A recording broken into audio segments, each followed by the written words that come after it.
Chapter 1. The Prodigy Li Zai. Fairy Qin is coming to Yuzhou City. In the Great Merchant Dynasty, a piece of news from an unknown source instantly ignited the entire city of Yuzhou. Fairy Qin? That plum blossom, sword immortal? What is she coming to Yuzhou City for? Of course, to take on disciples. For several days, whether it was storytellers or the city's aristocrats, everyone was talking about one person. Qin Aina. Speaking of Qin Aina, one could go on for 3 days without finishing. Simply put, beautiful, powerful, invincible in the world. Now, a celestial being like her is coming to take on direct disciples. How could that not drive people mad? However, to become Qin Aina's disciple, one must be a rare genius not seen in 100 or even 1,000 years. I'm afraid even dreaming about it would be too much. For the past 3 months, Qin Aina has traveled through dozens of cities in the Shang Dynasty, but has yet to find a suitable candidate. This time, she has come to Yuzhou City specifically for one person, the legendary prodigy in this 9 provinces. If we mention the unparalleled talents of the younger generation, there are 5 who must be named. The Buddhist disciple Sanzong, the Divine Son, Yin Xiaoyu from the Divine Hall, the Holy Maiden Huoliner from the Zhuge sect, and our Great Merchant Dynasty's 4th Prince Mubai. Unfortunately, all 4 have already taken on masters. In the largest tavern in Yuzhou City, a storyteller holding a folding fan spoke passionately. The patrons at the surrounding tables listened intently, most of them merchants resting temporarily in the tavern while enjoying tales of local customs. Storyteller, didn't you just say there were 5? You've only mentioned 4. A man at a nearby table interjected, "Don't be impatient." The storyteller took a sip of tea and asked, "Do you know who the greatest merchant family in our Great Merchant Dynasty is?" Who doesn't know? It's the Li family of Yuzhou, known to be as rich as a nation. What does that have to do with what you're saying? The man replied, displeased that of course it had a lot to do with it. The storyteller revealed a meaningful smile and said, "The head of the Li family, Li Million, has a son named Li Zai, who is a prodigy that rivals the Buddhist disciple Sanzong, and the divine son Yin Xiaoyu." You're just bragging, a scholar at another table scoffed. What kind of people are the Buddhist disciple Sanzong and the divine son Yin Xiaoyu? How can Li Zai from the Li family be compared to them? I'm not talking nonsense. Do you know the sword madman? The storyteller glanced disdainfully at the scholar and continued. It is said that the sword madman came to Yuzhou City a few days ago, and Li Million wanted his son to become his disciple. But after seeing Li Zai, the sword madman directly refused, saying only one sentence. At this point, the storyteller deliberately paused, creating suspense. The listeners around him were instantly intrigued. Everyone knew that the sword madman was a renowned master of swordsmanship in the Shang Dynasty, known for his love of wine and swords, with a great reputation. The man at the adjacent table grew anxious and shouted, "Stop teasing us." What did the sword madman say? The scholar also perked up his ears, waiting for the answer. Seeing that everyone was eager for the reveal, the storyteller finally took a sip of tea and slowly said, the sword madman said, "The son of the Li family possesses the bearing of a sword immortal. My foolish sword is unworthy to be his master." As soon as he finished, the crowd erupted in astonishment. In front of the tavern, a young man dressed in luxurious attire paused upon hearing the words from inside. "Young master, these storytellers are just trying to attract attention. The Li family is a merchant family. How could they possibly produce any swordsmanship geniuses? When Fairy Qin arrives in Yuzhou City, with your martial prowess, you will surely be able to successfully become her disciple." A young servant beside the elegantly dressed young man complimented. The young man shook his head and replied, "He is not talking nonsense. The sword madman indeed said those words. That is why I have come to Yuzhou City, not only to try and become a disciple of Fairy Qin, but also to see if this only son of the Li family truly lives up to the rumors of being exceptionally talented." Inside the tavern, the storyteller continued his tale.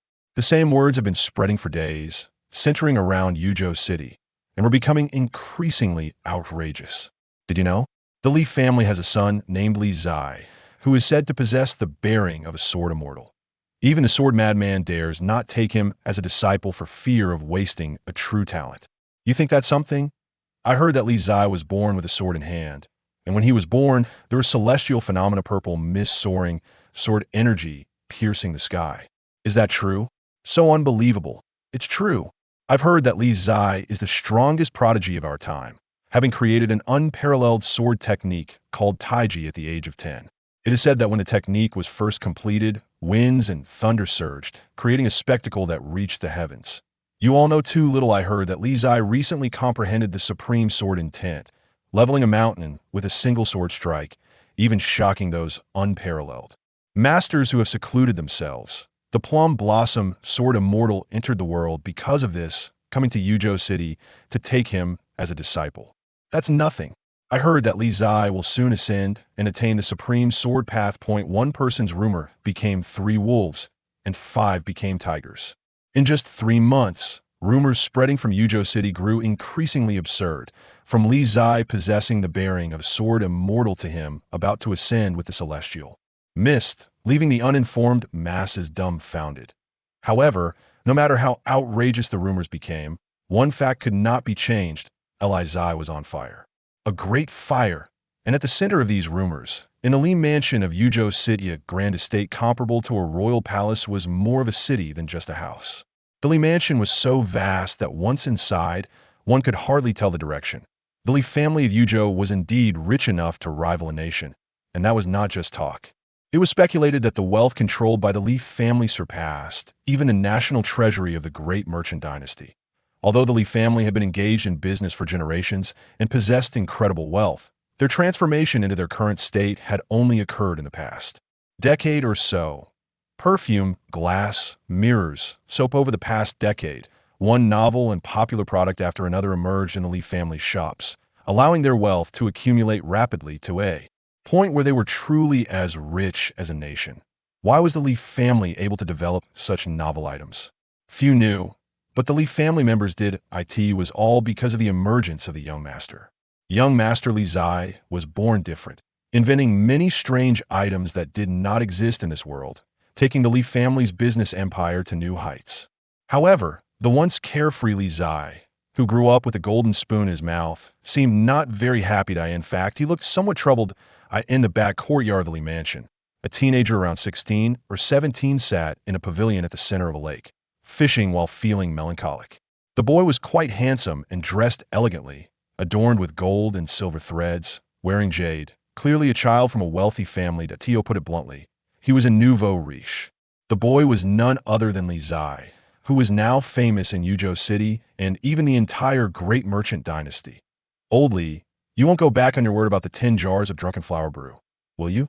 On the riverbank, a disheveled old man, clearly drunk, glanced at the portly middle-aged man beside him and asked. Beside the disheveled old man lay a casually placed sword, which was quite nice and resembled a famous sword. The old man was the sword madman, surnamed Zhang, with no one knowing his full name anymore. Many acquaintances called him Old Zhang or Zhang the Disheveled. Although the sword madman's appearance was not impressive and he had a fondness for alcohol, no one could deny that this shabby old man was a renowned powerhouse. And beside the disheveled old man, the portly middle-aged man dressed in luxurious attire was Li Zai's father, Li Million, if Li Zai's image could still somewhat reflect the qualities of a young nobleman. Then Li Million was purely the epitome of a nouveau riche. Li Million wore the cloud brocade of the southern region, adorned with the jade of the northern lands, sat on a tiger-bone chair from the western region, and held a black pearl from the eastern sea. That a complete outfit is worth no less than 10,000 gold. If it weren't for the fact that he couldn't wear it anymore, Li Million would have loved to adorn himself with all the gold and jade he had, fearing that others wouldn't know how wealthy he was. Of course not. Hearing the untidy old man's question, Li Million replied with a smile, Old Zhang, do you think that Qin Aina can believe those rumors circulating in the city? I don't know, don't ask me. Zhang Lada took a sip from the wine jug and said, I've done what you asked me to do. Whether she believes it or not is not my concern. Hey. Upon hearing this, Li Million looked at his only son in the pavilion on the lake and showed a worried expression, saying, Old Zhang, do you really think my son has no talent for martial arts? None. This time, Zhang Lada answered very decisively. In the center of the lake, in the pavilion, Li Zai seemed to have heard something. He turned his head to look at the untidy old man by the shore and asked, Old Zhang, with your long life and vast experience, is there any miraculous martial arts or elixir in this world that can transform a person and turn them into a martial arts genius? Heh. Zhang Lada, hearing Li Zai's question, put down the wine jug and said, There are no martial arts, but there is a way. Do you want to hear it? What way? Both Li Zai and Li Million perked up and asked. Dream, Jean Lotta said flatly. Li Zai was instantly speechless. Kid, you don't have to worry. Jean Lotta glanced at him and said, just because I can't help you practice martial arts doesn't mean Qin Ana can't. Her realm is higher than mine, and her knowledge is not less than mine. She might have a way, but the premise is that you can find a way to get her to take you as a disciple. That makes sense. Li Zai nodded in agreement and said, she is already a sword immortal. She must have some abilities that others don't. I'm not a qualified father, Li Million said with guilt. In the center of the lake, Li Zai boarded a small boat, standing at the bow with his hands behind his back, while a beautiful maid rowed the boat behind him, creating a picturesque scene of a talented man and a beautiful woman down on the shore. Jean Lotta watched Li Zai on the small boat and shook his head. This kid only has a good appearance. He now somewhat regretted whether it was worth it to say such things for 10 jars of drunken flower brew. He was ruining his reputation. As the small boat approached the shore, Li Zai got off and patted Li Million on the shoulder, softly saying, it's okay. Hearing Li Zai's comfort, Li Million felt even more guilty and sighed. Dad is useless. I'm so sorry for you. I can only give you money and nothing else. Dad, I don't blame you. Li Zai looked at the lake with a worried expression and said, money can make the devil push the mill. Didn't old John compromise? When old Qin comes, we'll give whatever she wants. If that doesn't work, we'll use mountains of gold and silver to persuade her. I don't believe she won't be tempted. Chapter 2. The Pure and Immaculate Qin Ana. 3 days later, outside Yuzhou City, sword energy surged from the east, spanning 30 zhang. Then, plum blossoms danced in the air, and a graceful and extraordinary figure stepped onto the sword, exuding a majestic aura and a grand display. Wow, the plum blossom sword immortal has arrived. Inside Yuzhou City, the common people looked at the plum blossom sword immortal descending from the sky with admiration and respect. As the breeze blew, the plum blossoms scattered, and Qin Ana landed, sheathing her ancient sword in sight. The woman looked like a celestial being, with picturesque brows and eyes, so beautiful that she seemed unreal, dressed in a white gown that was untainted by dust, pure and flawless. Immortal, I love you. Immortal, you are my idol. Among the bustling crowd, there was the bored Li Zai, who, seeing Qin Ana's grand entrance, cooperatively acted as a background performer, stretching out his arms and shaking. Then while loudly shouting, perhaps Li Zai shouted too loudly, and the surrounding common people turned around to look at him as if he were an idiot, instinctively taking a step back. Thus, Li Zai became the most eye-catching figure in front of everyone. Immortal, I love. Seeing this, Li Zai's expression froze, and the last word was swallowed back down. What happened? Why did no one shout anymore? Isn't it how the big shots make their entrances? He was just being cooperative. Isn't that Li Million's son? Why is he such a fool? I don't know, I never heard that Li Million's son was a fool. You guys don't understand. Anything young Master Li is a genius. Geniuses always have some unusual traits. This is called having personality. In the crowd, some recognized Li Zai and whispered among themselves. Some were puzzled, while others praised him. Of course, those praising him were clearly talking nonsense. Li Zai felt speechless and, seeing the situation was not good, immediately covered his face and left in embarrassment. So embarrassing. In front of the crowd, Qin Ana glanced at Li Zai, who left in a disheveled state, her eyes revealing a thoughtful expression. A fool? At the Li residence, Li Zai returned to the back courtyard by the lake, where Jean Lotta was meditating with his eyes closed. Without opening them, he asked, did you see her? Li Zai awkwardly rubbed his nose and said, I saw her. How was it? Is Qin Ana still worthy of being your master? Jean Lotta said flatly. Li Zai stopped in his tracks and stared at the old man for a long time, saying, Old Zhang, are you mocking me? I am. Jean Lotta nodded. Old Zhang, you, who sold your integrity for 10 jars of drunken flower brew, have the nerve to mock others. Li Zai scoffed and then lay down beside the old man, asking old Zhang, I see that old Qin is quite young. Is she really as powerful as you say? In martial arts, age is not the only thing that matters. Jean Lotta calmly replied with his eyes closed. You have to admit that there are people in this world called geniuses, and Qin Ana is a genius among geniuses. I really envy that. Li Zai sighed. Everyone has their strengths and weaknesses. You can't force it, and you don't need to be too obsessed. Jean Lotta said. Then what are my strengths? Li Zai asked. Jean Lotta fell silent, and, after a long time, He finally spoke. You look decent. You could be considered golden on the outside. Old Zhang, your insulting skills are really getting better and better. I'm impressed. Li said with a forced smile. This old man insults without using dirty words. Golden on the outside. The next line is not just rotten on the inside. What's wrong? Am I wrong?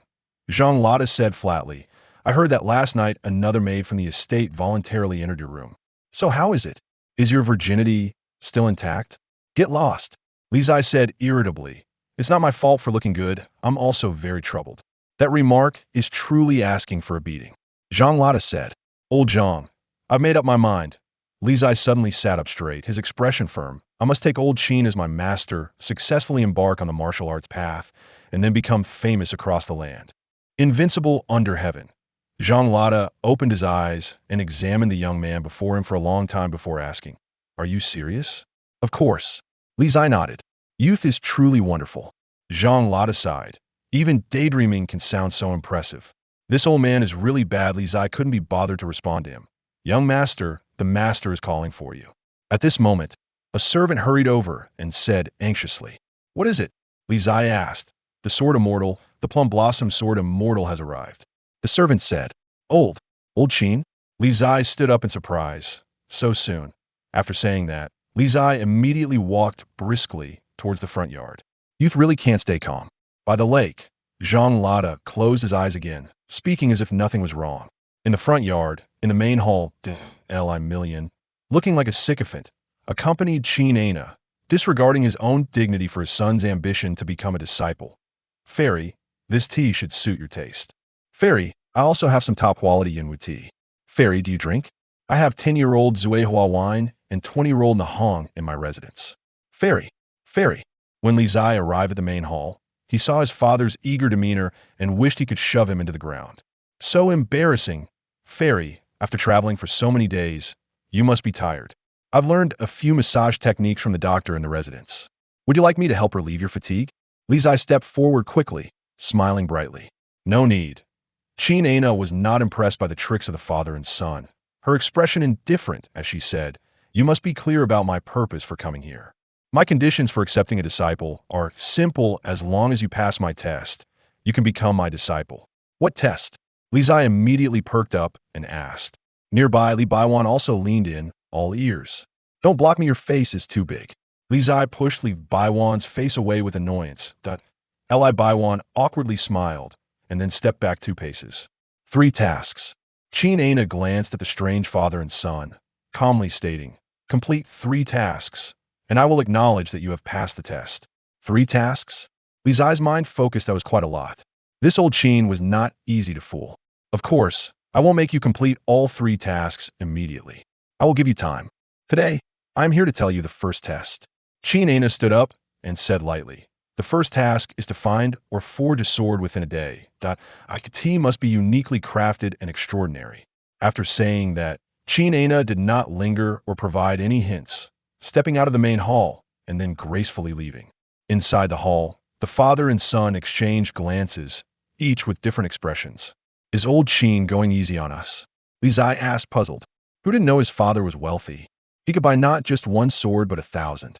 Could there be some trick? Qin Fairy said it must be uniquely crafted. Li Baiwan asked with some concern. Li Zai shot a disdainful glance at him and said, Old man, can you stop being so naive? What does uniquely crafted and extraordinary mean? That's basically an open-ended question. The correctness of the answer is entirely up to old Qin this point. Li Zai suddenly seemed to remember something and anxiously asked, By the way, old man, did you slip her some silver when old Qin came? Look at my memory. Li Baiwan slapped his thigh, his belly shaking with regret, as he said, I was so focused on entertaining Qin Fairy that I forgot about this. Old Li, how could you forget to eat? Li Zai said with exasperation. Quickly send someone to find out where old Qin is staying and slip her some silver. No need to check. I sent someone to follow Qin Ana after she entered the city. At that moment, a pretty girl with a delicate figure stepped into the hall, respectfully bowing to Li Baiwan and calling, Father. Yongwei. Seeing the newcomer, Li Zai immediately stepped forward with a joyful smile and said, Yongwei is the best. She gets things done reliably, unlike old man, who is so unreliable.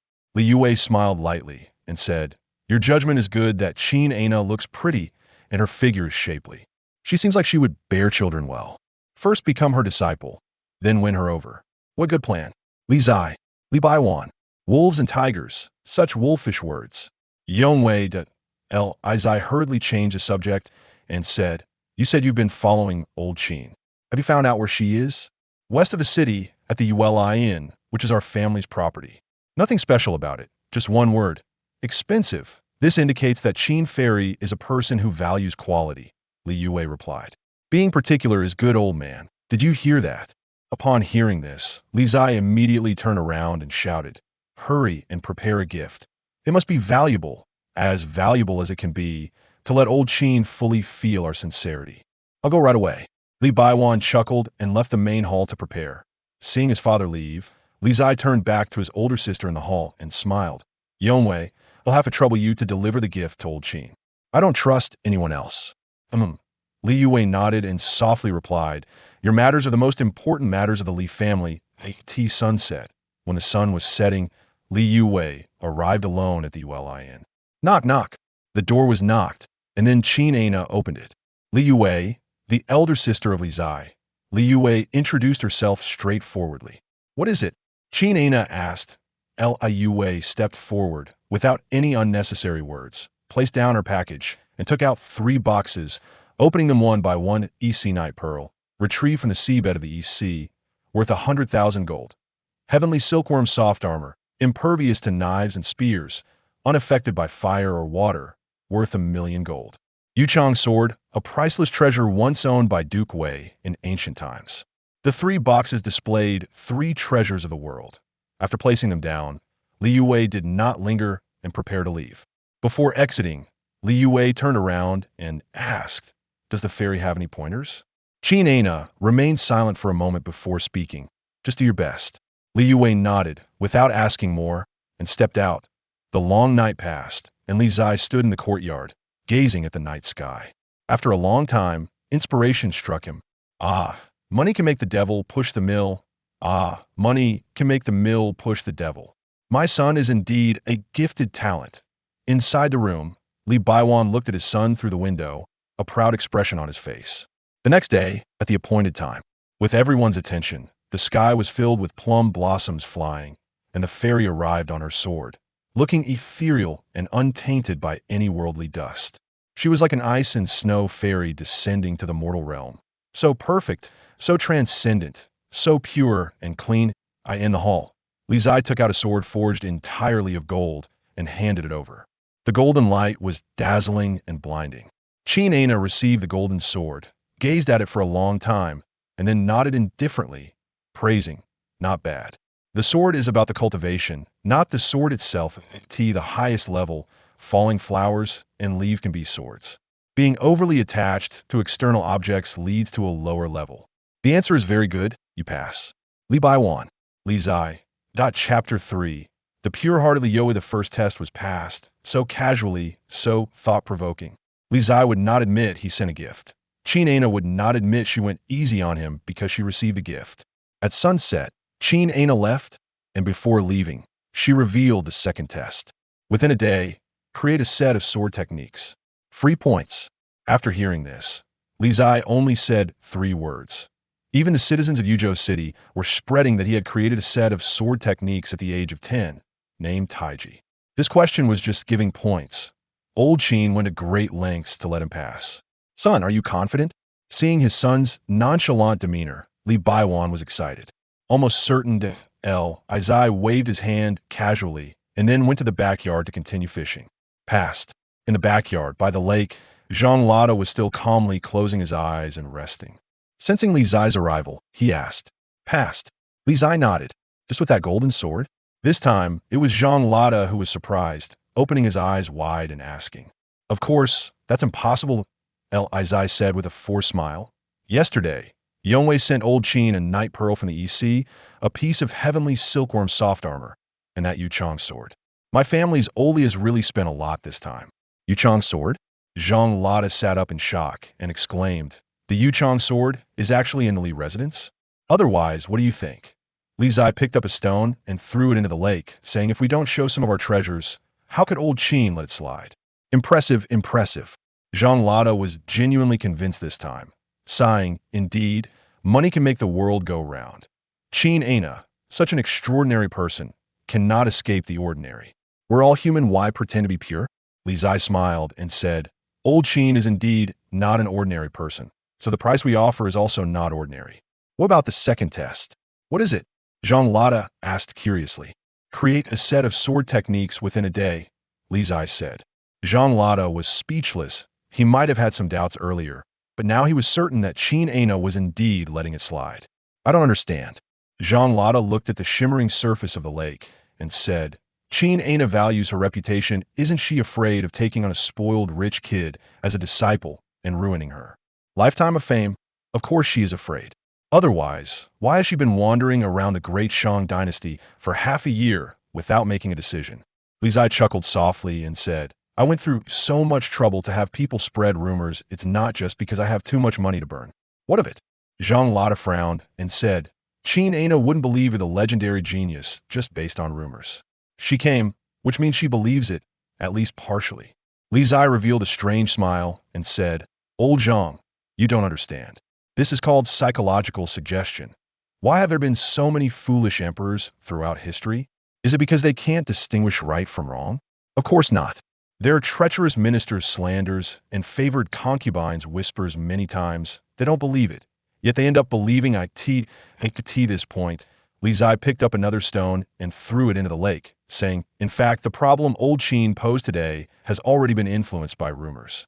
Creating a set of sword techniques within a day is something even a sword master would find difficult. Old Qin has her doubts, so naturally, she wants to see if it's true.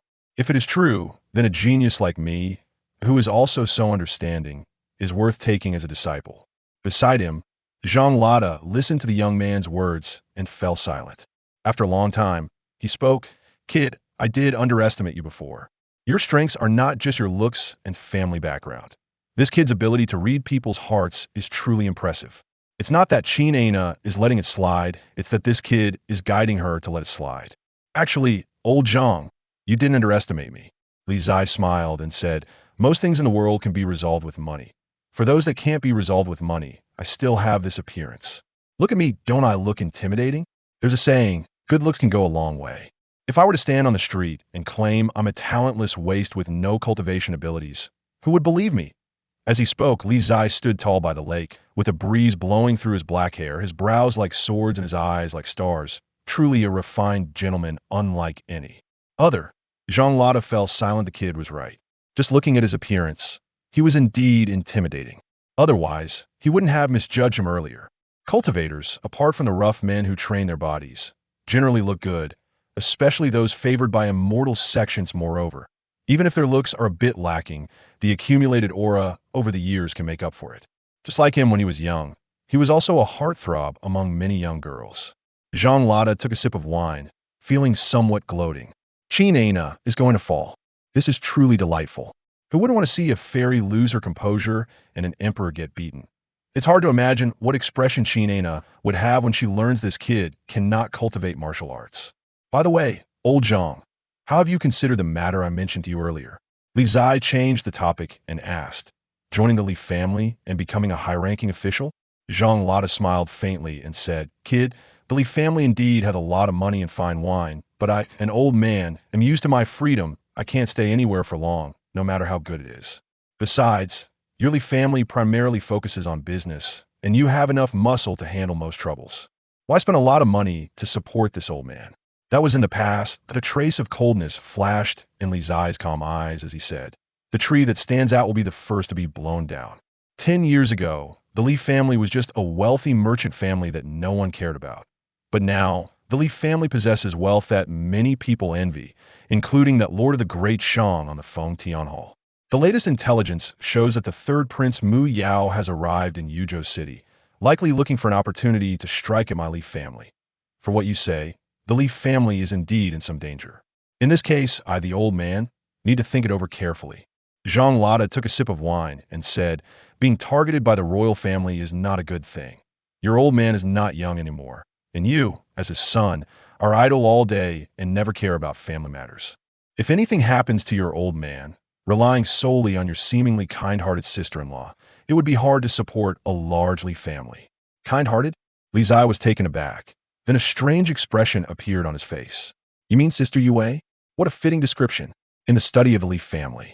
Li Million looked at the account books brought by Li Yue, glanced through them briefly, and then set them down. Well done. A Million smiled and said, You've worked hard these years. Your business acumen has surpassed that of your adoptive father. It's all thanks to my little brother. Li Yue said softly, if it weren't for the perfumes, soaps, and mirrors he invented, things that didn't exist in the world, the Li family would still just be an ordinary merchant. Family. Unfortunately, the kid's eye has no interest in this. A Million sighed softly and said, since he was young, he has wanted to pursue martial arts and has never been interested in business. As long as it's what my little brother wants, even if it's the stars in the sky, I will pick them for him. Li Yue said slowly, you always spoil him like this. Li Million said helplessly, Yue, do you know that the third Prince Mu Yao has come to Yuzhou City? I know. Li Yue nodded. If he has come, it should be at the behest of the great Shang Emperor to probe into our Li family's background, Li Million said.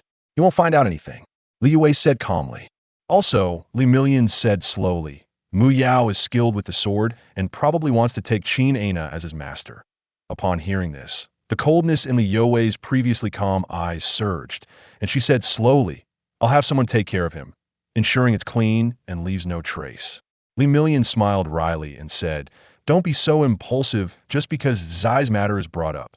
Zai must already know about this. His silence means he is confident he can defeat that third prince. What you need to do is to be cautious and not let him uncover things we don't want the royal family to know. Yes, adoptive father. Li Yue nodded, not arguing further. At night, the bright moon shone high, and the night was enchanting. A knock sounded, and then a young man dressed in fine clothes and with a handsome face entered Qin Ana's room. The newcomer was none other than the current third prince of the great Shang. In Mu Yao's hands was a wooden box, inside which lay an ancient sword, cold light flickering from its sheath. Fairy, this is my answer, Mu Yao said seriously. A famous sword, Han Guang. Qin Ana glanced at the ancient sword in the box, did not look further, and said calmly, the third prince's skills are indeed remarkable. You've passed this test.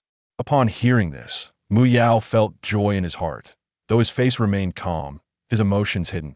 This first test was not particularly difficult. The key lay in the attitude of this Plum Blossom, Sword Immortal. If she was willing, even a piece of scrap iron could pass the test. He was the third prince of the great Shang. Even the Plum Blossom Sword Immortal had to give him some face. The first hurdle would not be too difficult, for him voluntarily offering the famous sword Han Guang. It was to leave a good impression on the Plum Blossom Sword Immortal, laying the foundation for the subsequent two trials. The second trial, you should already know about. Qin Ana gazed at the third prince of the great merchant dynasty before her and calmly said, tomorrow before sunset, wait for me at the Li residence. Li residence? Upon hearing this, Mu Yao's expression became serious. He wanted to say something, but swallowed it back, bowing respectfully before leaving the room. Inside the room, the candlelight flickered. Qin Ana stood by the window, looking at the quiet night of Yuzhou City, her extraordinary beauty devoid of any worldly aura. Behind Qin Ana, two wooden boxes lay quietly on the table. Within the boxes were the swords Han Guang and Yu Chong, both famous blades, emanating a chilling aura under the candlelight. The long night passed silently. The next day, the sun rose, thin clouds covering it.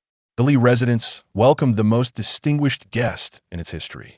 The third prince of the great merchant dynasty, Mu Yao. What a great honor! What a great honor! In the front hall, Li Baiwan personally received him, his face beaming with joy, his big belly shaking with laughter. Mu Yao looked at the richest man in the great merchant dynasty before him and returned the courtesy, responding with a smile. After chatting for a long time, Mu Yao glanced outside and smiled. I wonder if your son is at home? Son? Li Baiwan's smile widened even more, saying, my son is unworthy. I feared he might be too reckless and startle His Highness, so I didn't let him come to the front yard. Since His Highness wishes to see him, I will send someone to fetch him right away. With that, Li Baiwan stood up and called out to the outside, go fetch my son and say it's the third prince summoning him. Yes, outside the hall, a servant received the order and quickly walked towards the backyard. The third prince wants to see me. In the backyard, by the lake, Li Zai, who was fishing, heard the servant's report and smiled brightly, like a blooming flower. Chapter 4. The Taiji Sword Taught by the Immortal Li Mansion, Front Hall. Li Zai has arrived, dressed in fine brocade from Yunzhou, with a jade pendant from the East Sea at his waist, his face like a crowned jade, and his spirit like a celestial being. Just looking at his appearance and demeanor, Li Zai is indeed a remarkable talent, standing out from the mundane. Even among the holy sons and daughters of the immortal sects, he is likely no less impressive. In short, Li Zai looks outstanding, exceptional, and quite impressive. In the hall, the third Prince Mu Yao, upon seeing Li Zai's extraordinary demeanor, also showed a hint of surprise in his eyes. What a prodigy from the Li family, truly living up to his reputation. The rumors from Yuzhou City and various places in the Great Shang Dynasty are not without basis. This must be Brother Zai, right? Without waiting for Li Zai to speak, Mu Yao stood up and approached with a smile, very politely saying, "Commoner Li Zai greets your highness the third prince." Li Zai looked somewhat flustered, preparing to bow. He flicked the hem of his robe and sleeves, appearing solemn as if about to perform a deep bow. "Brother Zai need not be overly courteous," Mu Yao said, helping him up with a smile. "This is the Li Mansion, so there is no need for such elaborate formalities." He certainly would not allow the young master of the Li family to perform such a grand gesture. "Thank you, your highness." Li Zai, who intended to bow at all, straightened up and smiled brightly in response. "Brother Zai, please." Mu Yao returned to his seat and looked at the young man sitting opposite him, saying, "I heard about Brother Zai's great reputation before coming to Yuzhou City. And seeing you today, you truly live up to the name. Your highness overpraises me. Your esteemed reputation is known throughout the world. I, a commoner, have long admired you." Li Zai said softly. Their small talk sounded sincere. Yet, as fellow competitors seeking to become apprentices of Qin Ana, this exchange was indeed hypocritical. "I have heard that Brother Zai has remarkable accomplishments in swordsmanship. I wonder if you could teach me a thing or two."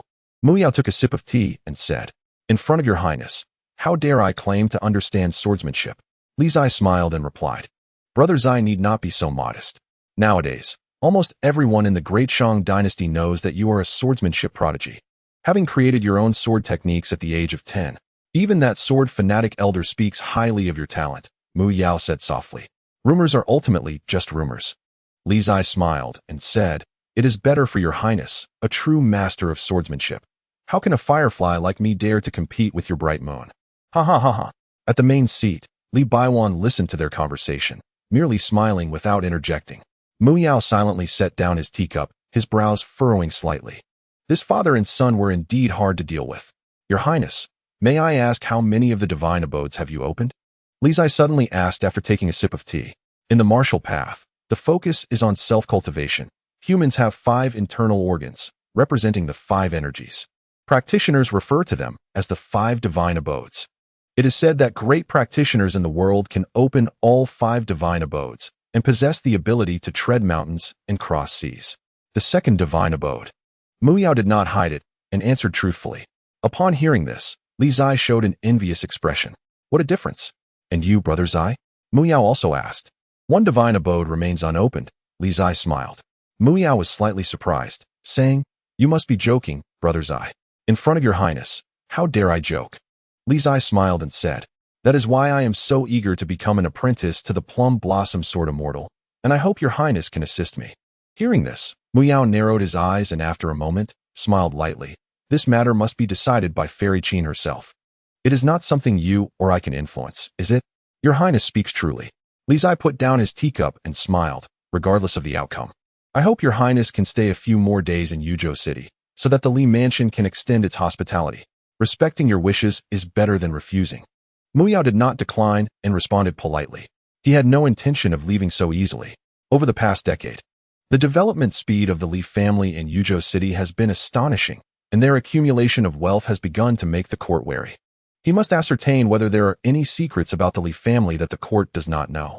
As for Li Zai, is it true that he has not opened a single divine abode? Why? Across the table, Li Zai watched the expression of the third prince of the Great Shang as he pondered, the corners of his mouth curving slightly.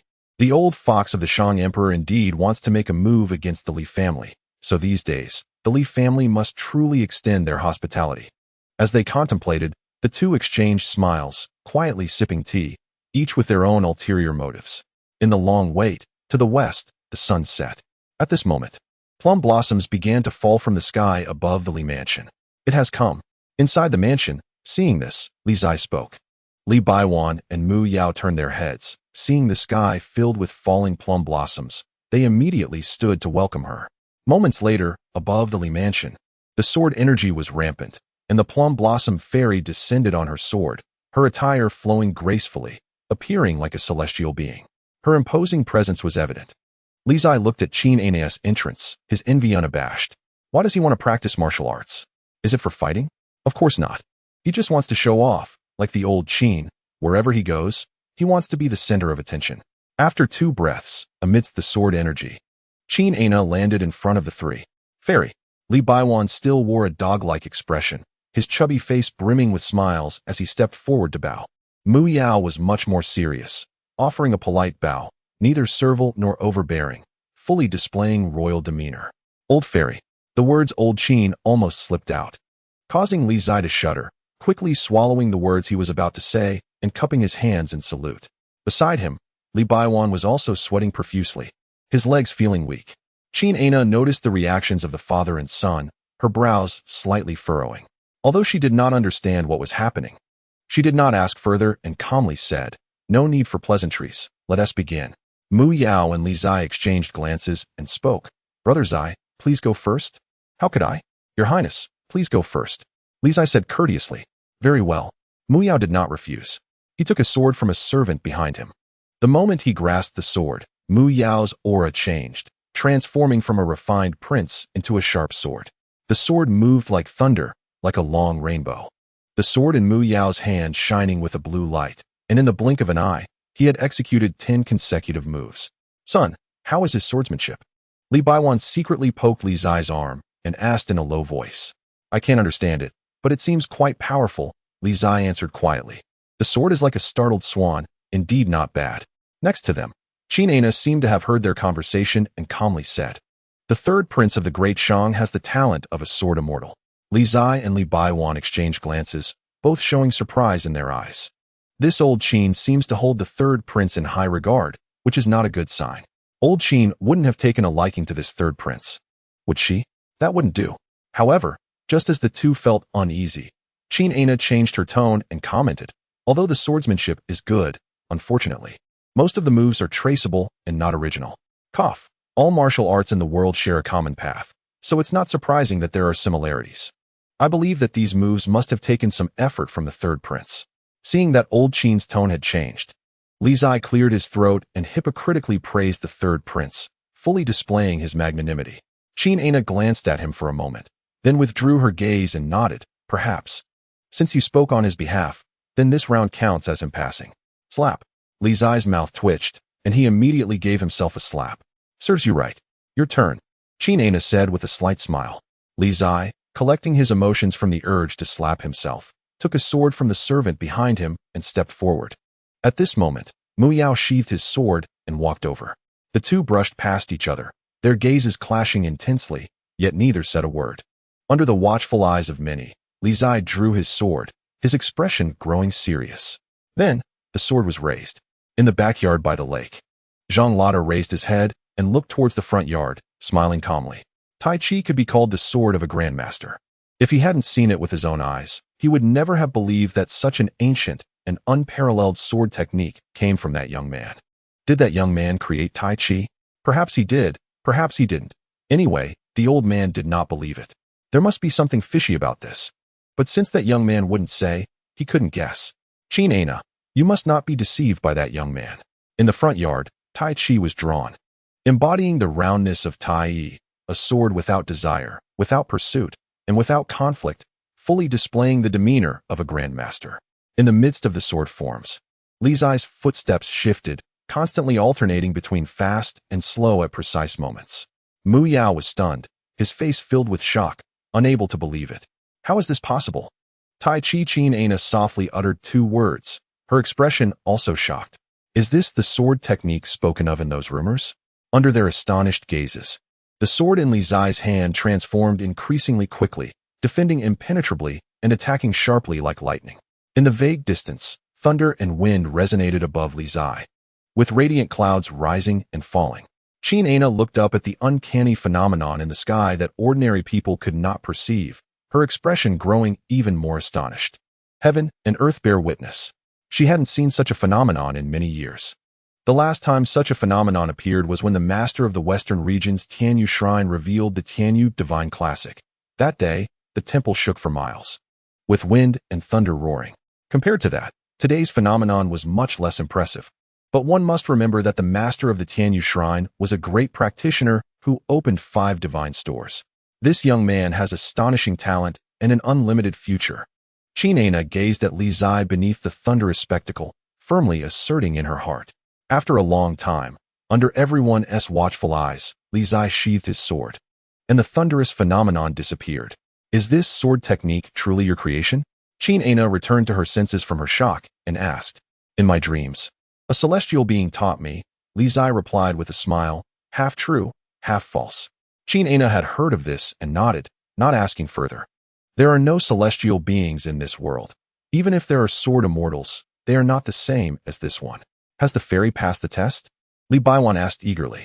Passed, Qin Aina replied, glancing over at Li Zai and Mu Yao, slowly adding, the final test. Upon hearing this, Li Zai immediately perked up. Mu Yao also focused intently, a hint of nervousness rising in his heart. Tomorrow at this time, the two of you will compete in martial arts.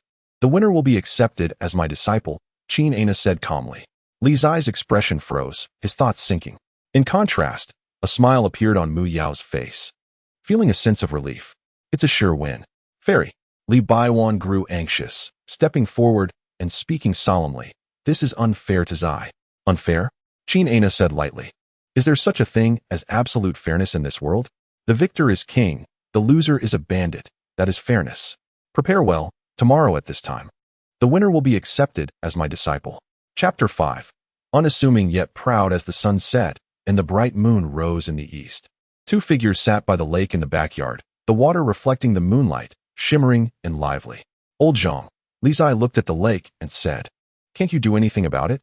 No. Zhang Lada shook his head and replied, that Mu Yao has already opened the second divine store. While you haven't opened a single one, the gap is too great. I have silver, Li Zai said softly, how much do you need? I can provide as much as necessary, divine weapons, battle armor, everything you need. That is still impossible, unless. Zhang Lada stared at the lake, calmly saying, You send someone to take him out tonight. That makes sense, Li Zai thought for a moment, then seriously nodded. Old Zhang, name your price. Heh, Zhang Lada smiled faintly. I'm not that low. 100 jars of 100-flower brew, Li Zai offered. That's a prince of the great merchant, Zhang Lada sneered. Do you think I'm foolish? 200, Li Zai continued to raise the price. Absolutely not, Zhang Lada shook his head. 500, Li Zai directly increased the offer. I don't like killing. Zhang Lada was silent for a moment before speaking. 1,000 jars, plus 500 jars of the best daughter red, Li Zai stated his bottom line. Deal. Zhang Lada stood up and walked towards the exit. Old Zhang, Li Zai called from behind. Zhang Lada turned around and asked, What? Having second thoughts? Not really. Li Zai smiled, but don't kill him. It's not yet time to completely tear our face with the royal family. Just let him lie down for a few days. Useless. Zhang Lada sneered, turning to leave. Late at night, in the Yueli Inn, in a guest room, Mu Yao sat under the candlelight, quietly polishing his sword. In front of the bed, a servant had made the bed and said, Your Highness, it's best to rest early. Mu Yao nodded and replied, You may leave. Yes. The servant complied but paused, worry evident on his face. Your Highness, do you really not need to contact the local authorities in Yuzhou? I'm worried the Li family might act against you. No, Mu Yao smiled faintly. They are all smart people who understand the rules. The Li family will certainly understand that if something happens to me here, they cannot escape responsibility. Hearing this, the servant finally left the room at ease. Mu Yao put away his sword, prepared to extinguish the candle and rest. Suddenly, a cold wind blew through, causing the candlelight to flicker. Mu Yao's body jolted, and when he regained his senses, his face changed dramatically. The wind rose, and the room was shaken by an invisible force. In the blink of an eye, a figure entered, moving at a pace that seemed neither hurried nor slow, yet had already arrived inside the room. Who are you? Mu Yao exclaimed in shock. A person here to take your life. The newcomer wore a mask, his aura restrained, yet the terrifying pressure was suffocating. Fairy, save me. Knowing the horror of the visitor, Mu Yao retreated explosively, desperately shouting. Qin Fairy is also in this ULIN. His only chance of survival was to alert her. Heh, Qin Ana, is it? Under the mask, Zhang Lada smiled faintly, swiftly moving and gripping the former's throat. On the third floor, Qin Ana heard the cries for help from downstairs. Her eyes narrowing slightly. In an instant, she moved, disappearing from her room. On the second floor, Zhang Lada held the third prince's throat, slowly applying pressure. I am the third prince of the great merchant dynasty. If you kill me, you will surely not live. Mu Yao exclaimed in terror. Bang! Zhang Lada wasted no words and directly punched the former in the chest. Poof! The powerful punch penetrated deeply, causing Mu Yao to cough up blood. Just then, behind them, a sword chi sliced through the air. Zhang Lada sensed it, releasing his hold and evading the sword chi. Mu Yao's body went limp, and as the sword chi passed, a strand of long hair fell silently. In the room, Qin Ana and Zhang Lada locked eyes, an intense pressure erupting between them. Plum Blossom Sword Immortal, as expected. We meet again, Zhang Lada said calmly, then stepped forward and leaped out of the window. Qin Ana furrowed her brows, her figure also darting after him. Under the night sky, on the streets of Yuzhou City, the two figures moved rapidly, covering several streets in the blink of an eye. Ahead, Zhang Lada stepped into the air, leaping onto the roofs on both sides of the street, then forming his fingers into a sword, releasing a sword chi that shattered the air. Qin Ana focused, elegantly waving her hand, gathering the sword chi and crashing down to block the attack. Sword Fanatic. In their initial clash, Qin Ana recognized the identity of the person. In this Yuzhou City, there could only be one person with such swordsmanship. Oh, sharp eyes. Zhang Lada smiled from the rooftop, taunting. How did the illustrious Plum Blossom Sword Immortal become a guard for the royal family? Qin Ana sneered and replied without showing any weakness. I didn't expect that the renowned sword fanatic would actually engage in buying lives for others. Who is your master? Li Zai? Heh. Zhang Lada smiled faintly and said, You really think highly of that kid. I'm not a greedy old man. Although the Li family is wealthy, they can't buy my freedom. Not from the Li family. Qin Ana frowned, puzzled. Besides the Li family, who else would dare to target the third prince? Qin Ana, do you still want to fight? If not, I'm leaving, Zhang Lada said with a hearty laugh, stepping away again. Qin Ana stood on the street, her eyes shimmering, and did not pursue. Her cultivation was not much different from that of the sword fanatic. Unless it was a life-and-death struggle, it would be difficult to keep him here. Who could it be that could command this sword fanatic? In the back courtyard of the Li residence, Li Zai was still patiently waiting. At that moment, a figure swept by and removed a mask. It was old Zhang. Seeing this, Li Zai immediately stepped forward and asked, Did you succeed? With this old man taking action, how could it not succeed? Zhang Lada replied with a smile. This time, the third prince will need to rest for about 10 days before he can get out of bed. But you, kid, dare to do this. Aren't you afraid of the royal family's retaliation? Of course I'm afraid, Li Zai smiled and said, but over the years, the court has been testing and suppressing my Li family, and it's only a matter of time before they take action against us. Heh, daring to challenge the royal family. It seems I've underestimated your Li family. Zhang Lada narrowed his eyes and said, Today, I'm afraid that even if I don't take action, someone will act against the third prince. Who knows? Perhaps the heavens won't stand idly by and will send some righteous people to help kill the royal family's prestige. Li Zai smiled. 1,000 jars of drunken flower brew, plus 500 jars of daughter red. Not a single jar less, Zhang Lada emphasized. No problem, Li Zai said with a smile. As long as you want to drink, I'll serve you anytime. I'm leaving, the longer I stay with you. The more I feel like I'm going to be schemed against. Zhang Lada waved his hand and headed towards his room. After old Zhang returned to his room, Li Zai did not linger either and turned to leave. Creak. As the door opened, Li Zai walked into the room and saw the woman inside, his face revealing a gentle smile. Sister Yue, what are you doing here? Waiting for you. In the room, under the flickering candlelight, Li Yue's delicate beauty appeared so enchanting. Waiting for me? Li Zai stepped forward and asked, Does Sister Yue have something for me? Li Yue pushed over a wooden box, inside which lay a long sword quietly. What is this? Li Zai asked in confusion. A sword coated with poison, Li Yue said calmly. It's a colorless and odorless poison that activates upon contact with blood, disrupting a person's true energy. This poison lasts for only 15 minutes. After that, its toxicity dissipates, making it undetectable and unsolvable. Oh, Li Zai showed surprise upon hearing this. Such a good item. When was it developed? Your sworn brother sent someone to deliver it today, Li Yue replied. Second brother? Li Zai's corner of the mouth twitched. I thought he was dead since I hadn't heard from him. Don't talk nonsense. Be careful he finds out, Li Yue said disapprovingly. He won't be polite with you. Avoid provoking him to prevent suffering. I'm just saying because I see he's not around. Li Zai chuckled and said, Sister Yue, thank you. And please thank my second brother for me. He doesn't like me, so I won't thank him in person. Got it. Rest early, Li Yue softly responded. Then got up and left. In the room, Li Zai looked at the sword on the table, his eyes flashing with a dangerous light. The night passed quietly.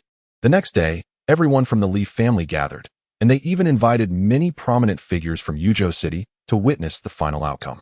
In the front courtyard, Li Zai, Li Million, and Li Yue were all present. The leaders of the Li family had arrived.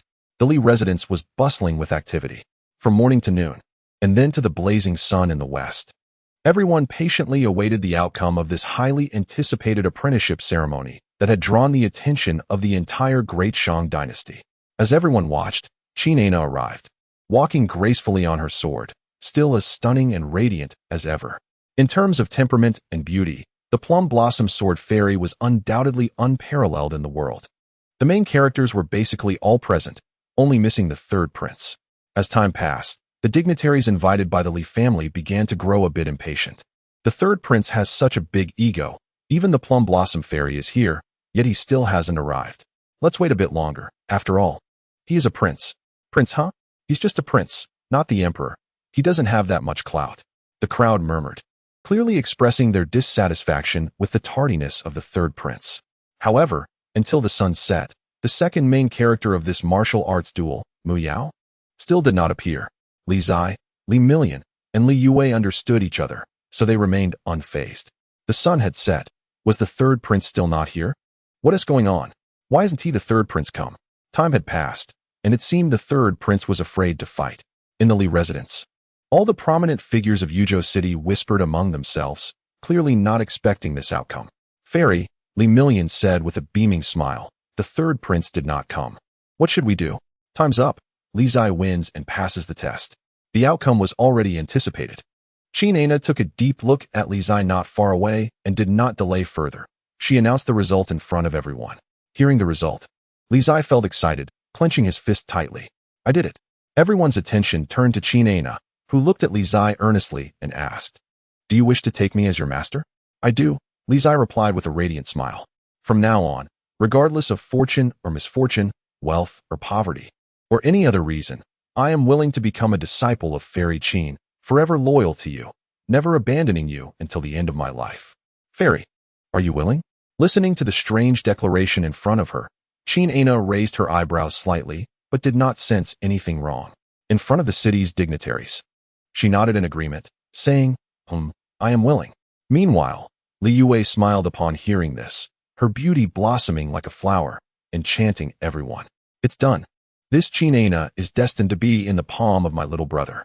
Marrying a sword fairy as a wife wouldn't be bad. It's not unfair to my little brother. Chapter 6. Self-inflicted consequences. Li Tianjiao, extra. Li Zai of the Li family in Yuzhou has taken the Plum Blossom Sword Fairy as his master. Extra. Li Zai showcases Tai Chi swordsmanship again. A heavenly phenomenon occurs. Thousands of swords bow. Extra. The Plum Blossom Sword Fairy claims Li Zai of the Li family possesses the aura of a sword fairy. Extra. The Plum Blossom Fairy expresses her intention to become a partner with Li Zai of the Li family. In the back courtyard of the Li residence, after hearing the rumors from the servants about Yuzhou City, Li Zai directly spat out a mouthful of tea. I didn't send that message. Seeing Zhang Lada's strange gaze, Li Zai immediately explained, I only asked someone to spread the news that old Qin accepted me as a disciple. As for partners, I really don't know. Oh, Zhang Lada replied nonchalantly, I believe you. I believe your ghost. Young master, the Fairy Qin has arrived. Just then, another servant hurriedly ran over and said, Oh no. Li Zai's expression changed. Old Qin wasn't coming to seek revenge, was she? However, before Li Zai could gather his thoughts, a graceful figure approached in the courtyard, moving slowly yet covering the distance in an instant, reaching the lakeside in no time. Qin Ana glanced at Li Zai, said nothing, then turned her gaze to Zhang Lada beside her and calmly remarked, You really are here. Fairy Qin, long time no see. Zhang Lada opened his eyes and smiled faintly. Not too long. I just saw you 2 days ago. Qin Aina stepped forward and said, I'm curious. Why did you help him? He is wealthy. Money can make the devil push a millstone. Zhang Lada said naturally. Aren't you also letting him off the hook several times after accepting his fish intestine sword and heavenly silkworm armor? Qin Aina fell silent, and after a moment, said earnestly, I was drawn to his martial arts talent. Martial arts talent? Zhang Lada responded with a strange smile. Beside them, Li Zai coughed a few times, choking on his tea. Qin Aina, haven't you checked his meridians? Zhang Lada said with a look of glee. Meridians? Qin Aina frowned slightly and said, why check the meridians? I observe that his martial bones are extraordinary, his organs and blood are vigorous, and the potential hidden in his spirit must far exceed that of ordinary people. I also thought so before, Zhang Lada said with a forced smile. Upon hearing this, Qin Aina sensed something was wrong and immediately stepped forward, grabbing Li Zai's arm. Gradually, her expression changed. Haha. Seeing this, Zhang Lada finally couldn't help but laugh out loud.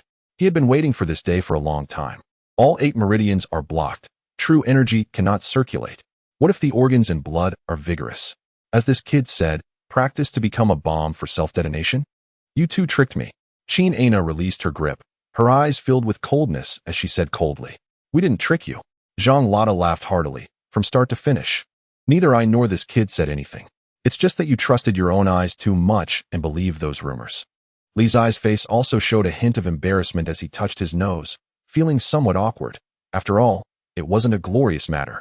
Qin Aina clenched her delicate hands tightly, her chest rising and falling with anger. Her gaze towards the two was as if she wanted to devour them. Qin Aina, you announced in front of everyone in Yuzhou City that you accepted this kid as a disciple. Now, if you go back on your word, it's too late. Zhang Lada said gleefully. Or, you could find a way to help him open his 8 meridians.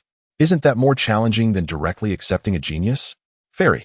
Li Zai spoke up, sincerely saying, as long as I can open my 8 meridians and successfully walk the path of martial arts, any price is worth it.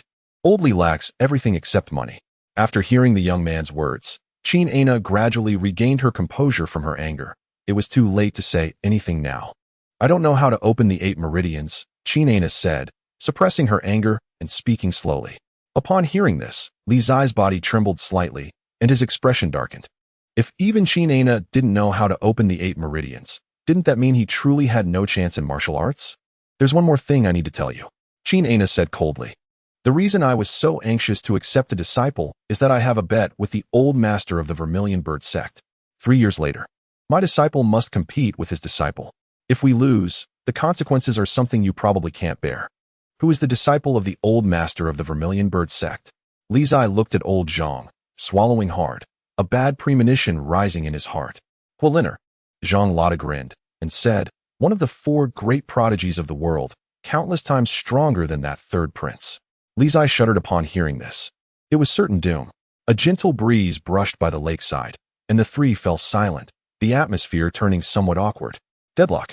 Qin Aina never expected to take on a useless disciple, and Li Zai had no idea that Qin Aina had such a bet with others. Who tricked whom? For a moment, none of the 3 knew what to say. Don't save me. By the lakeside, Li Zai came to his senses and said, then with a splash, jumped into the lake. Let me drown. On the shore, Qin Aina and Zhang Lada exchanged glances, then silently looked away. Qin Aina, you'd better think of a way. This kid has no bottom line. If you ignore everything, he really dares to directly admit defeat in the competition 3 years later. This kid isn't afraid of anything. Zhang Lada reminded her. Bottom line. This kid has no bottom line. He never plays by the rules. What normal person would dare to send someone to beat up a prince the night before a competition? Qin Aina's eyes narrowed slightly, and after a long time, she spoke. What if he practices physical cultivation? Cultivating external skills might be an option. Physical cultivation? Zhang Lada smiled faintly and said, do you think he can achieve anything with those skinny arms and legs? Without true energy tempering, even if he practices physical cultivation, he won't amount to much. Qin Aina fell silent, her eyes showing signs of contemplation. After some time, she slowly said, then there's only one way. After speaking, Qin Aina looked at the center of the lake, her eyes gleaming coldly, forcefully break open his meridians. Upon hearing this, Zhang Lada's expression tightened. You want to kill him? Ordinary people's meridians are weak. Forcibly breaking them will surely lead to death. Qin Aina sneered and said, ordinary people can't. but he might be able to. Don't forget, he has money in the Li family. For every inch broken, he can use hundreds of great medicines to recover until all his meridians are opened. That really is the worst method. Zhang Lada's eyes flashed with a strange color. Are you sure it will be his meridians that break first? Or will he die from your torment first? Even with mountains of great medicines, it can't guarantee he can withstand the pain of broken meridians. Especially since it has to be broken hundreds or thousands of times. We won't know until we try, Qin Ana said lightly. As the two spoke, the center of the lake remained calm. Hey, where's that kid? Zhang Lada suddenly came to his senses, looking toward the center of the lake, nervously saying, he can't really have drowned, can he? Qin Ana frowned, her gaze also shifting to the lake's center. Save him. Zhang Lada immediately stood up and said, no need to go through so much trouble. Qin Ana waved her hand, drawing her sword, her true energy surging, and slashed at the surface of the lake. Boom. In an instant, the sword opened the heavenly gate, and the entire surface of the lake split apart, resembling an inverted waterfall, dividing into two. Splash. At the same time, from the left half of the separated lake surface, a figure shot up from below the water, twisting his head. And when he saw the lake surface split by the sword, he was immediately startled. What the hell, what's going on? Li Zai shivered, cursing. This brat scared me to death. On the lake's surface, seeing this, Zhang Lada breathed a sigh of relief. He almost lost his 1,000 jars of drunken flower brew. In the lake, as the water fell, waves surged. Li Zai swam to the shore, looking at the sword-wielding Qin Ana with admiration, almost wanting to go up and kiss her. Want to learn? Qin Ana said calmly. Li Zai nodded vigorously like a drumstick. It will be a bit painful. Qin Ana said casually. That's fine. I can endure a little pain. Li Zai nodded vigorously. Beside them, Zhang Lada's mouth curved slightly. That really is a bit of pain. Prepare to die? Have your father get the great medicines ready. I will write down the names of the great medicines. Just prepare as many as you can. The more, the better. Qin Ana said calmly. How many is the more, the better? Give me a rough range. Li Zai asked. Qin Ana thought for a moment, turned around, and pointed to the room behind her, saying, just fill that room. Damn. This time, even the well-informed and wealthy Li Zai couldn't help but curse. Filling a room with great medicines. Does old Qin think great medicines are like cabbages? You can choose not to prepare. Then 3 years later. Just wait to be beaten to death by Huoliner. Qin Ana said lightly, and then turned to leave. Li Zai was stunned for a moment, and after a while, he came to his senses, looking at Zhang Lada beside him, saying, Old Zhang, do you know what old Qin is planning? I don't know. Zhang Lada shook his head decisively. I only care about watching the show. The rest is none of my business. Li Zai showed a suspicious expression. Wondering what was going on, why did he have such a bad premonition? Half a day later, in the study of the Li family, Li Million looked at the list of great medicines on the table, his chubby face trembling continuously. How much do you want? Li Million stammered. My little brother said he wants a whole house. Li Yue said softly. Damn. Li Million couldn't help but curse. Adoptive father. Li Yue brought over the list of medicines and smiled, saying, this matter, I'll take care of it. As for the money, I'll think of a way. You know how much money this requires, right? Li Million's face twitched. I know. Li Yue smiled faintly and said, it's just money. How can it be more important than my little brother's dream? You. Li Million shook his head helplessly and said, all right, I'll leave this matter to you. Li Yue smiled and didn't say anything more, turning to leave the study. 2 hours later, all the major medicines in the pharmacies of Yuzhou City were sold out. A day later, in the 3 neighboring major cities of Yuzhou, hundreds of pharmacies also faced a wave of mysterious buyers who cleared out all the major medicines. 10 days later, there were no major medicines left to sell in half of the great merchant dynasty's cities. The terrifying wealth of the Li family in Yuzhou suddenly revealed its fangs, shocking the world. At this moment, Li Zai of the Li mansion was drinking tea at the Yueli Inn, not with Qin Ana, but with the third prince of the great merchant dynasty. Third prince, please. In the third prince's room, Li Zai raised his glass and smiled. Chapter 7. A little pain won't kill you at the Yueli Inn, on the second-floor guest room. Li Zai came to visit the third prince Mu Yao. His expression of concern was touching. I heard that the third prince was attacked and injured, and I've been wanting to visit, but I was afraid of disturbing your recovery, so I waited until today to come. I hope you won't tea-hold it against me. Li Zai said softly, raising his teacup. You're too polite, brotherly. Mu Yao sneered inwardly but didn't show it on his face, smiling and saying, I'm very happy to see you, brotherly. Although he didn't know who attacked him that night, He could guess that it was related to the Li family. However, he had no evidence now, and it wasn't the right time to fall out with the Li family. What are your plans, third prince? Once you recover, will you return to the capital? Li Zai asked tentatively. Not in a hurry. Mu Yao smiled. Since I'm here, I also want to see the customs and culture of Yuzhou City. I will inevitably trouble you, brother Li. Hearing this, Li Zai's eyes narrowed slightly. This idiot actually wasn't leaving. Trouble? How can that be said? If the third prince is willing to stay, I couldn't ask for more. Li Zai said with a sincere smile. Thank you. Mu Yao nodded, hesitating for a moment before asking. By the way, there's something I've always been curious about. When I was in the capital, I heard that the perfume, glaze, and soap business of the Li family originated from your childhood inventions. Is that true? Of course not. Li Zai laughed and said, How could your highness still believe these rumors? The Li family's perfume business has been going on for 10 years. 10 years ago, I was just a clueless child. How could I have invented these things? These are just gimmicks used by storytellers to deceive ignorant commoners. Haha. Mu Yao chuckled. It seems I've also been deceived by those storytellers. At this point, Mu Yao picked up the teapot and personally poured a cup of tea for Li Zai, casually saying, Has the Li family thought about finding business partners for the perfume and glaze business? Here it comes. Li Zai's eyes suddenly sharpened upon hearing the third prince's words. This was the real purpose of the third prince's visit to Yuzhou. The court indeed wanted to interfere in the Li family's business. Business partners? Li Zai picked up the tea poured by the third prince, took a sip, and showed a thoughtful expression. The Li family rarely gets involved in business. But I heard from my elder sister that the Li mansion's business is indeed facing a bottleneck. If we want to take it further, we need to find suitable business partners. Hearing this, Mu Yao's lips curved slightly. Over the past 2 years, the court had intentionally or unintentionally suppressed the Li family's business. Although the effect was not significant, it still restrained the Li family's reckless expansion. However, this was just a prelude. The court's purpose was to take the opportunity to meddle in the Li family's business. If the Li mansion wanted to continue expanding its commercial influence, it had to leverage the power of the court. There are indeed a few good options in the capital, with strong financial backing and good connections. If Brother Li is willing, I can introduce them to you, Mu Yao said opportunistically. Oh, Li Zai perked up and asked, which ones? The Changsun family, the Merchants Alliance, and the Yin Family Bank, Mu Yao replied. Upon hearing this, Li Zai's expression became slightly serious. It turned out these 3 business giants in the capital were all connected to the court. Knowing this information made the trip worthwhile. He understood that the third prince revealing this was not without conditions. These 3 were the choices the royal family was giving to the Li mansion. And the Li mansion had no choice but to select one. At least, before the Li mansion had a falling out with the royal family. They had to save face for the royal family.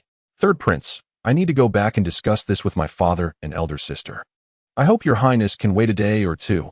I will definitely give you a satisfactory answer. Li Zai stood up and said respectfully. All right. I'll wait here for good news from Brother Li. Mu Yao replied with a smile as he saw him off. Li Zai nodded and hurriedly left. In the back courtyard of the Li mansion, in the study, Li Million and Li Yue were checking the accounts inside, when Li Zai pushed the door open and walked straight in. Impudent. Li Million was about to explode in anger. But when he saw who it was, his face immediately filled with a smile. Son, why are you here? You usually don't come to the study. Elder sister Yue. Li Zai ignored the nouveau riche in front of him and greeted Li Yue, asking, Do we have business dealings with the Changsun family, the Merchants Alliance, or the Yin Family Bank in the capital? The Merchants Alliance and the Yin Family Bank have some dealings, but we don't have much contact with the Changsun family. Why do you ask? Li Yue replied, puzzled. They are backed by the court, Li Zai said seriously. The court? Li Million and Li Yue exchanged glances, their expressions darkening. Is this news confirmed? Li Million asked in a deep voice. The third prince said it himself. It should be true, Li Zai answered. If that's the case, it's a bit troublesome, Li Yue said, her voice serious. For years, we have been avoiding the court's influence in our Li family business because we don't want to be choked by the court. I didn't expect the court's reach to extend this far. Elder sister Yue, you don't need to worry too much. Li Zai said seriously, every disadvantage has its advantages. The court is so eager to meddle in our Li family's business and even expose some information this time. We must reciprocate. What do you mean, little brother? Li Yue asked, confused. Didn't the third prince give 3 options? Li Zai's mouth curled into a smile. The Li family's business is so large. These 3 must have long been envious. Unfortunately, our Li family can only choose one to cooperate with. You mean to let them fight among themselves first? Li Yue said. Elder sister Yue is the smartest. People pursue profit. Even though all three are backed by the court, they can't possibly be completely united. Li Zai agreed, laughing. All right. You all can decide these troublesome matters. I want to interfere. I'm going to become a sword immortal. So how's my major medicine preparation going? It's almost ready. I've already sent people to find the remaining major medicines in various cities, so you can rest assured, Li Yue said softly. Haha, elder sister Yue treats me the best. Come here for a hug. Li Zai stepped forward and hugged his elder sister, instantly feeling much happier. All right, go find your wife now. Li Yue lightly tapped his forehead and smiled. My wife. Li Zai released his hands, then realized, are you talking about old Qin? Right. I'll go ask her when she starts cultivating. I'm about to become a sword immortal, huh? With a wild and arrogant smile. Li Zai left the study to find Qin Ana. Seeing her younger brother leave, Li Yue's kind smile vanished, and her tone turned cold as she said, adoptive father. I think my younger brother's suggestion is quite good. Let those three royal family's lackeys fight amongst themselves while we watch from the sidelines and look for opportunities to erode their power, while also buying ourselves some time. Indeed, it is good, Li Million nodded and said. If necessary, let Qingji act in secret to increase the three families' suspicions. As for the second brother? Li Yue thought for a moment and nodded. There have been quite a few incidents in the manor recently. He indeed needs to come back for a visit. However, we should avoid exposing this card, as his true identity cannot be revealed. Everyone in the world knows that the Li family has 3 siblings. But the second-ranked Li Qingji is known only by name, with no one aware of the details. Even the people of the Li Manor rarely see this second young master, let alone know his true identity. However, she, her younger brother, and their adoptive father are aware. The world's #1 assassin organization, Yanyu Tower, has risen the fastest in power over the past decade in the Great Shang Dynasty, and Qingji is the master of Yanyu Tower. The Li family has unparalleled financial power. So over the past 10 years, Yanyu Tower has recruited countless experts, aiming to balance the court both openly and in secret with the Li family. The initial proposal to create Yanyu Tower was made by her younger brother. Thinking of this, Li Yue sighed softly. It is also because of this reason that the relationship between Qingji and her younger brother has always been poor. Qingji is a true martial arts genius, having reached a level close to that of master-level experts at a young age. However, due to her younger brother's suggestion, he has been living in darkness for 10 years, with his identity always hidden from the light. It would be impossible for him not to harbor resentment. She understands, and her younger brother understands too. Therefore, her younger brother, who has never been willing to suffer even the slightest loss, has always tolerated Qingji, never opposing him. In the backyard, by the lake, Li Zai searched around without finding his fairy master and could not help but ask, Old Zhang, where's old Qin? By the lake, Zhang Lauda sneered coldly and said, Right behind you. Are you kidding? Li Zai instinctively turned around, and upon seeing the woman behind him, he immediately displayed a fawning smile and said, Fairy master, when did you arrive? Just arrived, Qin Ana replied. What do you need from me? The medicine is ready. When can I start my training? Li Zai asked eagerly. Now, Qin Ana said, and then walked towards the pharmacy not far away. So soon? Li Zai showed surprise and hurriedly followed. As he neared the lakeside, Li Zai winked at old Zhang and mouthed, I'm about to become a sword immortal. Zhang Lauda did not respond, closing his eyes with a forced smile. Kid, wait to die? They say women hold grudges, and it's not a lie. He truly suspects that the method Qin Ana devised is purely for revenge, aimed at killing this kid, shattering every inch of his meridians and then repairing them, repeating this 100 times. Heh, just thinking about it is exhilarating. In the pharmacy, a giant bathtub was already prepared, and the servants in the manor continuously poured boiling hot water into the tub, then added baskets of medicinal herbs. Strip, Qin Ana said, looking at the boy before her. Isn't this inappropriate? Li Zai showed a troubled expression, as men and women should maintain a certain distance. Although one day as a teacher means lifelong respect, he was already this old. Cut the nonsense. Qin Ana sneered, grabbed his arm, and directly tore off his clothes, then struck with her palm, forcibly shattering the meridians in his right arm. Suddenly, the room was filled with screams like a slaughtered pig, so tragic that it sent chills down one's spine. In the next moment, Qin Ana picked up Li Zai and threw him directly into the medicinal tub. Qin Ana, you bastard. In the scalding medicinal tub, Li Zai was in so much pain that he was nearly going crazy, cursing without thinking. You can still curse, which means you're quite spirited. Clearly, a little pain won't kill you. Qin Aina sneered again, approaching Li Zai and grabbing another of his arms, squeezing hard.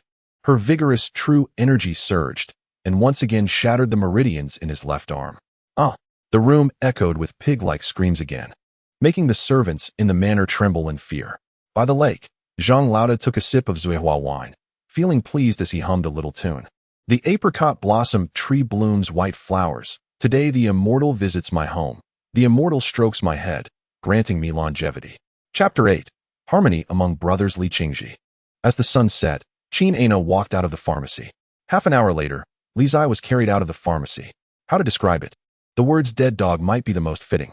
The servants of the Li family were so frightened that they didn't dare to breathe, as it was the first time they had seen the young master in such a miserable state over the years. Upon hearing the news, Li Million and Li Yue hurried to Li Zai's room, along with the manor's doctor. The young master just fainted from the pain. It's nothing serious, the doctor said after examining Li Zai's meridians. Hearing this, Li Million breathed a sigh of relief. Younger brother, Li Yue sat by the bed, looking at the unconscious Li Zai with a pained expression, feeling a hint of anger towards Qin Aina. Qin Aina is truly despicable. Could she not have used a gentler method to help my younger brother clear his meridians? Seeing that Li Zai was okay in the room, Li Million and the doctor left, leaving only Li Yue to guard by the bed until late at night. Sister Yue. In the dead of night, Li Zai woke up. Barely opening his eyes and seeing the woman by the bed, he called softly. Younger brother, you're awake, Li Yue said, her face lighting up with joy as she asked with concern, does it still hurt? It doesn't hurt anymore. Li Zai feigned ease and said, Sister Yue, it's too late, you should go back and rest. No rush, I made your favorite lotus seed soup. Li Yue got up and brought a bowl of lotus seed soup from the table, then gently fed it to him. Li Zai silently ate the lotus seed soup, feeling a bit sour in his heart. In this Li manner, if anyone treated him the best, it would definitely be his elder sister. Even his biological father, old Li, often paled in comparison. Moreover, over the years, most of the Li family's business has been managed by his elder sister, which has been quite hard work. On the contrary, he, the legitimate son of the Li family, spent his days idly, dreaming of becoming a sword immortal. To be honest, he felt quite guilty towards his elder sister. Sister Yue, Li Zai started to say something. Rest early and don't think too much. Li Yue seemed to sense what he was thinking and said softly, as long as you can be happy, your elder sister will be happy. After saying this, Li Yue did not linger and left the room. In the room, Li Zai lay quietly on the bed, feeling a determination he had never had before.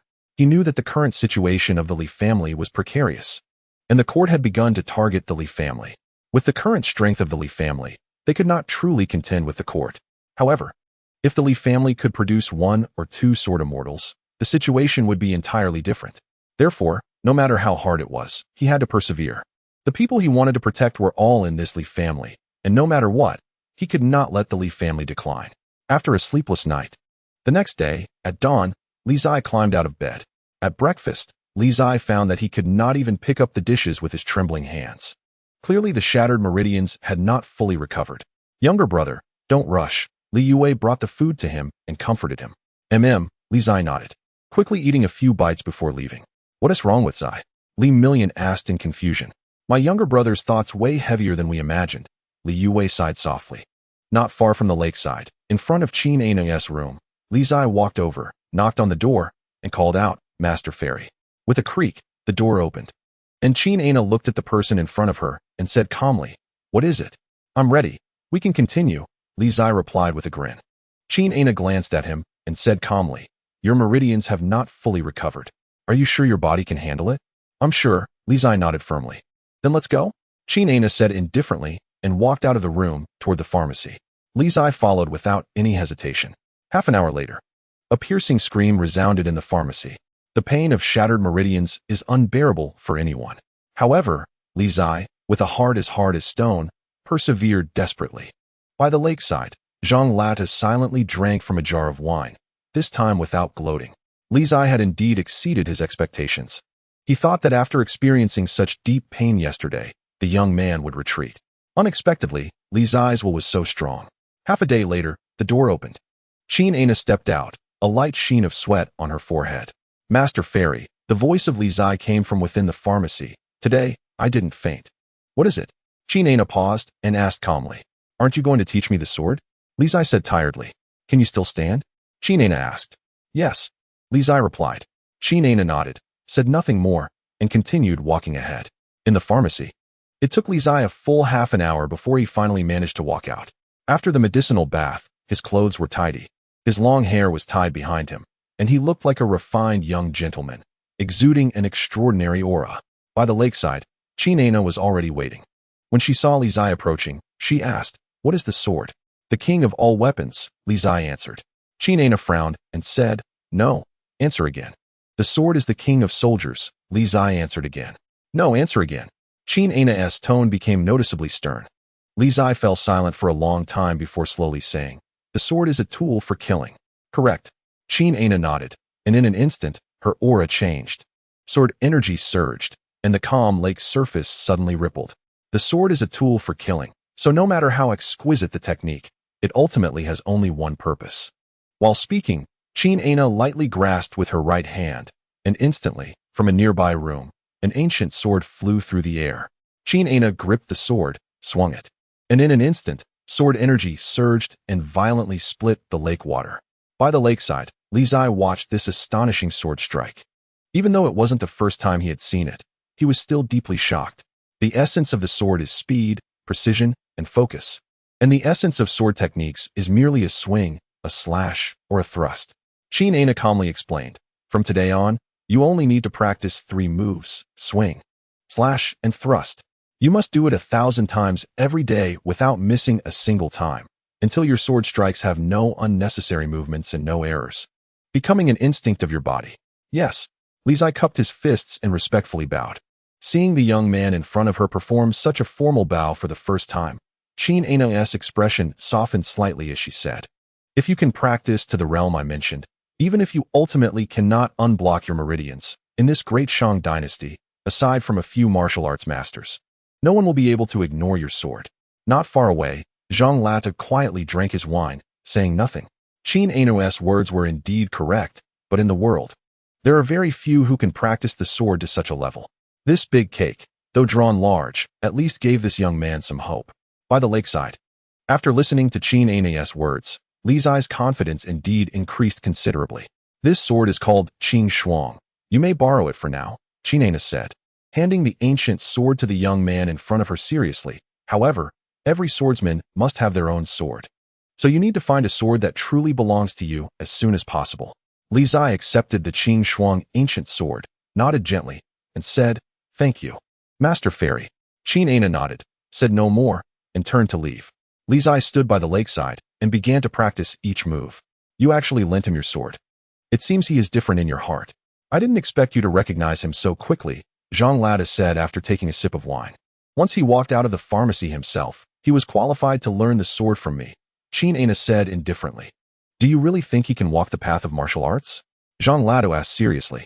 I don't know, Qin Ana replied calmly, but judging by his performance today, unless he really dies, he won't give up. Why not be a good young master and practice martial arts, only to seek hardship? Zhang Lada lightly mocked, not saying more. Qin Ana also said nothing, her gaze fixed on the young man ahead. Everyone has their own persistence. Perhaps he has something he wants to protect, which is why he is so relentless.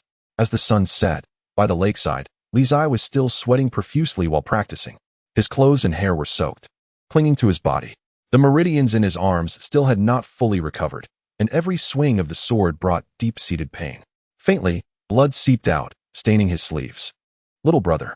In the distance, Li Yue watched this scene, her heart aching, but she understood her younger brother's character and did not step forward to stop him. It wasn't until sunset and after completing 1,000 repetitions that Li Zai finally stumbled back to his room, collapsing onto the bed, his consciousness already becoming hazy. As the sun set completely and night fell, Zhang Latu, who was about to return to his room to rest, suddenly narrowed his eyes. Looking toward the end of the night, a master. In the darkness, a young man dressed in a silver-gray robe walked over, his expression cold and stern, exuding an icy aura that sent chills down one's spine. Second young master. The servants in the house were initially stunned upon seeing the visitor, then hurriedly bowed. Li Qingji ignored them and walked directly toward the study. By the lakeside, Zhang Lada squinted.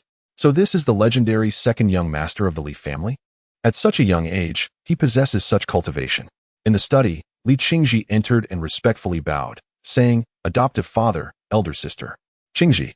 Li Wanbai and Li Youwei's expressions softened upon seeing him.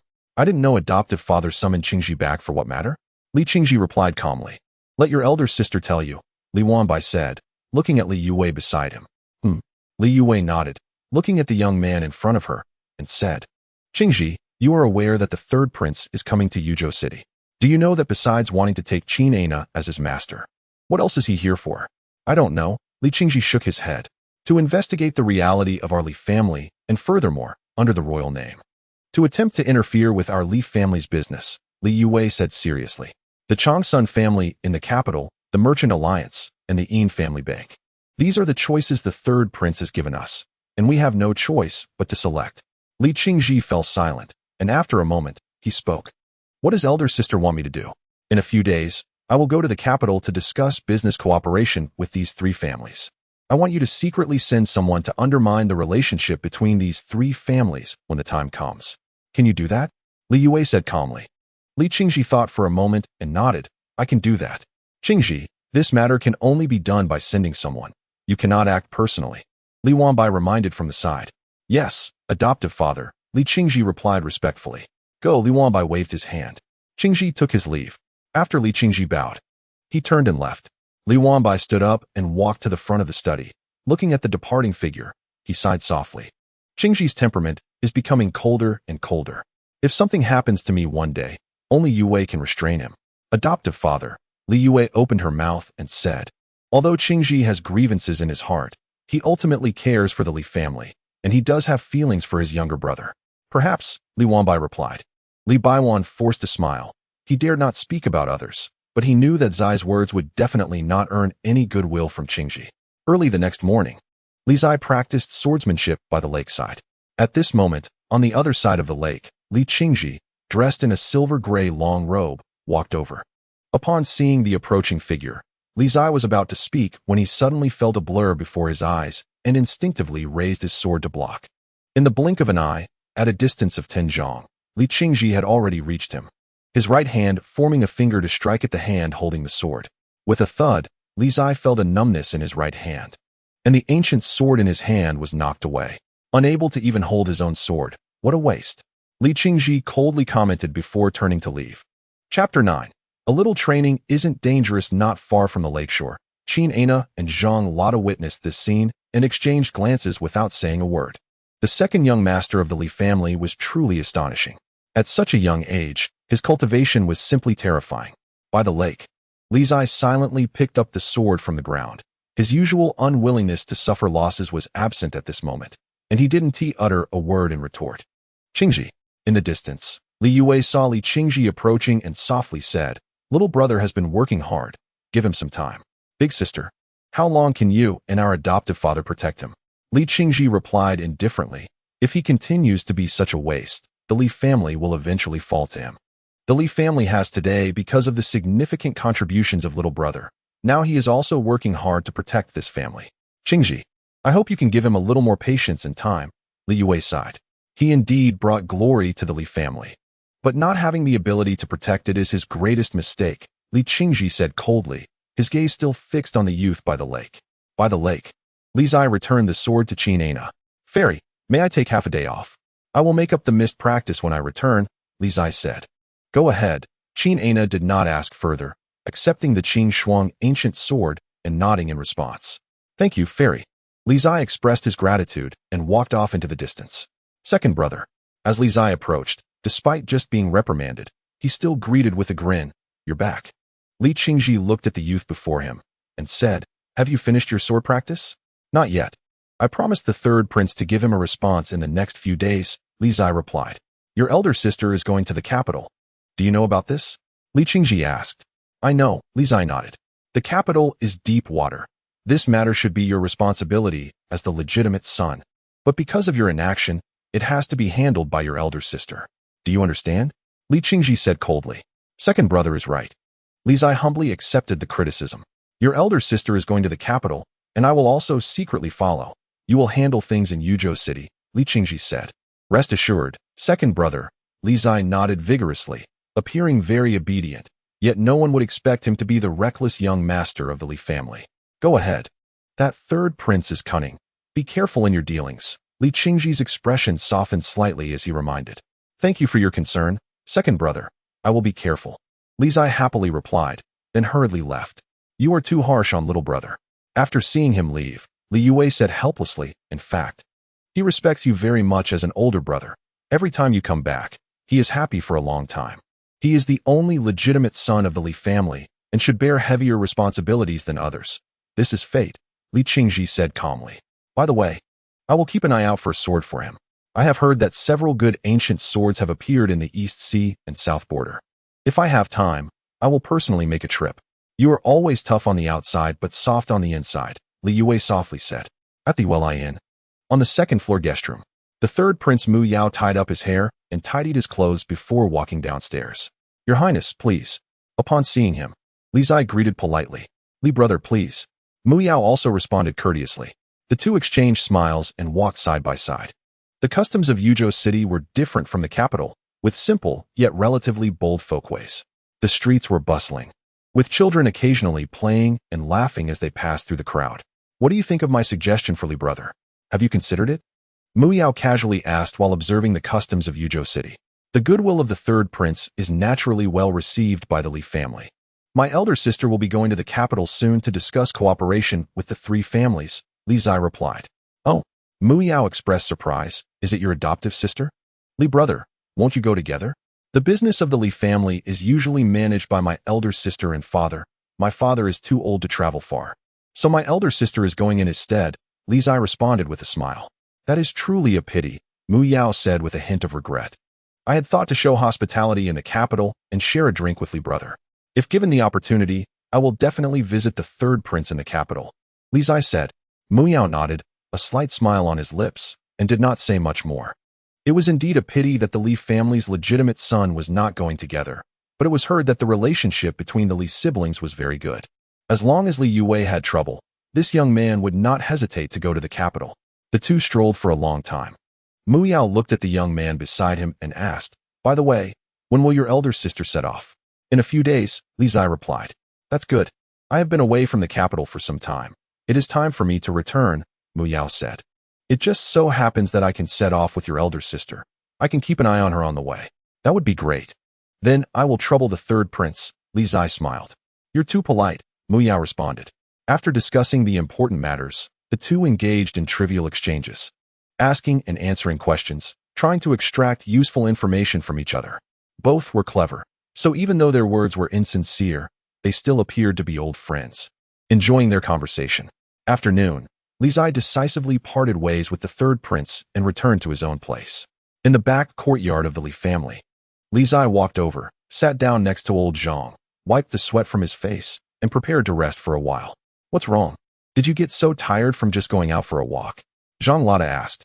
Talking to someone as scheming as the third prince is indeed exhausting, Li Zai sighed. You still have the face to say others are scheming. I think the most scheming person in Yuzhou City is you, kid, Zhang Lada said with a forced smile. Old Zhang, you have misunderstood me deeply, Li Zai said seriously. I always treat people with sincerity. Heh, Zhang Lada scoffed. Not even the dogs of Yuzhou City would believe that. Li Zai opened his mouth, about to retort, when suddenly he felt a chill behind him. An ancient sword flew over and clanged as it embedded itself in front of him. Finish practicing? A cold voice came from behind, though pleasant to the ears. It was chilling enough to make one shiver. Right away, Li Zai immediately stood up, drew the sword in front of him, and continued practicing. Zhang Lada took a sip of wine, the corner of his mouth curving up. Qin Ana stood nearby, watching the youth not far away, her eyes shimmering as if deep in thought. Sword fanatic, what do you think about finding him an opponent? After a while, Qin Ana asked. Do you want to kill him? Zhang Lada asked in surprise. He's only been learning swordsmanship for a few days. Even if you nourish his meridians with true energy and elixirs every day, his meridians are still unconnected, and he cannot cultivate yet. Moreover, swords have no eyes. Finding him an opponent now is just asking for trouble. Qin Ana fell silent for a moment and said, without sharpening jade, it cannot become a tool. If he continues to practice like this, Even in 10 years, he won't be able to catch up to Huoliner.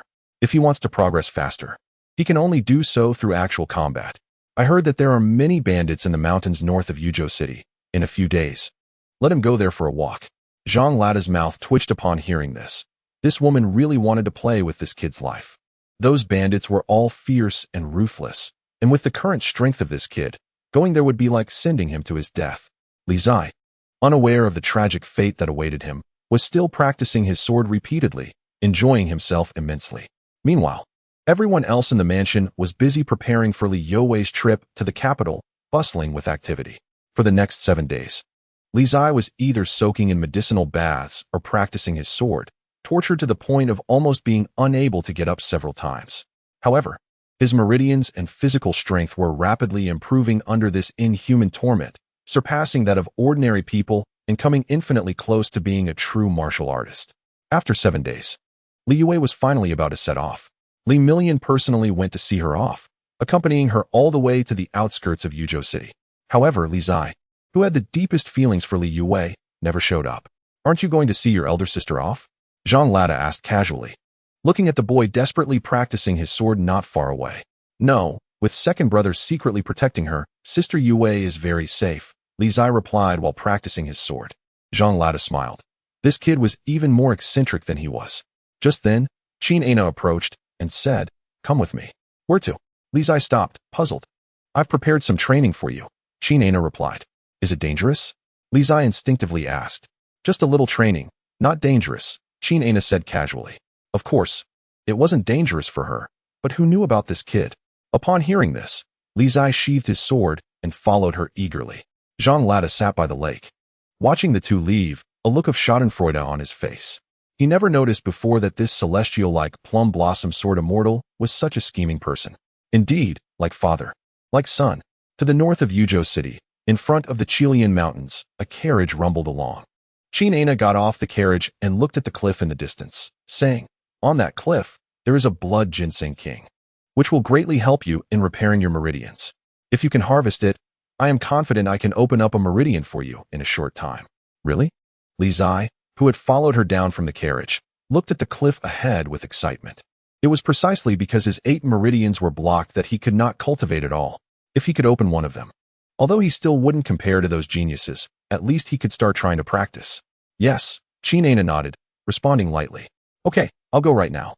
After saying this, Li Zai immediately walked toward the mountain ridge. "Wait," Qin Ana handed him a sword, saying, "Take this. It's just for gathering herbs. I won't need a sword."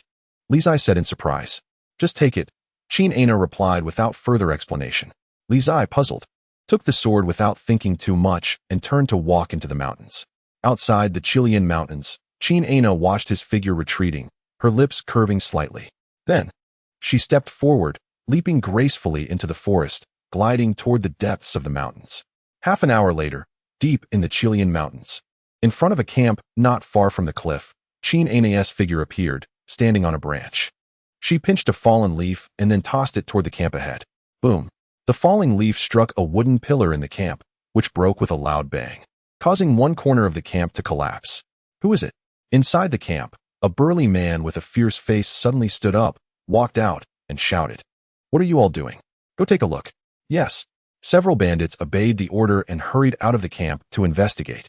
On the branch, Qin Ana stepped lightly, not hiding her tracks, and left under the watch of all the bandits. "Catch her," the man shouted angrily. Not far away, Li Zai, completely unaware of all this, finally climbed up tiredly. Blood Ginseng King. Li Zai looked around, searching for the Blood Ginseng King based on the location Qin Ana had indicated. "Where is it?" Just as Li Zai was searching for the Blood Ginseng King, an angry shout came from not far away. There, in the midst of the shouting, more than 10 bandits charged over like madmen. Damn it! Li Zai was shocked upon seeing this. I've been tricked by old Qin. No wonder she specifically instructed him to bring a sword. He wasn't a fool, if he still couldn't figure out what was going on at this point. He would have to have his head kicked by a donkey. Seeing the crazed bandits charging at him, Li Zai snapped back to reality and without a second thought, turned and ran. Old Qin, damn you. Chapter 10. Overconfidently, someone in the Qilian Mountains, over 10 bandits with knives searched through the forest, looking fierce and filled with murderous intent. Not far away, Li Zai was carefully hiding in the grass behind a large rock, trembling like a small beast being bullied. Chinena, damn you! Li Zai was furious. How could a master be so treacherous to their disciple? Women truly become unreasonable when they hold grudges. From behind the rock, Li Zai peeked out, observing the positions of the bandits, constantly calculating how to escape. The sky was getting dark, soon after sunset. He would leave under the cover of night. Huh, Chinena, if you think you can trick me, you're still young. Just as Li Zai began to feel smug, a sword aura shot through the air from a distance, crashing loudly against the giant rock in front of him. The loud sound was so piercing that it immediately startled 4 or 5 nearby bandits. Li Zai was stunned, then reacted with anger, cursing, Chinena, I'll fuck your fairy board. After cursing, Li Zai immediately got up and ran for his life. There, brothers, kill him. 5 bandits saw Li Zai fleeing behind the giant rock and chased after him with all their might. In the distance, on the treetops, a beautiful figure stood silently, watching the boy desperately fleeing through the forest, her lips curving slightly. In the sky, the sun was about to set, and the light in the forest was dimming. Kid, die? One bandit caught up to Li Zai, swinging down his iron knife. In a hurry, Li Zai rolled his body to avoid the blade, looking quite disheveled. Haha, useless. The bandit laughed loudly and kicked at him. On the ground, Li Zai hurriedly raised his sword to block. But he couldn't withstand the force of the bandit's kick and was sent rolling several meters away. From afar, Chinena frowned upon seeing this scene. This kid has forgotten everything I've taught him. A sword is not used like that. It seemed her decision to let him enter the mountains and fight these bandits was correct, without experiencing life and death combat. No matter how strong his body or how many times he practiced swordsmanship, it would be useless. In the forest, Li Zai, with no combat experience, was being toyed with by the bandits, having almost no ability to fight back. Not far away, a few more bandits, hearing the commotion, were rushing over. Look at this outfit, this delicate skin. He must be a young master from a wealthy family. Haha, instead of enjoying a good life, he came here to seek death. I'll make sure to fulfill your wish. Seeing Li Zai's disheveled state, the bandit grew even more arrogant, brandishing his iron knife as he approached. 10 steps away, Li Zai looked at the approaching bandit, anger rising in his eyes. With a youthful spirit, how could he easily give up? This bandit was not a martial artist. He was just an ordinary person like him. If he couldn't even beat this kind of person, what was the point of learning martial arts? 10 steps, 5 steps, 3 steps, closer. Li Zai held his breath, forcing himself to calm down in the face of life and death danger. At a distance of 3 steps, Li Zai, who had been lying on the ground, suddenly sprang up, drawing his sword and swinging it, in the blink of an eye. Swish! Under the afterglow of the setting sun, the sword light dazzled, like a startled swan, sealing the bandit's throat with one strike. From afar, on the treetops, Chinena's eyes lit up at this sight. Not bad. You. In the forest, the bandit clutched his bleeding throat, opened his mouth to say something, but could no longer speak, and his body fell straight down. Bad people always die from talking too much. Li Zai, feeling exhausted, sat down on the ground, looking at the bandit lying in a pool of blood, and weakly said, "So this is what it feels like to kill someone. It's really quite uncomfortable." Old 9. At that moment, 3 bandits rushed over from a distance, their faces contorted with rage upon seeing the scene. Li Zai saw that 3 had come at once, forcibly got up, and without a word, turned and ran. He couldn't take on all 3 right now. Chase! The 3 bandits immediately pursued him. The sunset faded, and night fell, the forest gradually becoming dark. The bandits lit torches and continued searching in the woods, clearly determined not to give up until they found Li Zai. They really were relentless. Li Zai looked at the flickering lights in the forest, a chill flashing in his eyes. Facing several bandits at once was indeed a bit difficult for him. But with it being so dark, the enemy was in the open while he was hidden. It was a good opportunity to pick them off one by one. Thinking this, Li Zai crouched down, using the cover of night and the grass to stealthily approach the nearest bandit. Swish! In the dark, Li Zai silently reached the bandit's back, covered his mouth, and swiftly cut his throat with the sword. Gulp! The bandit trembled and opened his mouth, soon losing all breath. After killing 2 people, Li Zai inexplicably felt a bit nauseous, but he forced it down and retreated into the bushes again. In this age of the survival of the fittest, he had to adapt. If he didn't kill, he would be the one dying today. In the bushes, Li Zai wiped the blood off his hands, carefully adjusted his breathing, and fixed his gaze on the flickering lights ahead, his eyes gradually turning cold and fierce, like a beast fixated on its prey. After experiencing life and death, Li Zai's mindset finally began to change. Tension and fear gradually faded away, and the more dangerous the situation became, the calmer he became. In the distance, among the shadows of the trees, Qin Aina, seeing the transformation happening in Li Zai, felt relieved and turned her gaze toward the bandit camp in the distance. Now, she could confidently do her own thing. Regarding the Blood Ginseng King, she did not lie. A few days ago, when she entered the mountains, that Blood Ginseng King indeed grew on a cliff. To be honest, she was also surprised when she first saw that medicinal king. Its rarity was beyond imagination, incomparable to any other great medicine. She didn't pick it in order to train Li Zai. Unexpectedly, when she came back today, the blood ginseng on the cliff was already gone. The only possibility was that the bandits in this mountain had found and picked it, hiding it in their camp. She hoped the kid had better luck and that the ginseng hadn't been consumed yet. Otherwise, finding another medicinal king wouldn't be as easy as imagined. Thinking of this, Qin Aina lightly stepped and leaped through the forest, heading toward the distant bandit camp. After a few breaths, deep in the forest, in front of the camp, a graceful figure landed lightly, like a startled swan, and in the blink of an eye, swept into the camp. Inside the camp, most of the bandits were already asleep, with only a few patrolling. Qin Aina avoided the patrolling bandits and began searching for the whereabouts of the blood ginseng.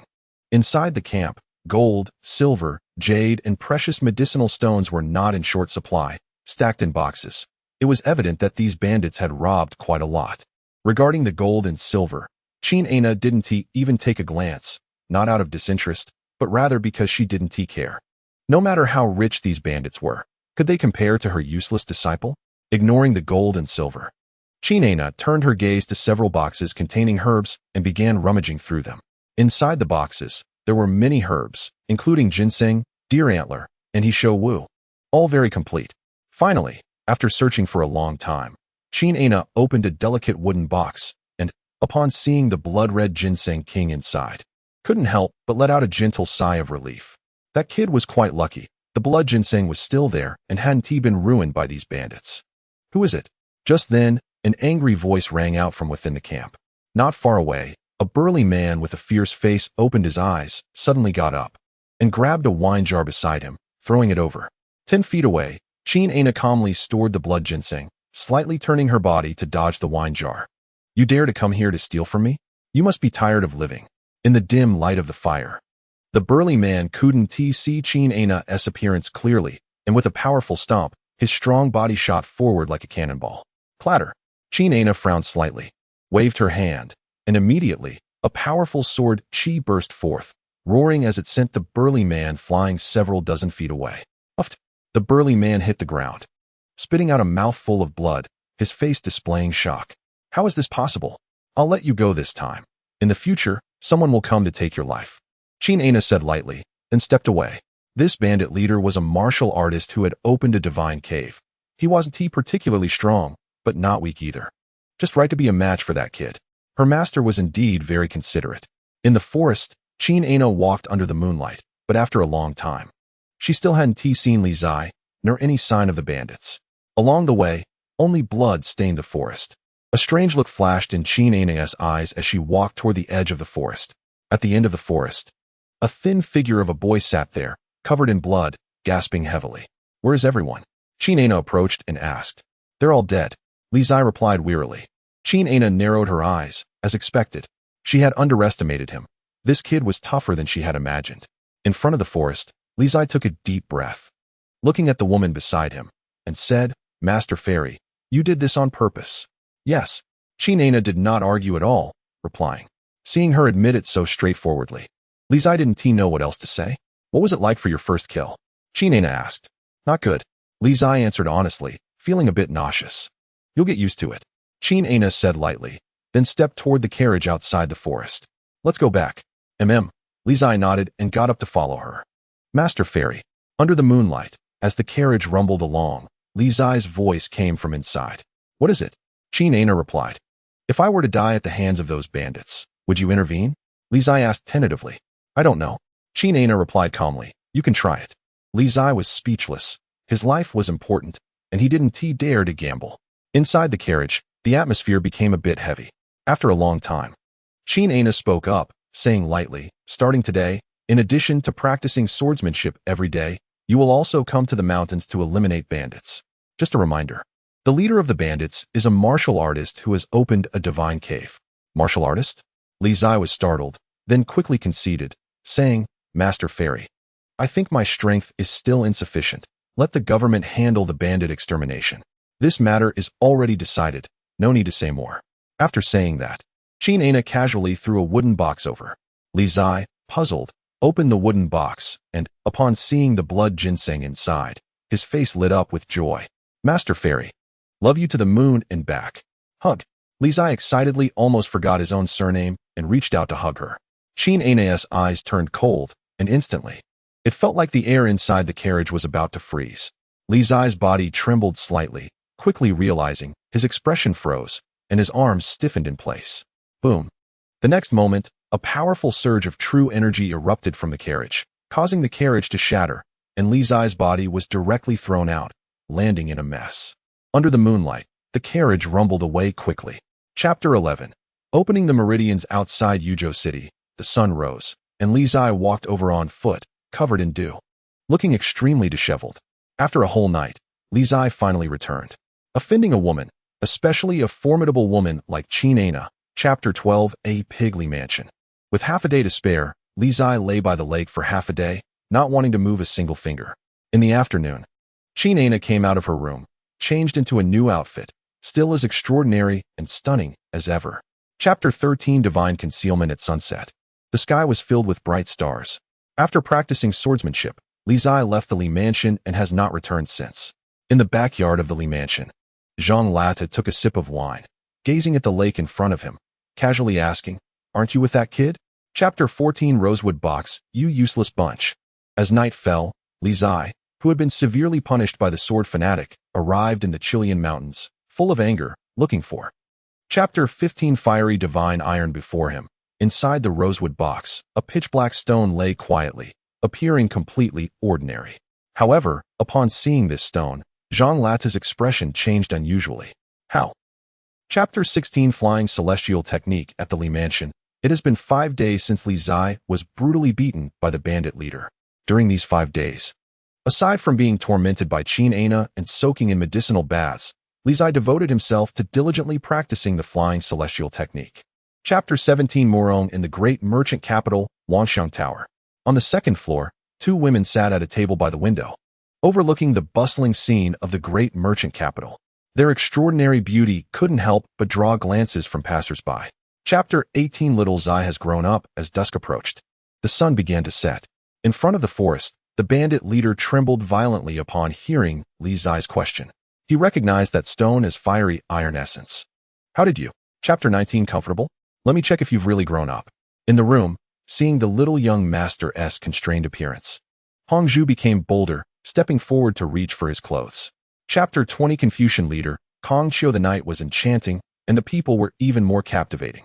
By the lake, a gentle breeze blew, and in a red dress, Hongzhu sat quietly, her profile perfect and flawless, mesmerizing. Li Zai sat beside Hongzhu, inhaling the refreshing scent. Chapter 21. The beginning of Concealment Splash. In the backyard of the Li Mansion, the sound of something falling into the water echoed, splashing up over a yard high. Oh, the 11th time. By the lake, Zhang Lata sat gleefully. Chapter 22. Forced marriage in the great merchant capital, Li Garden. Li Yue arrived at the newly purchased property in the capital, serving as the foundation for the Li family in the city. Originally a fresh and elegant residence, it had become chaotic over the past few days due to the arrival of one person. Chapter 23. Reunion at the third prince's mansion. Mu Yao looked at the information on the table, his expression very serious. Li Zai had finally come, sooner than he expected. "Your Highness, the heir has gone to Li Garden." Chapter 24. Tao Yao Yao in the capital. Li Zai and Mu Yao strolled for half a day, old friends reunited, enjoying their conversation. During their stroll, Li Zai particularly noticed the 10 mansions standing in different directions within the capital. Chapter 25. Law Confucian Master at the Taishua Palace. The Confucian Law Enforcement Hall. The atmosphere was tense, even somewhat oppressive. The 4 masters wore cold expressions, pretending to be serious, not uttering a word. There was an order from above to deliberately provoke. Chapter 26. Fox pretending to be a tiger early the next morning, just as dawn broke. In the West Wing, Li Zai ran to find Bai Wanyu to spar. The result? Better not to talk about it. Just now, the flying celestial technique used by Brother Li was the hardest to practice in the world. Chapter 27 Changsun Nanxiao outside the apricot garden. With one sentence from Changsun Nanxiao, Li Zai was truly at a loss for words. Are women nowadays this lewd? I'm still young. Can you wait a few years?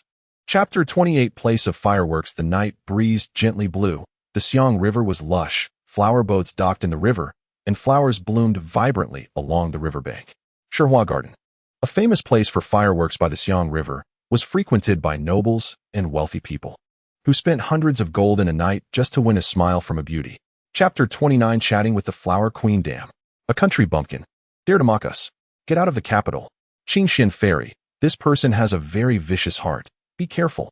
Chapter 30 Continuing to chat with the Flower Queen in Li Garden. At the break of dawn, Li Zai had disappeared again.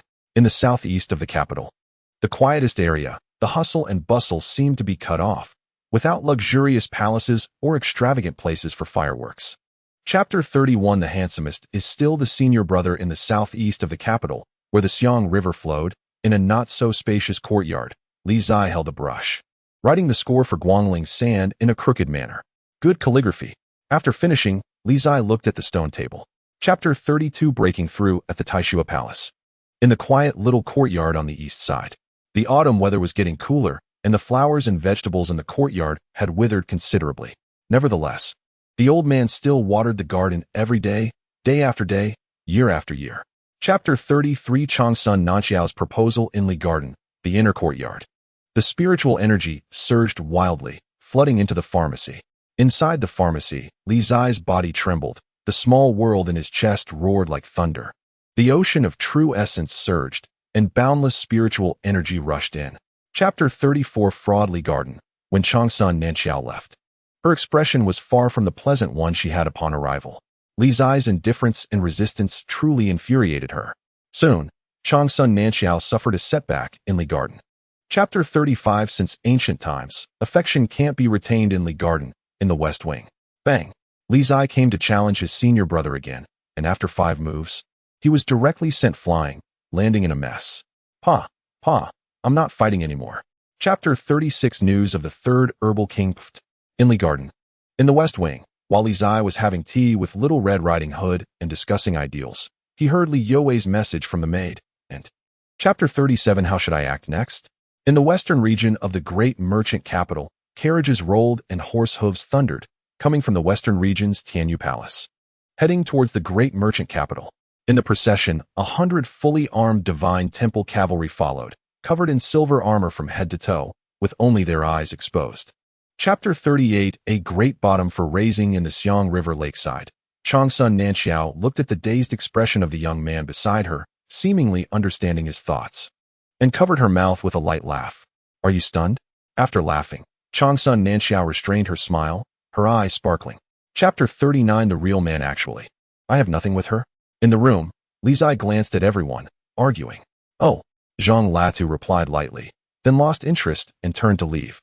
Chapter 40 The thoughts of the Confucian leader before leaving Li Garden. The enchanting smile of Changsun Nanxiao lingered in Li Zai's mind, refusing to fade. Demon. Li Zai shook his head vigorously to dispel the distracting thoughts. Chapter 41 Yin Xiaoyu in Li Garden. As the sky darkened and the bright moon rose.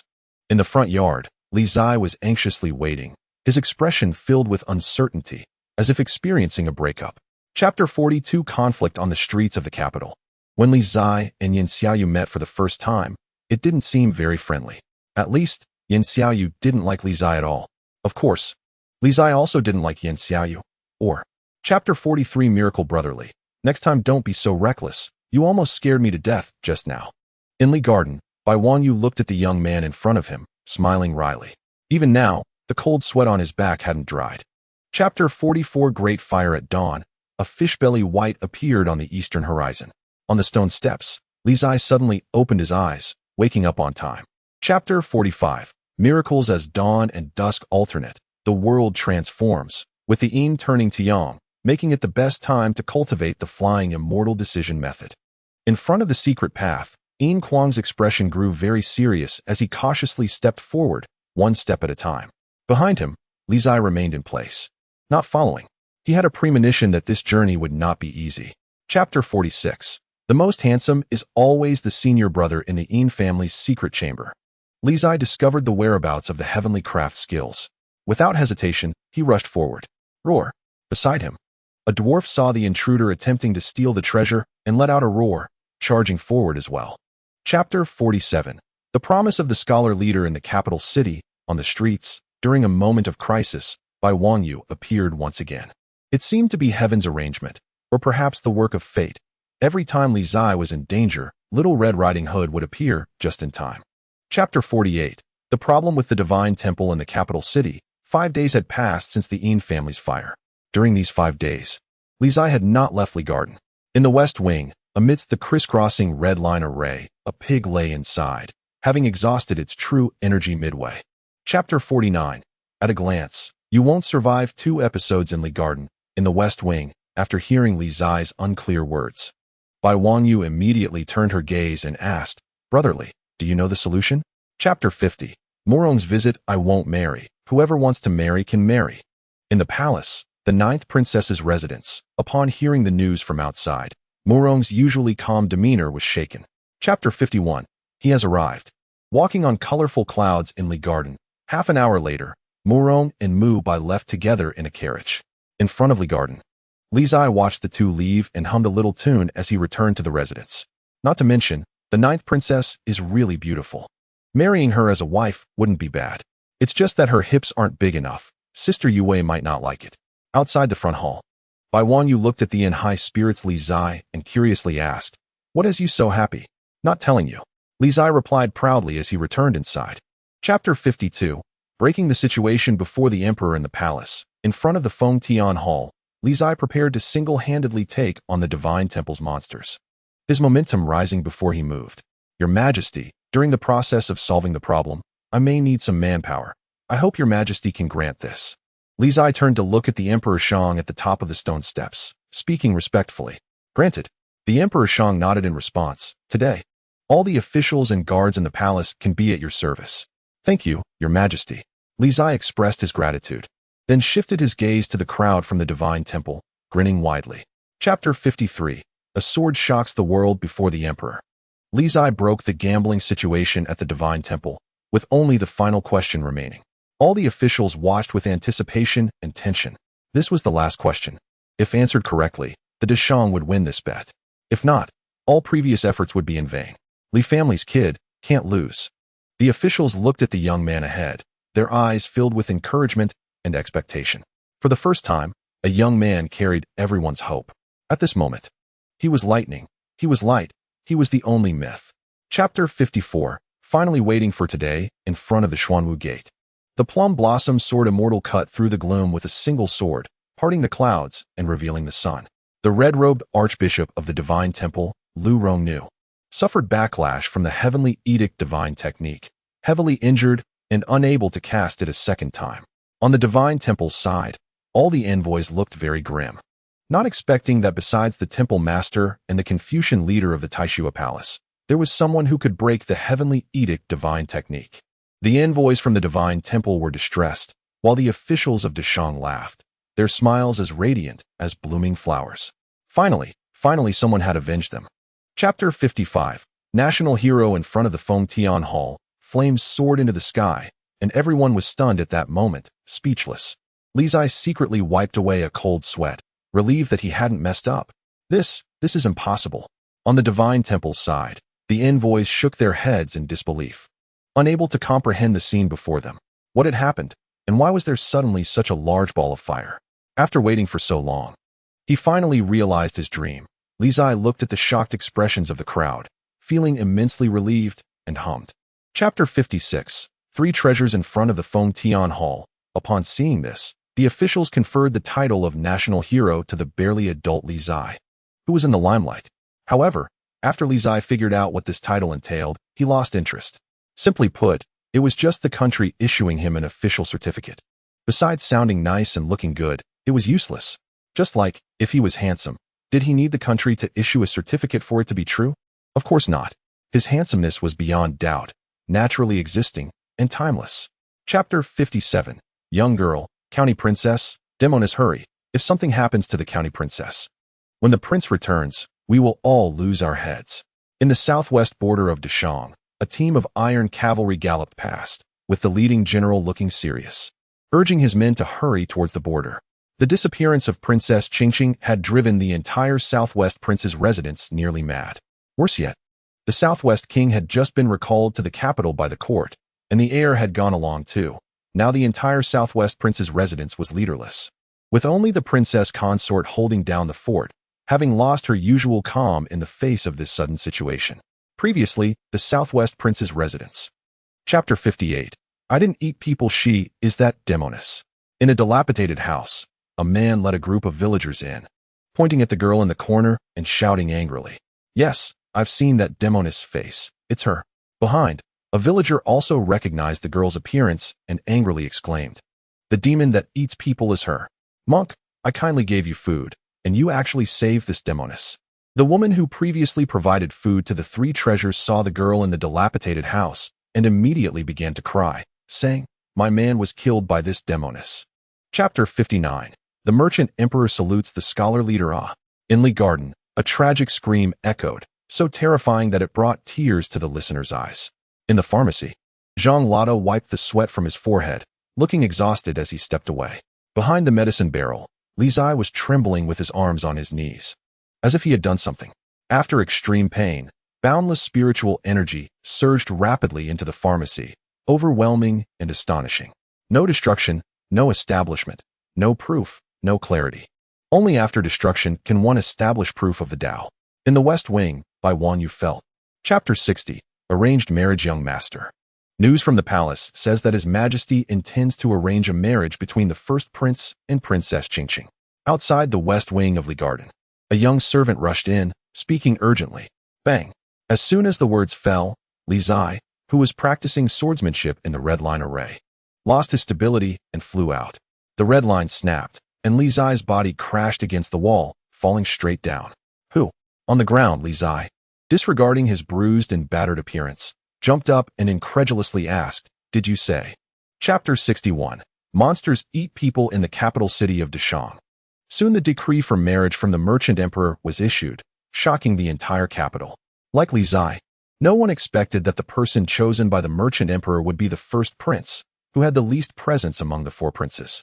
Consequently, many who had good relations with the Southwest king went to visit, trying to find out something. After all, the first prince had a leg disability. They didn't understand why the Southwest king would agree to this marriage. Even if it was the emperor's intention, if the Southwest king was unwilling, the emperor couldn't force it. However, the Southwest king. Chapter 62. The heavenly book reopens in the capital city, under the night sky. As monsters appeared and Li Zai faced danger, Bai Wangyu reappeared. However, this time, even the usually calm senior brother of the Confucian school revealed a murderous intent on his face. Behind them, Li Zai and Zhu Qingge exchanged glances before simultaneously retreating 10 zhang away. On the street, a cold wind blew, and Bai Wangyu's right hand grasped the air. The Tai sword flew back and settled into his hand. Confucian disciples. Ahead, amidst the black mist, a demon let out a cold, mocking laugh, its surrounding dark energy surging wildly, and then charged directly forward. Chapter 63. Rumors. Did you hear it last night? The bell of the Taishua Palace? The next day, in the capital of the Great Shang, the common people began to discuss the bell that rang last night, curious regardless of whether they had truly heard it. They said that when the bell of the Taishua Palace rang, it meant the heavenly book was about to open. The heavenly book, what is that? I don't know. No one has seen it. It's said to be a stone tablet that reveals the affairs of the world and possesses the ability to connect heaven and earth. Is that true? Just a stone tablet can be that powerful? Chapter 64. Fateful connection. Outside the Southwest King's mansion, a monk approached, looking at the mansion ahead. Hesitating for a moment before stepping forward, respectfully saluting the two soldiers at the gate, and politely saying, Amitba, generals, I have something to discuss with the princess. May I ask you to relay my message? You want to see the princess? The two soldiers at the gate exchanged glances, and one of them asked, Yes, I know the whereabouts of Princess Qingqing and wish to inform the princess, said the monk. Hearing this, the soldiers burst into laughter, saying, Monk, you want to... Chapter 65. Deception. Atop the burning heart tower, a brilliant light shone. In the dazzling white light, The heavenly book floated, and righteous energy filled the air, shaking the hearts of those who beheld it. With 1,000 years of Confucian luck, the power of the heavenly book had reached a level where it could comprehend the principles of heaven and earth, thus making Confucianism invincible in this capital. Today, with the opening of the heavenly book, all factions were immediately stirred. In this life, if one could seize the opportunity to have their name inscribed in the heavenly book, breaking into the fifth realm and becoming famous throughout the world would just be a matter of time. If luck was good, one could even follow in the footsteps of that former master of the heavenly edict and step into the fifth realm in one go. Chapter 66. Cheating? In the Burning Heart Tower, Li Zai used his silver tongue to deceive one opponent away, then cautiously continued to search for the path to the next level. The 18 layers of the Burning Heart Tower had only just begun at the first level to win the chance to have his name inscribed in the heavenly book. He had to reach the final level as soon as possible. Speaking of which, who built this broken tower? It didn't seem special from the outside. But why did it feel so vast inside? Unbeknownst to Li Zai, within the Burning Heart Tower, there was a secret formation of the Confucian school, where each formation was a world, infinitely mysterious. Meanwhile, the sounds of battle echoed from various positions within the tower. Chapter 67. A gentleman does not use his sword. Behind him on the fifth level of the Burning Heart Tower, turbulent waves surged. To escape, Yan Xiaoyu no longer suppressed his cultivation, unleashing his full combat power. A vast white divine light shot into the sky as Yan Xiaoyu cast an extraordinary technique, unleashing an incredible pressure that roared and surged forward. Facing the desperate son of a deity ahead, Bai Wangyu did not dare to be careless. He pointed his sword forward, also unleashing his full cultivation. Righteous energy surged, enhancing the Tai ancient sword, presenting an overwhelming sword pressure. Chapter 68. Confucian leader. On the 17th level of the Burning Heart Tower, Li Zai stared blankly at the empty scene before him, momentarily unable to regain his senses. Is this it? Is Little Red Riding Hood all right? What just happened? Did I stab that fish with one sword? Did I kill it? Awesome. After a storm of thoughts, Li Zai turned to look at the entrance to the final level, his eyes unable to hide his excitement. The moment to step into the fifth realm and dominate all realms was finally approaching. With this in mind, the smile on Li Zai's face gradually turned. Chapter 69. Carved in loneliness atop the Burning Heart Tower, Li Zai gazed at the heavenly book, his heart churning. The Confucian leader, has he lived for over 1,000 years? The first sword god, Li Taibai, has already died. Why is the Confucian leader still alive? Can mortals really live for 1,000 years? How enviable. Can I also live that long? Should I ask the Confucian leader how he maintains his longevity? As he thought about this, Li Zai's mind wandered again. What is that kid doing? Is he still carving? Chapter 70. You are the savior atop the Burning Heart Tower. Everyone watched as Li Zai carved in loneliness. The initial commotion was earth-shattering, with effects at full capacity, only to end with a single shudder. It was rather bland. Li Zai wanted to cry as he glanced at the crowd below, already waiting for him to come down, and suddenly felt caught between a rock and a hard place. Had he known the heavenly book was so unreliable, he wouldn't have been so arrogant earlier. Did he just seem to spray something? How many did he spray? It can't be that he sprayed them all, right? With this thought, cold sweat broke out on Li Zai's forehead. Chapter 71. Extreme night. Cold dew. In a secluded courtyard to the east of the Taishui, an old man and a young man were chatting in the vegetable garden, discussing everything from the origins of the world to the end of days, exchanging insights from both worlds. Confucian leader, why couldn't Li Taibai live for 1,000 years? Li Zai asked his doubts, puzzled. Was it because his cultivation was not as good as the Confucian leader's? No. Kong Qiu shook his head and said, I can live for over 1,000 years because of the existence of the heavenly book. Do you know why? Over the past 1,000 years, the heavenly book, which opens every 100 years, has only 4 names inscribed in it. Chapter 72. Knowing etiquette and keeping principles. Outside the Taishui Palace, Li Zai tiptoed out, looking around to see if anyone was blocking him. With so many enemies, he was afraid someone would knock him out. Don't look, no one is here. Behind him, Bai Wangyu stepped forward and said, those people couldn't wait and have left. Old Bai. Seeing the visitor, Li Zai's face lit up with joy, saying, is your injury all right now? I took the medicine. It's not serious anymore. Bai Wangyu smiled, but Yan Xiaoyu's injury is much more serious than mine. Chapter 73. Chun Shower. Outside the north courtyard of the Taishui Palace, Bai Wangyu stood awkwardly, unsure whether to enter or not. Oh, little Wang Yu. At this moment, a teacher in the courtyard saw Bai Wang Yu outside, and a smile immediately appeared on his face as he said, "Come in quickly." Hearing this, Bai Wang Yu could only brace himself and walk in. Behind, Li Zai curiously followed, wanting to see what these etiquette-abiding teachers looked like. "Who is this?" the teachers in the courtyard asked when they saw the person following behind.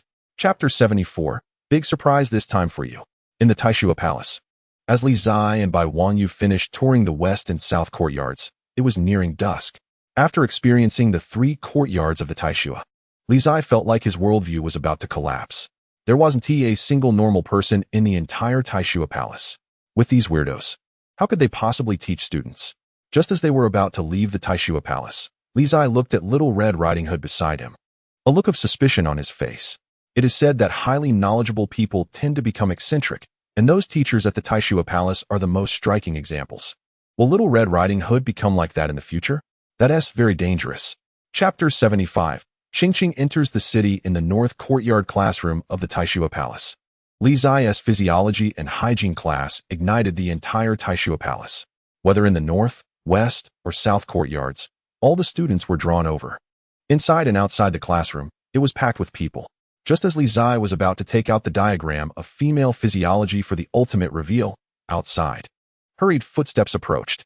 The Master of Law and Confucianism. Upon seeing the arrival, many Taishua students were immediately startled, quickly bowing respectfully and making way. Behind the Master of Law and Confucianism. Chapter 76. The Tripitaka has arrived in the capital. On the streets, Qingqing entered the city, personally escorted by the heir of the Southwest King, making quite the spectacle. Li Zai's attention was entirely captivated by Princess Qingqing, wearing a lovesick expression, nearly drooling. Brotherly. Beside him, Bai Wang Yu tugged at the sleeve of the former, saying, "Look over there. I want to see the beauty." Li Zai's gaze was fixed on the Princess Qingqing in the carriage, his smile growing increasingly infatuated. If it weren't for the crowd in the way, he might have rushed over. The Buddha's son was on the opposite side. Chapter 77. The sign of the polar knight Li Jiaoxi has started the class. Li Jiaoxi has started the class. Hurry up. Is it exciting? What do you think?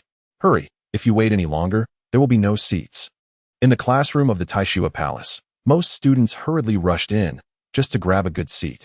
In class, Li Zai held a self-made thermos cup, pretended to blow on it, took a sip of tea, then grimaced as he spat the tea leaves back into the cup. Ugh. Immediately, many students below were shocked. Chapter 78. The strongest turtle shell in history in the Li Garden. Sanzong looked at the boy rolling on the ground, drenched in cold sweat. Unsure of what to do. He didn't know how weak this scion of the Li family was. Wasn't it said that the scion of the Li family was a disciple of the Plum Blossom, Sword Immortal? Benefactorly. Sanzong said anxiously. I have no money. How can I compensate you? On the ground. Upon hearing this, Li Zai immediately stopped acting spoiled and grinned. Teach me a move. Sanzong was taken aback, and after a moment, he put his hands together and recited a Buddhist chant, Amitabha, masterly. Chapter 79. Catching demons? Are you sure? What exactly is that thing? In the tent of the Huyin tribe in the northern desert, the leaders of the Qisong, Baidi, and Helan tribes gathered, looking at the Huyin great lord in front of them, and asked. The 4 tribal leaders were all men, and except for the Baidi great lord, the other 3 were all robust men. In comparison, the Baidi great lord resembled a Central Plains person, cultured and refined, but for some reason, his complexion appeared somewhat pale, completely lacking the fierce aura typical of northern desert men. However, everyone present knew that the most formidable among the 4 tribes was this Baidi. Chapter 80. Li Qingji old Bai, you bastard. In the darkness of the street, as cries rang out and black mist spread, Li Zai was thrown out as a meat shield. Brotherly, if you don't use your turtle shell, you'll be crushed. After tossing Li Zai out, Bai Wang Yu reminded him. You bastard. In midair, Li Zai gritted his teeth and cursed, then quickly circulated his true essence, and the mighty aura manifested in response. The invisible waves transformed into protective aura, rapidly spreading out. Chapter 81. A small tree that doesn't grow straight in the Li Garden. When Li Qingji returned, Li Zai had already been waiting in the front yard for most of the night, not daring to breathe. At dawn, the pretty little maids who had risen early saw the young master in the yard and immediately understood that the second young master was about to return. Only the second young master could make the young master so fearful. What trouble has the young master gotten into now? It can't be. as everything the young master has done recently has brought glory to the Li family. So why is the young master so scared? I don't know. Let's go quickly. Chapter 82. Seeking guidance. Qingshan, please give me some pointers. Hey, don't leave. Yao, teach me a few moves with the sword. After all, martial arts all lead to the same goal. What? There's still class? Impossible. I checked. You have no class today. Makeup class? Damn, who are you fooling? Since Li Qingji left, Li Zai had been going to the instructors in the North Courtyard every day to seek guidance on martial arts. After several days of pestering, Li Qingshan and Yao Guihai were both at their wits' end. Upon seeing Li Zai coming, they hurriedly tried to hide, as if they saw a plague god. Chapter 83. The son of the Buddha in the great prince's mansion, the king of the southwest personally arrived, exuding the aura of a martial king. Each of the 10 martial kings of the Great Shang could be considered a hero of their region, with formidable strength and remarkable military achievements. As one of the 10 martial kings, the Southwest King's cultivation needs no further mention, being a well-known expert throughout the Great Shang. Southwest King, please proceed to the main hall, Mu Yuan said politely as he looked at the Southwest King. The Southwest King nodded and walked together with him towards the main hall. The servants in the mansion served tea and then retreated one after another. Chapter 84. The conflict between two princes in the flower-picking garden. Li Zai spun a web of nonsense and successfully intimidated the current Buddha's son, almost making him bow down to be his master. Brotherly, where did you hear these things? Bai Wangyu, coming back to her senses, asked softly. Does it matter where I heard it? As long as it's useful. Li Zai looked at the little monk who was deep in thought and whispered, Look, this little monk is about to have an epiphany, maybe in a while. He will be radiating golden light and become a Buddha right away. Boom. Just as Li Zai's words fell, the contemplative Sanzong suddenly radiated golden light. Chapter 85. The green-clothed monk in the flower-picking garden. Mu Qing walked in, clad in armor, looking very conspicuous. At Li Zai's signal, Bai Wangyu stood up and walked towards the 11th prince. Mu Qing was momentarily stunned upon seeing the newcomer, about to speak, but was interrupted. 11th prince. Bai Wangyu greeted politely. Bai Gongzi. Mu Qing understood and was about to say something when he noticed the woman beside him, saying, Did Bai Gongzi bring silver? You left in such a hurry that you didn't bring any money. Chapter 86. The grand wedding. 2 days passed swiftly. During these 2 days, the atmosphere in the entire capital became somewhat strange. Li Zai still couldn't stop the 11th prince. Because the conversation between the 11th prince and the king of the southwest was not pleasant, he had no choice but to go to the imperial palace. As a result, the 11th prince and the Shang emperor had a huge argument in the Shoan hall. In the end, the 11th prince stormed out, and the Shang emperor, furious, smashed the chessboard, frightening the palace servants to the point where they didn't dare to breathe all day. Benefactorly, did I really lose my composure that day? Chapter 87. Is Qingqing a demon? In the capital, dark clouds loomed. On what should have been a joyous day, the heavens were unkind, the overcast clouds blocking the sun, making the entire capital appear very dim. Outside the Li garden, Li Zai looked at the dark clouds in the sky, a strange color flashing in his eyes. Is it going to rain today? I didn't bring an umbrella. Ahead, Sanzong walked quietly, smiling, his pace quickening. Li Zai and Bai Wangyu hurried to catch up, fearing that this little monk would break free from their control. Right now, this little bald donkey was like a ticking time bomb. Who knew what would happen? Chapter 88. Little monk, I didn't eat anyone in the capital. At the great prince's mansion, Fa Hai made his move, and the purple gold bowl radiated a brilliant light, illuminating the mansion. The golden Buddha light was dazzling, and under the Buddha light, everyone felt as if they were bathed in the morning sun, except for one person. Princess Qingqing. In the Buddha light, Princess Qingqing trembled all over, her beautiful face showing extreme pain, and her eyes turned blood red. A demon, she is a demon. In the main hall, everyone saw the appearance of Princess Qingqing, snapped back to reality, and hurriedly stood up, retreating with expressions of fear. Beside the Shang Emperor, Rongui. Chapter 89. The Buddha's son, the demoness in the great prince's mansion. Fa Hai captured the demon, and the purple gold bowl unleashed terrifying power. Golden waves crashing down like towering waves, threatening to obliterate everything.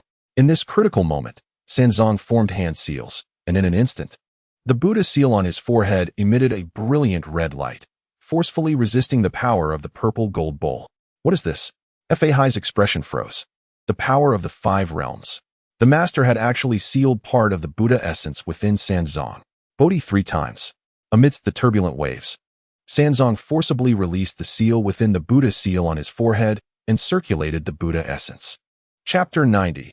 Blood battle in the rainy night on the streets of the capital. Heavy rain poured down and thunder roared. As the rain fell, the monk in green walked forward, holding the purple gold bowl, unaffected by the rain. All beings suffer, Fa High ferries across, even amidst the mundane world.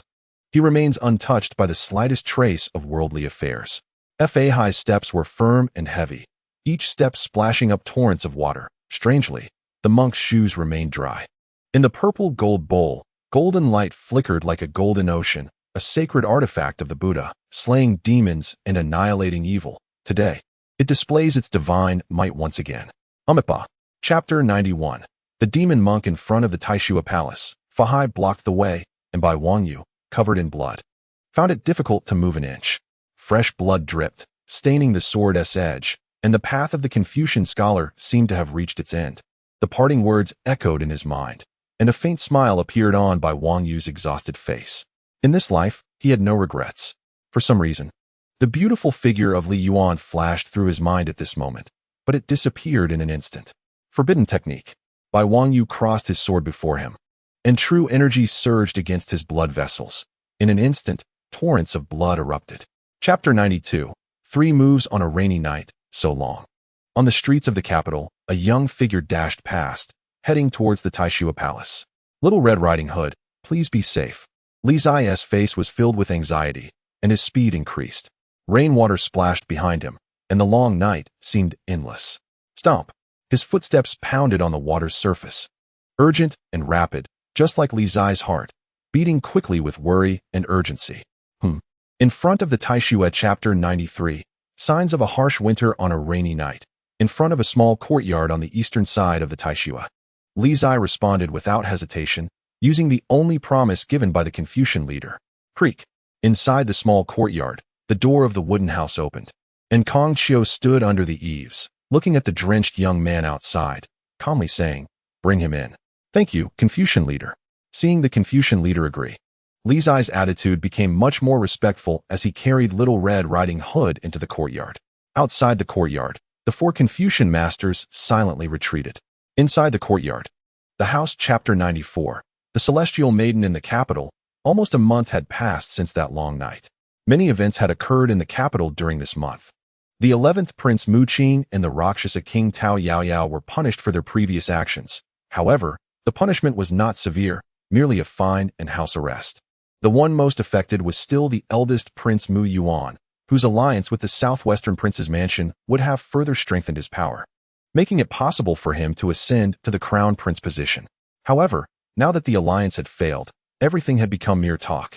Aside from the eldest prince, the southwestern prince's mansion was also affected. Chapter 95. The 8 clans of the northern desert. In the northern desert, at the junction of the 8 clans. Outside a temporarily built camp, soldiers from the 8 clans stood guard, on high alert. Inside the tent, all the great lords of the 8 clans were present, except for the Dantai clan. The Dantai lord had been seriously ill for a long time, which was well known. So the representative from the Dantai clan was the celestial maiden, Dantai Jingyue. Although Dantai Jingyue was the only woman among the 8, all the great lords present did not dare to underestimate her. In the years that the Dantai lord had been ill, the Dantai clan had not only remained stable, but had also become even stronger. Chapter 96. Zhu Zhu. As expected, the agreement to descend south did not come to fruition. Dantai Jingyue was not surprised at all. Convincing the great lords of the 7 clans was not an easy task and required more time and opportunities. Moreover, it was currently winter, not a suitable time for war, even if they were to descend south. It would have to wait until next year when the grass and water were abundant and provisions were sufficient. She had waited for so many years. A little longer wouldn't matter. This woman is a madwoman. In front of the tent, Lord Huyan looked at Dantai Jingyue's departing figure and said solemnly. Chapter 97. Li Zai in deep trouble in the Li residence, the main hall. 2 women faced each other, both equally beautiful. One appeared gentle as water, while the other seemed aggressive. It had to be said that although Li Youwei's temperament was not as gentle as she seemed, her looks and demeanor were that of a true noble lady, gentle and pure. In contrast, The woman in the hall who claimed to be Li Zai's fiancée, Zhu, was sharp and fierce, as if getting too close would result in injury. In simple terms, she was a thorny rose, beautiful yet intimidating. May I ask Zhu Chapter 98. Even heaven does not know in Li Yuan. Li Zai practiced swordsmanship under the moonlight. Not far away, Zhu, draped in a red cloak, quietly accompanied him.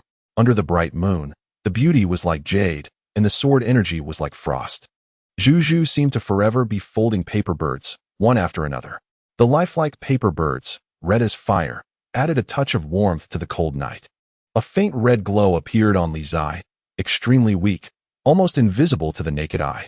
As Li Zai's sword movements grew faster, a continuous stream of spiritual energy surged from the heavens and quietly entered his body. Little did he know Chapter 99, dying in the calamity in the capital. The festival season had arrived. Heavy snow sealed the city, yet it did not dampen the festive atmosphere within. Sword enthusiast, fairy master, I wish you a happy new year.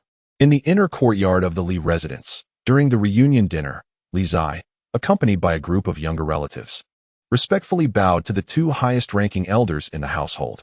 Zhang Lada and Qin Ana showed expressions of relief upon seeing this.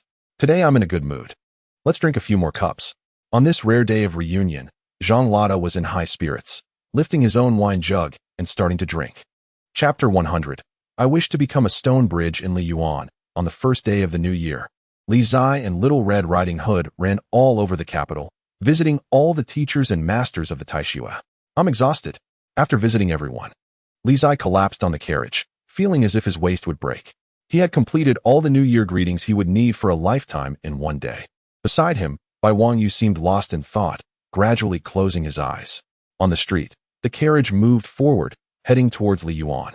Suddenly, in the sky above the capital, a vast and endless Chapter 101. The Merchant Emperor's decree winter was so long, whether in the northern desert or the central plains. One could clearly feel that this year's winter was much longer than usual. More than a month after the festival, snow still fell from the sky, and the fire pit in the house burned brighter and brighter. The only good news was that after nearly 4 months of recuperation, Little Red Riding Hood's injuries had finally healed to a large extent. Although not completely healed, she could at least wield a sword and practice a few moves. Thus, in the inner courtyard, a figure in white was dancing with a sword, exuding righteous energy, showcasing the great righteousness of the Confucian school. In front of the room, Li Yue watched Chapter 102. I don't like it in the palace. As Bai Wangyu stepped out, his face was pale, and he appeared to be in poor condition. Old Bai, outside the palace, Li Zai, who had been anxiously waiting, saw Little Red Riding Hood come out and immediately got off the carriage, stepping forward to ask, How is it? Are you okay? I'm fine. Bai Wangyu replied softly and silently got onto the carriage. Li Zai noticed Little Red Riding Hood's abnormality and did not rush to ask further, boarding the carriage first. The next moment, the carriage moved forward, heading towards Li Yuan. Old Bai, what exactly happened? Chapter 103. A conversation with the Confucian leader. Old man, the school just started, and I don't have any classes. Why did you call me here? On the eastern side of the Taishiwa Palace, Li Zai was summoned by the Confucian leader, sitting on the ridge of a field, pulling up a radish from the garden, washing it, and eating while speaking. Just chatting. Kong Qiu sat down opposite the young man, smiling as he asked, How are things with your elder sister and Wangyu? Not good. Li Zai chewed on the water radish, saying, I asked Yue, but didn't he find out anything? Matters of fate should go with the flow, they cannot be forced. Chapter 104. Sword Immortal, you're going to the northern desert? In Li Yuan, Zhu was startled upon hearing the news of Li Zai's plan to go to the northern desert, anxiously asking, Is it not possible to not go? The northern desert is too dangerous right now. I have to go. Li Zai said helplessly. The old man said there's the 4th medicinal king in the northern desert. You know my special physique. Without the medicinal king, I cannot open the blocked meridians at all. Hearing this, Zhu bit her lip and said, But, husband, the northern desert is indeed too dangerous. Chapter 105.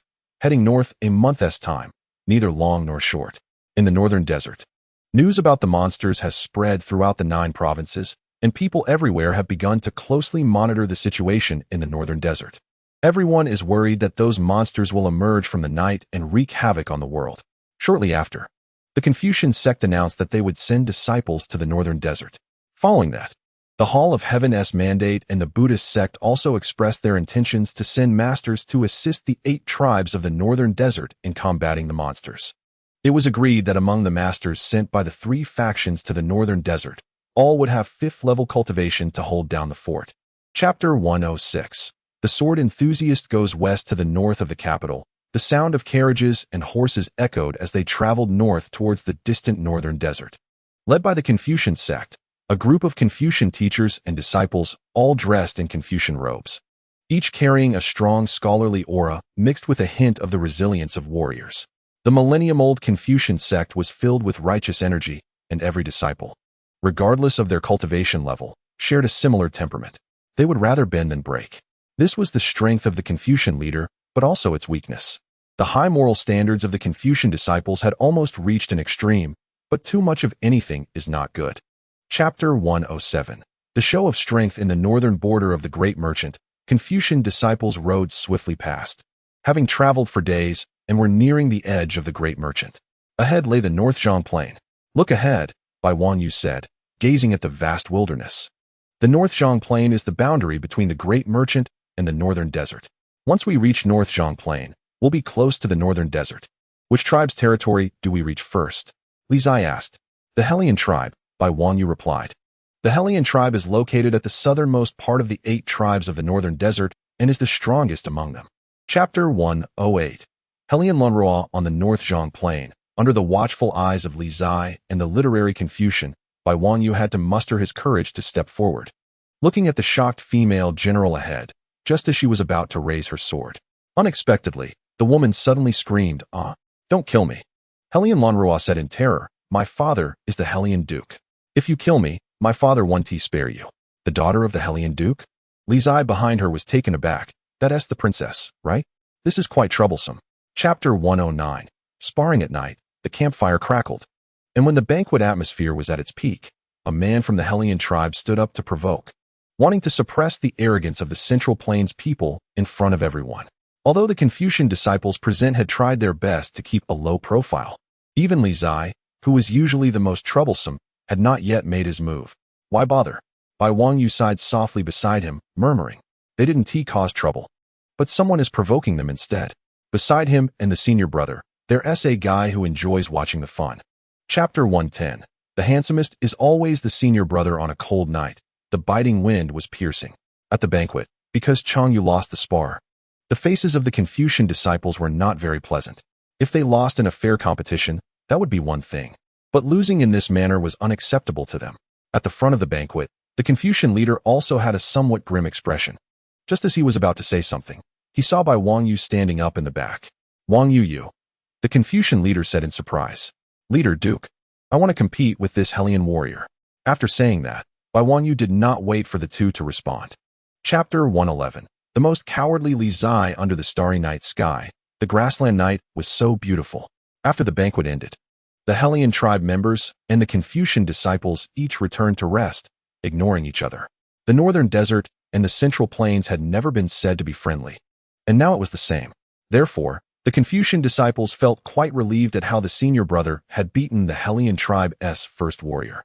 There are many ways to beat someone. Physical pain is not worth mentioning. Sometimes, a slap in the face hurts even more. In front of the felt tent, 3 restless guys sat in a row. Chapter 112. The wolf pack on the grassland. Swift horses galloped. The warriors of the Hellion tribe bent their bows and nocked arrows, chasing after the prey running in the wilderness. In winter, prey is relatively scarce, so whenever a prey appears, several people vie to chase it. The Hellion Duke personally led the team for the hunt, and every warrior of the Hellion tribe wanted to perform well to gain the Duke's favor. On the grassland, there were wild horses, yellow sheep, wild rabbits, and after a couple of hours, most of the Hellion warriors began to have catches, their enthusiasm soaring. Ao Qiong, being the first warrior of the Hellion tribe. Chapter 113. White Wolf on the Grassland. A pack of gray wolves rushed toward the 4 like a torrent. The dark pack of wolves numbered over 100. And such a large pack was something even Hellion Lonrua had never seen in her 10+ years of living on the grassland. "Run!" Hellion Lonrua shouted urgently upon seeing the astonishing number of gray wolves ahead. There's no time. Li Zai and the literary Confucian drew their swords, looking at the pack of wolves charging toward them. In front of them, Bai Wangyu calmed the horse beneath him before leaping down. Chapter 114. A gentleman does not hold grudges under the moonlight. A sword flew like a celestial being, coming swiftly toward the white-eyed Wolf King. The sword, as swift as a blazing meteor, reached the Wolf King in an instant. The flying immortal sword technique is known for its unparalleled speed, its swiftness comparable to thunder and fire. As the sword light approached, the white wolf seemed to sense it, its fur bursting with dazzling white light, blocking the incoming sword edge. The clang of the collision was like metal striking stone, ear-piercingly sharp. A woo! The white wolf howled in pain, raising its claw and directly swiping at the human in front. Seeing this, Li Zai lightly stepped forward. Chapter 115. Li Zai will always repay grudges on the grassland. The cold wind was biting. Everyone's attention was focused as Hellion Lanroa carefully applied wolf medicine to Bai Wangyu's wound, looking pained, an unprecedented sight. The Hellion warriors watched this scene with envy. Their beautiful princess seemed to have fallen for a person from the Central Plains. Lanroa, why did you run so far? The Hellion Duke asked in confusion. Just as Hellion Lanroa was about to answer, Li Zai stepped forward and said, Duke, someone is plotting against the princess. Chapter 116. Dantai on a cold night. The biting wind was piercing. Li Zai stood in front of everyone with the fish intestine sword in hand. Half his body stained with blood, a startling sight. On the ground, Ao Cheong had already breathed more out than in, his chest cut open by the blade, flesh torn, bones exposed, and blood gushing out, staining the ground beneath him red. The Hellion Duke and the Hellion warriors behind him looked at the scene before them with anger and shock. They were furious that someone dared to kill their people in front of them, and shocked that this young man was so ruthless at such a young age. Impudent. Chapter 117. First meeting in the boundless wilderness of the northern desert, the Confucian disciples continued their journey northward. Leader, did you ask the Hellion Duke for any compensation last night? Old Bai got injured because he saved his daughter, Li Zai asked, feeling bored on the road. If you hadn't mentioned it, I wouldn't have remembered to ask you. The Confucian leader turned back, looking at the troublemaker behind him, and asked, Yesterday, you killed a Hellion tribesman right in front of the Hellion Duke. Aren't you afraid that he will be furious and take your head? Chapter 118. Kings do not meet on the grassland, the Dantai tribe. Li Zai and Dantai Jinghua met for the first time, and inexplicably, it was not very friendly. Although neither spoke, both felt a strong sense of repulsion toward each other. However, with so many people present, neither expressed it and quickly averted their gazes. Celestial Maiden. The Confucian leader dismounted and greeted politely. Confucian leader, Dantai Jinghua returned the courtesy, her attitude equally polite. After a simple greeting, Dantai Jinghua arranged accommodations for the guests who had come from afar. Chapter 119. Dantai Zhun in the northern desert, the Dantai tribe.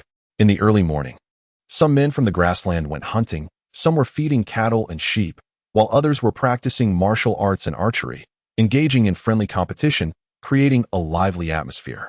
After the Confucian disciples got up and had some free time, they curiously gathered to watch the contests of the grassland men, frequently cheering loudly and getting quite excited. The grassland men are different from the martial artists of the Central Plains. Most warriors from the grasslands focus on honing their physical bodies, while Central Plains martial artists place more emphasis on the cultivation of internal energy. The two different styles of martial arts cannot be easily compared in strength. It is simply a matter of preference. Chapter 120. Life and Death Crisis at Night. The Dantai tribe was ablaze, and the sounds of battle were deafening. The soldiers of the Dantai tribe fought fiercely against several unknown assassins, while the tribe's men, women, and children worked together with the Confucian disciples to put out the fires, creating a chaotic scene. The sounds of fighting and slaughter filled the air, and the fluctuations of true energy were exceptionally chaotic, all to conceal the unusual happenings from the Confucian masters. No, after searching several places, they still could not find that familiar figure. Amidst the roaring flames, Bai Wangyu felt a rising sense of urgency. Chapter 121. Madness Moon. Are you sure that Li Zai will become a threat to the Dantai tribe in the future? In the dark night, inside a tent engulfed in flames, an old man with a pale face leaned against a bed, looking at his daughter with a fatigued expression. Today's situation has cost our Dantai tribe significantly. Is it worth it to kill a young man? It is worth it. In front of the bed, Dantai Jinghua replied calmly. My daughter believes that killing this Li family heir is not just a gut feeling. Based on the last 10 years since the Li family rose to power, Li Zai is very likely the real instigator. The 8 tribes of the northern desert will ultimately move southward, and one must surpass. Chapter 122. He wants to save him, ah? The night was as red as blood. A shrill scream pierced the night sky, terrifying to the heart. Dan Taizhen's right arm was brutally broken, bones visible and flesh mangled. Intense pain surged, twisting Dan Taizhen's face as cold sweat poured down. Close at hand. The person before him had blood-red eyes and hair drenched in blood, resembling a demon. No one could recognize that this was the gentle and refined senior brother of the Confucian school. With one arm severed and death looming, Dan Taizhen exploded with a strong desire to survive, his true energy surging in reverse through his meridians.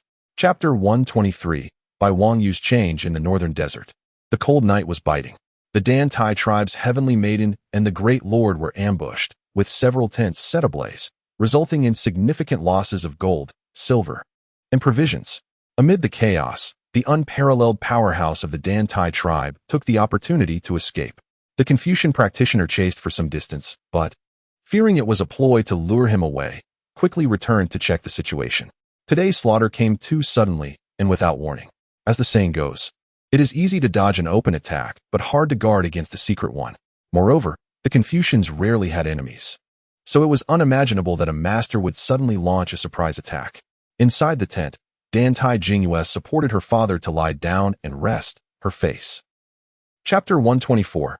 Outside the tent of an old friend at night, outside Li Zai's tent in the Dan Tai tribe. A killing intent. Just as Dan Tai Jingyue was about to enter, her footsteps suddenly halted as she distinctly felt an icy killing intent emanating from within. Separated by a curtain, Dan Tai Jingyue and Bai Wangyu stood facing each other, the atmosphere tense. That unmistakable killing intent was unmasked, and Dan Tai Jingyue knew that if she stepped forward, the person inside would surely strike. Meanwhile, Bai Wangyu coldly stared at the woman behind the curtain, his eyes filled with killing intent, waiting for the Dan Tai heavenly maiden to take the final step. Chapter 125. Saving a person what? As dawn broke in the Dan Tai tribe, inside each tent, the Confucian practitioners were shaken by the message from the Dan Tai soldiers. The heavenly maiden has a way to heal the Li family's young man, Li Qingshan said with disbelief. What is going on? Didn't Dan Tai Jingyue want to kill that boy? Why does she want to save him now? He couldn't believe that Dan Tai Jingyue wanted to use saving him as an excuse to stab Li Zai again. Regardless of whether it was necessary, they were not fools. Especially the Confucian practitioners who were at the 5th level. Chapter 126. Li Zai awakens in the Dan Tai tribe, under the rising sun. Dan Tai Jingyue employed a forbidden longevity technique, absorbing the life essence of 12 girls around the altar to extend the life of the severely injured Li Zai. An astonishing scene unfolded, exchanging lives for life. The vitality of 12 beautiful girls rapidly diminished, while Li Zai's injuries visibly healed at an astonishing speed. The unheard-of longevity technique even stirred the hearts of the experienced Confucian practitioners witnessing this incredible sight. It seemed that the Dan Tai tribe had developed to this extent after this heavenly maiden took power, not by mere coincidence. Chapter 127. A king among kings be a role model? You? Inside the tent, Yao Guihai nearly spat out his drink upon hearing the boy's words. How did you get into the academy? Don't you have any self-awareness? Don't say anything, my tooth hurts. Old Yao, if you don't speak, no one will take you for a mute. Li Zai retorted angrily. Why can't I be a role model? You said back then that you wanted to crush those students. Should I tell them? Haha, go ahead, see if they believe you or believe me. Yao Guihai shot back. Chapter 128. The little fox in the Dan Tai tribe, inside the heavenly maiden's tent. Li Zai silently sipped tea, just about to spit the tea leaves back into the cup when he suddenly remembered he wasn't in class and forced himself to hold back. 9 years of compulsory education had deeply ingrained the image of teachers in his mind. The atmosphere in the tent was somewhat delicate. After Li Zai finished speaking, he fell silent, waiting for Dan Tai Jingyue's response. Whether she agreed or not, he wasn't in a rush. If she didn't agree, they could just wait it out. After all, it was her father's regret, not his. Opposite him, Dan Tai Jingyue. Chapter 129. The longevity monument inside the tent. The great lord of the Dan Tai tribe looked at the young man before him with a complex expression. He did not doubt the truth of the boy's words. Verifying these matters was not difficult. The benefactor had indeed gone to the western regions and was going to challenge the master of the heavenly judgment palace. He was struck by how intelligent the young man was. What seemed like a conversation without any requests, in reality, compelled him to voluntarily offer the treasured artifact of the Dantai tribe. Our Dantai tribe does indeed possess a divine object that may counter the Great Radiance Sword. Chapter 130. Three parties gather in the Dantai tribe. A convoy of horse-drawn carriages set out, carrying the Dantai tribe's treasured longevity monument towards the western regions. 12 carriages, both real and fake, with 36 stone tablets indistinguishable from each other, and in the front 11 carriages. Each had a master of the Dantai tribe stationed to protect the longevity monument. The Dantai tribe nearly deployed half of its peak combat power. In the last carriage, Li Qingshan was responsible for guarding, his gaze fixed on the 3 stone tablets before him, having stared for a long time without discerning whether they were real or fake. What is the purpose of this broken monument? Chapter 131. An unexpected person in the Dantai tribe. At sunset, the strong from the Buddhist Qingdang temple appeared one after another. This time, the Dantai tribe did not go to welcome the strong from the Heavenly Judgment Palace and Qingdang temple as they had done for the Confucians. Perhaps it was because Dantai Zhen, who was responsible for welcoming guests, had already been severely injured by Bai Wangyu and could not even get up to greet them now. Everyone who was supposed to come had arrived. Old Bai, it seems this mission won't be too peaceful, Li Zai said, looking at the guests in the distance with a cold smile. When soldiers come, we will block.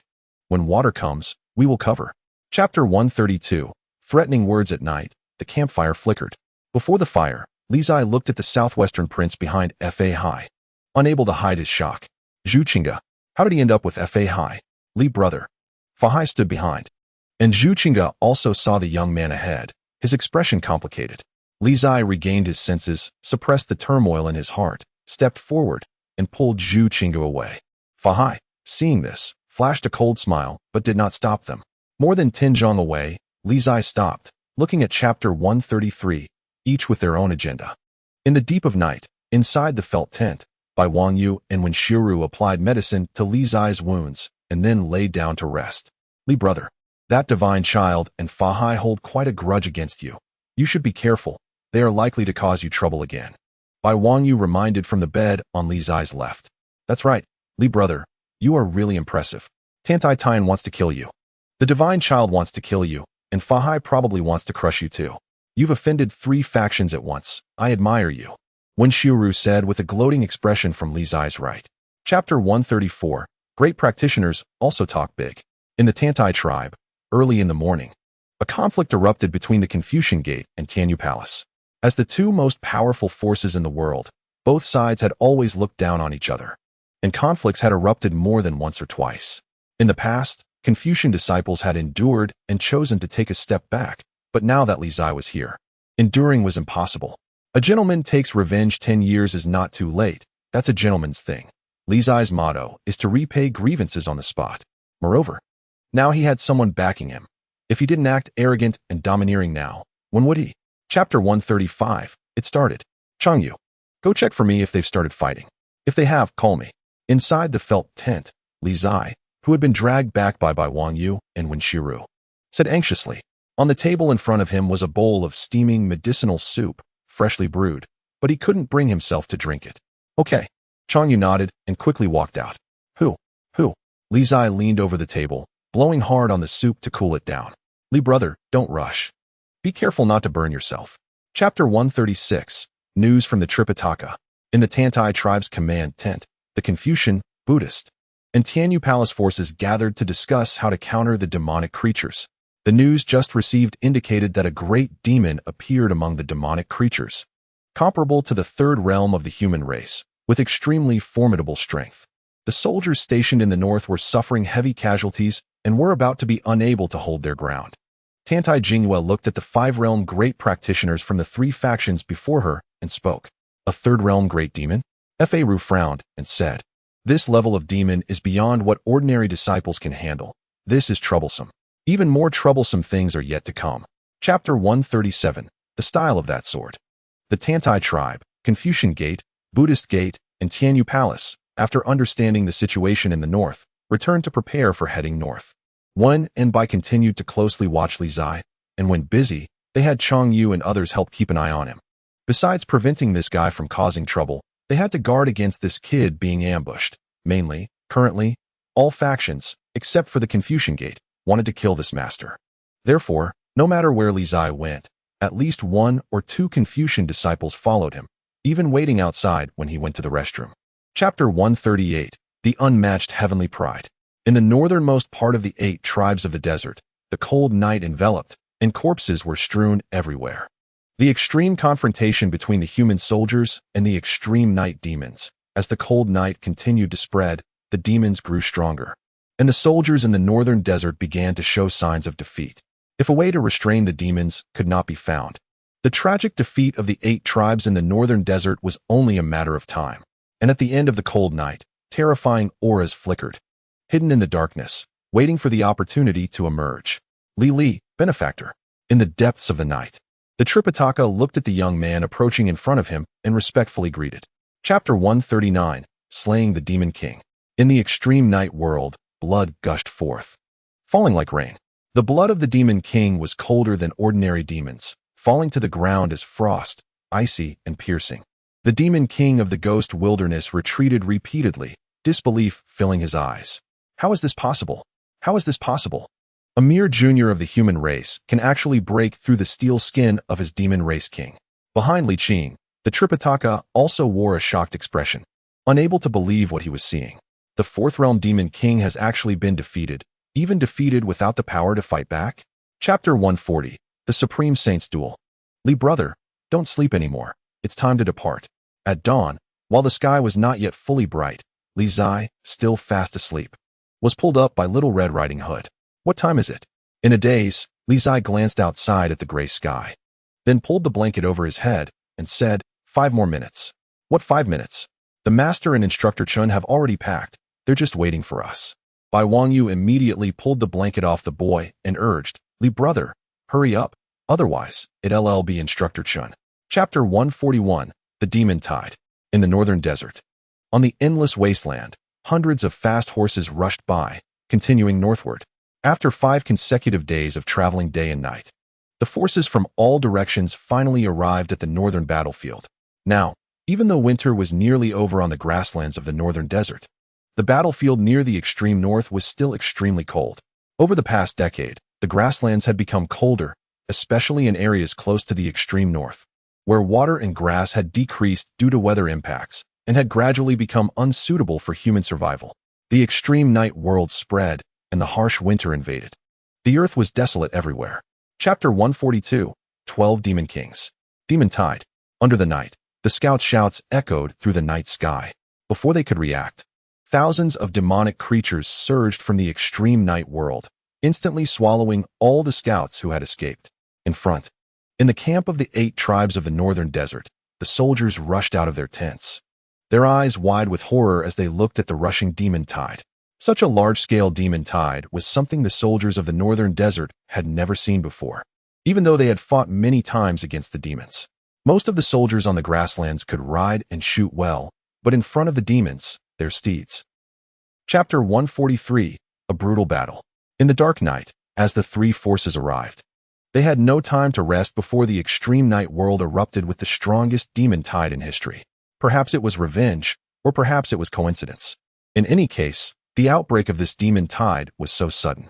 Dozens of great demons broke through the soldiers' defenses of the 8 tribes and arrived in front of the Confucian, Buddhist, and Tianyu Palace forces, only to be almost entirely slaughtered by the 3 great formations in an instant.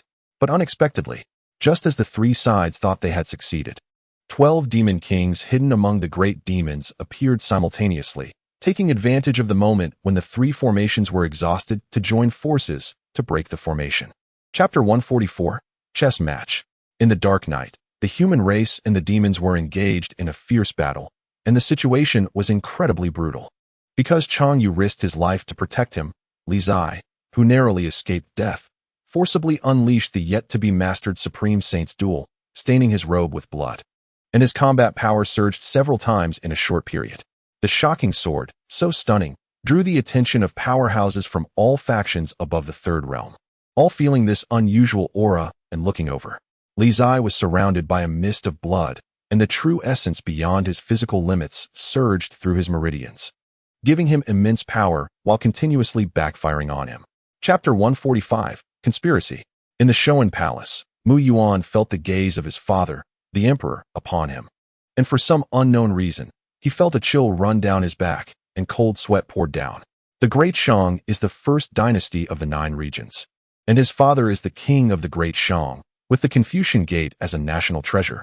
Thus, the final victor of this chess game would naturally be his father, Mu Yuan replied. Confucian Gate? The Shang emperor smiled faintly and said, since we are talking about the Confucian Gate, do you think its existence is a benefit or a detriment to the Great Shang? Of course, it's a benefit. Mu Yuan answered without hesitation, the Confucian Gates. Chapter 146. Fire burns the world. On the battlefield of the northern desert, the night was cold and piercing. The brutal first battle was marked by countless corpses, both of monsters and humans. The cold wind blew, carrying a nauseating stench of blood that made one want to vomit. The cruelty of war was evident. The soldiers of the 8 tribes of the northern desert fought valiantly, holding back most of the monster tide. But they could not stop the powerful individual monsters. One after another, great demons broke through the defenses of the northern desert soldiers and charged into the battlefield of the 3 factions. The immediate consequence was that the pressure on the Confucians, Buddhists, and the Temple of Heaven increased significantly. Chapter 147. Doubt the cold night was long and desolate.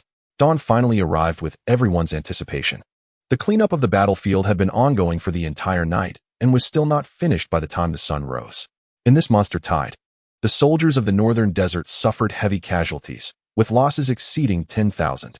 In comparison, the casualties of the Confucians, Buddhists, and the Temple of Heaven seemed trivial. However, the young elites from the 3 factions who came this time found every loss unacceptable. Chapter 148. No one has ever lost a fight in the Confucian camp. At dawn, most disciples had already begun their busy routines. Some were preparing food, some were patrolling, and others were being scolded. The disciples being scolded were the ones saved by Yao Guihai last night.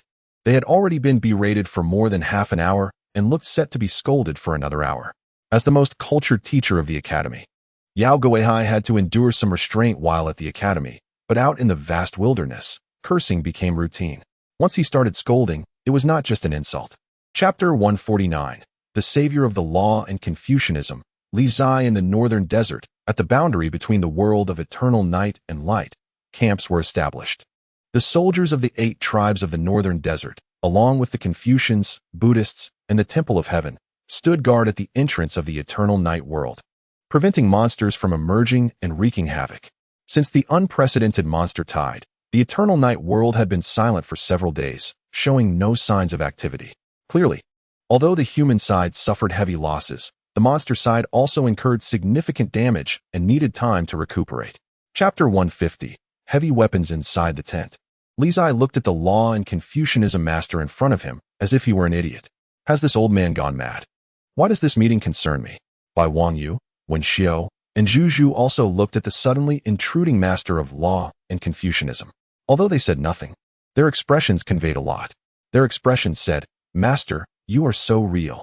The moment they had just woken up, they couldn't even get out of bed. And you come here to recruit soldiers. That's too real. Chapter 151. Let me reason with you. In the middle of the 4 factions, a giant tent stood, surrounded by heavily armed guards. Inside the tent were the leaders of each faction, all of high status and incredible power. The 2 rows of big shots present included 4 great lords, 1 Tianjiao princess, 1 cardinal from the temple, 1 5th-level disciple from the Buddhist sect, and miscellaneous people like Yan Xiaoyu could be counted as part of the ellipsis. In short, the lineup was very powerful, indicating the formidable opponents Li Zai was about to face. However, being strong does not mean one can engage in verbal battles, as it ultimately relies on. Chapter 152. Not a single one who can fight in front of the eternal night world, in the center of the 4 factions, heavily guarded. The atmosphere in the square tent was heavy. No one expected that this young man would dare to speak to the great female bishop of the Temple of Heaven in such a manner. After all, the great female bishop was undoubtedly a 5th-level practitioner, with no room for doubt. In this land of the strong, anyone facing a 5th-level practitioner would have to be polite and dare not offend easily. In a situation like this, an ordinary person would probably have been too scared to speak in the face of an enraged 5th-level practitioner, let alone. Chapter 153. Human feelings inside the heavily guarded tent among the 4 factions. After a round of confrontation, the scene fell silent again. During the brief break, Li Zai picked up his tea and drank several sips. There was no way around it. He was injured and feeling weak. Soon, he finished a cup of tea. Li Zai instinctively looked at Dan Tai Jingwei beside him, who had an innocent look. Get someone to pour another cup of tea for Teacher Li. Dan Tai Jingwei said with a faint smile. Yes. Chapter 154, The Fourth Medicine King? At the Confucian camp, the Law and Confucianism Master, Little Red Riding Hood, and Li Zai returned triumphantly. The unceasing smile on the face of the Law and Confucianism Master was evident. This trip was a great victory, with nuclear weapons deployed. Not a blade of grass was left standing. Behind them, the young man pushed by Wang Yu appeared calm and composed, showing no signs of arrogance. This was the demeanor of a master. They left with high spirits and returned with their achievements kept low-key. For the first time, the Law and Confucianism Master felt that this Li family boy was a treasure, capable of defeating everything at a critical moment. Chapter 155. Are we really going to steal? In front of the Confucian camp, after hearing the words of the Law and Confucianism Master, Chen Xiao's expression tightened slightly. The treasure appears in the eternal night world. If we want to steal it, we not only have to guard against the Buddhists and the Temple of Heaven, but also deal with the monsters of the eternal night world. It wouldn't be worth the risk, but we still have to steal it, the Law and Confucianism Master said, while looking at the strange phenomenon in the north. Among the treasures that have emerged, there is very likely to be a medicine king. When we came, the Confucian leader had predicted that a medicine king would appear in the northern desert. However, after being here for so long, we have yet to receive any news about a medicine king, and now, with the emergence of the extraordinary treasure. Chapter 156, Monster Emperor. Water mirror in the eternal night world, shimmering with light, the figure standing in the darkness exuded a monstrous aura that seemed to ripple like water, obscuring its face. This powerful and terrifying existence made its first appearance, instantly instilling a profound sense of despair in the human warriors who ventured into the eternal night world. The waves surrounding the monster emperor concealed its form while also providing an unbeatable defense. Every attack from the human warriors, upon reaching those water waves, seemed to sink into the sea without a trace, not even raising a single splash. However, the monster's movements appeared effortless, yet its monstrous power. Chapter 157, Little Monk. As night gradually passed, dawn broke over the eastern horizon, casting a ray of light on the world and dispelling the cold of the night. After daybreak, the leaders of all factions quickly gathered to discuss the events of the previous night. The overwhelming tremors of battle and the fearsome monstrous aura had already alerted the strong ones at the entrance of the eternal night world to the loss of control over the situation. Until now, the human race had the confidence to block the monsters because they had fifth-level practitioners stationed, while the monster race did not. If the monsters wanted to invade, they would need to. Chapter 158. The three who are healing in front of the eternal night world, under everyone's gaze. Li Zai repeatedly pressured Fa Hai with words, not giving him any chance to consider. He knew very well that if it weren't for the many people present today, Fa Hai would never have saved the little monk. Therefore, he had to force Fa Hai to publicly agree to help, giving the little monk a glimmer of hope. With everyone's attention focused on them, Fa Hai's expression changed several times. As the leader of the Buddhist faction on this trip, he understood that if he did not save Sanzong today, the Buddhist sect's century-old reputation would be completely ruined. After returning, his master would definitely not forgive him. Chapter 159. I am the most tight-lipped as the sun set and the last rays of sunlight fell. Li Zai heard the news that his second brother was still alive and becoming even more bizarre, finally feeling relieved. As long as his second brother was okay. Teacher Li, how strong is your second brother? Don't you know? Chang Yu asked curiously. I don't know. Li Zai shook his head vigorously, saying, since childhood, we haven't dared to talk or ask about anything regarding our second brother, otherwise we would definitely get beaten. Anyway, he is very powerful, extremely powerful, terrifyingly powerful. In Chapter 160, Hypocritical People, is the second son of the Li family a disciple of the Taoist sect? Half a day later, a group of loudspeakers from the Confucian sect had already spread the news to the Buddhist sect and the Tianyu Palace, with astonishing efficiency. Is it true? That Confucian teacher Li's second brother is indeed a disciple of the Taoist sect? In the Buddhist camp, Qi Jie looked at his junior brother with curiosity. I don't know. Sanzong immediately shut his mouth, wearing an expression that said he wouldn't betray his friend. Seeing this, Qi Jie rolled his eyes and said, Sanzong, let us go together. In Chapter 161, the unparalleled talent of the Li family, under the setting sun, a young figure dressed in a silver-gray cloak strode forward. In front of the extreme night world, the camps of the four major powers, Confucian, Buddhist, Tianyu Palace, and the 8 tribes of the northern desert, were clearly defined and not difficult to find. After leaving the extreme night world, Li Qingji headed straight towards the Confucian camp.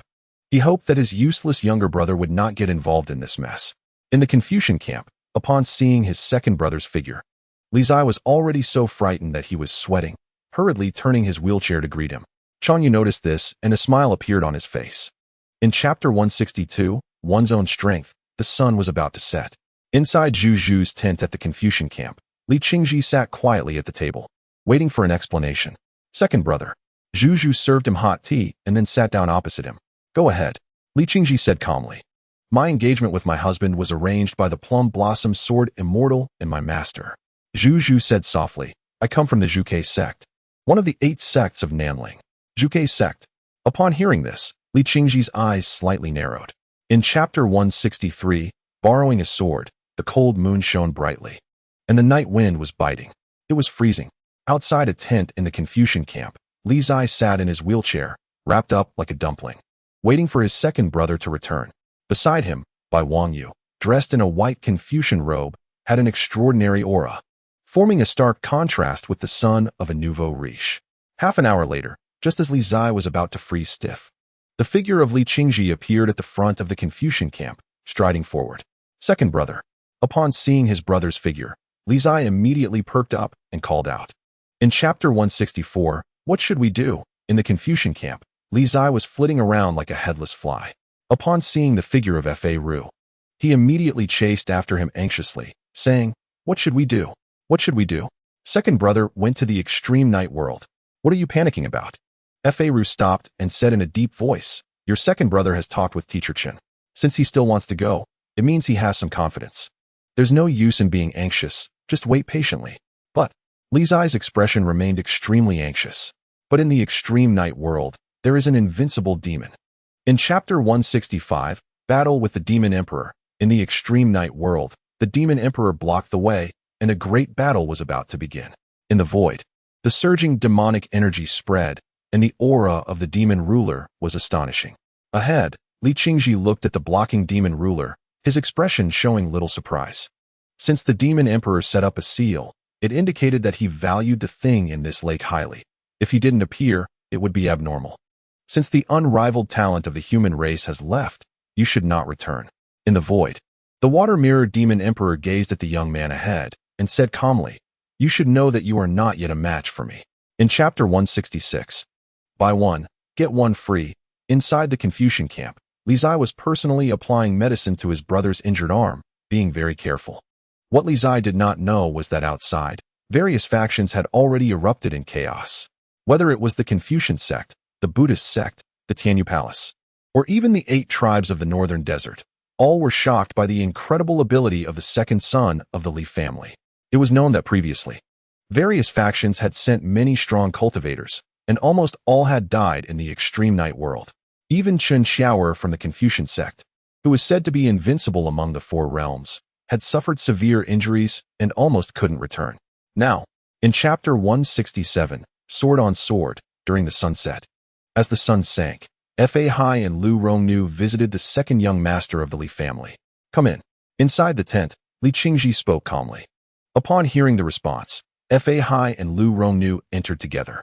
Inside the tent, beside the bed, the white cloth that Li Zai used to clean his brother's wounds had not yet been washed, stained with blood. However, when Fa Hai and Lu Rongnu saw the bloodstains on the white cloth, neither of them took the second son of the Li family lightly. In Chapter 168, Farewell. As the sun set, Fa Hai and Lu Rongnu left, their expressions heavy and their emotions complex.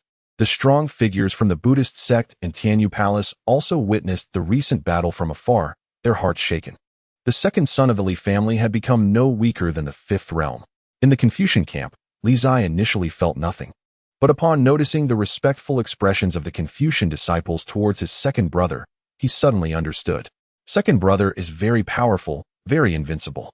Thus, Li Zai straightened his back, lifted his head, and looked up at the sky at a 45-degree angle. In Chapter 169, Resurrection, as the sunset's afterglow faded, the unparalleled talent of the Li family departed, arriving silently and leaving with the gaze of many strong figures watching. The strong figures from the Buddhist sect, Tianyu Palace, and the 8 tribes of the northern desert all secretly breathed a sigh of relief upon seeing the second son of the Li family leave. An unexpectedly strong figure at the 5th realm always made people uneasy. Now that he was leaving, it was a good thing. In the Dantai tribe's camp, Dantai Jingyue watched the departing figure under the setting sun, a flicker of light passing through her eyes. The Li family had finally become an existence that everyone had to take seriously. In Chapter 170, Goddess, as dawn broke, in the Buddhist camp, Li Zai and Bai Wangyu hurried over. Ba, Teacher Li, young Master Bai, the little monk practiced last night and went into a trance. He is now resting and cannot meet guests. In front of the tent, Qi Jie blocked the two and said politely, going into a trance. Li Zai was taken aback, wondering how the little monk could have gone into a trance when he was perfectly fine. Senior brother Qi Jie, let them in. At this moment, from inside the tent, San Zhang's voice came out. In Chapter 171, Unmeasurable, in the Confucian camp, as the sun was about to set, Qingqing approached Li Zai, seemingly appearing out of nowhere. Without any warning, that astonishing demonic energy was like an abyss, unfathomable, sending chills down one's spine. The demon goddess made her first appearance, stirring all parties. At this moment, not only the Confucian sect, but even the distant Buddhist sect, Tianyu Palace, and the powerful figures from the 8 tribes of the northern desert all felt that unfathomable aura. Their expressions shocked. In the Dantai tribe, Dantai Jingyue stepped out of her tent, looking towards the Confucian direction, her gaze slightly focused. This aura was even more powerful then. In Chapter 172, Demon Monk, as the sun set in the Buddhist camp, Sanzong knelt on the ground, his body filled with surging demonic energy. The transformation of the Buddhist sun into a demon monk shocked the surrounding Buddhist disciples. The tent was torn apart by this powerful demonic energy, fluttering in the air.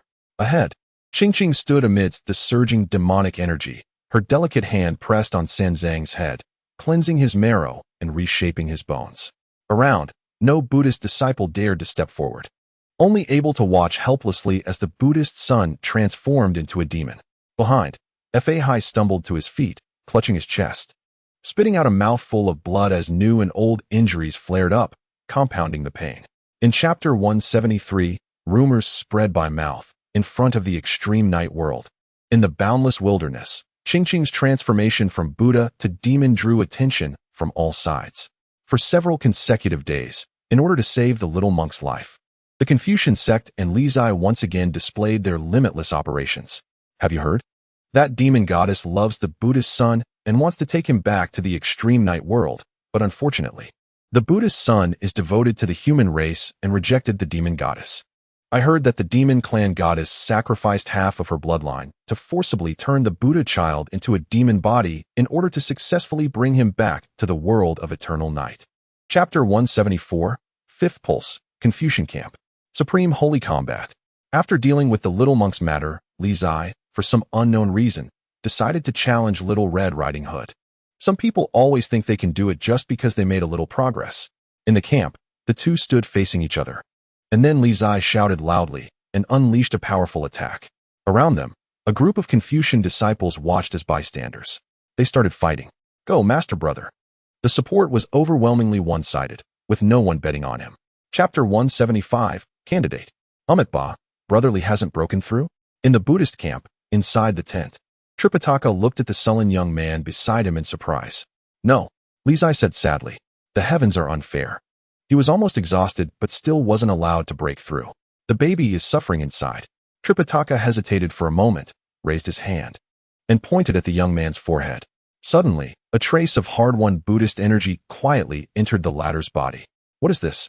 Li Zai felt an additional trace of energy within him. Chapter 176, Secrets of the Demon Clan. I'm afraid of the dark. Li Zai fully utilized his shamelessness and refused. What a joke. They had almost been killed by that Qingqing here. Going to the world of eternal night would be like sending themselves to their deaths. No way. Absolutely not. Kid, stop talking nonsense. You have to go whether you like it or not. Why can't you have a bit of awareness? Now, you can be considered a master among the younger generation, and with your advantage in speed, you are most suitable for this task. If you don't go, it will have to be Chan Yu and the others. Are you okay with that? The Confucian scholar looked at the guy in front of him, furious. Chapter 177, Transaction. Deep in the world of eternal night, from the frozen lake, the sound of a baby's cry echoed, faintly shocking Li Zai and the others. Did I hear that wrong? Li Zai doubted his ears and turned to look at the two beside him, incredulously asking. Brother Li did not hear wrong. It is indeed the sound of a baby crying. Bai Wangyu stared at the frozen lake ahead, speaking solemnly. Strange. How could there be a baby at the bottom of the lake? Beside him, Wen Xiuru frowned and said, It's obvious from common sense. Chapter 178, Proving Myself. Underwater World. Endless Abyss. Li Zai looked at the floating baby in the blood pool, contemplating whether to take action. No matter how you look at it, this doesn't seem like an opportunity. It looks more like Pandora's box. Once opened, the consequences are unpredictable. Why not leave such a difficult choice to someone else instead of making this poor child, who cannot resist temptation, choose? If he chooses wrong, it could endanger the human race, and that would be a big deal. With that thought, Li Zai hesitated for a moment and said, How do I know if what you said is true? Chapter 179, News from Old Zhang. Confucian Camp. F.A. Ru, Chen Xiaoer, Yao Guihai, Bai Wangyu. And Wen Xiuru gathered in one tent. Opposite them was Li Zai, 1 against 5. The atmosphere was quite serious. Speak, F.A. Ru said calmly, carefully detailing everything without omitting any details. Li Zai looked at the crowd in front of him, feeling speechless. This feels like interrogation. They promised confidentiality. And now the entire Confucian sect is going to know. Chapter 180, Sword Maniac. Confucian Camp. As night fell, after hearing F.A. Ru's words, Li Zai's expression changed. Old Zhang, has it finally come? Where is the longevity monument of the Dantai tribe? Did Qingshan teach them to deliver it smoothly? After coming back to his senses, Li Zai asked anxiously. He couldn't intervene in the battle between Old Zhang and Fu Jingluan, and could only hope that the longevity monument could help Old Zhang withstand the Sword of Light from the Hall of Celestial Mandate. It has been delivered. F.A. Ru nodded, saying that in this battle, Li Qingshan and they would fight together. Chapter 181, Counterattack Plan. Before the world of eternal night. The 4 camps. At dawn, leaders from all sides prepared for a meeting as usual. Another meeting. Before it was light, Li Zai was called up, feeling grumpy. He first practiced the 10 heavenly flying immortal technique for 10 cycles, then grumbled and followed F.A. Ru out of the Confucian camp to the meeting place. Meetings every day? Master, aren't you tired of it? Li Zai said with an unhappy expression. I've gotten used to it. F.A. Ru replied lightly, It's just once a day. Chapter 182, Mu Bai's Arrival. It's us again. In the Confucian camp, Li Zai looked at F.A. Ru in shock, saying, Can't we send someone else? Those who can do more work. F.A. Ru said calmly, Just right. Your cultivation has improved by a small realm, making you more suitable for this task. Go ahead. I will be outside supporting you. Master, you're just taking advantage and not caring about the sheep's well-being.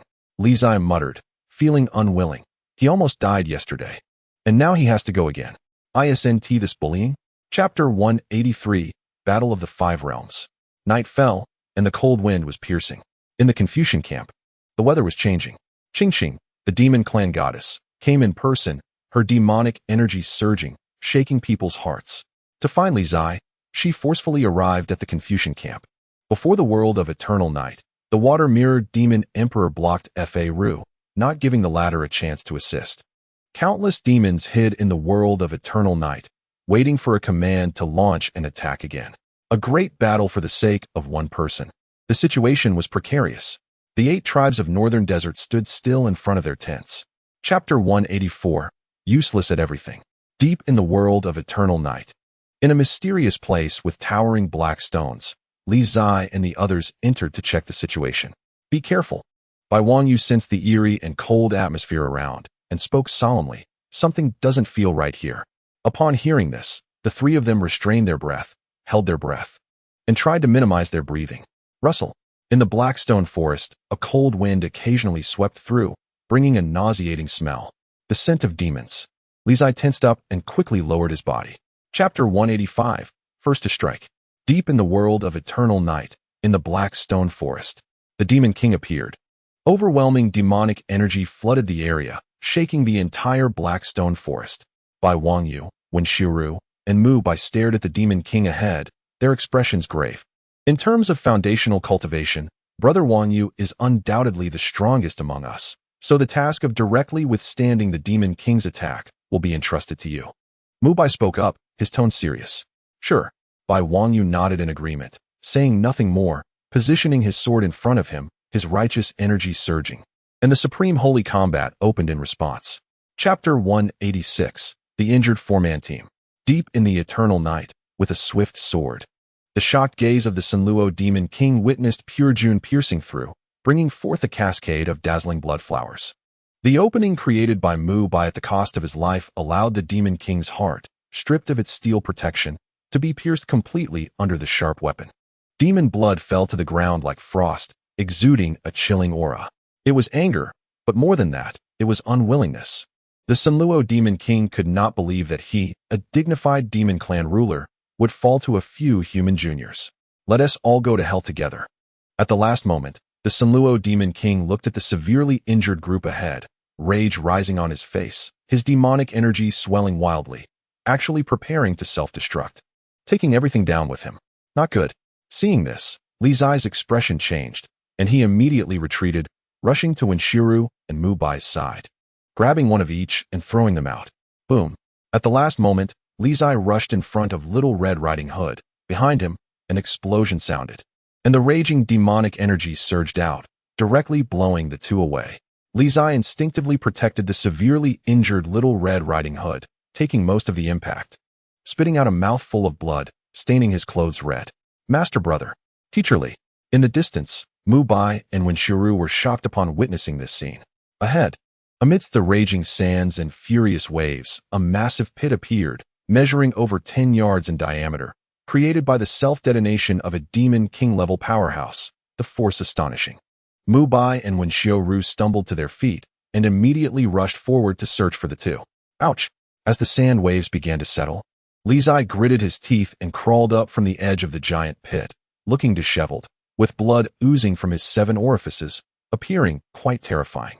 In front, Bai Wang Yu was protected beneath him and was not too affected by the shock. Li Brother, Li Instructor. Wenshiru and Mu Bai hurriedly approached, looking at the frightening appearance of the young man ahead, astonished. Are you okay? What? Li Zai's ears were still ringing from the explosion, and for a moment, it was as if he had gone deaf. He could only see the two speaking, but he heard no sound. Li Brother. Beside him, Bai Wang Yu also managed to get up, seeing the former's state, her face showing urgency. Can't you hear what we're saying? What? Li Zai looked at the anxious expressions of the three, shouting loudly, Speak louder. I can't hear. Wenshiru's expression darkened as he stepped forward, grasping his arm and checking his pulse. After a moment, he breathed a sigh of relief, saying, No major issues, it should just be temporary deafness. Rest for a few days, and you'll recover. Upon hearing this, Bai Wang Yu and Mu Bai finally felt at ease. Li Zai, feeling a bit dizzy and looking at the three, showed confusion, thinking, These three fools are just moving their mouths and not saying anything. What are they babbling about? We should leave here first. The noise just now is too loud. It might attract powerful demon creatures. Mu Bai said solemnly. Bai Wang Yu and Wenshiru nodded in agreement and prepared to leave. Li Zai, unable to hear what the three were discussing, remained standing in place. Feeling dizzy and lost, clearly shaken by the earlier explosion. He was almost dazed. Li Brother, let's go. Bai Wang Yu grabbed his arm and immediately rushed toward the outside of the extreme night world. However, the 4 injured individuals had worsening injuries, and their speed was noticeably reduced. Meanwhile, outside the extreme night world, at the Confucian sect camp, Qingqing and Chen Xiaoer were engaged in close combat, both covered in blood. The hand-to-hand combat between 5 realms-level powerhouses was particularly perilous, with every punch landing fiercely.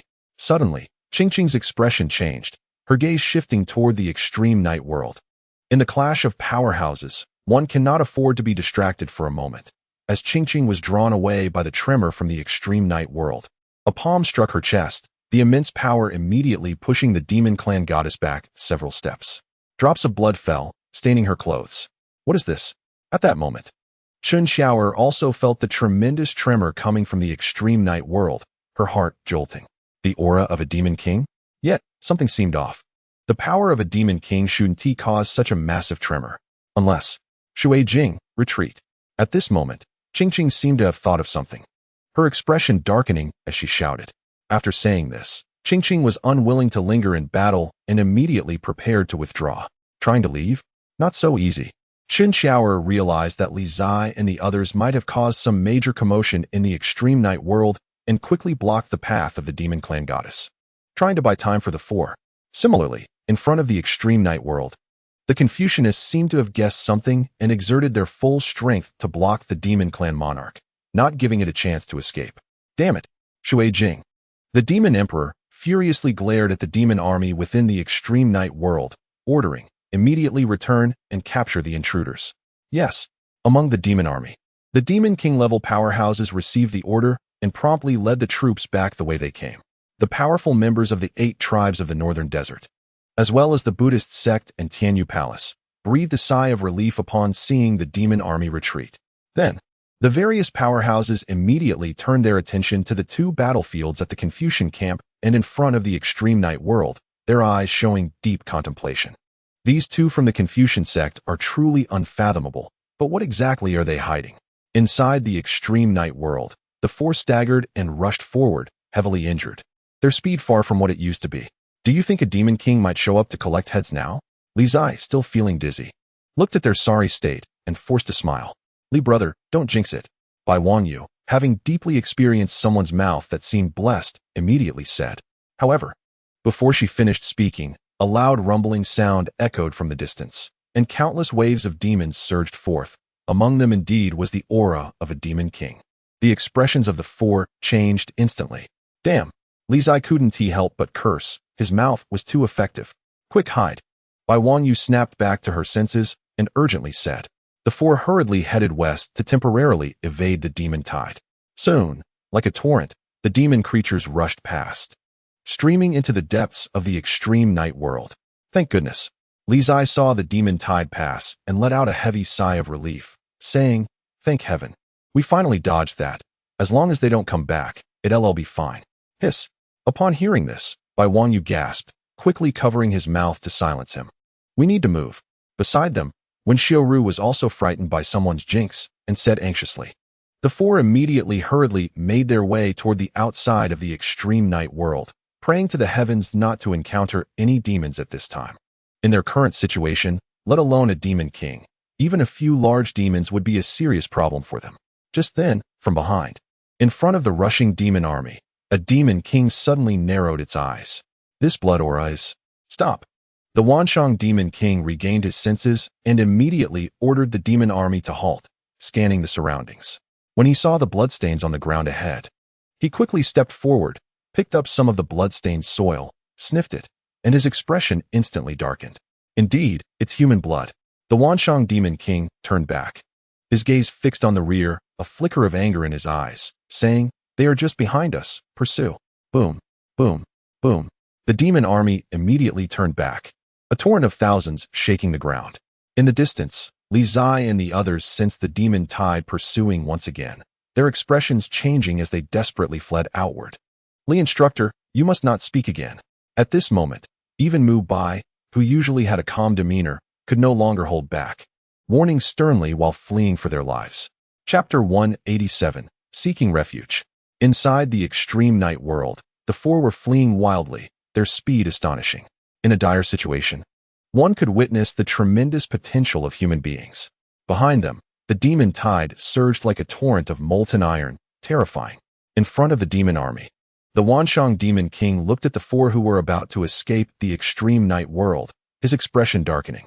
They must not be allowed to escape the extreme night world. Wanshang Ju, raising his hand, the Wanshang Demon King was surrounded by demonic energy. Boundless demonic energy transforming into ferocious beasts, the terrifying roars shaking the heavens and earth. The tiger emerged from the mountain, howling and charging, the incredible power causing even the extreme night world to tremble. Ahead, the 4 who were about to escape the extreme night world felt the earth-shattering palm strike from behind, their expressions changing drastically. It's over. We're doomed. For symbols sealing God technique, Zhu Yin burning world. In a critical moment, within the extreme night world, a beautiful figure rushed in, her delicate hand flipping, and a massive vermilion bird divine shadow manifested in the sky. In an instant, The vermilion bird let out a long cry to the heavens, carrying the flames of destruction forward. The tiger emerging from the mountain and the vermilion bird burning the world. The two tremendous forces collided, instantly producing a terrifying shockwave. Huge waves surged, and the heavens and earth changed color. At the forefront, Zhu Zhu was struck by this force, retreating several steps, blood splattering from the corner of her mouth. After a brief delay, the four of Li Zai successfully broke out of the extreme night world and escaped to safety. Zhu Zhu did not linger in battle, suppressing her injuries and following them out. Outside the extreme night world, the Fa Ru, who was battling with the Shui Jing Demon Emperor, saw the four emerge from the extreme night world, a hint of surprise flashing in his eyes. They finally made it out. It's really you. The Water Mirror Demon Emperor also saw the four people charging out not far away, his expression darkening as he coldly said, "It seems that the commotion in the extreme night world earlier was caused by these people. Follow me." In front of the extreme night world, Li Zai observed the situation outside without any hesitation and immediately led the four towards the camp of the Northern Desert 8 tribes. Behind them, the demon army halted immediately after charging out of the extreme night world. "My emperor." In front of the demon army, the Wanxiang Demon King looked at the Water Mirror Demon Emperor in the battle ahead, bowing respectfully and waiting for orders. "Demon Emperor, there are only a few hours left until dawn. You should understand the consequences of starting a war now." The Law Confucian spoke coldly in the midst of the battle. Hearing this, the Water Mirror Demon Emperor's expression changed several times, but he also understood that the best time to start the war had already been missed tonight. Without hesitation, he immediately ordered, "Retreat." In front of the extreme night world, upon hearing the Demon Emperor's order, the Wanxiang Demon King did not dare to disobey and led the demon army back into the extreme night world. "Goddess." After the army retreated, the Water Mirror Demon Emperor looked towards the goddess in the Confucian camp and called out, "Today, consider yourselves lucky. This matter is not over." In the Confucian camp, Qingqing heard the Water Mirror Demon Emperor's warning, shattered the battle situation, and did not linger in battle any longer. With a step, she leaped away. At the same time, in front of the extreme night world, the Water Mirror Demon Emperor also retreated back into the extreme night world, no longer engaging in meaningless combat. The Law Confucian and Chen Xiaoer watched the two leave without further obstruction. Li Zai and the others had returned safely, and their goal of delaying the battle had been achieved. As for leaving the Water Mirror Demon Emperor and the Demon Goddess behind, it was nearly impossible. Even if the Buddhist sect and the Heavenly Edict Palace were willing to join forces, the chances of success were slim. After the demon army retreated, in the Northern Desert 8 tribes, within the Dantai tribe, Dantai Jinghua looked at the four men and one woman before her and said lightly, "You all came directly to the Dantai tribe for refuge. It truly shows your trust in me, the Dantai goddess." Given the earlier situation, had the demon tribe been determined to start a war, her Dantai tribe would undoubtedly have been implicated and become the primary target of the demon tribe. In front of the four, Li Zai grinned. Although his hearing was not very good, he could guess what the Dantai goddess was saying. "Say whatever you want, continue. Anyway, I can't hear you." Thus, Li Zai sat down as if no one was around. "I'm so exhausted. I almost didn't make it back tonight." That was close. Beside him, the Law Confucian also sat down with lingering fears, smiling bitterly. "Next time." "No, there won't be a next time." Bai Wangyu and Mu Bai quietly sat down beside them, taking a deep breath. Tonight was truly too dangerous. They had almost made a trip to the gates of hell, and being able to return alive was nothing short of a miracle. "Husband." Zhu Zhu squatted in front of Li Zai, looking at his disheveled appearance with some concern. "How is your injury?" "Miss Zhu Zhu, brotherly can't hear anything right now," Bai Wangyu sighed and said, "but he should be fine. He just needs to rest for a few days to recover." Hearing this, Zhu Zhu showed surprise and reached out to check her husband's pulse before finally letting out a slight sigh of relief. "Miss Zhu Zhu, it was thanks to you earlier. Otherwise, we would have been doomed." The Law Confucian beside them expressed his gratitude, then curiously asked, "How did you know we were about to come out?" "My husband has the Zhu bird I gave him, so I can sense his whereabouts," Zhu Zhu replied. "I see." The Law Confucian nodded, glancing at the young man beside him and smiling gently. This is what brotherly meant by living off a woman, right?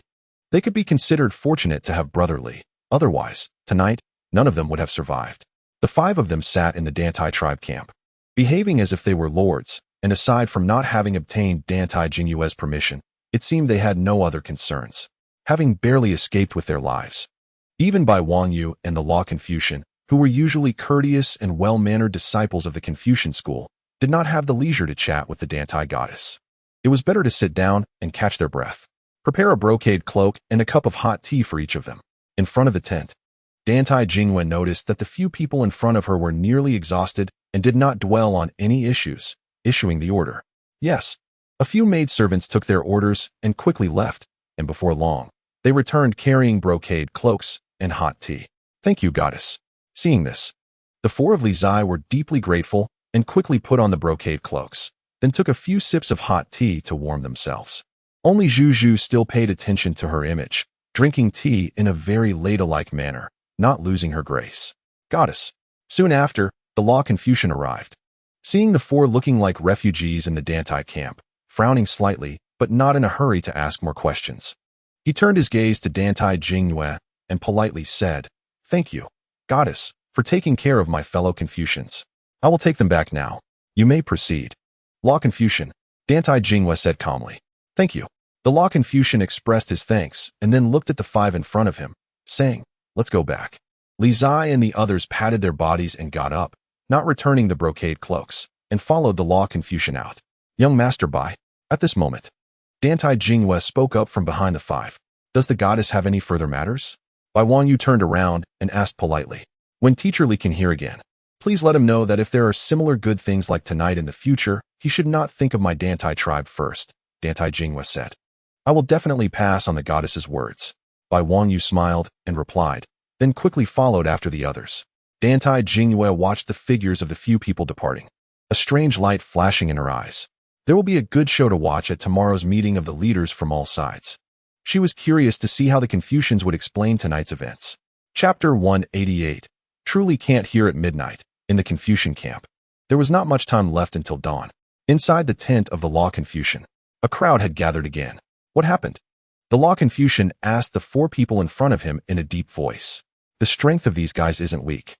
Yet they are all injured to such an extent, which is truly hard to believe. The tent was very warm, and as soon as Li Zai sat down, he began to doze off. Since he couldn't hear anything anyway, it was better to sleep. The situation is like this.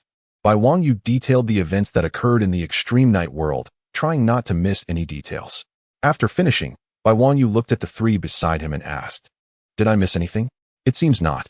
The Law Confucian and Mu Bai both shook their heads. Li Zai continued to doze off. He couldn't hear, so it had nothing to do with him. Inside the tent, the Law Confucian and the others knew Li Zai's current situation. So even though they saw him about to fall asleep, they turned a blind eye and pretended not to see. Beside them, Zhu Zhu was also bored, coming here purely to make up the numbers. From time to time, she took out a handkerchief to wipe the drool from the young man's mouth without minding his dirtiness. According to what Wang Yu said, the mountains behind the Blackstone Forest should be the demon's lair, the Law Confucian said solemnly. There must be a demon king stationed there. It can't be wrong. Chen Xiaoer nodded in agreement. Wang Yu, you all have made significant contributions this time. The Law Confucian looked at the four in front of him calmly, saying, "Now that we have found the hiding place of the demons, the war between humans and demons will no longer be as passive as before. This is indeed a good thing, but now there is a very troublesome matter." Chen Xiaoer spoke, her expression serious. "Tonight, the demon goddess and that water mirror demon emperor came personally to capture Li Zai, which must mean they have guessed something. Since there were two uninformed people, Mu Bai and Zhu Zhu, in the tent, Chen Xiaoer did not say it outright. This matter is indeed a hassle." The Law Confucian nodded. Moreover, at tomorrow's meeting of the leaders, they will definitely raise questions about what happened tonight. As he spoke, Faris seemed to recall someone, his gaze turning to the young man in front of him who was dozing off. He frowned and said, "How long is this kid going to be deaf? If he's missing from tomorrow morning's meeting, it's going to be quite troublesome." "Probably 2 or 3 days, Chen Xiaoer replied. "So long." Faris' brows furrowed again upon hearing this. Beside him, Bai Wangyu and Wen Xiuru remained silent. They really couldn't help with matters that relied on words. "You all go back and rest. And take care of your injuries," Faris said after realizing there was nothing he could do for the moment, glancing at the few people in front of him. "And you, Master, should rest early as well." Bai Wangyu and Wen Xiuru stood up, respectfully bowed, and then prepared to leave. Zhu Zhu shook her almost asleep husband, and with someone's bewildered gaze, helped him up. The group then left, each returning to their tents to rest. "Master, Inside the tent, Chen Xiaoer spoke with a grave expression. It's going to be difficult to explain at tomorrow's meeting with the leaders from all sides. They hadn't anticipated that the demon clan's goddess would lead the demon army to the Confucian camp so ostentatiously, all just to capture Li Zai. It was obvious to everyone that the demon clan was targeting the Confucians. No rush, Faru said in a deep voice. Wang Yu and the others' discovery tonight is already a significant achievement. I believe Lu Rong and the others won't press too hard. In any case, the secret of the God of Light cannot be disclosed for now. Understood, Chen Xiaoer nodded. The next day, as dawn broke, Faru, who had hardly rested, stepped out of the felt tent, preparing to head to the meeting. However, this time Faru was alone, making him seem a bit lonely. Father Faru. At that moment, a familiar voice came from outside the tent, sounding as annoying as ever. Surprised? Outside the tent, Li Zai stood there grinning like a foolish landlord's son. Li kid, Wang Yu. Faru was taken aback, looking at the two in front of him, puzzled. You're both seriously injured. Why aren't you resting in your own tent? What are you doing out so early? Li brother is worried about Master, so he brought his disciple along to accompany Master to the meeting. Bai Wang Yu smiled. He can hear? Faru asked in surprise. He can't hear, Bai Wang Yu shook his head. But Li brother said it's fine, he can handle it. Let's go. You can rest assured, Master. I can handle those old fellows, Li Zai said with a brilliant smile, urging him on. You little brat. Fine, let's go. Faru shook his head helplessly, then led the two out of the Confucian camp. Faru, whose words didn't match his feelings, seemed noticeably happier with someone accompanying him. Even his walking posture regained its previous confidence. The morning sun shone down, and in the middle of the camp, within a huge tent, the leaders of various forces had all arrived early, waiting for Faru alone. Unlike usual, today the leaders' expressions were quite arrogant, clearly well prepared. They had heard that Li Zai was deaf. The most troublesome guy was no longer a threat. As for the remaining people from the Confucians, including Faru, they were all bookworms, speaking and acting in a rigid manner, making them easy to deal with. For the first time, everyone hoped this meeting would start early. Soon, amidst the expectant gazes of everyone, Faru entered the tent. Following him, Bai Wang Yu entered the tent too. Lastly, it was Li Zai. Inside the tent, the leaders of various forces were stunned to see the last young man entering. Isn't he deaf? When Li Zai saw the surprised expressions of everyone in the tent, he smiled broadly. Surprised? Daddy can still fight. Li instructor? Across the seating, Duke Heelan directly ignored Faru and looked at the young man behind him, saying, I heard your ears were injured.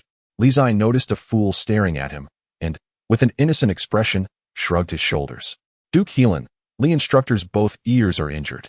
He can't hear what others are saying now, Bai Wang Yu explained from the side. So it's true, Duke Heelan said, a look of helplessness appearing on his face. That's truly unfortunate. That's great. The others in the tent shook their heads, all with expressions of regret. But the smiles barely contained at the corners of their mouths revealed everyone's true thoughts. Li Zai stood behind Faru, looking at the group of fools in front of him. With a slight smirk. Look at you fools being so happy. I can't hear, so why are you this delighted? Ahem. Ahem. After confirming that the Li kid was really deaf, Duke Heelan cleared his throat twice, and his gaze gradually became sharp as he looked at Faru and began to challenge him. Master Faru, please explain last night's incident. The demon clan goddess and the water mirror demon emperor leading the demon army here is clearly targeting your Confucians. I think it's quite unreasonable for the demon clan to make such a big fuss just because a disciple of yours accidentally trespassed into a demon treasure land. As Duke Heelan's words fell, all eyes in the room immediately turned to Faru, waiting for an explanation. Faru remained silent. Today he had nothing to do. He was just a tool. In the back, Bai Wang Yu glanced at the young man beside him and then reached out to write a few characters in the palm of the latter's hand.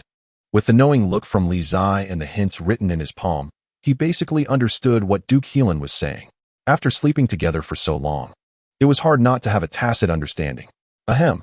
So, Li Zai also pretended to cough a couple of times, then stepped forward with a brilliant smile and sincerely said, Master Faru was caught in a chill last night and cannot speak. So let me answer Duke Heelan's question. Inside the tent, upon hearing this, Duke Heelan and the other leaders immediately changed their expressions like a conditioned reflex. Chapter 189. Understanding each other. In the morning, the sun was bright and dispelled the cold of the night. In the heavily guarded tent of the Buddhist camp, Sanzong sat cross-legged, surrounded by swirling dark energy. With a hint of golden light flickering, Cultivating Buddhism with a demon body was akin to going against the heavens, but Sanzang's resolve was firm. Even as the pain of burning heart and refining bones afflicted him, he did not waver in his determination to cultivate Buddhism. The clash of Buddhist and demonic energy was fierce, and blood dripped from the corners of Sanzang's mouth, staining his Buddhist robes. At that moment, a young figure approached the tent. After gaining permission from the stationed Buddhist disciples, he stepped inside. Inside the tent, Sanzang sensed the presence and gradually retracted his aura. Opening his eyes, Buddha's son, Zhu Qingge looked at the Buddhist son in front of him, his expression complex. Son of the Duke. Sanzang clasped his hands together and bowed respectfully. Shall we chat? Zhu Qingge stepped forward and sat down opposite the Buddha's son, speaking softly. Amitba, what would the son like to discuss? Sanzang asked. Qingqing, Zhu Qingge said calmly. Sanzang fell silent, then spoke after a moment. Regarding the incident of the county lord's death, I was unaware before. I do not doubt you, Zhu Qingge replied, his expression dimming. Qingqing was harmed by a demon, and it has nothing to do with you. I came to the northern desert to find out who killed Qingqing. Do you suspect that goddess of the demon clan? Sanzang asked. Besides her, I can't think of anyone else, Zhu Qingge said, clenching his hands tightly, his voice low. You protected her without regard for everything back then. Yet she treated you like this. It shows that this demon clan goddess is inherently cruel. Qingqing was very likely killed by her. Son, it's not that I am defending her. The county lord should not have been harmed by her, Sanzang said calmly. On this matter, I have thought about it many times and discussed it more than once with the third son of the Li family. Although that demon clan goddess has changed significantly in strength and temperament after being resurrected, she might not have been lying before. Why do you all believe her? Zhu Qingge's expression darkened as he said, Did you not believe her before? Tang Sung said softly. At that time, the demon tribe goddess may have been lying, and the prince should have his own judgment in his heart. In that situation, she had no way out, but until her death, she insisted she did not kill anyone. Whether it was true or false was actually not difficult to judge. Zhu Qingge remained silent, not speaking. The reason the prince cannot accept this fact now is simply because he learned about the princess's murder, and those involved are confused. Tang Sung sighed inwardly and continued. The princess's murder may have other hidden truths, and he hoped the prince could calm down so that it might be possible to uncover the truth of the matter. Listening to the former's words, Zhu Qingge's eyes flashed with thoughts. After a long time, he raised his head and looked at the Buddha child in front of him, saying, Do you not hate her? After all, back then, you almost lost your life to save her. It's hard to say whether I hate or do not hate. Tang Sung said calmly, The Qingqing I know is not the current demon tribe goddess. Qingqing is Qingqing, and the demon tribe goddess is the demon tribe goddess. Though they are one, they are not the same person. You are deceiving yourself, Zhu Qingge said in a deep voice. Tang Sung gently shook his head and smiled, saying, Prince, I am very clear about what I am saying. Over the years, I have never been so clear-headed. The princess is already dead, and Qingqing may also be dead. Now, the person we are facing is just the demon tribe goddess. Whether I hate her is no longer important, because she is our common enemy. Upon hearing this, Zhu Qingge stared blankly at the person in front of him, and after a long time sighed lightly. Buddha child, you really are different from before. People must grow. Tang Sung smiled and said, just as the Prince of the Southwest and Tang Sung were conversing in the huge tent in the middle of the camp, a fierce verbal battle was about to begin. Li Zai stepped out, looking at the people present, his smile radiant like a little white flower, pure and flawless. Inside the tent, when the leaders of various factions saw the young man walking out beside the Confucian scholar, their expressions changed. Isn't he deaf? Kid, didn't you say you couldn't hear? On the opposite side, Lu Rong couldn't help but ask. I can't hear. Li Zai grinned and said, but I can read lips. I can understand what everyone is saying. Damn. The leaders of various factions present almost couldn't help but curse. Lip reading. This kid can even play such a niche skill? Behind the Confucian scholar, Bai Wang Yu listened to Li Brothers' nonsense and almost couldn't help but laugh. To get back to the point, Li Zai smiled and said, although I don't know why everyone had such doubts earlier, as a teacher of the Confucian Academy, I think it is necessary for me to explain on behalf of the Confucian scholar. The demon army invading us is indeed because we previously trespassed into the demon tribe's forbidden land. However, the demon tribe and the human tribe have always been hostile. Isn't it normal for them to come for revenge? Must the Confucian sect hide something for the demon tribe to dispatch their troops? Everyone's imagination seems to be a bit too rich. At this point, Li Zai glanced at the leaders of various factions present and continued, just like last night. When I, my brother, and the fourth prince went to the world of Eternal Night to investigate the demon tribe's military post. We not only discovered the demon tribe's lair, but also killed one of their demon kings. I think the demon tribe will definitely seek revenge, which is the most normal thing. I'll say it again, the human tribe and the demon tribe are enemies, even without an excuse to dispatch troops. They have been fighting for so long. Moreover, now that there is a reason to dispatch troops, if I were that demon goddess, I would definitely do the same. It can deepen the suspicion among the human tribes and strike them one by one, weakening the strength of the human tribe. Why not? After speaking, Li Zai felt a bit dry in his mouth, saw the tea in front of the Confucian scholar, and gulped it down. What did he just say? Can these fools understand? It's too difficult. He has to consider whether they can understand while spraying words. He really is considerate. You discovered the demon tribe's lair and killed the demon king? On the side, Dantai Jingwei ignored the young man's pile of nonsense and directly pointed out the key, asking. Li Zai did not respond, saying, "What did you say? I can't hear." "That's right." Bai Wang Yu saw this and immediately chimed in, saying, "When we discovered the demon tribe's lair, we were found by a demon king stationed there, so we joined forces to kill it." Upon hearing this, the leaders of various factions exchanged glances, their expressions becoming serious. The demon tribe's lair. Moreover, several young people from the Confucian sect actually managed to kill a demon king? Impossible. On the opposite side, Lu Rong said coldly, "Even if you all have decent strength, how could you possibly kill a demon king with such a vast difference in realms?" Amitba. On the side, Fa Hai softly chanted a Buddhist name and said, "I also think it's impossible." Bai Wang Yu shot a glance at the young man beside him, signaling him to take over. They don't believe it. Li Zai received the little red hat's gaze, put down the teacup in his hand, and said, "I knew you wouldn't believe it. The brain, is a good thing. The great shock in the world of Eternal Night last night. You should have all heard it. It was caused by that demon king's self-detonation when he was cornered. The big pit is still there, and I'm sure the remains and aura of the demon king are still lingering there. If you still don't believe it, you can go see for yourselves." At this point, Li Zai looked at the two people in front of him and said lightly, "Of course, it's also possible that I'm lying. That the demon king self-detonated not because he was forced into a corner, but because he lived too long and had a mental breakdown, not wanting to live anymore. Old guy, you know, it's normal for their brains to not function well. Kid you." Lu Rong was so angry at the young man's insinuation that her chest tightened and blood surged within her. Beside her, Fa Hai also clenched his fists tightly, his chest heaving violently. Inside the tent, the lords of various tribes fell silent. This kid's mouth is really too powerful, not only sharp, but also bitter, stabbing right at people's hearts. In the entire tent, only the Confucian scholars sat there calmly, feeling very pleased. Delightful. Chapter 190, Little Monk. I'm deaf in the tent. The atmosphere was very heavy. As soon as Li Zai spoke, the two five-realm cultivators almost exploded on the spot.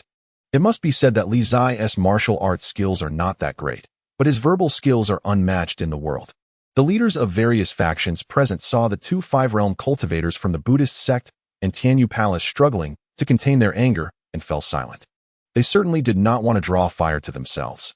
This kid's words could really infuriate someone to death.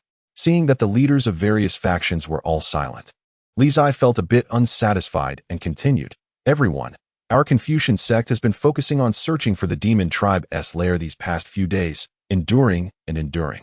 It's one thing to suffer retaliation from the demon tribe, but to have to endure your suspicions as well is truly disheartening." Inside the tent, everyone remained silent, unwilling to respond. Disheartening. Seeing this, Li Zai raised his voice again. "Kid, you know you have made a contribution this time." At the end of the seating, the great lord of Chisong couldn't help but say, "What are you shouting about?" Li Zai glanced at the speaker, rolling his eyes. "You big rough guy. Why don't you stay in the ellipsis and keep quiet?" The Confucian sect has indeed made a contribution this time. After a long time, the great lord of Huyan sighed and said, "Everyone, let us not be suspicious of each other anymore. Now that the demon tribe's lair has been found, let us think about how to counterattack." Once the great lord of Huyan finished speaking, the people present nodded, unwilling to argue with this kid any further. Never seen anyone more annoying than this kid. Behind the Confucian scholar, Bai Wang Yu quietly gave a gesture to the young man beside her, signaling that it was handled. Seeing the little red hat's response, Li Zai showed a look of boredom. Is that all? He hadn't even started to perform yet. So boring. Li Zai, feeling uninterested, retreated back behind the Confucian scholar. He had nothing to do with it. So lonely. The next meeting was so dull that Li Zai, unable to hear anything, began to doze off while standing there. In the tent, the leaders of various factions saw someone about to fall asleep. Although they were angry, they chose to ignore it. It was unclear how long had passed when the discussions ended, and everyone stood up to leave immediately, unwilling to stay even a moment longer. Li brother, we're leaving. Bai Wanyu said as he shook the still dozing youth awake, looking helpless. Li Zai was roused and glanced around at the empty tent, asking, the meeting is over? Yes. Bai Wanyu nodded. Boring. Had I known these guys were so easy to deal with, I wouldn't have come. Li Zai said disinterestedly. With you and the Master of Righteousness here, that's enough. At the seats, the still present Dan Tai Jingwe stood up and said lightly, the Confucian sect really has a good teacher. After speaking, Dan Tai Jingwe didn't say anything more and walked away. What did she say? Li Zai asked in confusion. She was praising you, Bai Wanyu casually replied, then pulled the dragging person toward the exit. Outside the tent, the Master of Righteousness, who had come out first, smiled when he saw the two following and patted the young man's shoulder in appreciation. This kid is quite good. Let's go. Wanyu, we're heading back. The Master of Righteousness said. Bai Wanyu nodded, preparing to return to the camp together. Wait. At that moment, Li Zai reached out and stopped the little red hat, saying, Master, little red hat, and I are going to check on the little monk.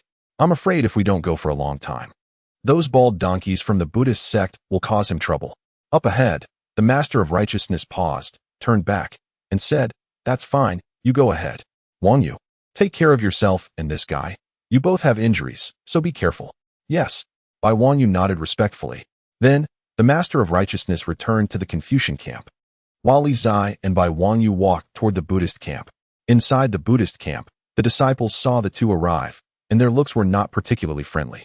Of course, the Buddhist sect had never been friendly toward Li Zai. However, no matter how unfriendly they were, the disciples of the Buddhist sect did not dare to stop them. As it was a critical time for the human race to resist the demon disaster together, no one dared to instigate infighting and become a target of public criticism. In front of the little monk's tent, Li Zai and Bai Wanyu approached, smiling brightly at the Buddhist disciples guarding outside, then walked inside. Young master? Inside the tent, Li Zai was surprised to see the person in front of the little monk. Li brother, Zhu Qingge stood up politely. I've seen the young master, Bai Wanyu said, greeting the heir of the king of the southwest. No need for formalities. Zhu Qingge raised his hand and said calmly, are you here to discuss matters with the Buddhist disciple? Then I won't disturb you. I'll take my leave. After speaking, Zhu Qingge did not linger and stepped outside. Young master. As they brushed past each other, Li Zai hesitated for a moment and said, the one who killed the princess should not be the demon clan goddess. As for who the real culprit is, we still need to investigate further. Zhu Qingge lightly responded and walked away. After the heir of the southwest left, Li Zai collected his thoughts and walked to the side of the Tripitaka. Sitting down with a smile, little monk, you sit here every day without exercising. Aren't you afraid of getting fat? The Tripitaka chuckled and said, demons do not get fat.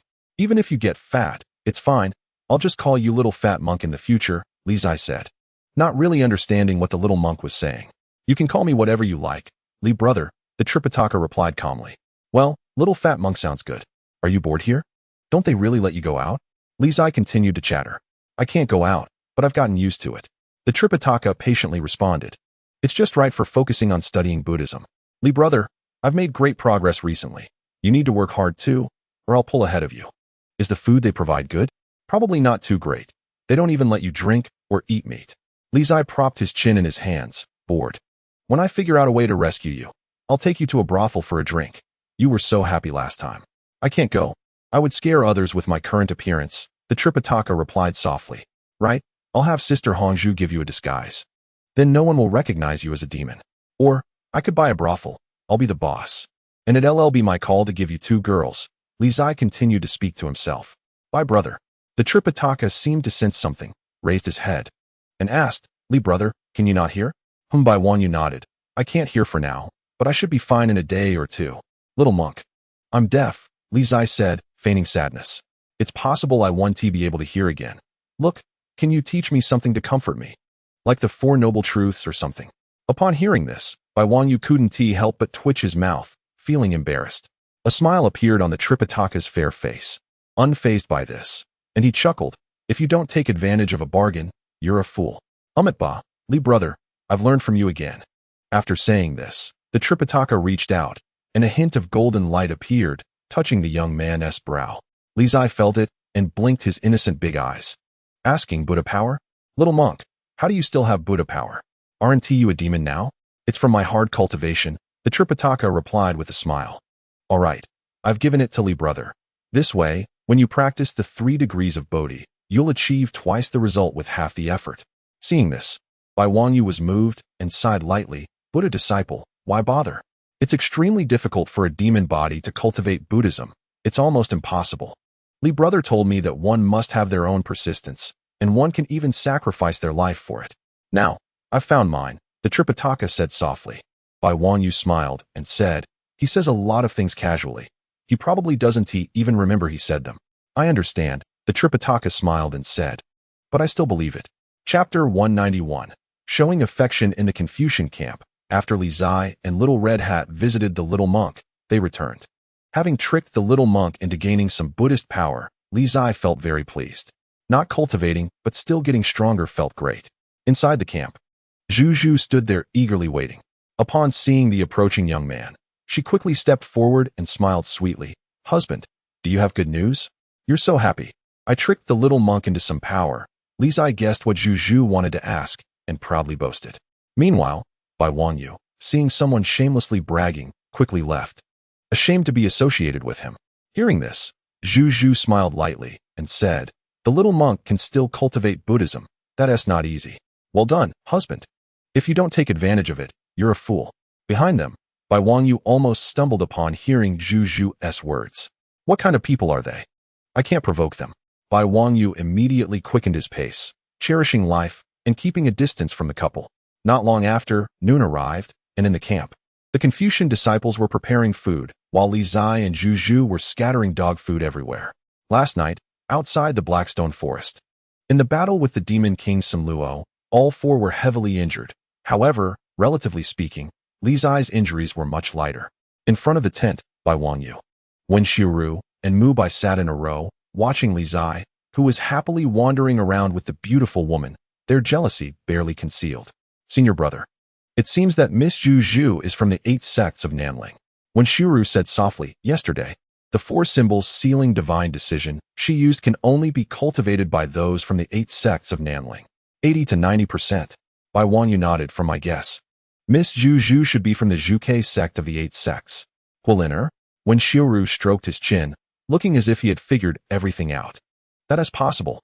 Bai Wanyu nodded, but I still feel it doesn't quite match. Senior brother, have you met Huiliner? Wen Xiuru asked in surprise. No. Bai Wanyu shook her head and said, however, the master of the law Confucianism has seen her and said that the holy maiden of the Vermilion Bird sect, Huiliner, is a very strong-willed and domineering person. Even many elders within the Vermilion Bird sect dare not provoke her.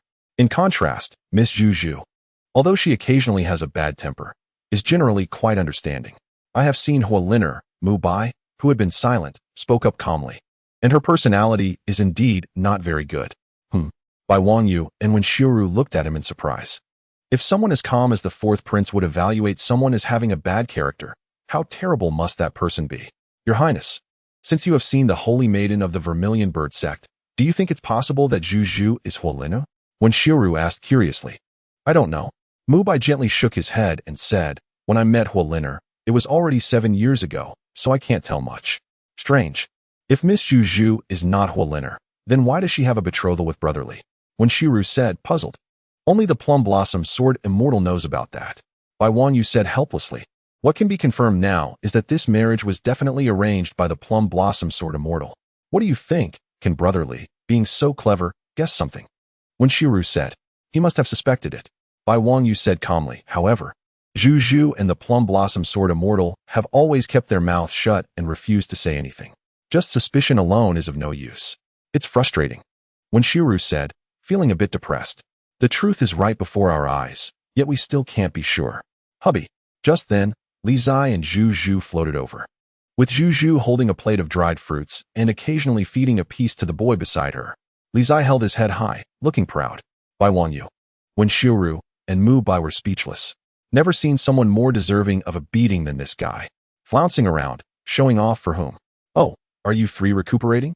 Li Zai seemed to just notice the three in front of the tent, stopped, grinned, and said, Hey, going to the extreme night world is the same. Battling some demon king. Why is the degree of injury so different? It's not fair.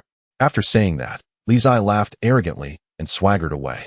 The three clenched their fists in anger.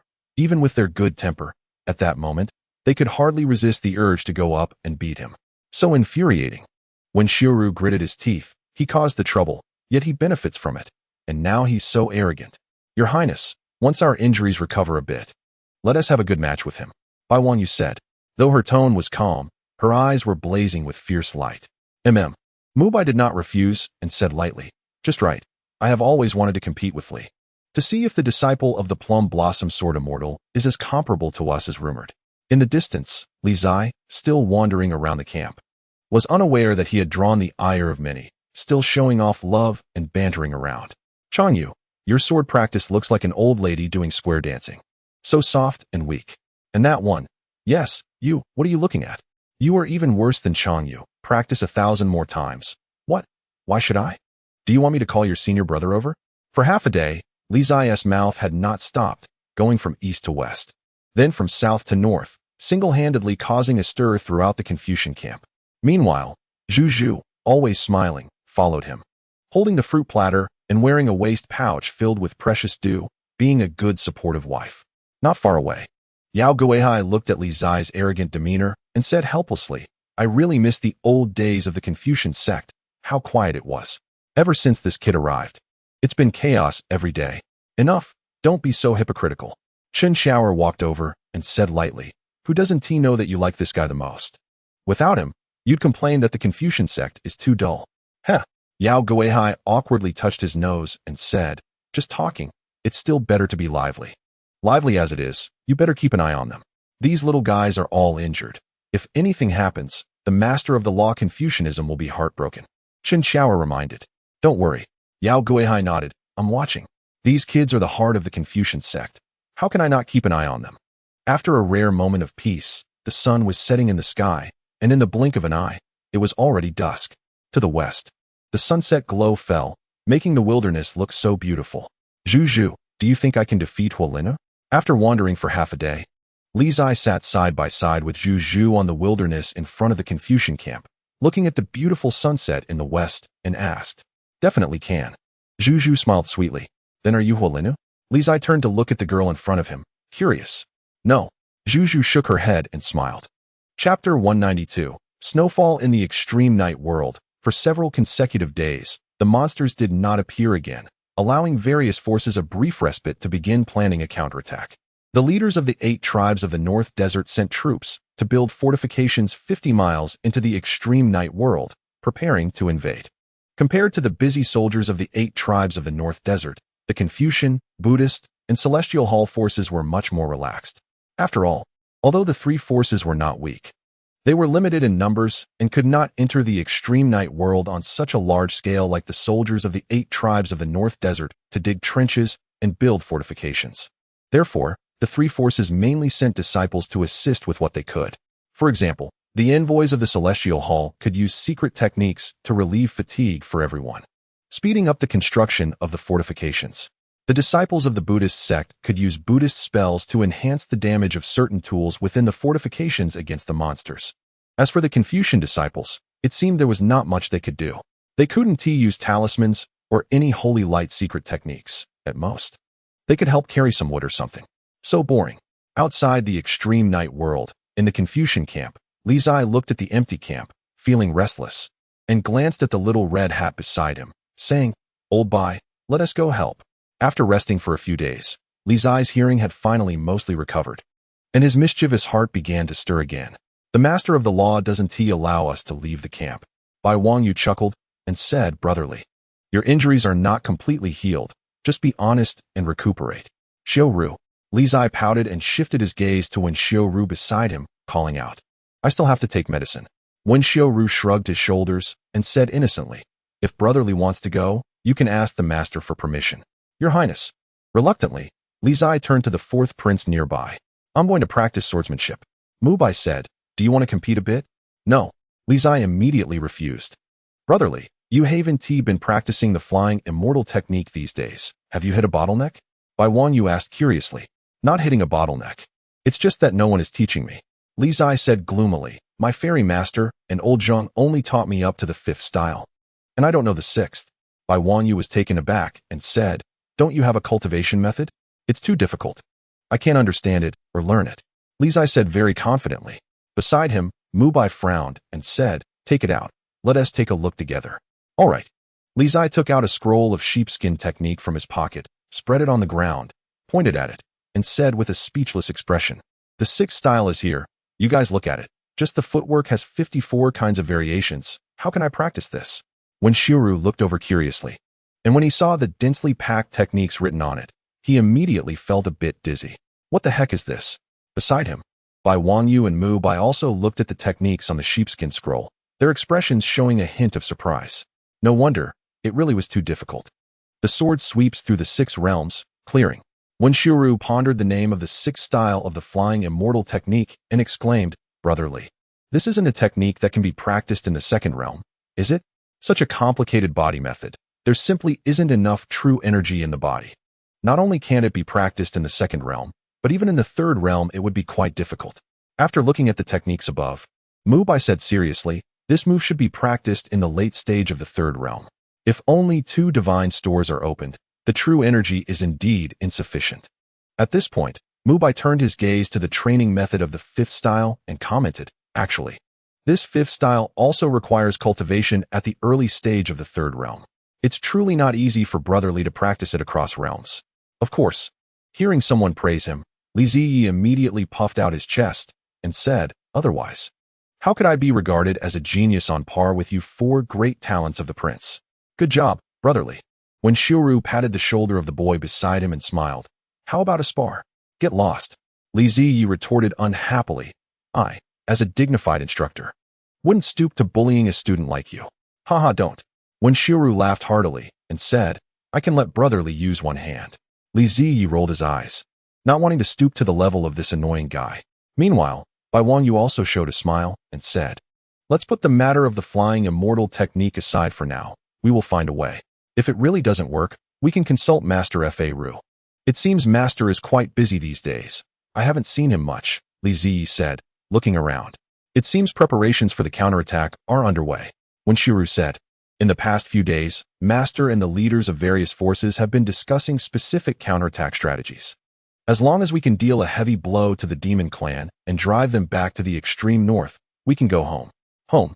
Li Ziyi glanced southward and mumbled, "It's not a big deal until you mention it, but now I miss home a little." He mainly missed Sister Yue, Sister Hongzhu, Master Xianzi, and the beautiful little maids in the mansion. "Well, I can barely tolerate Old Li. Next, there may be a tough battle." Bai Wanyu said softly, "So we all need to recover from our injuries as soon as possible. Otherwise, once the human race starts the counterattack, we can only watch helplessly." "It's snowing." Just then, when Xiaoru looked at the sky in surprise, Li Ziyi and the others were stunned, instinctively looking up at the sky. When they saw the snowflakes falling from the sky, surprise flashed in their eyes. "What month is it, and it's still snowing?" In the extreme night world, the soldiers of the 8 departments of the North Desert, who were building fortifications, also saw the snowflakes falling from the sky, and their minds were shocked. Snow? Boom, boom, boom. As the snowflakes fell from the sky and the cold wind howled, a rumbling sound echoed in the extreme night world. The soldiers of the 8 departments of the North Desert felt it, and their expressions changed instantly. The demon tide. It was still daytime outside, and the demon tide had come so quickly. Retreat. In front of the soldiers of the 8 departments of the North Desert, Lord Heelan came back to his senses and immediately ordered, "We can't retreat." Beside him, Lord Huyan said solemnly, "The fortifications are not yet completed. If we retreat now, all our previous efforts will be in vain. It is precisely because the fortifications are not yet finished that we cannot withstand the assault of the demon army here." Lord Heelan shouted angrily, "Do you want all these soldiers to die here? In the Confucian school, one can only die in battle." At this moment, behind the 2 Fa Ru stepped forward and calmly said, "What Lord Huyan said is correct. Retreating now is equivalent to wasting our previous efforts. If the human race wants to repel the demon race, we must hold this key stronghold. All along, it has been the human race in the open and the demon race in the dark. The human race could only passively defend. Now that there was a rare opportunity for a counterattack, they must hold this crucial stronghold at all costs. Otherwise, given the distance between the human camp and the demon's lair, it would be impossible to counterattack. Too far. Facing the demon race, the warhorses were naturally afraid. The human army lost the advantage of their horses, making it impossible to launch a long-distance raid and achieve a surprise victory. There is nothing to retreat from. Let us fight to the death." Not far away, Lord Qisong also walked over and said solemnly. Hearing this, Lord Heelan's face changed again and again, but in the end, he said nothing more. "Forget it. Today, the warriors of the Qisong clan, I will accompany you to face the enemy until I die in battle." Lord Qisong glanced at the Qisong clan warriors behind him and shouted loudly, "Lord! Lord!" In the back, tens of thousands of Qisong clan soldiers shouted in unison, "Confucian disciples." Beside him, Fa Ru also looked at the Confucian disciples behind him and said, "Form the formation." Yes. In the back, the Confucian disciples responded in unison, then drew their swords and formed a formation, preparing to face the enemy. The crucial battle for the human race cannot afford to retreat. In other areas of the stronghold, the experts from the Buddhist sect and the Hall of Heavenly Edicts were also fully focused, forming formations in anticipation of the demon tide's arrival. In the next moment, deep within the extreme night world, a rumbling sound echoed through the heavens and the earth as an endless army of demons surged forth, a black torrent devouring everything in its path. Chapter 193, The Will of the Human Race in the Extreme Night World, the Human Stronghold. Snow fell from the sky, and on a day that should have been sunny, the extreme night world was once again covered in snow, an eerie weather that was hard to comprehend. In the human stronghold, all the fortifications had just been half built, and at this critical moment, the demon tide arrived. Outside the extreme night world, in the Confucian camp, Li Ziyi and the others also sensed the movement in the extreme night world, their expressions shocked. The demon tide. Without any hesitation, the four immediately stood up, preparing to go to support. However, just as they took a few steps out, a cold voice came from behind. "You four come back." Teacher Chen, Bai Wang Yu and Wen Shiru stopped and turned back to see the person, their expressions changing slightly as they respectfully saluted. "Go back and recover. No one is allowed to leave the camp." Chen Xiaoer stepped forward and coldly glanced at the four, saying, "Teacher Chen, there may be danger at Master S place. We need to help." Bai Wang Yu said anxiously, "With your current condition, you would only be a hindrance if you went. Stay here obediently." Chen Xiaoer said coldly, "Master doesn't need you to worry. Sister Xiaoer, the fortifications in the extreme night world are not yet completed. Can Master hold them off?" Li Ziya's face was also full of worry as he said, "Even if we can't hold them off, we must try." Chen Xiaoer took 2 steps forward, gazing towards the northern extreme night world, her eyes shimmering with light, and calmly said, "This is our mission in the North Desert. In the Confucian school, one can only die in battle. The extreme night world, an endless land of darkness." The bonfires blazed, illuminating the night. "Draw swords." As the demon tide approached, the Confucian disciples formed a formation, righteous energy united, sword lights slicing through the extreme night, a single sword to vanquish the demon disaster. This astonishing sword once again ignited the war between the human and demon races.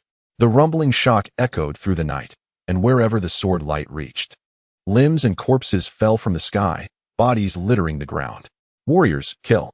With the war commencing, Lord Qisong let out a loud roar, charging at the forefront, cleaving a great demon in two, his armor stained with blood. Kill. Behind, the soldiers of the Qisong clan saw their lord's valiant spirit, their morale soared, eyes reddened, and they charged forward madly. This brute. Not far away, Lord Bai Di frowned at the scene, his figure darting forward, also charging in. "Wanxiang, that person is up to you." Among the demon army, Qingqing saw the Qisong clan lord charging at the front and said lightly, "Let this war be a blood sacrifice to a human lord." Yes. Behind, Wanxiang the demon king received the order, surrounded by swirling black mist, quickly charging forward. Haha, refreshing. At the forefront of the battlefield, Lord Qisong wielded his long knife, crazily killing, his body drenched in demon blood, exceptionally brave. Behind, the soldiers of the 8 departments of the North Desert saw such an exhilarating scene and felt their confidence surge, also charging fearlessly into the endless demon tide. In an instant, the demon army was thrown into disarray, caught off guard by the soldiers of the 8 departments of the North Desert. In a battle of 2 armies, the importance of morale was fully revealed at this moment.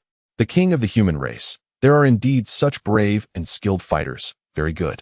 This king will meet you.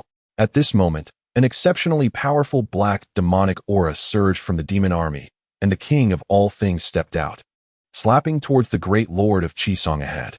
The overwhelming force of the palm caused the surrounding air pressure to suddenly drop. The unparalleled demon king, with incredible strength, ranks among the top 3 among the demon kings, and with one strike, it shook the strong warriors of the human side to their core. Good. The great lord of Qisong also felt the terror of the demon king before him, but at this point, it was too late to dodge. With a loud shout, his true energy erupted violently. Kill.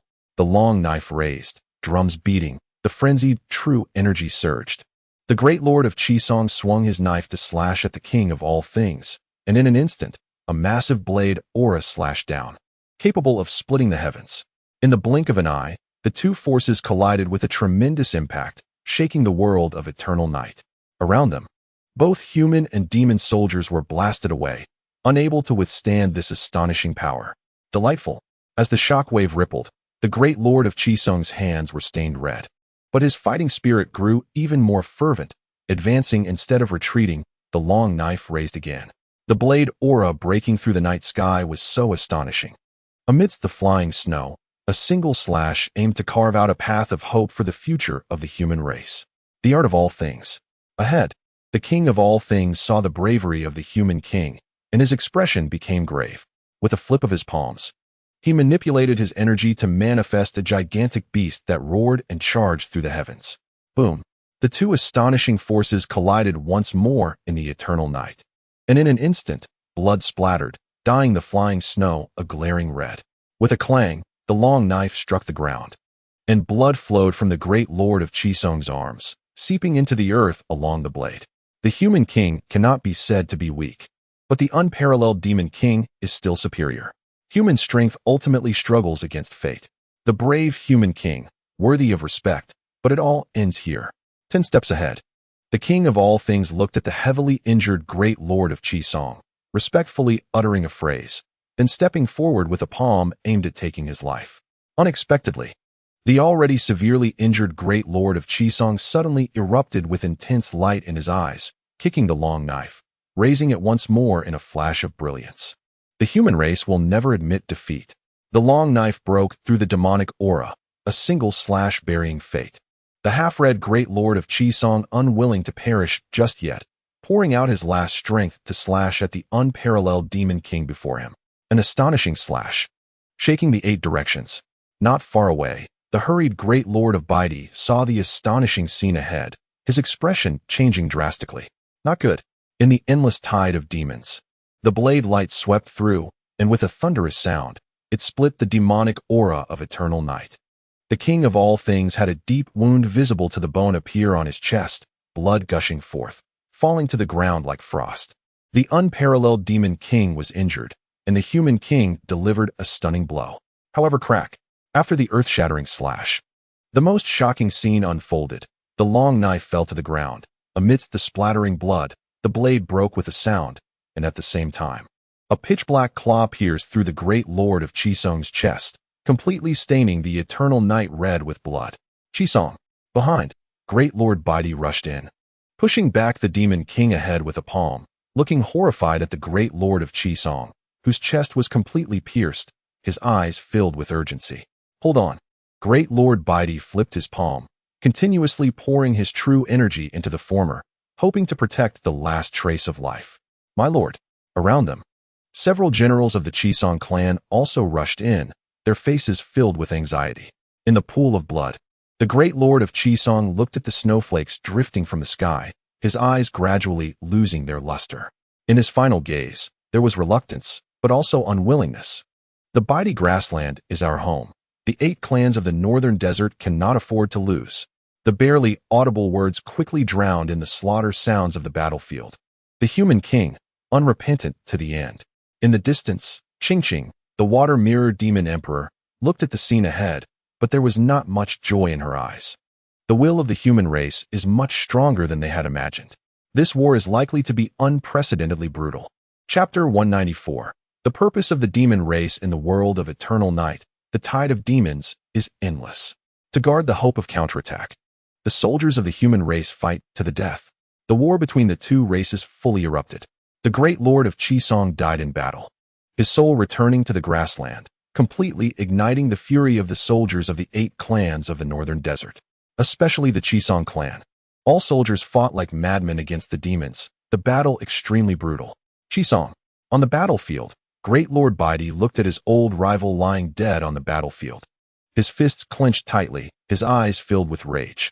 He had always disdained this rough man for being reckless, crude, and impulsive. Many times he had doubted how the Qisong clan could choose such a person as their lord.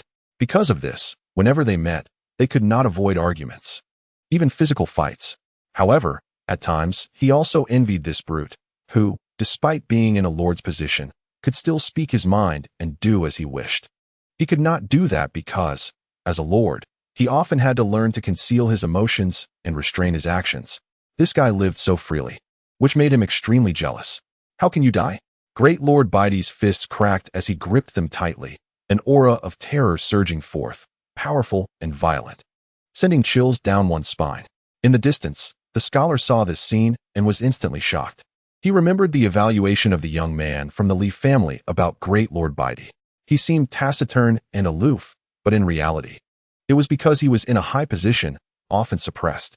However, when it came to strength, among the 8 clans of the northern desert, Baidi was the most unfathomable and not easily provoked. Regarding Great Lord Baidi's strength, there were many rumors among the 8 clans of the northern desert, but without a doubt, this person's strength was definitely not as simple as it appeared. What is this? In the endless tide of demons, Qingqing looked at the human king whose aura was continuously rising ahead, her expression slightly tightening. Half-step to the 5th realm. Inyu, you go help Wanxiang. Realizing that the king of all things might be in danger, Qingqing immediately ordered. Yes. Behind, a powerful demon king stepped forward, respectfully accepting the order.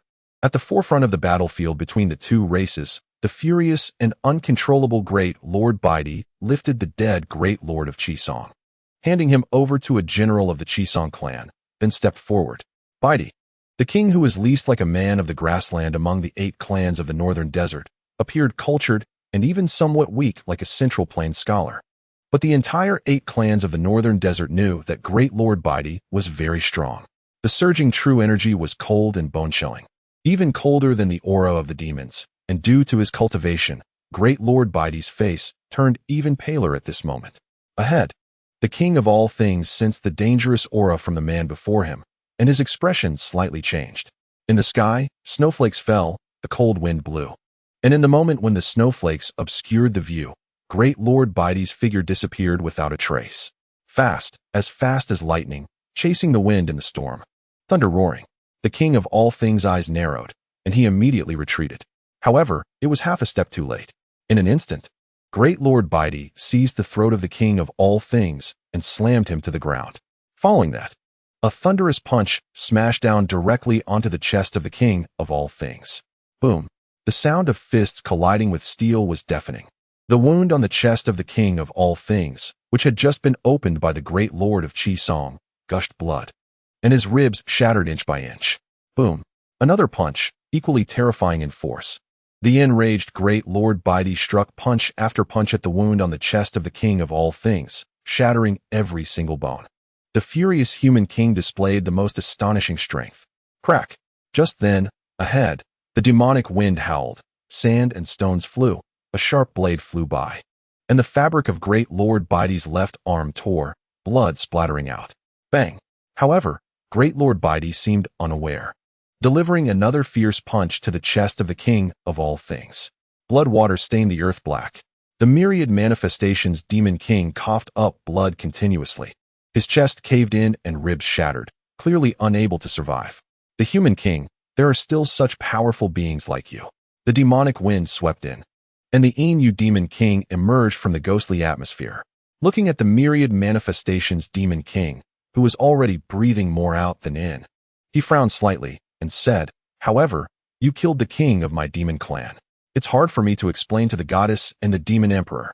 Ahead, the great Lord Baidi rose, tearing a piece of cloth from his sleeve to bind the wound on his left arm. His gaze fixed on the demon king before him. Without saying much, he stepped forward. "Then you can die too." A domineering and powerful punch, capable of splitting mountains, struck with a thunderous roar. The demon creatures blocking the path of the Inu demon king were shattered by this terrifying punch, bones flying everywhere. Generals die in 100 battles. Heroes return after 10 years. To resist the demon calamity, the human king personally stepped onto the battlefield, brave and fearless. 10 steps away, the Inu demon king felt the incomparably strong power of the human king before him and did not dare to be careless. The demonic energy surged around him, transforming into a demonic wind to counter the human king's attack. The demonic wind was strange. The punch of the great Lord Baidi was immediately blocked. As if hitting cotton, an indescribable discomfort. Rip! Another sound of fabric tearing echoed as the Inu demon king counterattacked fiercely, his sharp claws slicing through the battle armor of the human king, bringing forth a spray of dazzling blood.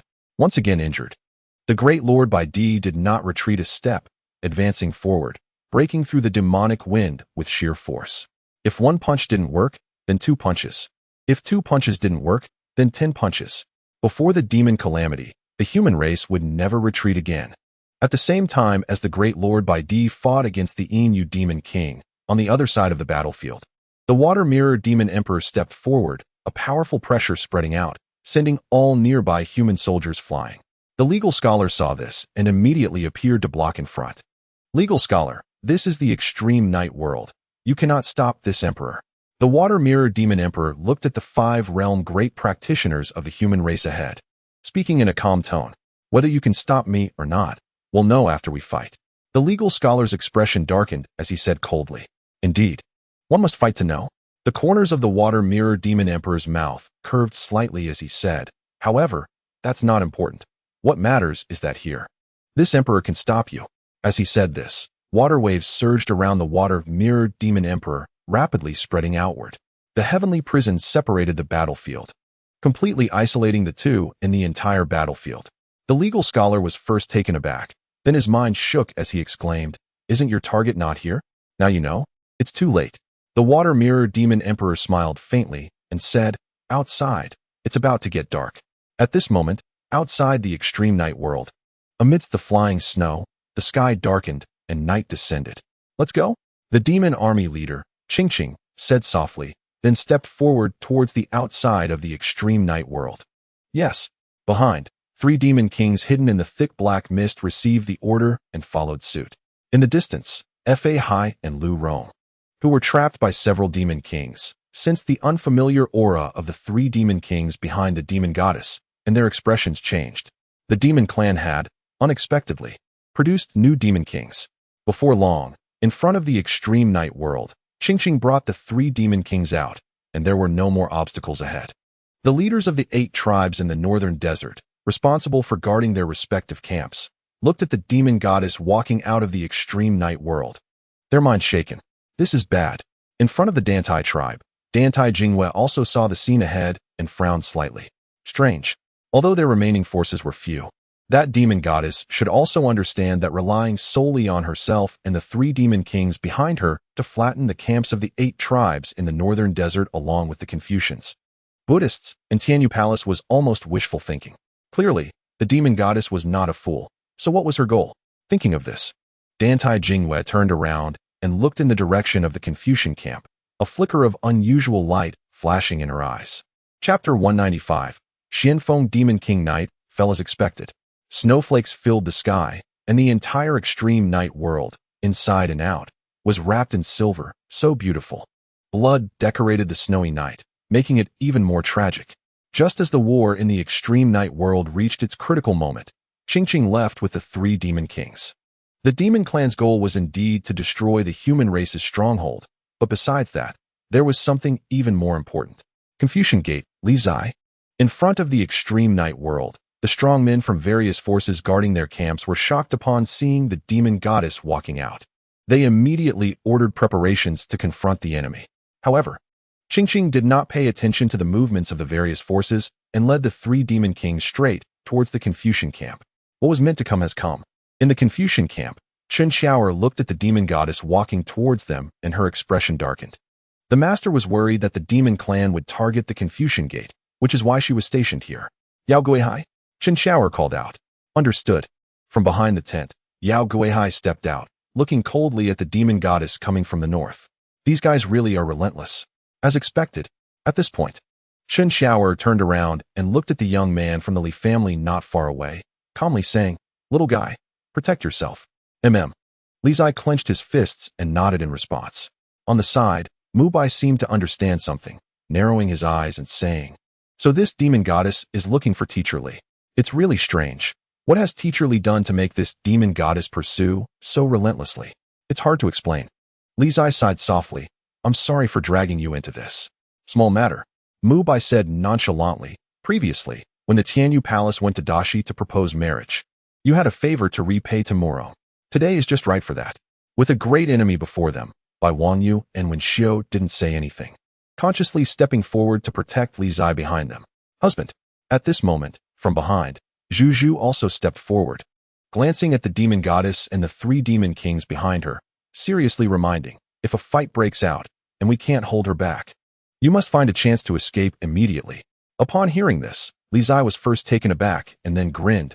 "Don't worry, if there's danger, I will definitely run the fastest." In the snowy night, the Confucian Gate's people were fully focused and on high alert, while ahead, Qingqing brought the three demon kings closer. The two sides locked eyes, and the atmosphere around them suddenly became oppressive. "Young Master Li, it's really not easy to find you." In front of the three demon kings, Qingqing gazed at the young man protected by the Confucian Gate's people and said lightly, "To let the demon clan-esque goddess make such a grand entrance to visit, I truly feel embarrassed." Among the crowd, Li Zai smiled brightly and said, "With so many big figures in the human race, why must the goddess keep fixating on me? A trivial person? Young Master Li is not a trivial person." Qingqing's lips curved slightly, her gaze sweeping over the alert experts of the Confucian Gate. "Otherwise, they wouldn't be so nervous. If they simply handed you over, how much trouble would it save? Maybe I have good social connections." Li Zai laughed. "If the goddess really has something important to discuss with me, why not say it here? I will definitely speak without reservation." "Oh." Qingqing's eyes narrowed slightly. "It's not impossible to talk here, but you need to let them step back so we can have a private chat." "That might not be possible." Li Zai grinned and said, "The gap in strength between the goddess and me is so great, I really have no confidence in a private conversation. How about this? You let the three demon kings behind you step back a bit, and I'll also have Yao Teacher and the others step back a bit. Here, we'll leave just you, me, and Sister Xiaoer. Whatever the goddess wants to discuss, we can talk about it." "Sounds good, but it's unnecessary." Qingqing smiled lightly, and the next moment, her figure moved instantly. Boom. Already on guard, Chen Xiaoer moved at the same time, blocking the way. The two's palm forces collided, and in an instant, a violent shockwave spread out, snowflakes flying and air currents surging. A clear-cut battle with no room for negotiation. Qingqing and Chen Xiaoer exchanged blows, each move exhibiting astounding power. Despite being women, they possessed strength more terrifying than men. No wonder the goddess awakened us so early. It turns out there are such experts among the human race. Outside the battle, a demon king observed the fierce clash ahead in astonishment. "Let's talk. Hurry up and take action, or the goddess will get angry," another demon king coldly remarked, stepping into the fray. On the Confucian side, Yao Guihai saw this, and without hesitation stepped forward to block him. "Brotherly, take care of yourself." In front of Li Zai, Bai Wangyu Wen Xiu, and Mu Bai also stepped into the battle to intercept the second demon king. All three battlefields were now engaged, with demonic energy and righteous energy colliding. Among the three demon clan combatants, besides the demon goddess, the two demon kings were unexpectedly powerful, putting immense pressure on the Confucian experts. On the demon side, the last demon king approached leisurely, his gaze fixed on the young man ahead, and said calmly, "I didn't expect capturing such a junior would be so troublesome. But now no one can protect you." Beside Li Zai, Zhu Zhu looked at the grim situation and said anxiously, "Husband, we might not be able to hold out much longer. Find a chance to escape." "He can't escape." The Xianfeng demon king stood in front of the two, not in a hurry to strike, and said in a calm tone, "The goddess deliberately awakened us to capture him. How could I let him escape so easily?" "Not necessarily." Zhu Zhu replied coldly, flipping her hand, and instantly, a flock of blood-red Zhu birds flew out, creating a fiery storm that formed a net to seal off the battlefield. Oh, good cultivation and good moves, but unfortunately, you are still too young. The Xianfeng Demon King observed the flames spreading in the battlefield, a hint of intrigue flashing in his eyes. Little girl, I do not wish to kill. You should step back. My task is merely to take that boy back. That's not going to happen, Zhu Zhu replied firmly. The Xianfeng Demon King sighed lightly, saying, why bother? You are still so young. After that, he said no more. Amidst the surging demonic energy, a pair of slender hands reached out, fair and flawless, even more beautiful than an ordinary woman's hands, completely devoid of the dark roughness typical of demonic beings. Among the demon kings, the Xianfeng Demon King was the least fond of killing and had never consumed a human. Thus his demonic form was pure and untainted. However, no one among the demon clan dared provoke the Xianfeng Demon King for one reason. He was powerful enough. As the Xianfeng Demon King extended his hand, a violent demonic wind surged forth, instantly scattering the flames. The powerful Xianfeng Demon King was nearly unbeatable. Zhu Zhu was hit by the backlash of this terrifying demonic power, blood oozing from the corner of her mouth as she staggered back several steps. Husband, run. Zhu Zhu called out urgently, steadying herself 5 steps away. Chapter 196. Deadlock on a snowy night. The Confucian camp was in a state of fierce battle. The demon goddess personally led 3 demon kings to capture Li Zai. The Confucian members joined forces to block the demon goddess and 2 demon kings. But the last demon king remained unopposed. As soon as the Xianfeng Demon King made his move, he displayed overwhelming strength that was utterly uncounterable. Even Zhu Zhu, strong as she was, could not withstand a single attack from the Xianfeng Demon King and was severely injured. Kid, do you only hide behind others? After dispersing the flames, the Xianfeng Demon King did not attack again, but looked at the young man ahead, frowning slightly, and saying, you still let a woman stand in front of you. Aren't you embarrassed? Husband, don't fall for his provocation, hurry and run. Zhu Zhu, despite her injuries, stood in front, anxious. Zhu Zhu, behind her. Li Zai sighed softly and said, it's no use, I can't escape. From now on, I'll handle it myself. After saying that, Li Zai stepped forward with his sword, his expression more resolute than ever. Since there was no way to retreat, he would no longer back down. Now that looks like a man. The Xianfeng Demon King said lightly. Little girl, step back. I don't want to harm you. Zhu Zhu looked at the young man stepping forward, grasped his arm with urgency, and said, husband, the difference in cultivation is too great. Run. As long as the green hills remain, we need not worry about firewood. Li Zai turned around and looked at the woman who had always called him husband, though he had never responded. A gentle smile appeared on his face as he softly said, all right, Zhu Zhu, you step aside first. Your husband is a man with a name carved in the heavenly book.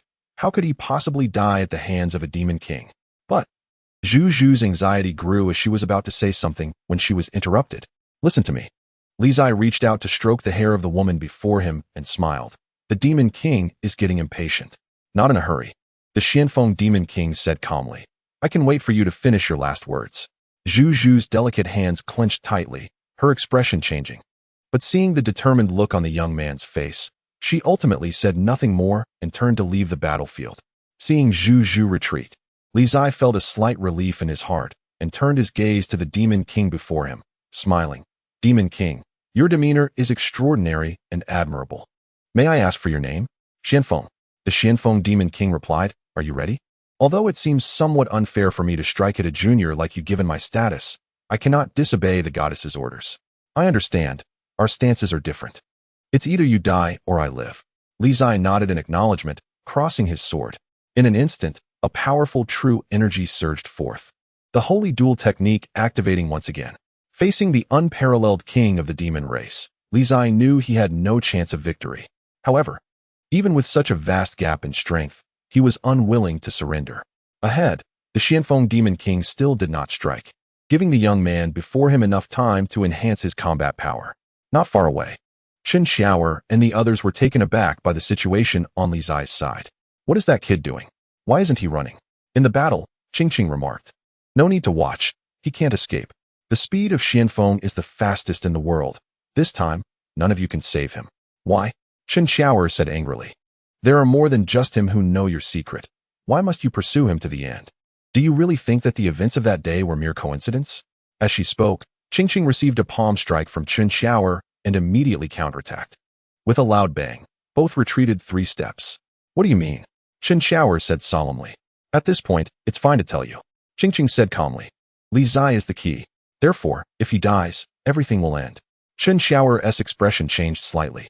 Is the person in the abyss at the bottom of the lake really the god of light? Oh. Qingqing narrowed her eyes at the woman before her and said, If I said no, would you believe me? Chen Xiao'er's expression darkened. Of course not. If that person is not the god of light, why would the demon race be so afraid of us rescuing him? Heh. Qingqing sneered coldly. You don't need to know the reason. Just a reminder, don't easily trust what that person says. Moreover, the demon race doesn't necessarily want to kill Li Zai. If you all retreat now and let me take him away, perhaps he still has a glimmer of hope. Otherwise, Xianfeng can only take his corpse away. Don't dream. No matter what, we won't let you take him away today. Chen Xiao'er shouted angrily. That probably doesn't depend on you. Qingqing glanced at the battlefield not far away and said, Although Xianfeng is not bloodthirsty, his strength has never been doubted. As the two spoke, not far away, Li Zai activated the Holy Duel technique, pushing his combat power to its peak. In an instant, true energy surged and flowed endlessly through his meridians. In the distance, the Xianfeng Demon King still did not make a move, patiently waiting for the young man in front of him to elevate his combat power to its peak. The command of the goddess could not be disobeyed.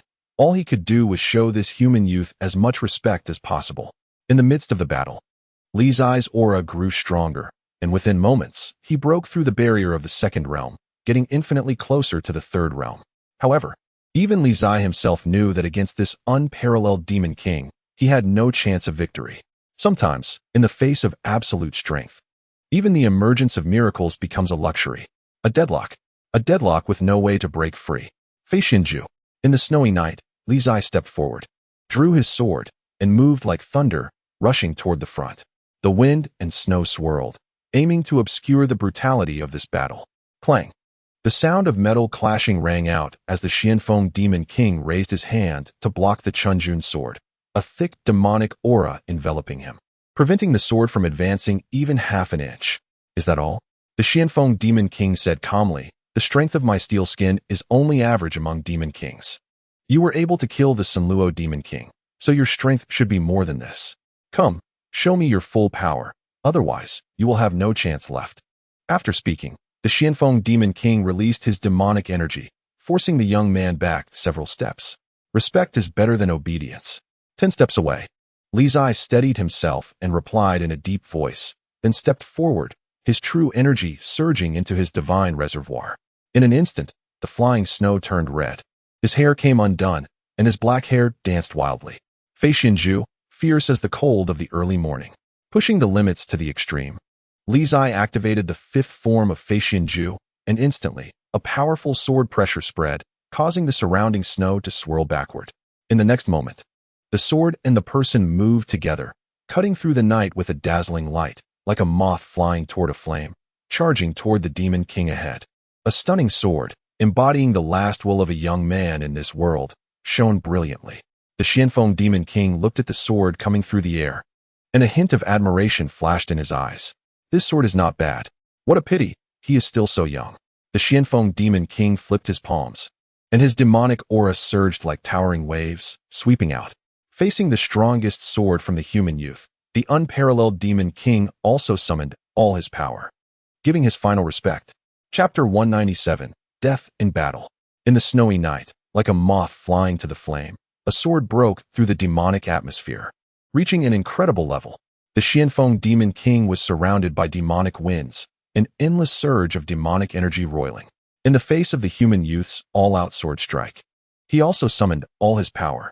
In an instant, the chaotic demonic atmosphere engulfed the heavens and earth, and the terrifying might almost swallowed the world, faintly revealing the dignity of a monarch. The unparalleled Demon King had already stepped half a foot into the monarch realm 100 years ago, and today, 100 years later, he was only a hair's breadth away from breaking through. Strong to the point of despair, the strongest Demon King. At the moment he unleashed all his power, caused all the martial artists in the Eternal Night world to change their expressions. No one expected that among the demon race, besides the demon goddess and the Shuaging demon emperor, there would be such a terrifying powerhouse. The earth trembled, the winds howled, and in the Confucian camp, amidst the violent demonic winds that changed the colors of heaven and earth, a sword cut through, like a moth to the flame, without hesitation, diving into the endless demonic energy. Boom! Before the sword edge even touched the body of the unparalleled demon king, the raging demonic wind had already sent forth a cascade of blood, staining the boy's arms, face, and body. Yet, the sword in his hand still pressed forward, slicing through the endless demonic atmosphere, continuing to charge ahead. A respected junior. Seeing this, the Xianfeng Demon King's expression turned serious, his eyes shining with a brilliant blue light, and his aura becoming increasingly terrifying. In an instant, Li Zai's body was drenched in blood. His body, not even at the third realm, struggled to withstand this overwhelming pressure, gradually reaching the brink of collapse. However, amidst the raging winds, Li Zai still did not retreat a single step. In the blink of an eye, the sword in his hand began to wail violently in this terrifying demonic wind, cracks appearing all over its blade. As strong as Chunjun, the normally indestructible divine weapon also found it difficult to bear the power approaching the monarch realm, showing signs of collapse. 3 feet apart, but it felt as distant as the horizon, unattainable. 1 step, 2 steps, Li Zai's skin cracked inch by inch, blood flowing, already unable to stain anything further.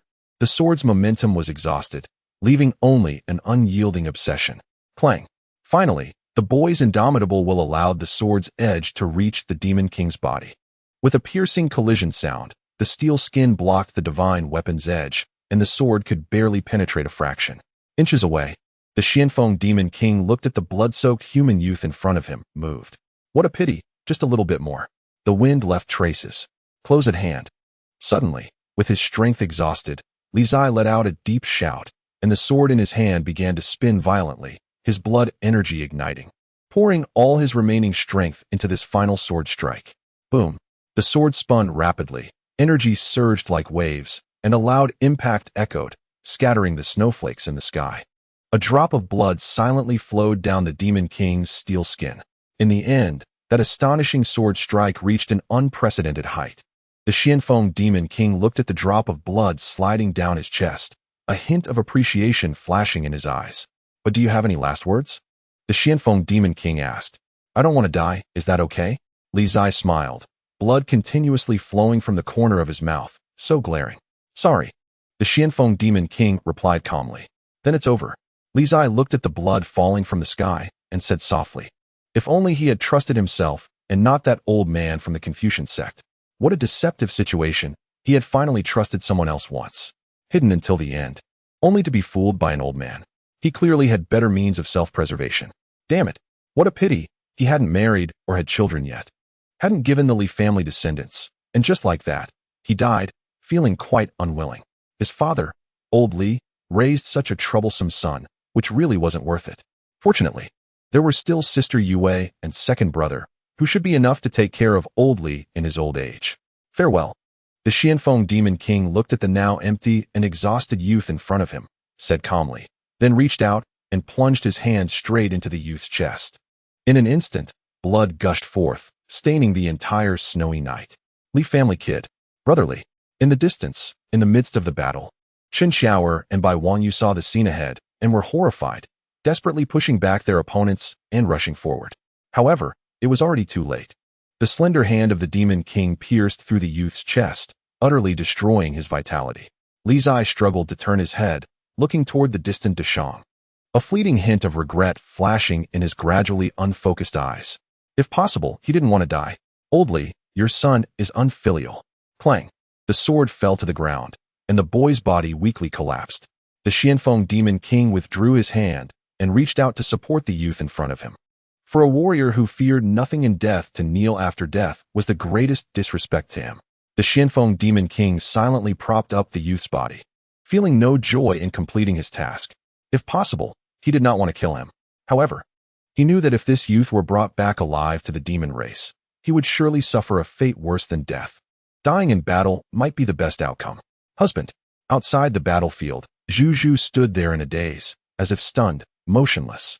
The Xianfeng Demon King carried the youth's body forward, calmly saying, "I'm sorry." After speaking, the Xianfeng Demon King laid down the youth's corpse and turned to leave. Xianfeng, not far away, Qingqing's expression darkened as she said, "Take him away. Goddess, the person is dead. There's no need to make things absolute." The Xianfeng Demon King replied lightly, not lingering any longer, stepping toward the eternal night world. His mission was complete. From now on, it was no longer his concern. In the Confucian camp, Qingqing saw the Confucian masters rushing towards Li Zai in the distance, knowing that it was impossible to retrieve the body. She snorted coldly and turned to leave. Retreat. Yes. The other two demon kings immediately followed suit. The demon goddess and others retreated back into the extreme night world as the cold wind blew through the Confucian camp, snowflakes flying up and obscuring the gaze of the deceased. Chen Shower, by Wang Yu, and others looked at the boy in the pool of blood, who was gradually losing his breath, their eyes crimson with grief and anger. Husband, Zhu Zhu, coming back to her senses from her daze, crouched down and held the boy in her arms, tears streaming down her cheeks. The pain pierced her heart, and Zhu Zhu's body began to tremble violently. Waves of fire surging around her, so terrifying that the snow within 100 feet instantly vanished. The blazing light reflected the last glory of the deceased. The boy, who had lost his vitality, was covered in blood, and that sword was stunningly brilliant. Once, this boy dared to draw his sword against the unparalleled Demon King. In the extreme night world, the Xianfeng Demon King walked past, a smear of blood on his chest still not wiped away, witnessing the unyielding will of the human youth until death. With each step heavy, the unparalleled Demon King no longer paid attention to the slaughter between the human and demon races and walked straight into the depths of the extreme night world. In the misty prison of heaven and earth, the Water Mirror Demon Emperor sensed the return of the Xianfeng Demon King to the extreme night world and understood that the task had been completed. Retreat. The Water Mirror Demon Emperor also ceased to fight, issuing the order. With a single command, the demon army retreated like a tide, quickly disappearing at the end of the extreme night world. Chapter 198. Miscalculation on a snowy night. Blood stained everything. Inside and outside the extreme night world, the scene was filled with desolation. To resist the demon race, countless human soldiers had died, their bodies lying everywhere. Even the great lord of the Qisong tribe had perished on the battlefield. The brutality of the war between the two races was evident. Li family's boy. Inside the extreme night world, after the demon troops retreated, the legal scholar hurriedly rushed towards the outside of the extreme night world, his expression filled with anxiety. He must not be dead. The legal scholar's figure flashed and rushed out of the extreme night world when suddenly, as if he saw something, his body shook. In the distance, under the wind and snow, in the Confucian camp, there was blood everywhere, and the boy who had once caused headaches for everyone was now silent. The snowstorm swept in, and Zhu Zhu held the boy in her arms, tears pouring from her eyes, surrounded by waves of fire that surged violently, incinerating all the snowflakes within 100 feet. In her deep sorrow, Zhu Zhu's eyes turned blood red, and behind her, a massive virtual image of the vermilion bird manifested, its divine power shocking the heavens and earth. Suddenly, Zhu Zhu spat out a mouthful of blood, her internal energy backfiring, indicating that she was on the verge of losing control. Husband. Zhu Zhu reached out and caressed the boy's face, her body weakly collapsing, losing consciousness. Enameling. In a rarely visited secret place, on a massive statue of the vermilion bird, suddenly, flames surged, as if foreseeing something, manifesting a miracle. The saint will awaken. Go and bring her back. In the heavens and earth, an old yet authoritative voice echoed softly. Yes, Sectmaster. In front of the vermilion bird statue. For young people accepted the order and turned to leave. In the world of mortals, is it worth such deep sorrow and pain? The old voice rang out again, gently sighing. After a moment, the sigh dissipated, and the entire secret place returned to tranquility. In the western region, within the lofty Tianyu temple, the scholar sitting in the great hall seemed to sense something, gazing northward, a flicker of unusual color flashing in his eyes. Dead. Strange. I thought that boy could at least come before me. It seemed the demon race in the north was even stronger than he had imagined. Thinking of this, the scholar stood up and walked to the front of the hall, looking towards the direction of the great Shan capital. Winter is about to descend. Confucian leader, do you have a plan? When the extreme night arrives, Over 90% of the common people in the 9 provinces will likely freeze to death in the cold. If you cannot come up with a solution, it will truly be too late. If that boy is indeed the savior you chose, what should we do now? Reviving the dead. I believe even you cannot achieve that. Son. In the Li residence of Yuzhou City, Li Baiwan suddenly woke from his sleep, drenched in cold sweat.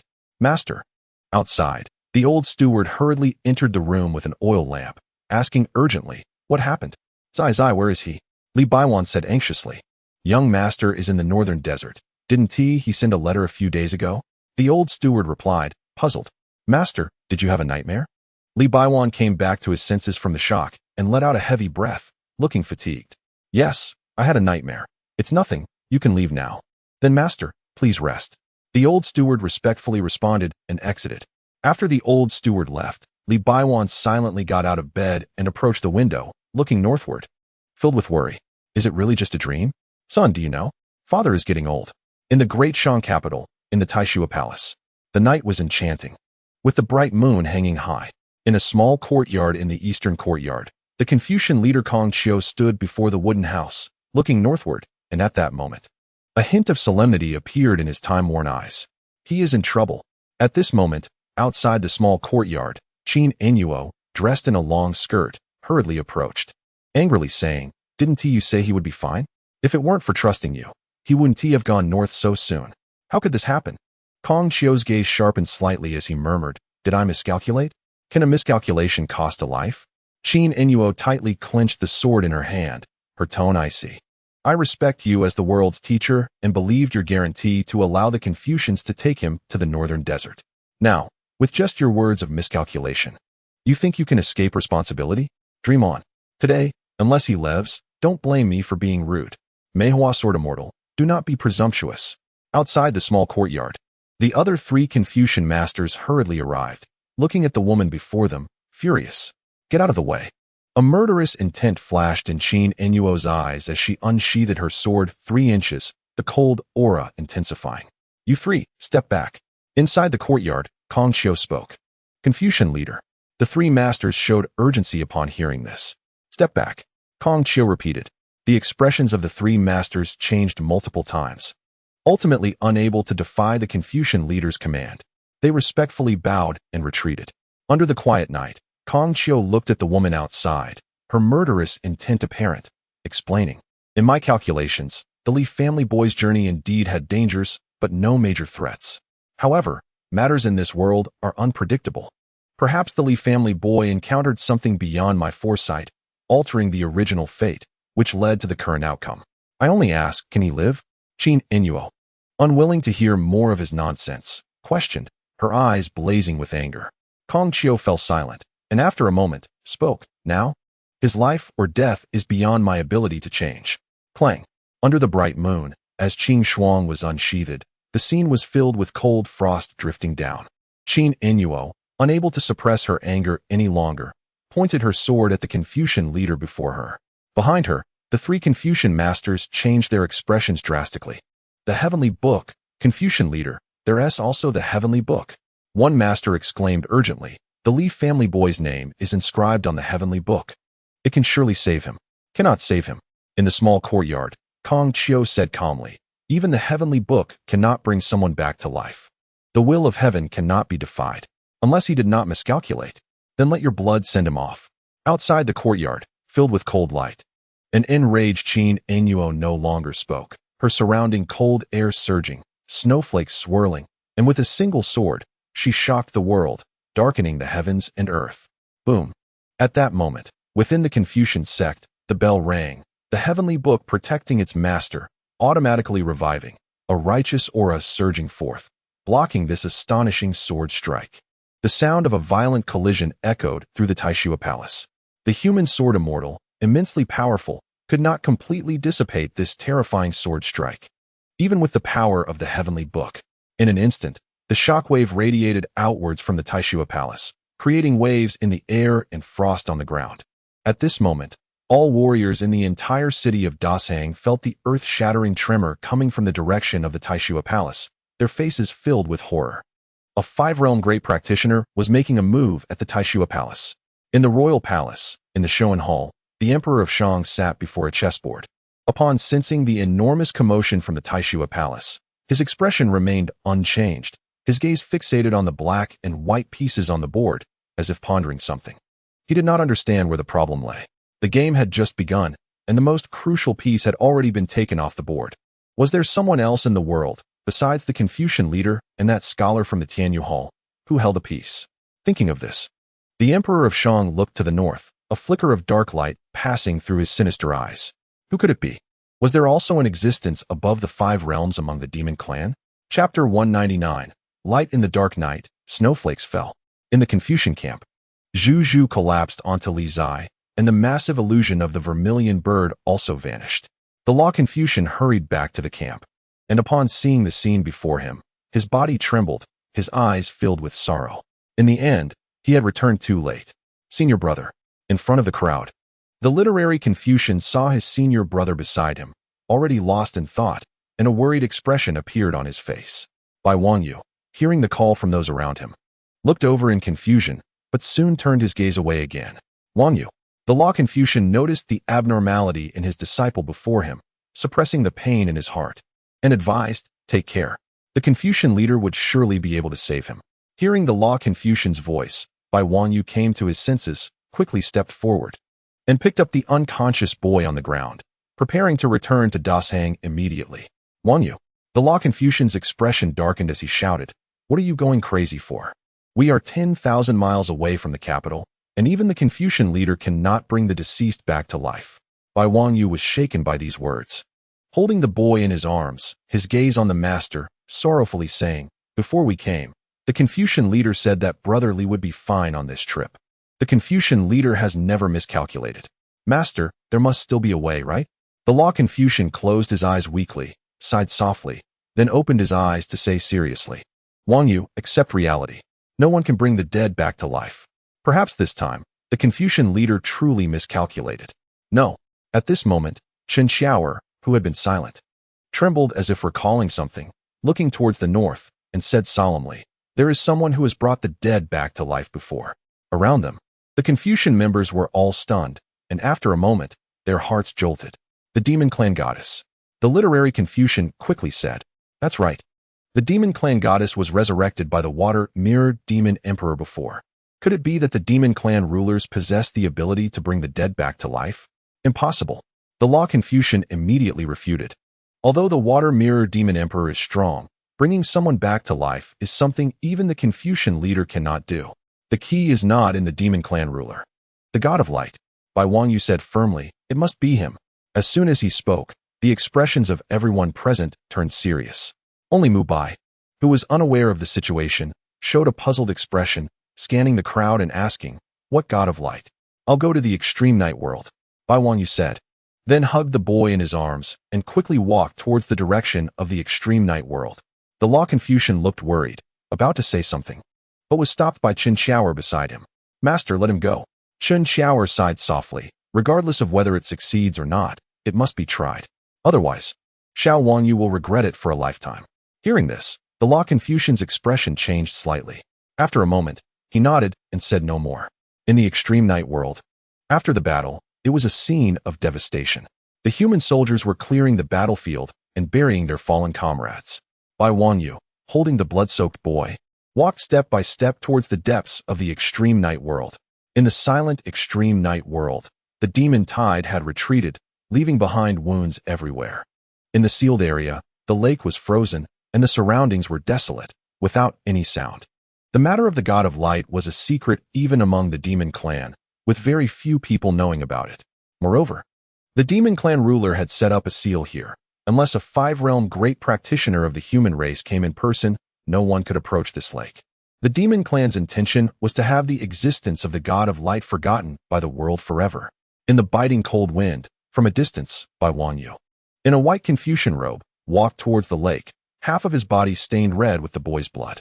In front of the lake, Bai Wangyu stopped, laid the boy down, and looked at the frozen lake ahead, saying, God of Light, I beg you, save him. Under the frozen lake, there was no response. As if it could not be heard at all.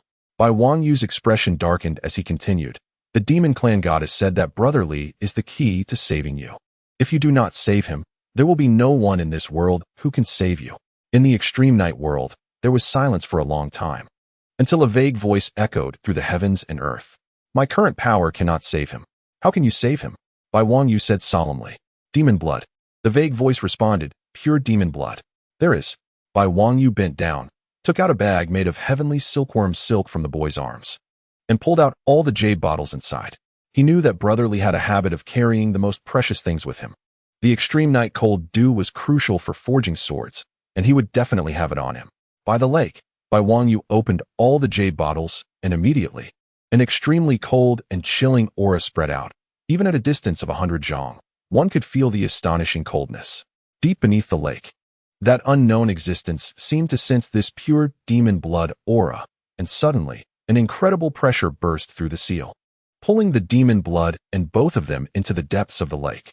Moments later, in an endless abyss, Bai Wang Yu's figure fell from the sky, and 10 zhang away was a massive, grotesque statue. In front of the statue, a blood pool exuded a heart-pounding demon aura, and in the blood pool, infants floated, their cries echoing from time to time. Seeing the scene ahead, Bai Wang Yu's expression hardened. This situation was indeed exactly as Brotherly had described. Was that infant the god of light? To save him, in addition to demon blood, another thing was needed. In the abyss, the vague voice spoke again, saying, the essence of life. What thing? Bai Wang Yu asked solemnly. Essence of life. The unknown existence spoke, its voice ancient. Life cannot be created out of thin air. It can only be exchanged for something of equal value. The only equivalent for life is life itself, and besides that, his vitality is about to completely dissipate. You must make a decision immediately. If you delay, he will undoubtedly die. Okay. Bai Wang Yu did not hesitate at all, answering directly. Think it through. To bring him back to life, you will need at least a century's worth of essence of life. Humans have a short lifespan, and directly losing a century's worth of essence of life means you will not live for long. The cries of the infant echoed as the vague voice reminded him. Think it through. Bai Wang Yu remained unwavering, nodding, come on, as you wish. As the words fell, 2 rays of holy and flawless light descended from the heavens, shining upon both of them. In an instant, Bai Wang Yu's body trembled violently. The essence of life was stripped away, and he felt pain beyond what his body could bear. Blood dripped from his mouth, staining his Confucian robe red. At the same time, in front of the blood pool, the unconscious boy's heart, which had been pierced by the Xianfeng Demon King, rapidly healed at a visible speed. Bang! 10 steps away, after the source of life was extracted, Bai Wang Yu finally could no longer hold on, collapsing weakly to his knees, his face turning extremely pale. Chapter 200, Disguise. In the sealed land, the endless abyss. With the power of the god of light, Bai Wang Yu exchanged his life for Li Zai's, fighting against the heavens for a glimmer of hope for him. Under the light beam enveloping them, Bai Wang Yu's vitality quickly faded, blood flowing from the corner of his mouth, staining his white robe red. On the other side, Li Zai's injured heart meridian rapidly healed, an astonishing miracle beyond comprehension. Suddenly, the heartbeat that had long disappeared sounded again, so clear in this silent abyss. Thump, thump. The sound echoed in the abyss, resonating in Bai Wang Yu's ears. Under the light beam, Bai Wang Yu looked at the resurrected youth ahead, a terrifyingly pale face revealing a brilliant smile, blood staining the corners of his mouth, saying, Brotherly, I didn't deceive you, did I? The scholar of Confucianism never miscalculates. At that moment, in the Western region's Heavenly Edict Palace, in the Great Merchants Academy, Fu Jingluan and the scholar of Confucianism both sensed it simultaneously, their expressions shocked. He is alive? In the temple, the scholar looked north, a look of surprise in his eyes, then burst into laughter. Indeed, he is the one chosen by the scholar of Confucianism. He didn't die after all. Well, this makes it even more interesting. He was waiting for the day the youth would walk before him. In the capital of the great merchants, at the academy, amidst the earth-shattering aftermath, Kong Qiu raised his hand to block a strike from the Plum Blossom Sword Immortal, looking north and solemnly stating, he is alive. Qin Ana was taken aback but quickly understood, incredulously saying, he didn't die? Perhaps, maybe someone changed the fate and revived him. Kong Qiu replied, how is that possible? Qin Ana couldn't believe it. How could someone return from the dead? The only explanation is that in the extreme night world, there exists an existence that transcends worldly understanding. Kong Qiu said gravely. Hearing this, Qin Ana's expression changed numerous times. After a long time, she sheathed her sword, cupped her hands in apology, and earnestly said, Qin Ana apologizes to the scholar of Confucianism for her earlier offense. Since that kid is alive, it means the scholar of Confucianism's calculations were not wrong. This apology is what she ought to do. Such a courtesy, I cannot accept. Kong Qiu sighed lightly, his expression complex. In my calculations, the Li family boy did not have this tribulation. Thus, his resurrection is not because my calculations were accurate. This apology should be directed from me to the sword immortal. No need, Qin Ana calmly replied. If he can live, then the scholar of Confucianism is still the infallible scholar of Confucianism. You have never been wrong. After saying this, Qin Ana bowed again and turned to leave. Kong Qiu watched the departing figure of the woman, a hint of contemplation in his ancient eyes. Speaking of which, that kid trusted him enough to head north. Otherwise, with that kid's personality, he would never have put himself in such danger. Perhaps even the Plum Blossom Sword Immortal does not know that her disciple is not as youthful as he appears. Over the past decade, he has observed many times. The current Li Zai in front of people is all an act. Joy, anger, sorrow, happiness, everything is fake. He has seen many who are good at disguise. But this was the first time he saw someone fully embodying their disguise. He seemed to be waiting for something. In the extreme night world, the endless abyss. After Li Zai's heartbeat resumed, the light beams above them began to dissipate one after another. My current power can only do this much. A vague, ethereal voice echoed in the abyss once more. Thank you. Bai Wangyu staggered to his feet, his expression weak. I will send you out now. In the abyss, the sound of a baby crying echoed, an ancient will manifesting its majesty, coldly stating, additionally, when he wakes up, remind him not to forget the promises he made. He has already broken one promise by revealing my existence to you. This time, I can overlook it. But I hope he can keep his word and not be faithless a second time. As the words fell, the entire abyss trembled, and a power transcending the 5 realms emerged, directly opening the seal of the water-mirrored demon emperor from within, sending the two out. In the extreme night world, by the lakeshore, Bai Wangyu's figure appeared, staggering a few steps before picking up the still unconscious youth in front of him, not delaying any further, and step-by-step walked toward the outside of the extreme night world. The night was so cold, blood still continuously dripped from the corner of Bai Wangyu's mouth, completely staining his Confucian robe red. What once took only a short time to exit the extreme night world now felt so long. A century's worth of life source had nearly exhausted all of Bai Wangyu's vitality, were it not for his cultivation in the 3 realms. He might not have been able to stand up at this moment, until dawn broke, in front of the extreme night world. That blood-stained white robe figure finally managed to step out, cradling the still unconscious youth, laboriously making his way toward the Confucian camp. Big brother. Outside the camp, when Shiru, who had been waiting all night, saw the figure approaching from afar, his face lighting up with joy as he rushed forward. Inside the Confucian camp, Fa Ru also saw his disciple returning and quickly stepped forward. Not long after, Bai Wangyu, holding the youth in his arms, arrived at the front of the camp.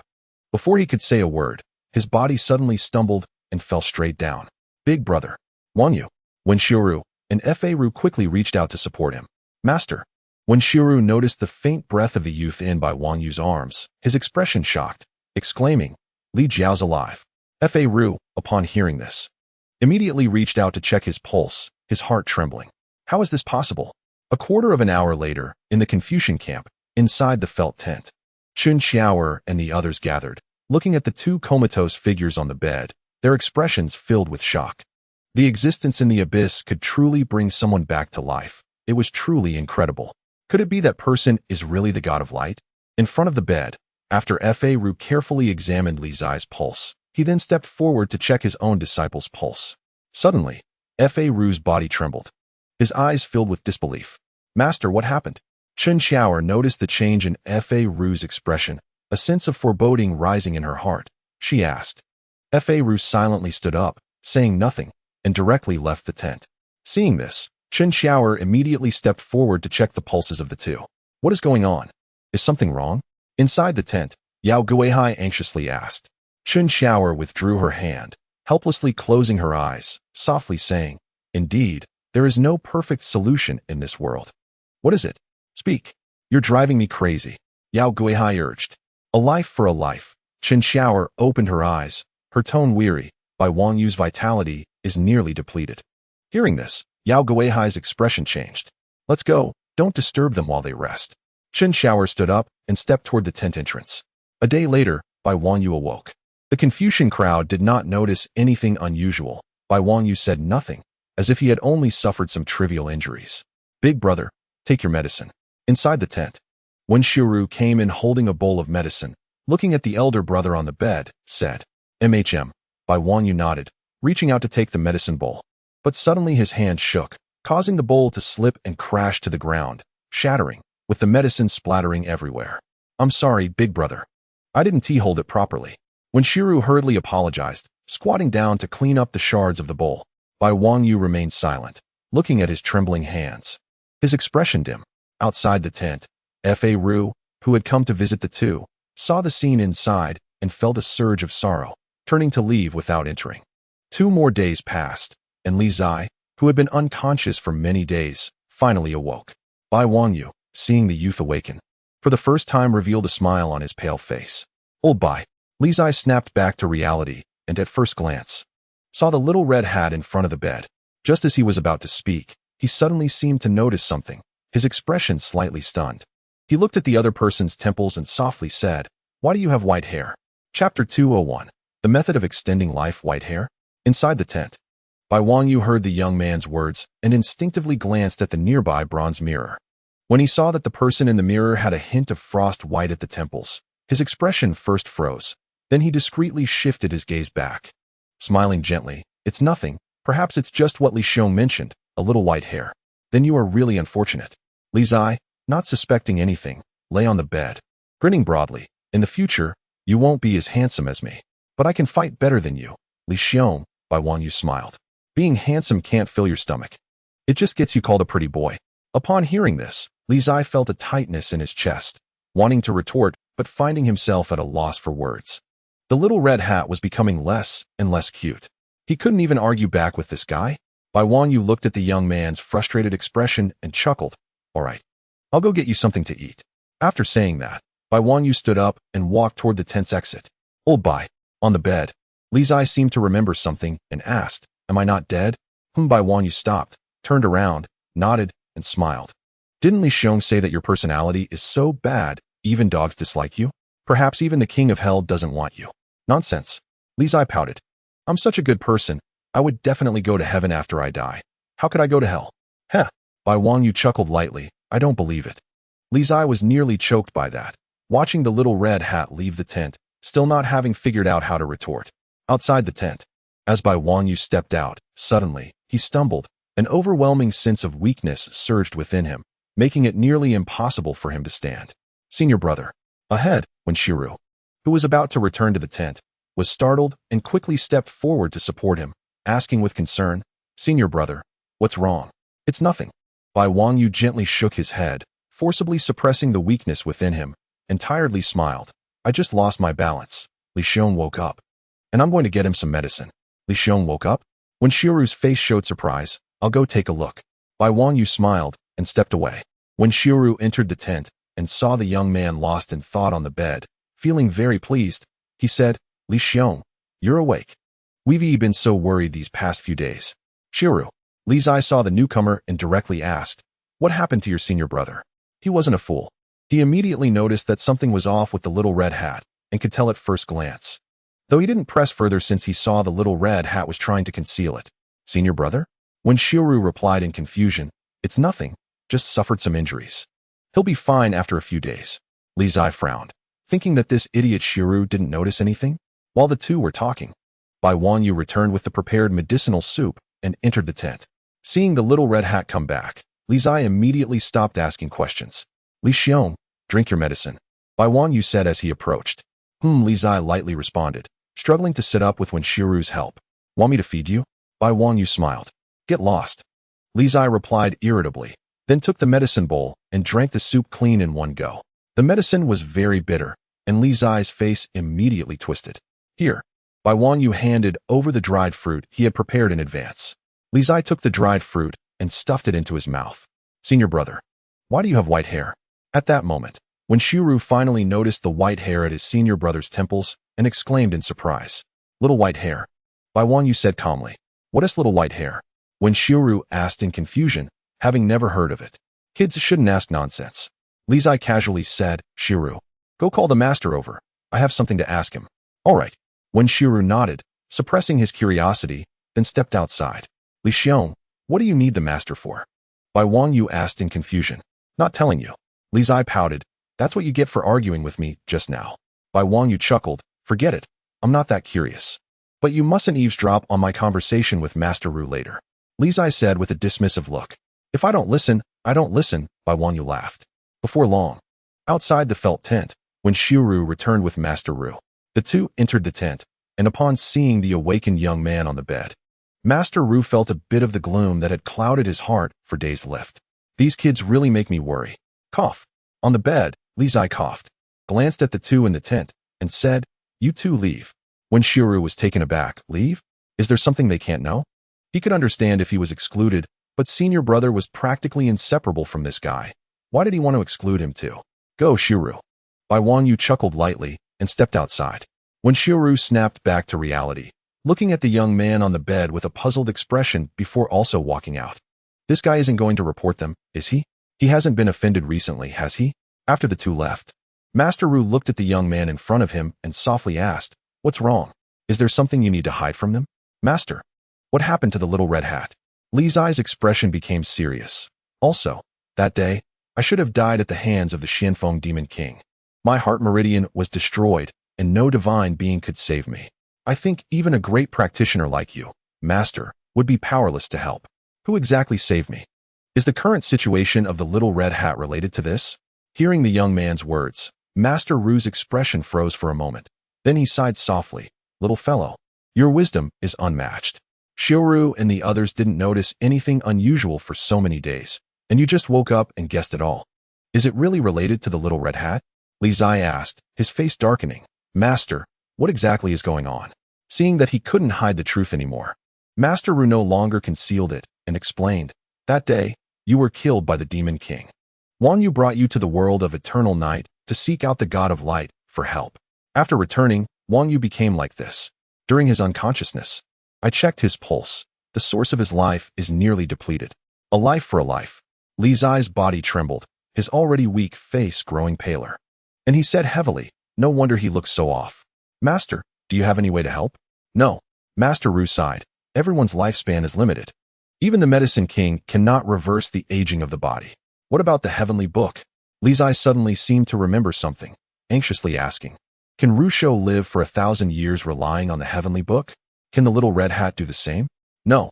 Master Ru shook his head. The heavenly book has its own will. Ru Shou said that Wanyu has no fate to have his name inscribed on the heavenly book.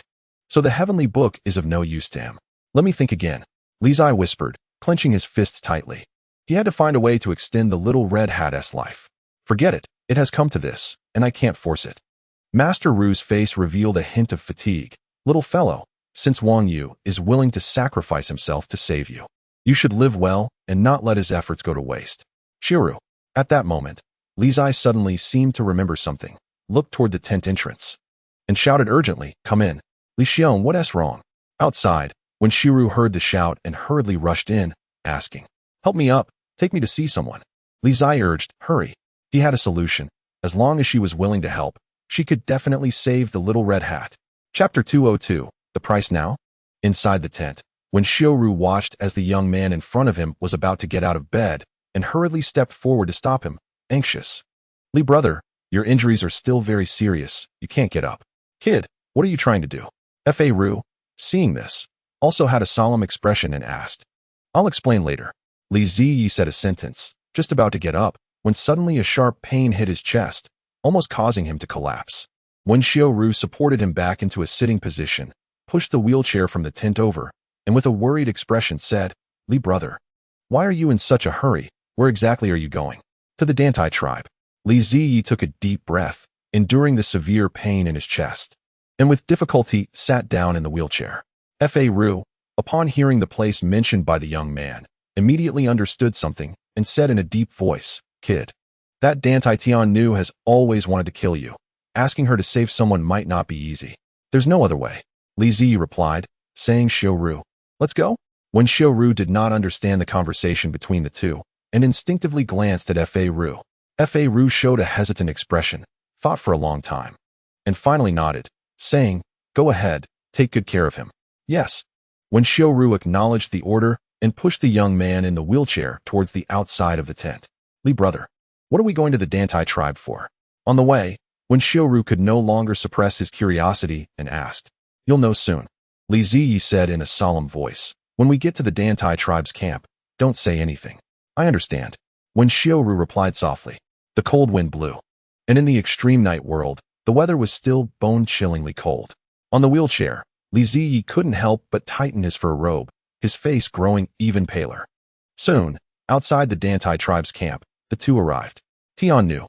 Inside the Dantai tribe's main tent, a general hurried over and respectfully saluted, saying, "Li Ziyi and Wen Xiaoru from the Ru men request an audience." "Oh." Dantai Jingyu showed a surprised expression upon hearing this, saying, "Let them in." Just right. She was very curious about the fact that the heir of the Li family was still alive. On that day of battle, she had clearly seen with her own eyes that the unparalleled Demon King, comparable to the Emperor Realm, had killed the heir of the Li family. Unexpectedly, a day later, the Ru men released news that the heir of the Li family was not dead, but only seriously injured. She did not believe that the Demon King would make such a low-level mistake. Tian knew.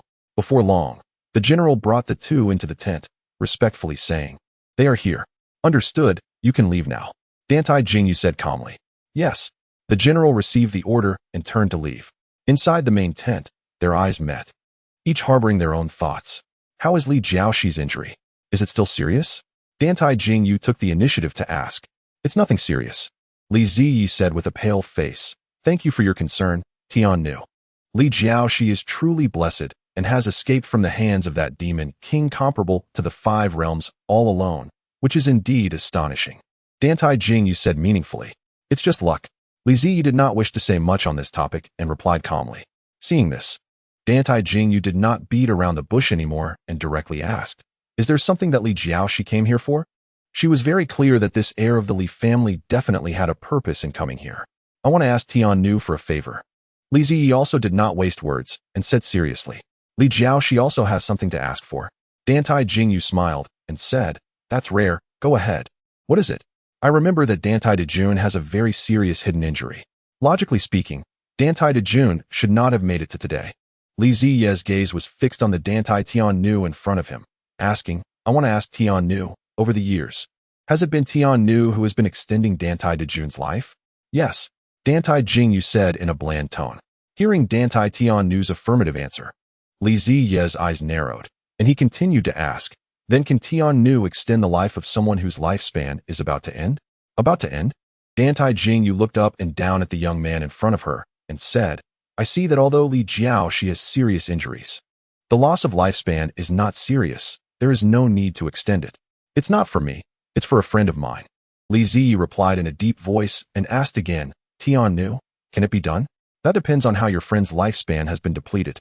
Dantai Jingyu retracted her gaze and said honestly, "If the lifespan naturally runs out, from aging to death, it is irreversible. Even if life is extended, it would only be 3 to 5 months at most. However, if the lifespan is significantly consumed due to serious injuries, it can be extended for a longer period." Upon hearing this, Li Ziyi's expression became serious, and he asked, "How long?" 10 years. Dantai Jingyu replied, 10 years. Li Ziyi murmured softly.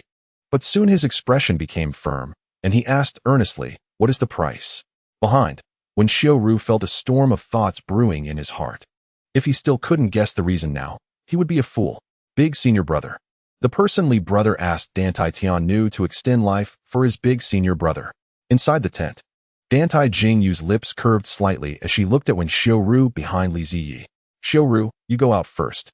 Li Ziyi understood and spoke. Wen Xiaoru, returning to his senses from the shock, changed his expression, but ultimately said nothing and turned to leave.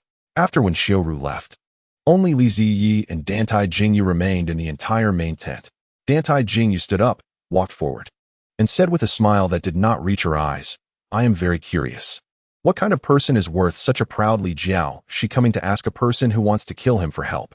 With no one else in the tent, Dantai Jingyu no longer concealed her words, her expression cold and her tone ruthless. She understood the young man in front of her well, as they were similar kinds of people. For him to ask for help, especially from her, an enemy, was almost impossible, unless the person he wanted to save was extremely important to him, more important than his pride and dignity. Bai Wangyu. When it came to this, Li Ziyi did not hide it, and answered, "So it's him." Upon hearing this name, Dantai Jingyu's eyes slightly narrowed, as she had a deep impression of this disciple of the Ru Man. It was this person who not only caused her to lose a Dantai Zhan, but also directly led to her plan to eliminate the heir of the Li family failing. "I can save him, but what can you offer?" Dantai Jingyu said with a faint smile. Outside the tent, when Xiao Ru walked back and forth, his face full of anxiety. After a quarter of an hour, Li Ziyi came out sitting in the wheelchair. "Li brother." When Xiao Ru hurriedly stepped forward and asked, "What did Tian Nu say?" She agreed. Li Ziyi said softly, "Really?" When Xiao Ru's face showed excitement upon hearing this. "Let's go back." Li Ziyi closed his eyes, his expression tired. "Okay." When Xiao Ru nodded, pushing the young man and preparing to leave. Li Jiaoxi. At that moment, Dantai Jingyu walked out from the main tent, looking at the young man's back, and spoke. Li Ziyi opened his eyes and pressed his hand on the wheelchair, calmly saying, "Does Tian Nu have anything else?" "No, just to remind Li Jiaoxi once again, remember your promise." Dantai Jingyu said blandly. Li Ziyi fell silent, and after a moment, nodded in response. "Tian Nu can rest assured. Since I promised, I will definitely do it." "That's good. Take care, no need to send you off," Dantai Jingyu said with a cold expression. Li Ziyi closed his eyes again, saying nothing more. When Xiao Ru pushed the young man and left, heading towards the Ru men camp. The cold wind blew, and on the wheelchair, Li Ziyi instinctively tightened his fur robe, his expression extremely fatigued. This way, Little Red Riding Hood should be able to live for another 10 years. He would think of other ways. The biting cold wind, at some point. A streak of crimson seeped out from Li Ziyi's chest, staining his clothes red. Chapter 203, My Lord. Ru men camp. Inside the tent. "Li brother. Your body is still weak, you can't eat such greasy food." When Xiao Ru looked at the young man on the bed, who was gnawing on a leg of lamb with wild abandon, and felt a thrill of fear. "You're weak, your whole family is weak." Li Zai, overhearing someone call him weak, immediately exploded in anger and retorted. When Xiao Ru was speechless, with such energy, it seemed he was fine. As the two were talking, Bai Wangyu walked in holding a bowl of milk tea unique to the grasslands, and said, "Li brother, with so much food, can you finish it all? Take out the can." Li Zai took the milk tea, gulped down half the bowl, and said, "Old Bai, aren't you eating? Feel free to have something. Who knows, in a few days, you might lose all your teeth. Get lost." Bai Wangyu replied irritably, "You're the one who'll lose your teeth. I'm not dying that quickly, and besides, Dantai Tian has promised to extend my life. I'm doing just fine." "Not necessarily," Li Zai said while gnawing on the leg of lamb. "A woman's words are deceitful. It's more reliable to just eat what you want." "Eat you? No amount of food can silence your mouth." Bai Wangyu replied helplessly. "You just want to drive me crazy so you can inherit my Tai sword." Haha. When Xiao Ru listened to their banter and finally couldn't help but laugh out loud. In this past year, the progress of the senior brother has really been significant. He can barely keep up with Li brother now. "Old Baiyu." Li Zai clutched his chest, momentarily at a loss for words to retort, and angrily took a bite of the lamb leg. This little red hat is becoming less and less cute. Li family brat. At that moment, outside the tent, Fa Ru hurried in. Upon seeing the scene inside, he paused, instinctively saying, "With so much food, can you finish it all?" Bai Wangyu, and when Xiao Ru couldn't help but laugh again. Li Zai rolled his eyes and said, "Master, I'm a patient, I need nutrition. If I don't eat more, how can I recover?" "That's true," Fa Ru replied absent-mindedly, then immediately got to the point, saying, "I remember you mentioned that there is an oil reserve in the lair of the demon clan. Can you determine its exact location?" "Of course not," Li Zai replied confidently. "I'm not a geologist, and I've only been there once. Being able to tell that there is an oil reserve is already impressive. Is there any way to determine its exact location?" Fa Ru frowned. "Can't we just send someone to check?" Li Zai said while gnawing on his lamb leg. "Collect some soil samples around the area. The closer you are to the oil reserve, the higher the oil content in the soil. If that's not feasible, just send someone to gather the samples. Noting the distance and direction, I can calculate the location." "Good," Fa Ru responded after thinking for a moment, then hurriedly left. "What does the master want to do?" When Xiao Ru asked, puzzled. "Fire attack," Li Zai said with disdain. "You clearly haven't had 9 years of compulsory education. There's an oil reserve near the Blackstone Forest. As long as we find it, we can find a way to ignite the reserve and cut off the demon clan's lair at the root. That's a good idea. How come I didn't think of that? When Shiru's eyes lit up. You don't even know what an oil reserve is. It's a miracle you could think of it, Li Zai sneered. Read more books. Don't be like your senior brother who only knows how to practice swordsmanship, making himself dull. Bai Wang Yu really wanted to draw his sword and stab this guy. What about Juju? Li Zai suddenly asked. Unconscious, Bai Wang Yu instinctively replied, then quickly reacted, forcing a smile and saying, Juju is fine. Li brother. Just focus on healing. Li Zai, being very perceptive, immediately sensed something was off, but didn't say much and proactively changed the topic, asking, by the way, has anyone gone to visit the little monk these past few days? Yes, it's been Changyu visiting him these days, when Shiru quickly replied. That big loudspeaker? Li Zai was taken aback, then helplessly said, forget it. Manpower is scarce. It'll have to do. Li brother. Do you think the demon clan goddess will send someone again now that she knows you're not dead? When Shiru asked with some concern. That Xianfeng demon king is too terrifying. Even instructor Chun might not be able to stop him. I don't think so. Li Zai pondered for a moment and replied. They're all people of status. There's no need to keep clashing with a nameless junior like me. Not necessarily. Just then, outside the tent, Chun Shower walked in. As she was about to say something, upon seeing the pile of beef and lamb in front of the young man on the bed, her expression also froze. And she asked in surprise, with so much food, can you finish it all? I can finish it. Li Zai rolled his eyes again and replied. All right then. Chun Shower also replied absent-mindedly. Then, feeling a bit uneasy, urged, I came to remind you. Don't go anywhere these days. Just stay in the camp. There are too many people out there wanting your little life. Got it, Li Zai said while gnawing on his lamb leg.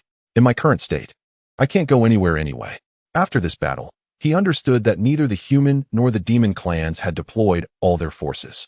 If things went wrong, this could be the demon clan's vanguard battle to test the human clan. Both sides were still holding back many trump cards. If you don't play your cards, I won't rush to play mine either. There are still many in the human clan who haven't reached the 5th realm. What about the demon clan? Do they also have many demon emperor level powerhouses yet to reveal themselves?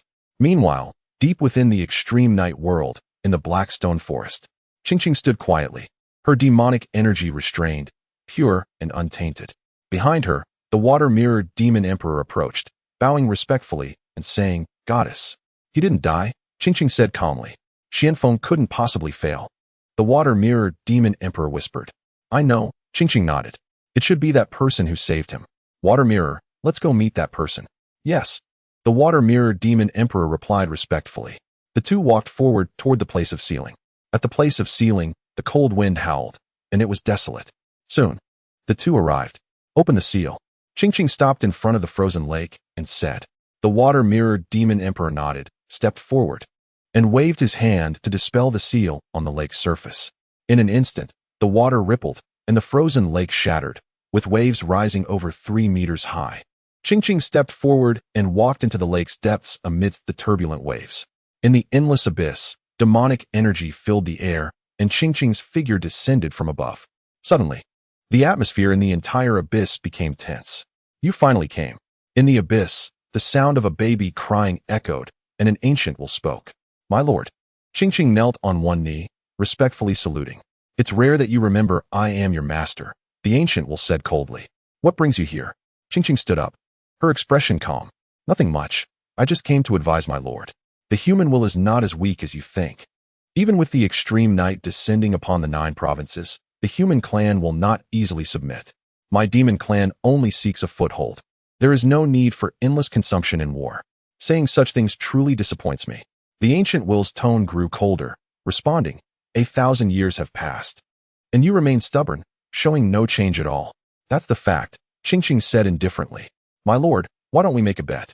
Let's wager whether you can break the seal. Although you revived that Li family brat, and perhaps granted him some benefits, I can guarantee he will never open the seal for you, no matter how tempting the benefits promised by my lord. Huh. A cold laugh echoed in the abyss. Human hearts are greedy. When one benefits themselves, who would care about the lives of others? In this wager, you have no chance of winning. Chapter 204. Scholar Li Zai in the extreme night world, the wind howled, and the weather grew colder. Just 2 days after the skies had cleared, Dark clouds again obscured the bright sun, and snowflakes fell from the sky. This damned weather is never ending, Li Zai said, lying by the window, watching the heavy snowfall outside. The camp of the 8 clans in the northern desert has been moving back quite a bit these days, and the southward movement of the extreme night world is getting faster. Beside him, Bai Wanyu said, natural disasters and calamities, troublesome indeed. Li Zai murmured softly at this time. It should already be summer in the central plains, right? Outside the tent, when Shuru came in with 2 bowls of medicinal soup and casually said, about that. Li Zai nodded and said, calculating, we've been in the northern desert for almost half a year now, and I don't know when we can go back. Soon. When Shuru handed the soup to the 2 of them and said, as long as this counterattack can achieve a great victory, the demon clan will definitely suffer serious injuries, and it will be difficult for them to launch another war in a short time. Li Zai took his medicine, drank it down in one go, and grabbed a few pieces of dried fruit from the fruit plate in front of him, chewing while saying, if we can't break this situation of the extreme night moving south, even if we defeat the demon clan this time, it will only be a matter of time before they retaliate. At the window, Bai Wanyu finished her medicine, took a piece of dried fruit from the plate in front of the young man, and said, Li brother, do you still not believe what the God of Light said? I don't believe it. Li Zai decisively shook his head and said, although he saved me, I always feel that guy is unreliable. Otherwise, there will definitely be a great disaster. Earlier, when Master Chen fought against the demon clan's goddess, that goddess also said not to trust the God of Light's words. When Shuru collected the bowls of medicine and said, I really don't know whose words are more trustworthy. Neither is trustworthy. They are all bad people. Li Zai said straightforwardly, the enemy of my enemy is not even a friend. What is this world coming to? When Shuru sighed softly and said, at the rate the extreme night world is spreading now, it is feared that in a few years, half of the northern desert will be swallowed by darkness, and then the people of the northern desert will suffer. It depends on the situation this winter, Li Zai said. Now it's summer, and the spread of the extreme night world is still a bit slow. Once winter comes, if the extreme night world accelerates its spread further, that will be real trouble. Li brother, you are so smart. Is there no way to deal with it? When Shuru asked. No, Li Zai looked at the heavy snow falling outside and said, human effort is insignificant before nature. We all have martial arts foundations and still can't adapt to the extreme cold here, let alone ordinary people. I just hope that this phenomenon of the extreme night moving south is only temporary. Otherwise, once the extreme night spreads to the 9 provinces, mankind is finished. At this point, Li Zai noticed Little Red Riding Hood was continuously eating his dried fruit. So he quickly stuffed the remaining pieces in the plate into his mouth and said, his words unclear, there's none left. If you want to eat, go get it yourself. Bai Wanyu withdrew her hand that had just reached out, speechless. She had never seen someone so stingy. Indeed, the richer a person is, the more stingy they become. Li family brat. Just then, amidst the heavy snow, Fa Ru hurried over, lifted the tent flap, and entered, anxiously saying, the soil samples you wanted have all been collected. Quickly confirm the specific location of the oil reservoir. Ah, more work again. I really have a hard life. Li Zai said, pouting, Master, I'm still injured. Aren't you afraid I'll overwork myself and die suddenly? Stop being so glib. Hurry up, Fa Ru retorted with annoyance. All right.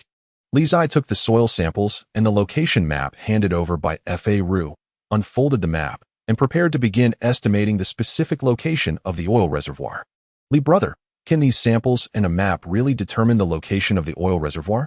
When Shuru asked curiously from the side, it won't be particularly precise, but it shouldn't be too far off. After all, oil reservoirs are usually large areas, not just a small lump. As he spoke, Li Zai opened the packages of soil samples, sniffed, and immediately raised his head, nearly crying from the smell. This stinks. How do you calculate it? Can you teach me? When Shuru leaned closer, asking, stay away. Your face is too big. It makes me dizzy. Li Zai pushed the big face in front of him away and scoffed. Even if I tell you, would you understand? I would understand. When Shuru nodded vigorously, when I was at the Taishua Palace, aside from my senior brother, my grades were always among the best. All right then, listen carefully.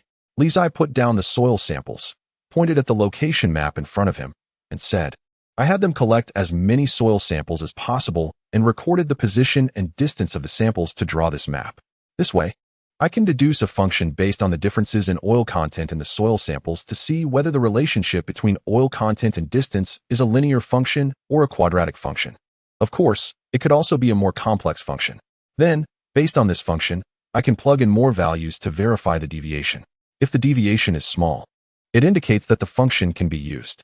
After that, I'll reverse calculate the peak, and once I have the peak, I'll reinsert it into the function to further calculate the distance, then draw the graph and find the intersection points. By continuously proving this, I can basically determine the specific location of the oil reservoir. Having said this, Li Zai looked at Wenxiuru beside him and asked, "So, did you understand?" Inside the tent, there was silence. You could hear a pin drop. Wenxiuru was already dumbfounded. Little Red Riding Hood beside him wasn't much better, her face full of shock. What is all this? Only Fa Ru, although he didn't understand a word, pretended to look like he somewhat understood, maintaining a calm demeanor. Li brother. After a long time, Wenxiuru came back to his senses, swallowed hard, and asked, "What is a function? What is deviation?" That involves more complex definitions. Are you sure you want to hear? Li Zai said with a forced smile. No. Wenxiuru hurriedly shook his head. With your level, you still claim to be among the best? It's evident how concerning the cultural level of the students at the Taishua Palace is.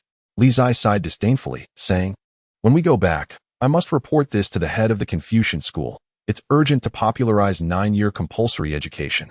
Such a simple function algorithm. In my hometown, even elementary school students who have read a few years of books can solve it with their eyes closed." Ahem. Inside the tent, Fa Ru suppressed his shame and pretended to be indifferent, saying, "Kid, how long will it take to calculate?" 2 days, Li Zai said. After all, it needs to be verified multiple times. If possible, let them send more soil samples. The more data, the smaller the deviation, and the more accurate the calculated position will be. Good. Fa Ru quickly responded, and then turned and hurriedly left. This place is not suitable for lingering. If we get discovered, it's over. I'm old. I can't afford to lose face. Chapter 205. The Sword Immortal of the Human World. At the northernmost edge of the northern desert, summer has yet to arrive, and heavy snow is falling. At the Confucian camp, in order to quickly counterattack the demon clan, Li Zai, dragging his injured body, worked tirelessly to calculate the specific location of the oil reservoir. Before the extreme night world, the 8 clans of the northern desert, along with the Buddhist sect and the Hall of Heaven's Decree, were anxiously awaiting the results. The location of the oil reservoir is very likely to be at the demon clan's lair, and their people dare not get too close. Only able to collect some soil samples nearby. However, no one can determine the specific location of the oil reservoir based solely on those soil samples. Fa Ru said the Confucian school has a method. However, it requires time. At least 2 days. No one knows what the Confucian school's method is. Only that they must wait patiently. During these 2 days, the soldiers of the 8 clans in the northern desert continued to reinforce the fortifications of the extreme night world, preventing the demon clan from launching a surprise attack at this time. The final battle is just around the corner. Is Zhu Zhu still not awake? At the Confucian camp, Fa Ru finally found some time to visit Chen Xiao's tent to check on Zhu Zhu's condition. No, Chen Xiao looked at the unconscious woman on the bed, her eyes filled with worry. Actually, Zhu Zhu's injuries are not too severe. The trouble is that her pulse is very strange and keeps changing, almost as if she has completely changed into another person. I'm really worried that something might happen to her. Zhu Zhu's situation has been inquired about several times by the young man from the Li family. To allow him to focus on healing, I kept it a secret. A few days ago, because of Wang Yu's matter, his injuries almost relapsed. You mustn't let anything slip about Zhu Zhu. Fa Ru frowned and said, "I'm afraid it can't be hidden any longer." Chen Xiao sighed. That little guy is too clever. When he came to see Zhu Zhu yesterday, I sensed he was starting to have doubts. Overthinking can be detrimental. Being too smart is not always a good thing, especially since he is still seriously injured. Fa Ru expressed his concern. As for the young man from the Li family, we can only have Wang Yu and the others help stabilize the situation for now. Chen Xiao reached out to adjust the blankets for the unconscious figure in front of her and said, "I'll think of another way to see if I can wake this girl up sooner." Good. Fa Ru nodded. In the past couple of days, the young man from the Li family has been busy calculating the location of the oil reserves, so he should be occupied for the time being. Zhu Zhu, I'm afraid I have to trouble you with this. Chen Xiao gently nodded in response. I will do my best. Thank you. Fa Ru replied, not lingering any longer, and turned to leave, hurried by the matters at hand. Outside the tent, heavy snow was falling. The human alliance was making every effort to counterattack the demon clan, all working diligently for the final push. Inside the tent, Li Zai sat on the bed, surrounded by hundreds of sheets of rice paper, scribbling and sketching, without resting for a single moment over the day and night. Due to his injuries and mental strain, Li Zai's complexion appeared somewhat pale, but he had no mood to rest, given the urgency of time. Beside him, Bai Wangyu and Wen Xiaoru stayed by his side, grinding ink, pouring water, serving tea, and medicine, attending to him meticulously. Master brother, where did Li brother learn all these skills? Wen Xiaoru glanced at the unfamiliar symbols on the rice paper, feeling a bit overwhelmed, and couldn't help but ask quietly. I don't know either. Bai Wangyu shook his head and replied softly. This is the first time I've seen these things. Damn. After calculating for so long, Li Zai suddenly exploded, cursing, startling the two beside him. What's wrong, Li brother? Wen Xiaoru hurriedly asked. The deviation is too great. It's inaccurate. Go get more rice paper. Li Zai commanded. Understood. Wen Xiaoru immediately agreed and rushed out. Inside the tent, Bai Wangyu looked at the pale-faced youth in front of him and couldn't help but advise. Li brother, take a break. Your injuries are still severe. And if you keep this up, it could lead to a relapse. I'm fine. Li Zai forced a smile and said, Fa Ru is quite anxious. The demon clan could launch another attack at any moment. The longer I delay, the greater the risk. Ending this war sooner means we can return home sooner. Upon hearing this, Bai Wangyu sighed lightly in his heart and didn't press further. Just as the human alliance in the northern desert was preparing to invade the extreme night world, in the western region, summer was approaching. In 10 days, the news of the sword maniac challenging the master of the Tianyu Palace had spread throughout the entire western region. The day of the appointment arrived, and the world was watching. Dressed in green, hair tied back, with an ancient sword on his back, the sword maniac stepped onto the Tianyu Palace, and the entire temple was on high alert. In each hall, hundreds of martial arts experts stared at the middle-aged man approaching from afar, their expressions extremely serious. Sword intent. Like a vast ocean of sword intent. What is this? Within a 10-mile radius of the temple, all sword masters suddenly felt their swords tremble uncontrollably. Shock, even more shock. The sword immortal appears in the mortal realm, and thousands of swords salute in welcome. On the stone steps in front of the Tianyu Palace, the figure in green with the ancient sword walked past, and the temple knights on both sides dared not block him. At the end of the steps, 3 red-robed archbishops from the temple appeared in person, gazing at the middle-aged man approaching below with heavy expressions. Strong, too strong. Even without a confrontation, the 3 red-robed archbishops could feel the terror of the visitor. Indeed, he is worthy of being the former #1 sword in the world. This fighting spirit is simply frightening. Among the 3, Archbishop Chiyu looked at the human sword immortal walking step by step below and said solemnly, I didn't expect that. 20 years later, he has regained his sword heart. What if he has regained his sword heart? This is no longer 20 years ago. This era has long since changed. On the left, a young red-robed archbishop said coldly, in the past 20 years, strong talents have emerged. Even several sword immortals have appeared, such as El Wentian from the East Sea and Meihua Xianjian from the Great Shang. Which of their strengths is not above his? An old man nearing the grave still wishes to recreate the glory of his youth. It's a fool's dream. Not necessarily, said another red-robed archbishop on the right in a calm tone. Experience in martial arts ultimately grows richer with time. Although many talents have emerged in the past 20 years, their foundations still fall short. Otherwise, the Confucian head of the Taishua Palace wouldn't remain undefeated in the world. While the 3 spoke, the human sword immortal approached the bottom of the steps. At the same time, at the top of the steps, a scholar-like man stepped out of the temple. The 2 locked eyes, and an immense pressure swept over. I've waited for you for a long time, Fu Jingluan said calmly. The journey was long, and I was delayed. Zhang Lada replied with a peaceful expression. Good that you have come, please. Fu Jingluan said politely. Please. Zhang Lada responded politely as well. The 2 stepped forward, walking toward the distant Qingtian Peak.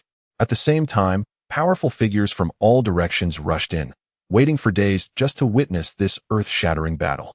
Half an hour later, on Qingtian Peak, the winds howled and the dust spread. The greatest human sword immortal, the second strongest in the world, meets again at the moment of life and death after 20 years.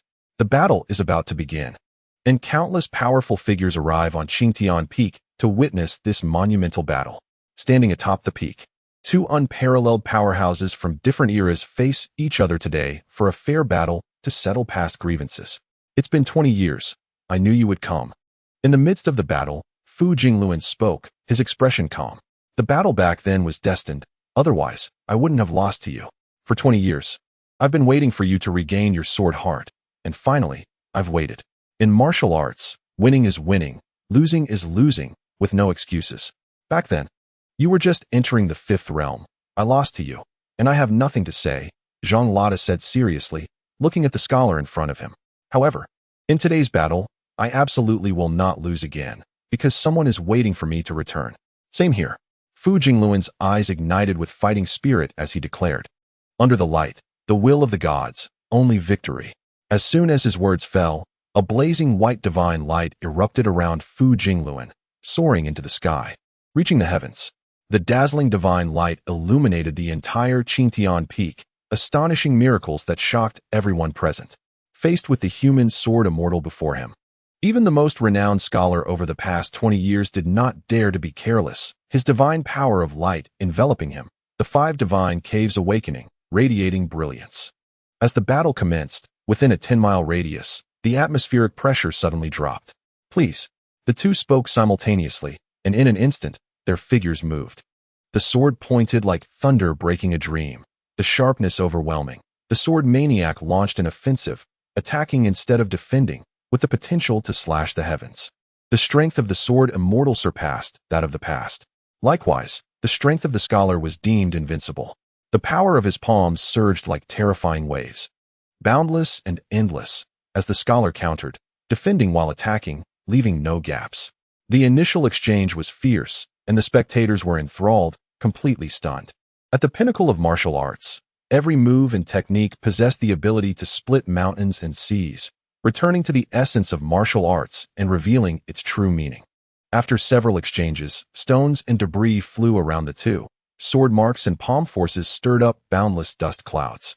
We underestimated the persistence of a sword immortal, Archbishop Qi Yu said with a heavy expression. The sword maniac is indeed the #1 sword of his time. This battle's outcome is hard to predict. The master of the temple will not lose. Beside them, the young cardinal said in a deep voice. He is the master of the temple, the incarnation of the god of light on earth. The will of the divine cannot afford failure. Watch the battle, another cardinal said calmly, in the shocked gazes of everyone. On the peak of Qingtian, the two of them had all 10 divine abodes activated around them. As their figures intertwined, the sound of explosions continued, and the radiance became increasingly dazzling. The sword energy and palm force clashed continuously, fast and powerful. Divine light oracle. After 10 exchanges, they were evenly matched. Fu Jingluan turned his palms, his entire body glowing like the blazing sun. 10 steps away, the sword fanatic steadied himself, condensing his sword energy, which crisscrossed and then transformed into a stream of swords that broke through the air. In an instant, a rumbling sound reverberated across the peak. Collapsing rocks were shattered by the residual waves and rolled down the mountain. After a majestic move, the sword fanatic moved, instantly closing in, his fingertips shining brightly as he aimed for the scholar's heart. Boom! A violent collision echoed, and Fu Jingluan's divine light blocked the sword point. Empowered by the force of light, invincible by nature, in a round of offense and defense, Fu Jingluan immediately turned his palms to gather energy, launching a powerful counterattack. With palm force surging, the sword fanatic lightly stepped, moving like the wind, using soft to overcome hard, dissipating the former's palm force. Fu Jingluan's expression changed upon seeing this. A peculiar martial art, never seen before. Could it be? To verify his thoughts, Fu Jingluan gathered his true energy again, unleashing a powerful palm strike like a raging wave. The palm force pressed forward, creating a chaotic sandstorm. 10 steps away, the sword fanatic remained steady, his body like willow fluff, dispersing and deflecting, once again neutralizing the former's overwhelming palm force. What kind of martial art is this? Fu Jingluan squinted and spoke. Tai Chi force. The sword fanatic dissipated the chaotic palm force around him and spoke truthfully. A martial art created by the direct descendant of the Li family? Fu Jingluan said solemnly. Correct. The sword fanatic nodded. A natural talent. Fu Jingluan did not hide his appreciation, saying, if he hears the temple master praise him in person, he will surely be very happy. The sword fanatic said calmly, There will be opportunities in the future. All right, the test is over, and I shall begin in earnest. As his words fell, Fu Jingluan's divine light surged again, but this time it was entirely different from before. A terrifying heat wave swept over, like white flames, spreading wildly. Not good. Outside the battle, a powerful member of the Dantai clan felt it, his expression changing, and said, "It's the divine flame of light." Beside him, another Dantai clan expert frowned and said, "Strange, why hasn't the sword fanatic made a move? He is waiting for an opportunity." In front of them, Li Qingshan, also a master of the sword, said solemnly, "The sword fanatic knows the gap in strength between him and the temple master, so he is gathering sword intent within himself, continuously accumulating until that decisive moment arrives to determine the outcome with one sword." Behind them, the first Dantai clan expert who spoke said with a serious expression, "The method is good, but his opponent is the temple master. If he doesn't make a move, he might not wait for that moment to come. This is also what I worry about the most." Li Qingshan said with a heavy gaze, "That scholar is the strongest person in the world under the Confucian leader. Can the sword fanatic hold out until that time?" Just as the three were conversing, ahead in the battle, the divine flame of light erupted, engulfing everything in its path, leaving behind scorched earth. It was a divine power that could be said to surpass human strength. The scholar stood in the light, resembling the god of light descending to the world, with every gesture capable of burning heaven and boiling the sea, facing the overwhelming divine flame of light. The sword fanatic's expression was solemn. With a deep shout, his sword energy surged into the sky. His hair was disheveled, and the surrounding sandstorm raged. Where the sword intent reached, the wind and sand transformed into swords, crisscrossing to resist the divine flames. Boom! The divine flame of light collided with thousands of sword energies, and the heavens and earth suddenly changed color. Ugh! The divine flames were hard to resist. The terrifying force impacted the sword fanatic, pushing him back several steps, blood spilling from the corner of his mouth. Crack! At the same time, within the divine flame of light, a sand sword grazed the scholar's arm, tearing through his robe and drawing forth a cascade of crimson. An injury for an injury. Sword fanatic, you have truly changed. Fu Jingluan looked at the blood flowing from his arm, his expression calm as he said, "There's a foolish boy still waiting for me to return. So I cannot lose this battle." After saying that, beneath his wildly dancing hair, a wave of sword pressure rapidly spread. In an instant, within a 10-mile radius, winds surged, and streams of sword energy flew up from the ground. Leaves became swords, and sand coalesced into swords. An overwhelming and endless sword intent surged forth, blocking out the sun, causing even the blazing sun to lose its color. Facing the peak of the sword, Fu Jingluan channeled his true energy, causing even the ground around him to tremble violently. For the first time in 20 years, the scholar unleashed his full strength, and in an instant, a beam of heavenly light descended from the sky, piercing through layers of clouds and illuminating the earth. Divine Technique of the Oracle, Heavenly Punishment. The Divine Technique of the Oracle, a legendary move that could only be wielded by those above the fifth realm. As soon as it descended, the entire Qingtian Peak was enveloped in divine power. Thunder rumbled, and heaven and earth trembled. Chapter 207, Great Divine Sword of Light. On Qingtian Peak, the heavenly punishment descended, with wind and thunder roaring from the sky. This shocking move seemed capable of destroying heaven and earth. Within 100 feet, thunder struck down with the force to destroy, causing mountains to crumble and the earth to crack. Beyond human strength, it was divine might. Unstoppable, unresistible, the scholar of the Temple of Oracle personally unleashed the divine technique, and the terrifying power seemed to threaten the very fabric of heaven and earth. In the midst of the battle, the sword fanatic watched the heavenly punishment descend, knowing that if he could not block this attack, everything would end. A look of determination flashed in his eyes, and with a deep shout, he reversed the flow of true energy to the divine abodes, pushing it to the limit, breaking through the threshold. In an instant, the winds and sands at the mountain peaks surged like wild waves, as the sword immortal fought desperately against the divine might. Suddenly, thousands of swords shot up to the sky, a tremendous sword pressure surging, howling and rushing forth. Everything transformed into swords, endlessly clashing with the divine technique of the oracle. Boom! A rumbling sound echoed, heaven and earth shook, and the entire Qingtian Peak seemed to suffer a cataclysm, with giant rocks flying and sand swirling. Outside the battle, The watching experts from all sides were affected by this astonishing force, retreating several steps. How terrifying are these two? A powerful figure from the western region steadied himself, gazing at the scene of destruction ahead, his face filled with shock. Human strength can actually reach such a terrifying level. At the peak of the cliff, amidst the wind and sand, the two standing still remained motionless.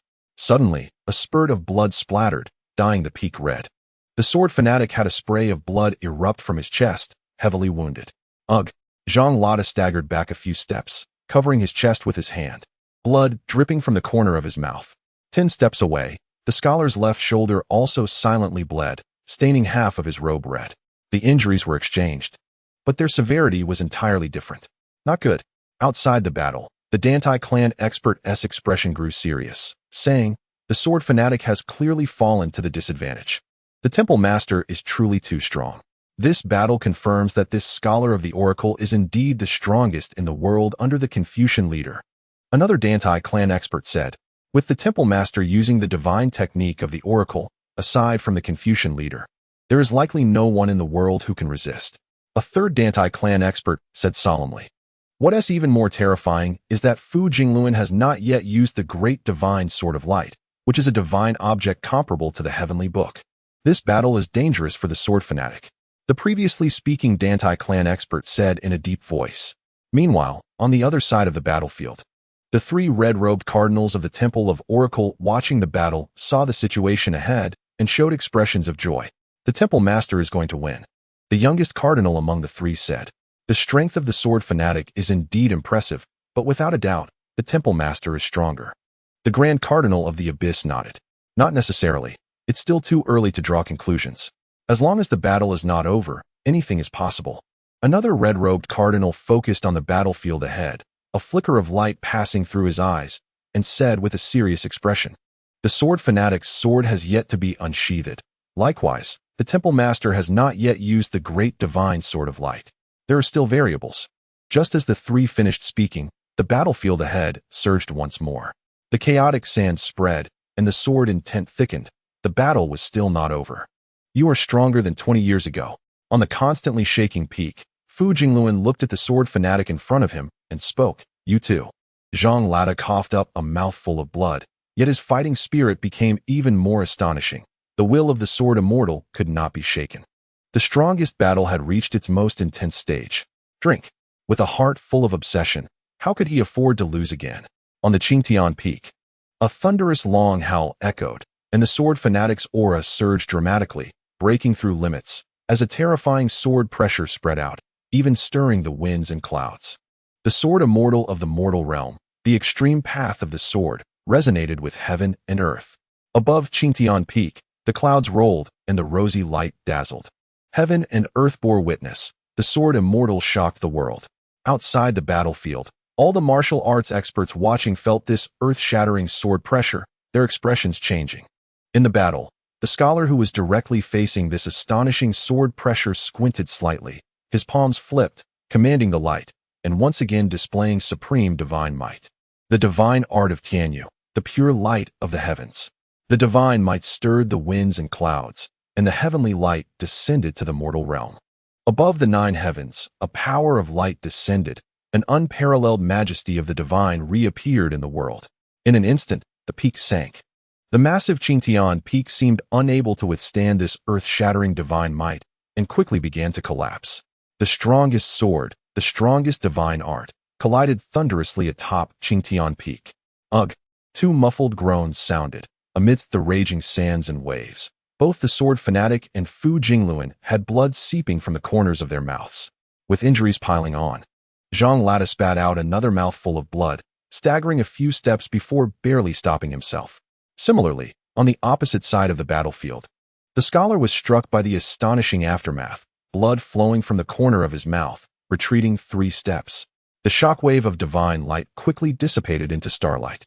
Under the light, the absolutely undefeated scholar showed, for the first time, the absence of the power of light.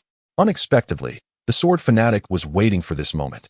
The only chance, Zhang Lada stepped forward, unleashing a torrent of sword intent. 3 feet of autumn water stabilized the winds and clouds. The famous move appeared. The ancient sword Jinwu responded by unsheathing. In an instant, the sword resembled autumn water, reflecting the vast world. The mortal realm's sword immortal, a stunning move, reappeared after 20 years. Amidst the rolling red dust and the towering sands, the earth-shattering sword manifested in the shocked gazes of the crowd. The divine art of Tianyu. The protection of light. As the crisis approached, Fu Jingluan's expression darkened. He vigorously drew on his true energy, transforming it into divine light, forcefully blocking the unparalleled sword strike. The two powers collided in an instant. A deafening crash resounded. As the ancient sword neared, the protection of light shattered. The violent aftermath surged, creating waves 1,000 feet high. Ugh! A muffled groan sounded. The ancient sword pierced through. Blood appeared at the corner of the scholar's mouth, and he retreated step by step. The scene shocked everyone. The mortal realm's sword immortal dealt a heavy blow to the divine temple scholar. In disbelief, yet forced to accept, the scene before everyone astonished them all. The temple master actually lost. Outside the battlefield, the young red-robed archbishop looked at the situation ahead, unable to believe it. Beside him, the Archbishop of Chiyu also had a very grim expression, not expecting the sword fanatic to be so formidable. Among the three, only the rarely speaking red-robed archbishop's gaze was fixed on the battlefield ahead, silent, believing that this battle was not yet over. You are indeed strong. In the battle, Fu Jingluan looked at the ancient sword in front of him, blood flowing from the corner of his mouth. Forcibly enduring heavy injuries, he let out a deep roar, his true energy erupting, shaking the battlefield.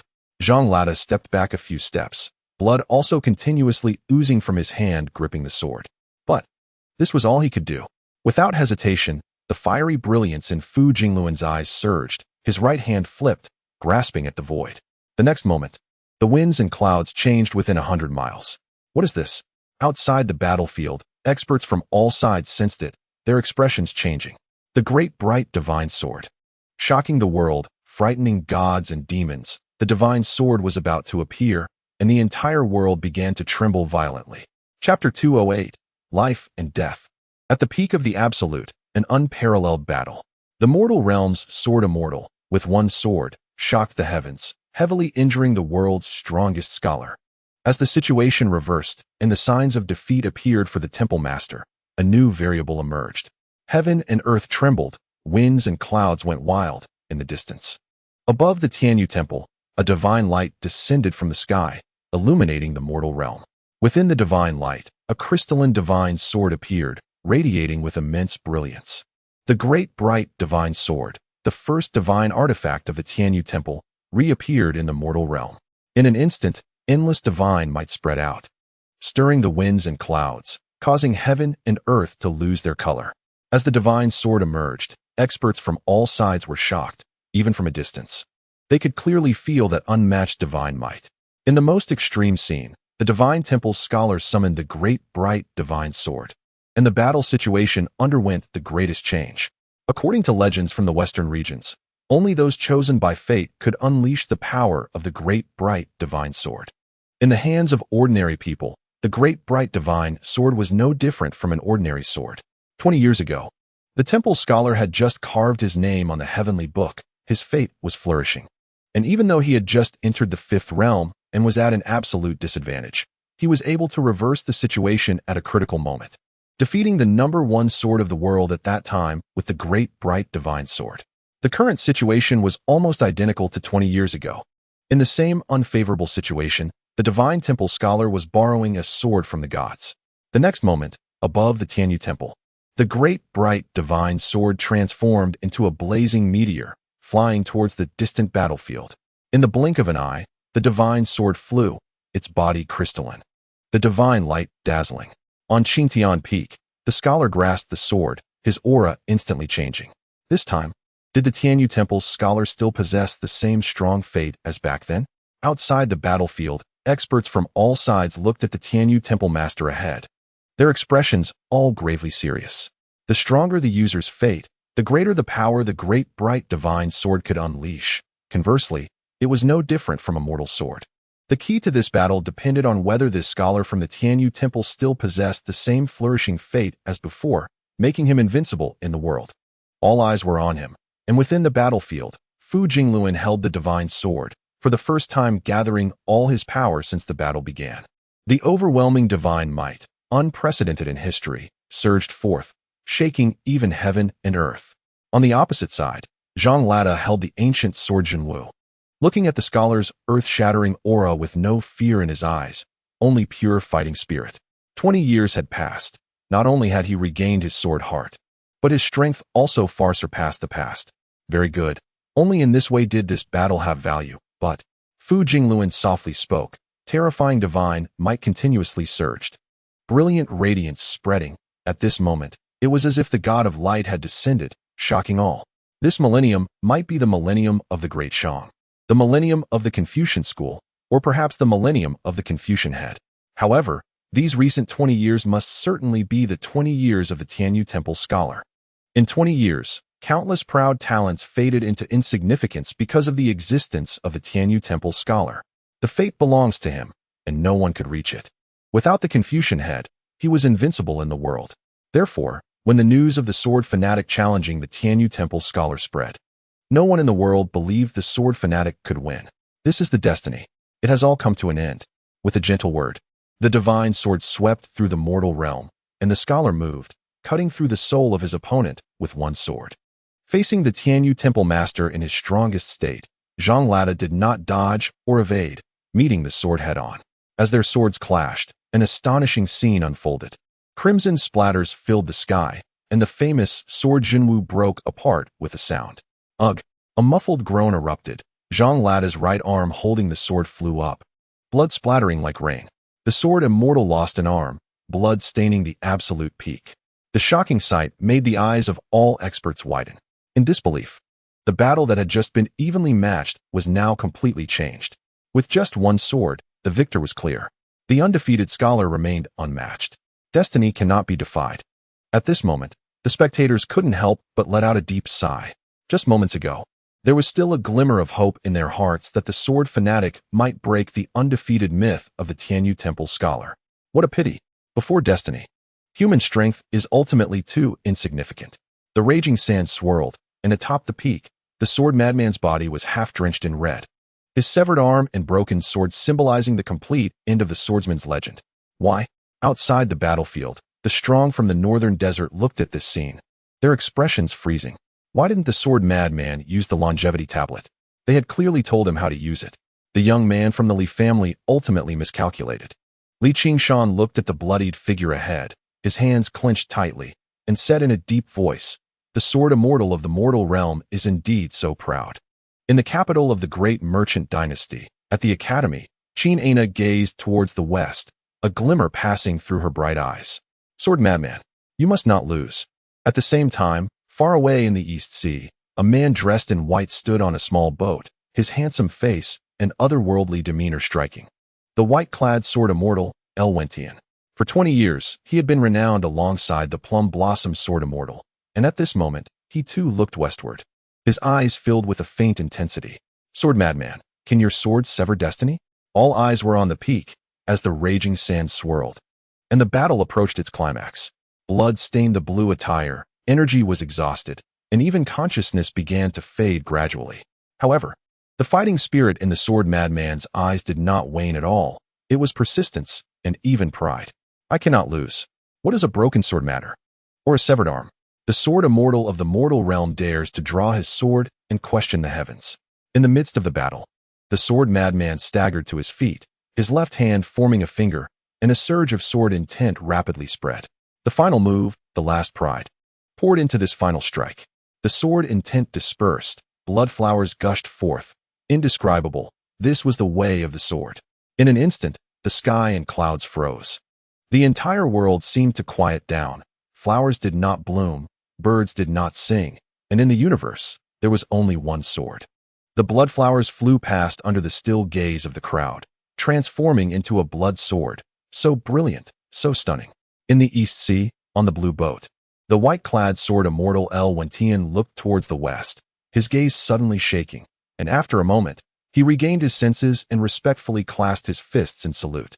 Similarly, in the capital of the great merchant dynasty, at the academy, the plum blossom sword immortal Qin Ana felt the same, clasping her fists and bowing respectfully towards the west. In the East Sea and the Central Plains, Two mortal realm sword immortals bowed simultaneously, a final tribute to the pinnacle of the sword path. Congratulations to the sword madman Zhang Junshi for breaking through to the fifth realm. It was said that there were sword immortals in the world, existing in the ethereal. Reaching the azure skies and the yellow springs, both places were vast and unseen. Today, the mortal realm welcomes Junshi, and from now on, there is a pinnacle on the sword. Boom. Atop the peak, heaven and earth bore witness. 10,000 thunders surged, shattering the eternal silence. In an instant, the absolute peak of the sword path, the great bright divine sword, collided with two terrifying powers that transcended human limits. Before anyone could react, the entire peak instantly crumbled. Boulders rolling down, the sky collapsing and the earth sinking. Outside the battlefield, all the onlookers were also knocked back 10 zhang by this terrifying force, blood spilling from the corners of their mouths. Ugh! In the midst of the raging sands and angry waves, a blood-colored sword energy pierced through the scholar's chest, sending forth a dazzling cascade of blood flowers. With a loud bang, the great bright divine sword shattered, countless fragments flying back to the divine hall of Heaven's Edict. A century of sword crafting was destroyed in a day. 10 zhang away, a bloodied figure flew by, and amidst the shocked gazes of the crowd, fell from the crumbling peak. Sword madman. Li Qingshan's expression changed in shock, and he immediately rushed forward. However, it was already too late. As the peak collapsed, Zhang Lada's figure fell. At that moment, his weary gaze looked far to the north, revealing a hint of pride on his face. Young man, did you see? Destiny is nothing. Atop the peak, the scholar endured his severe injuries, barely rising, his gaze directed at the fallen sword madman. And he spoke, search. Alive, you must see the person. Dead, you must see the corpse. His voice was like thunder, instantly spreading throughout the entire territory of the divine hall of Heaven's Edict. Chapter 209. Transformation in the Western regions. Atop the sky-piercing peak, after a great battle, everything lay in ruins. The peak collapsed, the mountains crumbled, a scene of apocalypse. The mortal realm's sword immortal shocked the world with a single battle. In the final moment, that unparalleled sword clearly surpassed the fifth realm, incomparable. As heaven and earth bore witness, one sword broke destiny, shattering the great bright divine sword. What a pity! Around the collapsed peak, various strong individuals left one after another, sighing in regret as they departed. The sword madman's breakthrough came just a bit too late. If it had been moments earlier, perhaps the outcome of this battle would have been completely different. On the shaking sky-piercing peak, figures such as the chief bishop of the Inquisition swiftly arrived, reaching out to support the severely injured Lord of the Divine Hall, their faces showing concern as they asked, "Lord, are you all right?" "I'm fine." Fu Jingluan steadied himself, his gaze watching the constantly collapsing peaks around him, coldly saying, "You all go down and search. You must find him." Yes. The three red-robed chief bishops of the Inquisition took their orders and turned to leave. As everyone departed, atop the soon-to-be-destroyed peak, the scholar stood quietly, suddenly staggering and spitting out a mouthful of blood, clearly having suppressed the severe injuries. What a sword madman! What a mortal realm sword immortal! Fu Jingluan said in a deep voice, suppressing his injuries, turning into a stream of light and leaving the peak. The great bright divine sword was destroyed.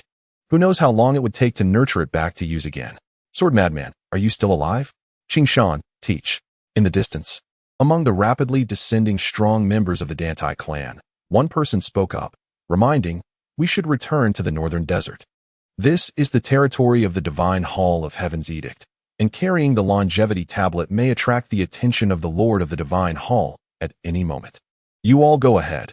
Once I find the sword madman, I will meet up with you." Li Qingshan replied, then immediately sped up, his figure turning and leaping, disappearing at the end of the mountain path after several breaths. Behind him, the strong members of the Dantai clan exchanged glances, no longer hesitating, and quickened their pace down the mountain. A great battle stirred the hearts of all. Half an hour later, at the foot of the sky-piercing peak, the three red-robed chief bishops of the Divine Hall personally led people to search for the sword madman's traces, while various strong individuals also searched in secret. After all, if a peak existence at the fifth realm, or even above, could be recruited at this opportunity, the benefits would be immeasurable. However, until sunset, neither the Divine Hall of Heaven's Edict nor other strong individuals found any trace of the sword madman. He was neither seen alive nor dead. In the divine hall of heaven's edict, surrounded by the halls, within the great bright divine hall symbolizing divine majesty, the scholar's eyes were tightly closed, enveloped in divine light, healing his injuries with all his might. Lord, at sunset, the chief bishop of the Inquisition stepped into the hall, looking at the scholar on the high seat, respectfully bowing. On the platform, Fu Jingluan slowly opened his eyes and asked, "Where is he?" "We couldn't find him." The chief bishop of the Inquisition replied solemnly. "We've searched the mountain below, but there are no traces of the sword madman." Upon hearing this, a dangerous glint flashed in Fu Jingluan's eyes as he said, "Continue searching. Do not let others get ahead. Remember, alive, you must see the person. Dead, you must see the corpse." "Yes." The chief bishop of the Inquisition respectfully bowed and then left. Just as the divine hall of heaven's edict and various forces in the western regions exerted their full strength to find the sword madman's whereabouts. At the northernmost edge of the northern desert, before the world of extreme night. I've calculated it. Inside the tent, Li Zai threw down his pen, taking a long breath. "I'm exhausted." Behind him, Wen Xiu rushed to pour tea and water, kneading shoulders and massaging back, because this person was now an important figure and must not be neglected. "The Li family, young man, you figured it out?" Not long after, Fa Ru hurriedly entered the tent, seeing the young man on the bed, and exclaimed in surprise. Li Zai nodded, pointing to the location of the oil deposit on the map, saying, "It's 15 li northwest of the Blackstone Forest." "Are you confident?" Fa Ru asked. "Take away the confidence." Li Zai said quite unmodestly, "This little matter is easy for me." "Impressive." Fa Ru was in a good mood, smiling now. The human race's counterattack has more confidence. Li Zai looked at the location of the oil deposit on the map and said calmly, "I hope this is not just an oil deposit, but also a gas deposit. That way, we can completely eradicate the demon race's lair." "Gas deposit? What is a gas deposit?" The Confucian scholar showed a look of confusion on his face and asked. Inside the tent, Wen Shiru and Bai Wangyu also looked at the young man in front of them with curiosity. "No, master. A gas reservoir is, how should I explain it to you?" Li Zai hesitated for a moment and explained, "A gas reservoir is a place where combustible gas accumulates, which you already know. A gas reservoir is quite similar. But instead of oil, it contains a type of gas, which ancient texts refer to as a fire well. Gas reservoirs and oil reservoirs generally coexist. I know of a gas reservoir called the Gate of Hell that has been burning for over 40 years and still hasn't gone out. That place can be considered a hell on earth." As the Confucian scholar listened to the young man's explanation, a look of shock appeared on his face. He said, "So, according to you, this gas reservoir is even more terrifying than an oil reservoir." It can be said that way. The spread of gas reservoirs is relatively better, but the actual effect ultimately depends on the reserves of the gas reservoir or oil reservoir.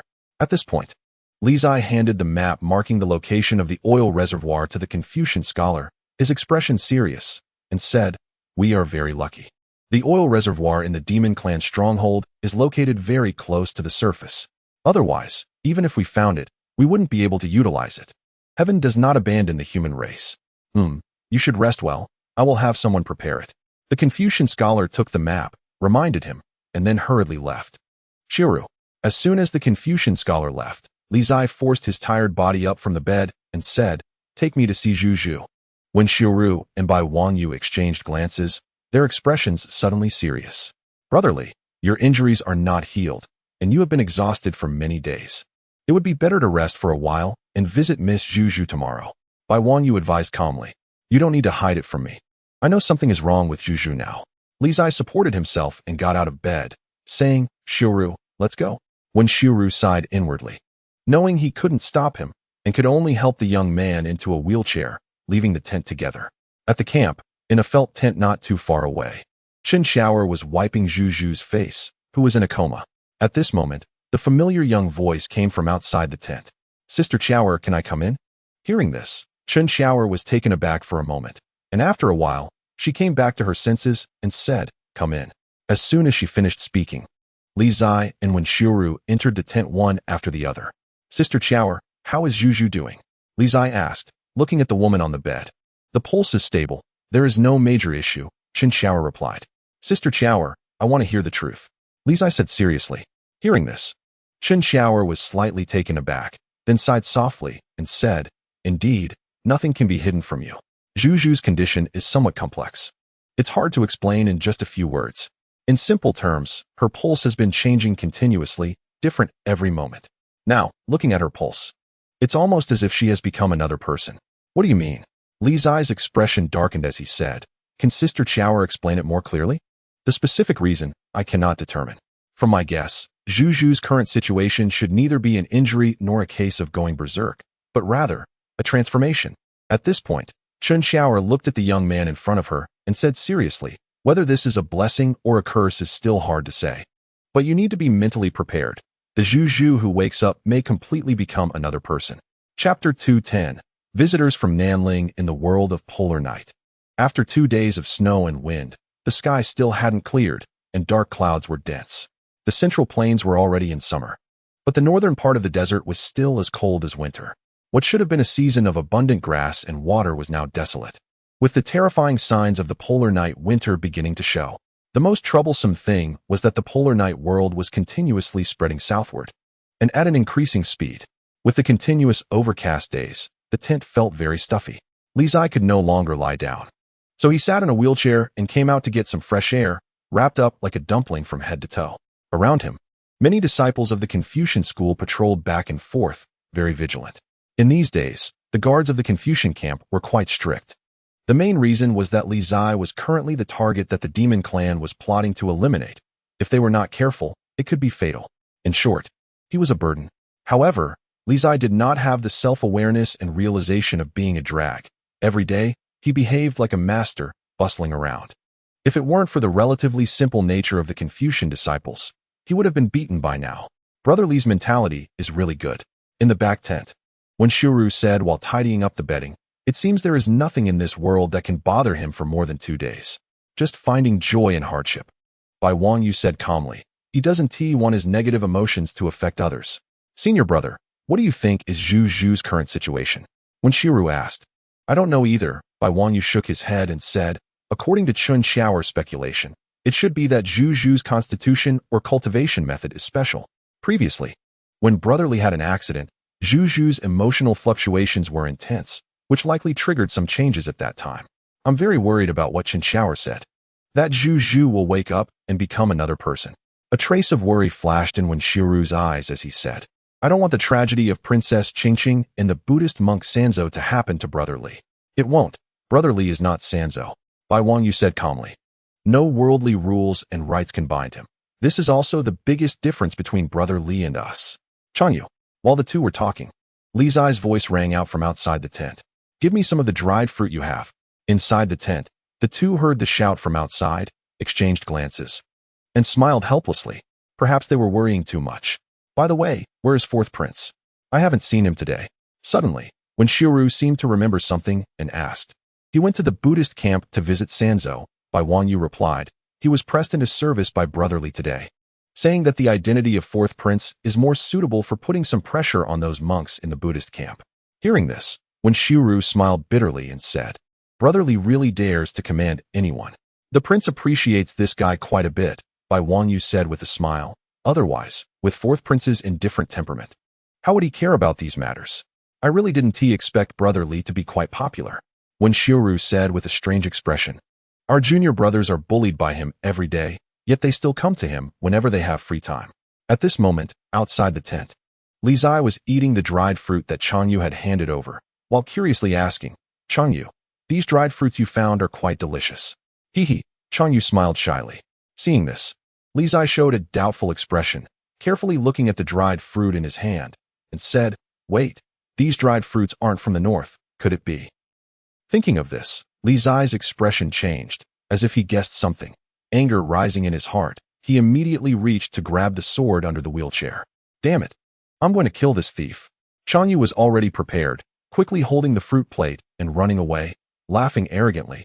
"Teacher Li guessed correctly. This is from the big medicine that the Li family sent yesterday. I and the junior brothers have already divided it." "Damn it!" Li Zai was furious and said, "I wondered why there were only big medicines this time and no other stuff. It turns out you guys took them." Around them, the Confucian disciples who had been watching the scene heard Changyu's loud announcement and quickly retreated, disappearing without a trace. "Changyu, I'm going to kill you." Outside the tent, Li Zai turned his wheelchair, wielding a cracked sword, chasing Changyu around the camp. "Fourth prince, help me catch that little brat Changyu." After chasing for a while, Li Zai saw the fourth prince returning and immediately shouted loudly. In front of the camp, Mu Bai walked past, ignoring the idiot. Suddenly, Mu Bai paused in his steps, his gaze shifting to the south, his eyes narrowing. What is this aura? At the same moment, in front of the extreme northern world, all the powerful figures from various factions sensed something and walked out of their tents. They saw 4 young figures striding toward them at the end of their line of sight, each exuding a powerful aura that was shocking.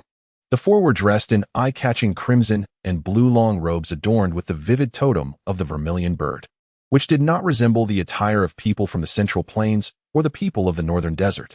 They were members of the Vermilion Bird sect from the 8 sects of the Southern Ridge.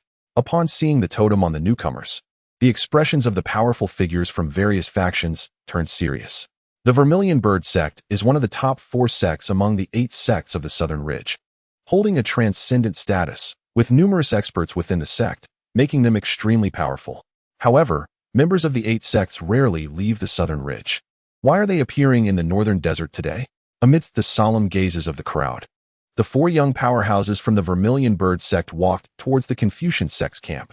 "I am Fu Tianxi, here to meet the master of the Confucian sect." The leader of the 4, a handsome young man, respectfully bowed. "Fu Tianxi, the holy son of the Vermilion Bird sect? The master of the Confucian sect." Upon hearing the name of the visitor, felt a slight shock. The holy son of the Vermilion Bird sect had personally come. "Indeed," Fu Tianxi replied calmly. "We have come at the behest of our sect leader to take the saintess back. Zhu Zhu is currently injured and recuperating." The master of the Confucian sect said sternly. "The sect leader is already aware of this matter," Fu Tianxi stated. "It is for this reason that the sect leader sent us to retrieve the saintess." Hearing this, the master of the Confucian sect fell silent for a moment before nodding. "All right, you can follow me." After saying this, the master of the Confucian sect turned and walked towards a nearby tent. The 4 of Fu Tianxi immediately followed. Inside the tent, Chen Xiaoer, who had been taking care of Zhu Zhu, furrowed her brows upon learning of the intentions of the Vermilion Bird Holy Son and the others, saying, "Zhu Zhu's current condition is not suitable for long-distance travel. It would be better to wait until she wakes up before you take her back." "No need." Fu Tianxi stepped forward, checked Zhu Zhu's pulse, and calmly said, "The sect leader's order is to take the saintess back as soon as possible, so we won't bother you any longer." The master of the Confucian sect and Chen Xiaoer exchanged glances, sighing inwardly, realizing they had no reason to stop them anymore. "I'll go prepare the carriage." Chen Xiaoer stood up and walked outside. The master of the Confucian sect understood Chen Xiaoer's thoughts and did not stop her. Outside the tent, Chen Xiaoer walked quickly, but after a few steps, she stopped. Ahead, Bai Wanyu was pushing a boy in a wheelchair toward her. "She is leaving, go see her," Chen Xiaoer said earnestly. Li Zai remained silent, while Bai Wanyu continued to push the former forward. In the already crowded tent, when the 2 entered, everyone silently made way upon seeing the boy in the wheelchair. On the bed, Zhu Zhu was still unconscious, her stunning beauty reminiscent of someone in peaceful slumber. To the side, Fu Tianxi's calm eyes flickered with a hint of light upon seeing the newcomer. "Is this the disciple of the Plum Blossom, Sword Immortal?" In front of the bed, Li Zai gazed at the unconscious woman, staring at her as if to imprint her features firmly in his heart. "Holy Son." After an unknown amount of time, Li Zai raised his head and looked at the young man beside him, softly asking, "Is the Vermilion Bird sect far away?" "Very far." Fu Tianxi nodded and replied honestly. "Then can I go find her in the future?" A look of expectation appeared on Li Zai's face as he asked again. Fu Tianxi fell silent for a moment before shaking his head and answering, "No, unless you can win in the battle 2 years from now." Chapter 211, A Fight Against Heaven. Inside the tent, upon hearing the Vermilion Bird Holy Son's answer, Li Zai clenched his hands tightly. "It's getting late. We should take the saintess back." Fu Tianxi, with a task at hand, did not wish to delay further and spoke. Li Zai's body trembled slightly as he nodded gently, forcing himself to stand up. To the side, Bai Wanyu, seeing this, was startled and wanted to stop him, but was held back by the master of the Confucian sect. The master of the Confucian sect shook his head, indicating to let him go. Li Zai stepped forward, carefully picking up the unconscious woman from the bed and turning to walk outside the tent. Fu Tianxi and the others made way, and at the moment of parting, no one said anything more. In front of the Confucian sect camp, the carriage was already prepared, and Chun Xiaoer stood by the carriage, watching the boy approaching with a sigh in her heart. Meeting is hard, and parting is also hard. After this separation, it will be difficult for this little one and Zhu Zhu to meet again. In front of the carriage, Li Zai carefully placed the unconscious Zhu Zhu onto it and covered her with a fur cloak. Behind him, as they were about to leave, Fu Tianxi and the others bowed to the master of the Confucian sect again, politely saying farewell. The master of the Confucian sect returned the gesture but kept his gaze fixed on the boy in front of the carriage, his eyes showing a hint of worry. Is this kid okay? After the farewell, Fu Tianxi and the others turned and walked toward the carriage. In front of the carriage, at the moment they brushed past each other, Fu Tianxi stopped and calmly said to the boy beside him, "In 2 years' time, if you cannot defy the heavens and change your fate, you will have no chance of victory in the battle 2 years from now. That's all I have to say. Take care of yourself." After saying this, Fu Tianxi said no more, took the reins, and left with Zhu Zhu in the carriage. The carriage rumbled, the horses neighed, and the cold wind howled as the beauty departed. Li Zai stood in the wilderness, staring at the retreating carriage, standing there for a long time. Behind him, the busy master of the Confucian sect and others returned to the camp one after another, while only Bai Wangyu remained standing there silently, waiting without speaking. Old Bai. After an unknown amount of time, fatigue appeared on Li Zai's face as he softly said, "I've really tried my best." Bai Wangyu remained silent for a moment before saying, "There will be a turning point. Brotherly has come this far, which has exceeded everyone's expectations. I know you've had a hard time, but if you want to catch up with us, you will have to put in more effort. Being born in the same era as you is really annoying," Li Zai said irritably, then turned and walked toward the camp. "Brotherly, your injuries haven't healed yet. Let me push you back," Bai Wangyu said worriedly. "I have my own legs. I will never sit in a wheelchair again," Li Zai declared fiercely. However, before he finished speaking, he stumbled and nearly fell. Bai Wangyu quickly stepped forward to support the boy in front of him. Li Zai steadied himself, took a deep breath, and then straightened up, walking toward the camp.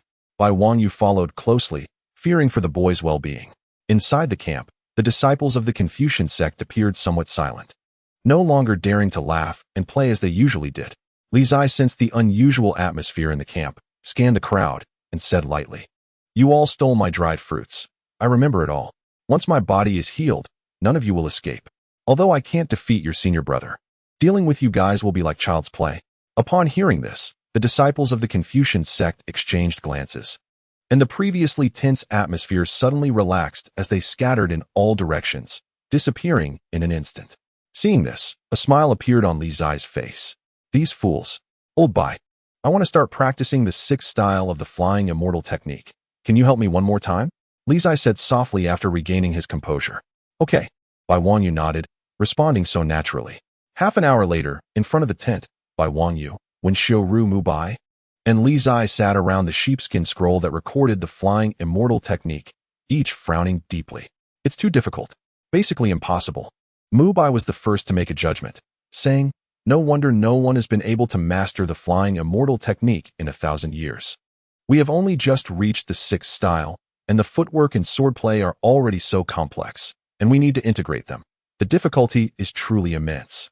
At least with your current cultivation, brotherly, it is impossible to achieve." What the 4th prince said is correct. Beside them, Wen Xiaoru nodded, his expression serious as he said, putting aside the complexity of the movement and sword techniques, "The amount of true energy required to cultivate this 6th style is not something someone in the 2nd realm can bear. I think brotherly should focus on breaking through to the 3rd realm for now. After breaking through, he can try to cultivate this 6th style." "No," Bai Wangyu immediately denied. "Who knows when brotherly will step into the 3rd realm? He is not like us. At least we have opened 7 meridians. Cultivating is really too difficult. Instead of waiting to break through, it would be better to work hard on the techniques." Wen Xiaoru and Mu Bai fell silent upon hearing this. For martial artists, having blocked meridians is indeed a painful matter. Can Masterly memorize these techniques and movements? After pondering for a long time, Mu Bai asked. "Yes," Li Zai nodded. "My memory is quite good. I can remember things after seeing them once." Upon hearing this, Mu Bai showed a contemplative look in his eyes and said seriously, "Then the biggest problem for Masterly now is that his true energy is not strong enough to withstand the intense consumption of true energy required by this 6th style. And there is also the level of control over his body." Wen Xiaoru added, "Brotherly, When you were cultivating the Feixianju before, I watched from the side. The movement of the Feixianju has extremely strict requirements for the cultivator's control over their body. A slight deviation can lead to injuries. There's no good way around this. Mubai said calmly. For martial artists, the higher their cultivation level, the stronger their control over their body. This is well known. Since Master Li cannot break through to the third realm now, he can only practice diligently. If it doesn't work once, then 100 times. Until he practices it without deviation. Your Highness is right.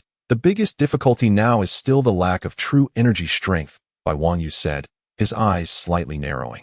Brother Li has currently only opened 2 divine stores, and the storage of true energy within them is limited. Once depleted, he must spend time recovering. Even with the use of potent medicines, the effect is limited and cannot fundamentally solve the problem. After speaking, the 3 looked at the sheepskin scroll on the ground and fell silent again. Unable to break through means insufficient true energy, a deadlock. Meanwhile, Li Zai rested his chin on his hand, looking troubled as he sat there. Why is practicing martial arts so difficult? Amitabha. At this moment, a familiar sound of the Buddha's name rang in their ears, and then continued, the little monk has a way. The 4 of them were taken aback and turned their heads to see the little monk walking towards them. Buddha's son. Bai Wangyu's face showed surprise, and he asked in confusion, why is someone from the Buddhist sect allowed to come out?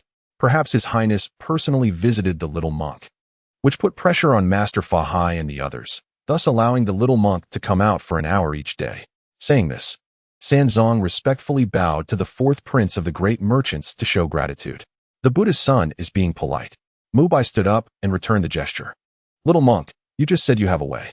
What is it? Li Zai raised his head, looking expectantly. Amitabha, my foot. Hurry up and speak. Sanzong said helplessly. The little monk has only recently encountered changes and has gained some insights. Look. After saying that, Sanzong put his hands together, and demonic energy surged around him.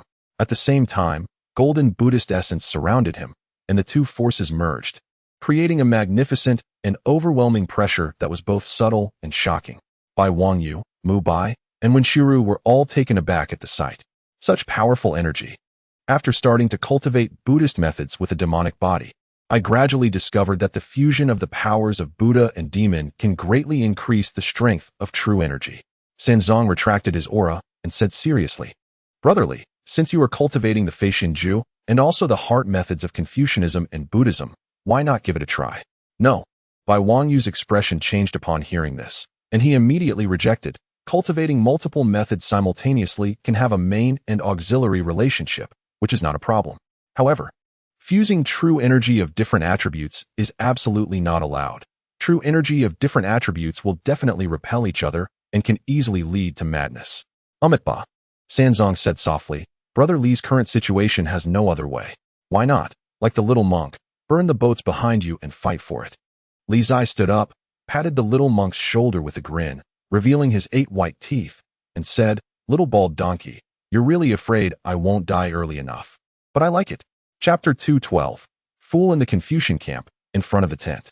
The little monk's suggestion made the other 3, except for Li Zai, feel worried. It's too dangerous. I disagree. Bai Wangyu stated his position solemnly.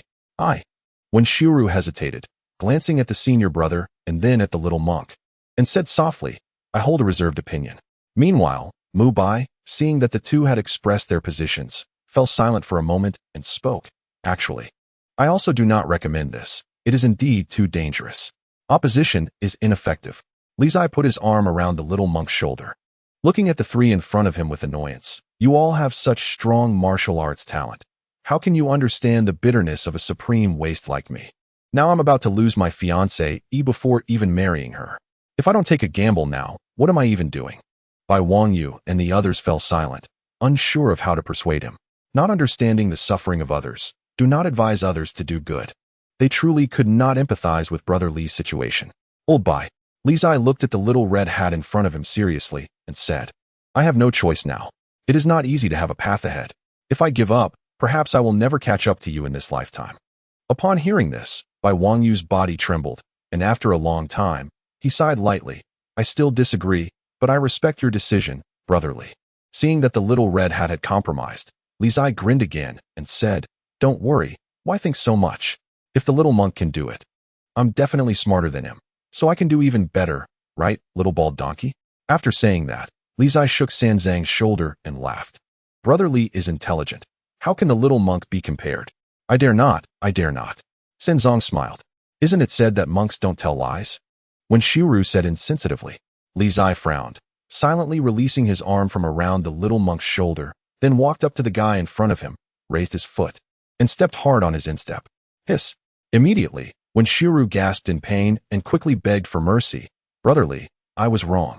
Nearby, Bai Wangyu and the others saw the playful interaction between the two and revealed a hint of a smile, dissipating the previously heavy atmosphere. Since Brother Li has already decided, let's discuss how to help, Bai Wangyu said, looking at the little monk beside him.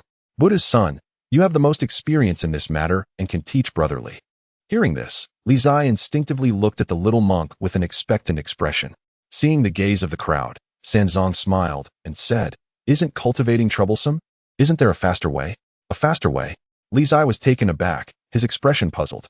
Seeing the understanding look in Sanzang's eyes, Bai Wangyu seemed to realize something. And without much hesitation, nodded gently. All right, let this guy cultivate himself. It is indeed too slow, and we don't know when we can see the results. At this point, Bai Wangyu stepped forward and grabbed one of Li Zai's arms. What are you doing? Li Zai asked in confusion. On the other side, Sanzang also stepped forward and grabbed Li Zai's other arm. What are you doing? Li Zai panicked. I have injuries. Are you bullying me? Father Fa Ru won't agree. Don't talk. Embrace the origin, guard the one, calm the mind, and operate the heart method of the Feixian Ju. Bai Wangyu scolded. Then pointed his fingers together, and a surge of righteous energy erupted, pointing towards the palm of the young man in front of him. In an instant, an endless stream of righteous energy poured in, like a rushing torrent, flowing through his meridians and into his divine stores. On the other side, Sanzo also used the highest martial arts of Buddhism to channel Buddhist essence, flowing it into the labor palace point in the palm of the young boy before him. Watching this scene, when Xiuru was dumbfounded. Damn, it can be done like this? Isn't this blatant cheating? Beside him, Mubai understood their intentions immediately and was equally shocked. What the hell? Are there really such fools in the world? Even the usually calm fourth prince felt a shock in his heart at this moment. Bai Wangyu and Sanzo were both the strongest of the younger generation, yet they willingly made sacrifices for someone else. This was not just teaching martial arts. It was passing down skills, sacrificing one's own foundation and cultivation to forcibly enhance another's abilities. It is rare for anyone to do this, even for close blood relatives, let alone friends.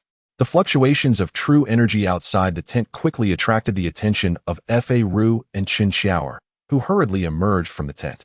Upon seeing the situation ahead, their expressions were equally astonished. After a brief shock, Fa Ru and Qin Xiaoer regained their composure and realized it was too late to stop them.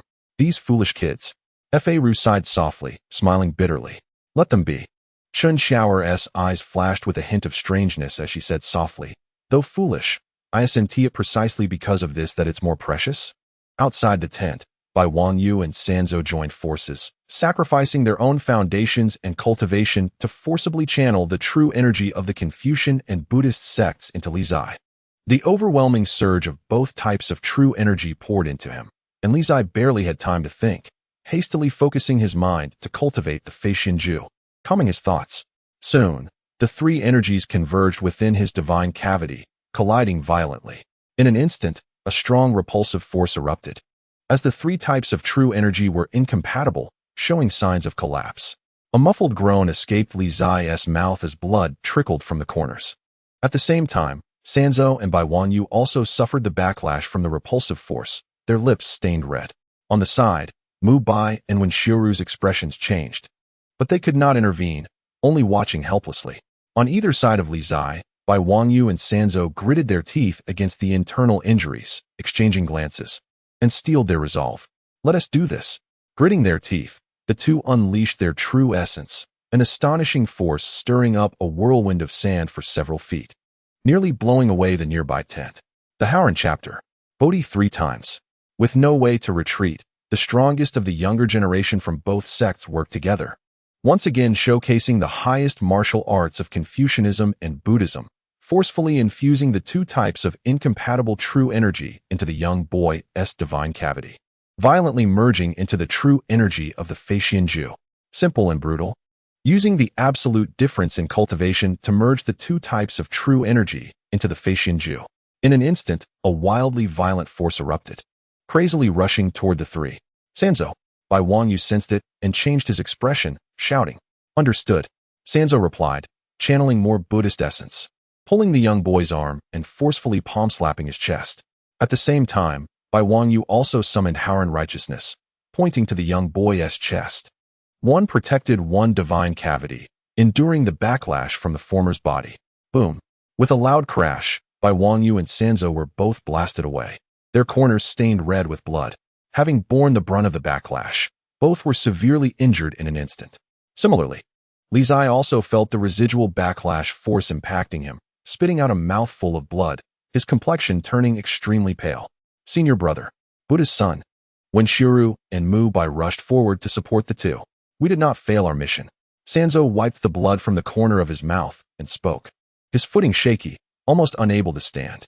The suffering Buddha's son.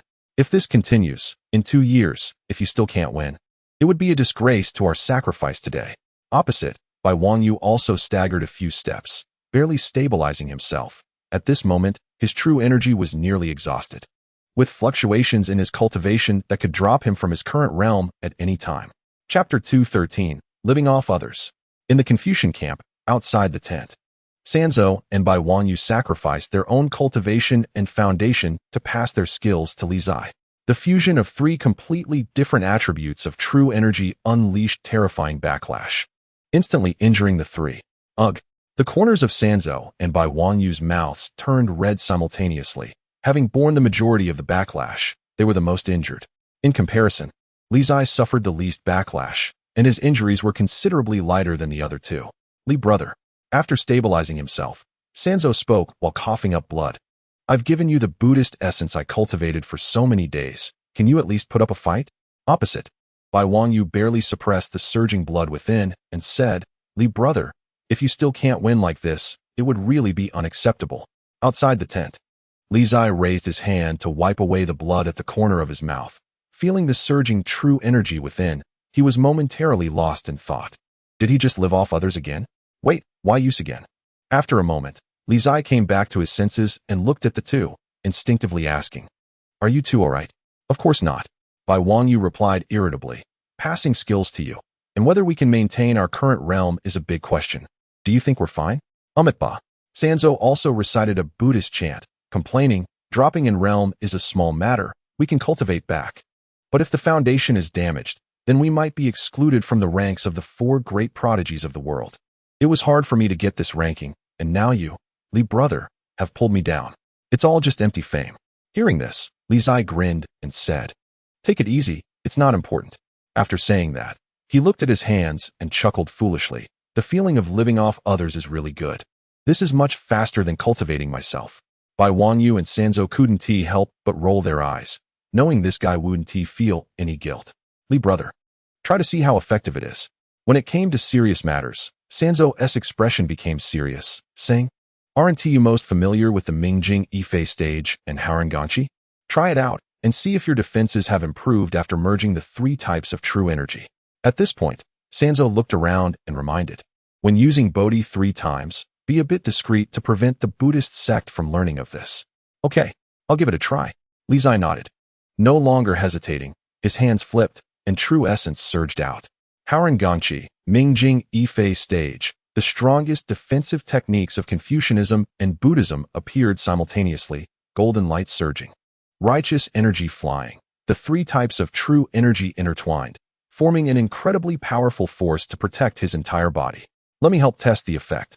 Mu Bai stepped forward voluntarily, speaking. 4th Prince. The lesson from when they were at Li Garden was still fresh in Bai Wangyu's mind, prompting him to quickly remind. Rein in some of your cultivation. Mu Bai frowned, nodded, and looked at the young boy ahead, saying, Li teacher, are you ready? Ready, let us go? With the power received from the little red hat and the little monk, Li Zai's confidence surged, standing tall with a confident tone. He felt he could do it.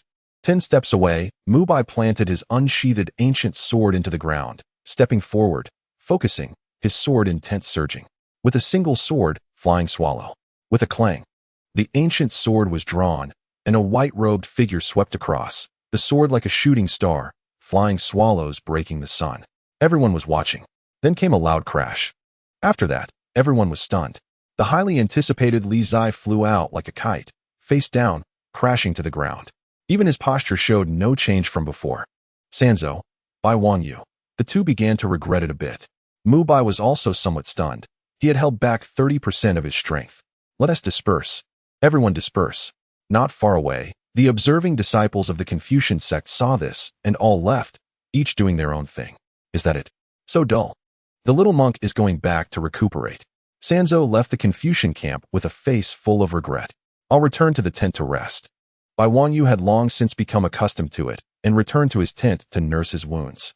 After the two left, when Shiru finally snapped out of his shock and hurried over to help someone up, concerned, Li brother, are you okay? Ugh ugh. Li Zai groggily got up, spitting out the mud and sand from his mouth, looking confused. What just happened? In front of the tent, Mu Bai silently sheathed his sword and turned to leave. He seemed to have exerted a bit too much force. Fourth Prince, I wasn't prepared just now. Let's do it again. Seeing everyone leaving, Li Zai anxiously shouted. Mu Bai ignored him and quickened his pace. Come my ass. Shiru. With no one responding, Li Zai sincerely looked at the person in front of him and said, Trust me, I wasn't ready just now. When Shiru didn't know what to say, organized his thoughts, and tactfully replied, Li brother, it's indeed a bit too early for you to compete with a master like the Fourth Prince. How about you practice with some other junior brothers from the Ru sect first? I'll go back and take medicine. Li Zai sensed the implication in the other person's words. Feeling his dignity was insulted, and turned back to the tent in anger.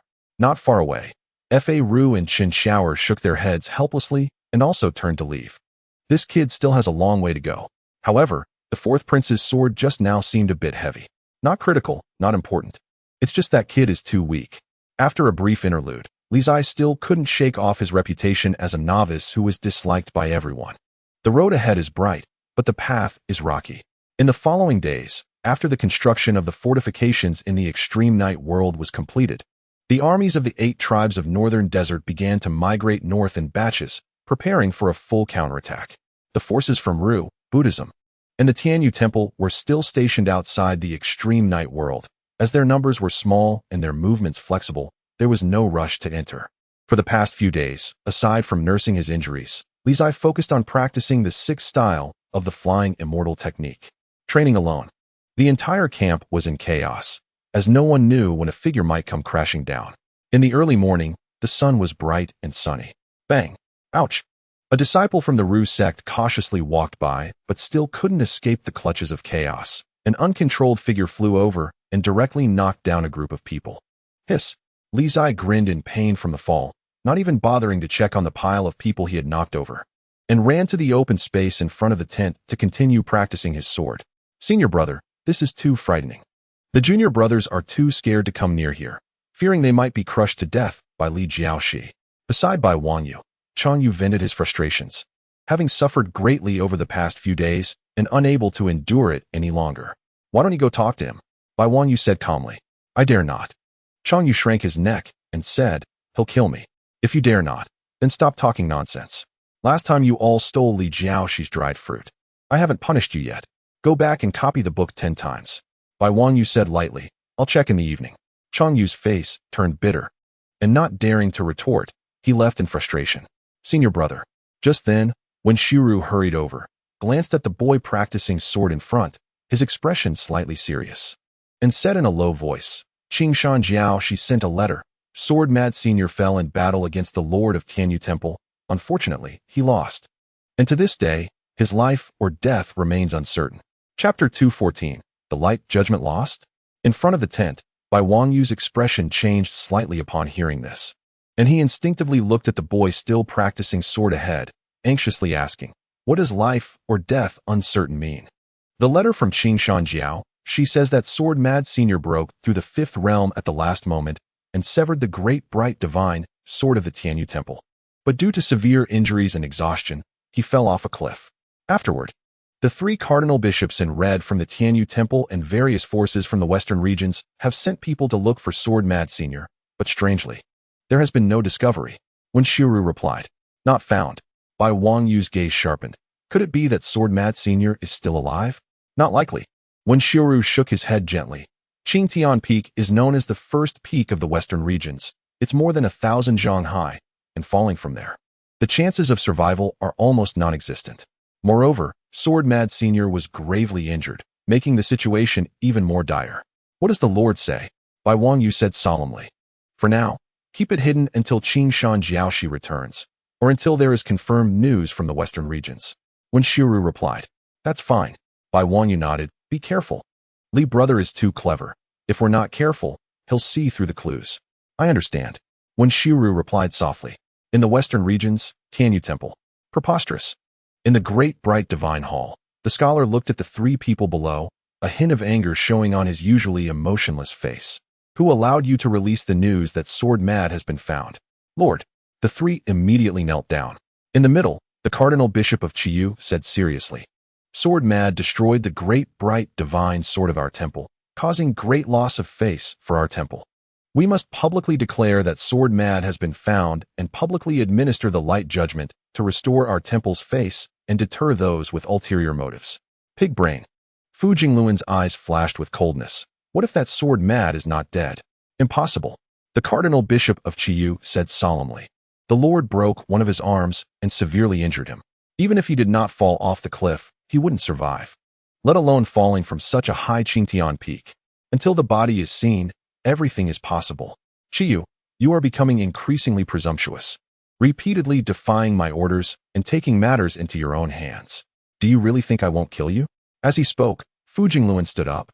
An extremely terrifying pressure spread out, and a murderous intent flashed in his eyes. Below, the three felt it, and their expressions changed. Lord. The Cardinal Bishop of Qiyu's face showed a hint of panic. I only wanted to restore the temple's face. I had no other intentions. I hope the Lord will understand. Above the hall, Fu Jingluan coldly looked at the man below for a long time, then retracted his aura and said lightly, The trouble you caused, you handle it yourself. Remember, this is the last time. Yes. The Cardinal Bishop of Qiyu secretly breathed a sigh of relief, respectfully saying, Thank you, Lord. Half a day later. What? Tianyu Temple is going to administer the light judgment to Sword Mad? Nearby the Tianyu Temple, various forces were greatly shaken upon hearing the news released by the Tianyu Temple. Previously, when the Tianyu Temple released the news that Sword Mad had been found, they were somewhat skeptical, but now it seemed that there might be some truth to it. Around Qingtian Peak, Li Qingshan, who was still searching for Sword Mad's whereabouts, was startled upon hearing this news and immediately rushed to Tianyu Temple. The light judgment of Tianyu Temple, although called a judgment, was actually a severe punishment. The Tianyu Temple, under the pretense of the will of the God of Light, imposed severe punishments on those who resisted the temple, employing extremely cruel methods. The next day, at the dawn of the rising sun, in front of the great bright divine hall, a massive judgment platform stood tall. On it, a middle-aged man dressed in a blue robe, his hair stained with blood, and missing his right arm was bound to a cross, his head lowered, his long hair disheveled, seemingly breathless. In front of the judgment platform, strong figures from various forces arrived. To showcase the temple's authority, the temple permitted forces outside the Tianyu Temple to come and witness the punishment. Sword Mad Sr. Among the various forces, Li Qingshan looked at the middle-aged man on the judgment platform, his hands tightly clenched. Before the towering great bright divine hall, Cardinal Bishop Qiyu stood still, seeing that the time had come, slowly raised his right hand. Blasphemer, I, Qiyu, in the name of the God, grant you the light judgment. As soon as the words fell, a moon-white radiance rose around Cardinal Bishop Qiyu, dazzling like the scorching sun, shining brightly. In the next moment, divine light descended from the judgment platform, illuminating the man below. Moon-white flames surged violently, instantly engulfing the man on the cross, a terrifying sight. The shocking scene unfolded. With flames rising fiercely, waves of heat surging, seemingly threatening to ignite the very sky. In the rear, within the great light temple, a scholar sat quietly in the hall, watching the flames burning ahead, his eyes flickering with light. Sword Madman, are you still alive? Half a day later, outside the Tianyu Hall, a fast horse galloped north, carrying the last relic left by Sword Madman, the Jinwu sword that had been severed by the great light divine sword. Meanwhile, at the northernmost point of the northern desert, at the boundary of the eternal night world, various human factions were making final preparations for a counteroffensive into the eternal night world. At the Confucian camp, Everyone was also preparing in an orderly manner, nursing injuries or practicing sword techniques. Li Zai, the man whose name was inscribed in the heavenly book, the Child of Destiny, was surrounded by countless halos. Not only did he possess excellent fortune, but he was also hard-working and diligent, visible to everyone from the Confucian scholars to the disciples, all of whom acknowledged it in their hearts. Yet, it was of no use. No matter how much one said, poor talent remained poor, and the progress of cultivation was still slow. Breaking through was still a distant prospect, even though Sanzong and Bai Wangyu had done their best to help, even sacrificing their own cultivation and foundations to merge their true energy and enhance his cultivation. The only good news was that their sacrifice was not entirely in vain. At least, Li Zai's current true energy strength was comparable to the third realm, barely able to withstand the severe consumption of true energy from the sixth move of the Flying Immortal technique. With poor talent and slow progress, he compensated with techniques. After all, the cultivation of techniques had relatively lower requirements for talent. As long as one was diligent, it could always be mastered. In Li Zai's words, heaven would always leave a way out for ordinary people like him. The world was not filled with geniuses, but with ordinary people like him. In the Confucian camp, in the open space in front of the tent, the sound of swords clashing echoed as sweat poured down like rain. On such a cold day, Li Zai's body and face were covered in sweat and mud. After over 10 days of hard training, he was covered in bruises and scratches. Even his face was the same. The body technique of the Flying Immortal technique was truly difficult to practice. If one was not careful, they would lose control and fall, resulting in injuries. Not far away, Bai Wangyu, Sanzong, Mu Bai, and others were sitting in a row, eating while watching the spectacle. Basically, Li Zai had barely eaten any of the dried fruits brought over from the Great Commerce, as they had all been distributed. Bang! After being thrown out for the umpteenth time, Li Zai got up, gasping in pain, and saw Little Red Riding Hood and the others ahead, angrily saying, "Can you stop eating and help me out?" Helpless, Mu Bai stuffed a piece of dried fruit into his mouth and said lightly, "Powerless." Bai Wangyu shrugged and replied, "Can't help you." Sanzong stuffed several pieces of dried fruit into his mouth, chewing while speaking. Chapter 215, Broken Sword. In the Confucian camp, Li Zai glared at the row of people in front of him, wishing he could slice these guys with his sword. Unfortunately, he couldn't defeat any of them. Li Xiong, "Keep it up, you can do it," the self-proclaimed kind-hearted literary cultivator said absent-mindedly while eating. "Just wait. Once I break into the third realm or master the sixth move of this Flying Immortal technique, I'll make you look good." Li Zai gritted his teeth and threatened, "Oh, I'm so scared. When you master this sixth move or break into the third realm, let me think. What realm will we be in by then? Late third realm or fourth realm?" Bai Wangyu, who had been in a bad mood for days due to nearly dropping a realm, replied with a forced smile, glancing at his junior brother, intentionally asking, "Xiu Ru, how many meridians have you opened?" 7 meridians, the literary cultivator said with a face full of shame. "Not as good as senior brother. Buddha's son, what about you?" Bai Wangyu shifted his gaze and asked again, 8 meridians. Sanzang's cheeks were stuffed, and at that moment, his fair face looked like a bun. "You don't need to ask about His Highness," Bai Wangyu said with a smile. "It must be 8 meridians without a doubt." Mu Bai replied calmly. Ahead, Li Zai listened to the banter of the 4, nearly spitting blood in anger. "Changyu." At this moment, Changyu walked over, and the self-proclaimed kind-hearted literary cultivator immediately shouted, "How many meridians do the disciples of the Confucian school usually open?" "Starting with 6 meridians." Changyu stopped, curious, and asked, "Second brother, what's wrong?" "It's nothing. Just mind your own business," the literary cultivator smiled. "Oh." Changyu left with a puzzled look. "You guys." Ahead, Li Zai clutched his chest, his face reddening with anger. "It's infuriating. All of you are bad people. Li Jiaoshi, the law master is looking for you." A voice from behind, belonging to a Confucian disciple, called out, "I'm not going. I'm in a bad mood." Li Zai replied without turning his head, returning the words directly. "Little guy, you're really getting bold. You dare not go when the master is looking for you." The Confucian disciple who passed the message was followed by Chen Xiaoer, who approached with a half-smile. Li Zai's body stiffened, and upon seeing her, a flattering smile immediately appeared on his face. "Sister Xiaoer, why are you here? If I don't come, who else can get you to move?" Chen Xiaoer said lightly. "No way, I was just about to go," Li Zai replied, pointing at the 4 people ahead, somewhat aggrieved. "Sister Xiaoer, Little Red Riding Hood, and the others just mocked me. With that mouth of yours, who can still mock you? Hurry up, The master is waiting, Chun Xiaoer said, pulling the young man in front of her, as if dragging a pig, towards the distant tents. The natural strength was fully displayed. Li Zai stumbled as he was pulled, nearly falling to the ground. Sister Xiaoer, slow down, I can walk on my own. Li Zai's struggling voice gradually faded away, so pitiful. In the center of the various factions, heavily guarded, inside a large tent, the 3 great lords of the 8 divisions of the northern desert and leaders from various factions gathered. The atmosphere was serious. Soon after, Chun Xiaoer dragged Li Zai into the tent. Master, I've brought him, Chun Xiaoer said. Everyone's gaze turned to the young man pulled in by Chun Xiaoer, revealing expressions of surprise. It's actually this kid? The leaders were astonished. No one expected the person who figured out the location of the oil reserves would be this guy. Li Zai, seeing the looks directed at him, revealed a shy smile. Why is everyone looking at me like that? It's quite embarrassing. Come here.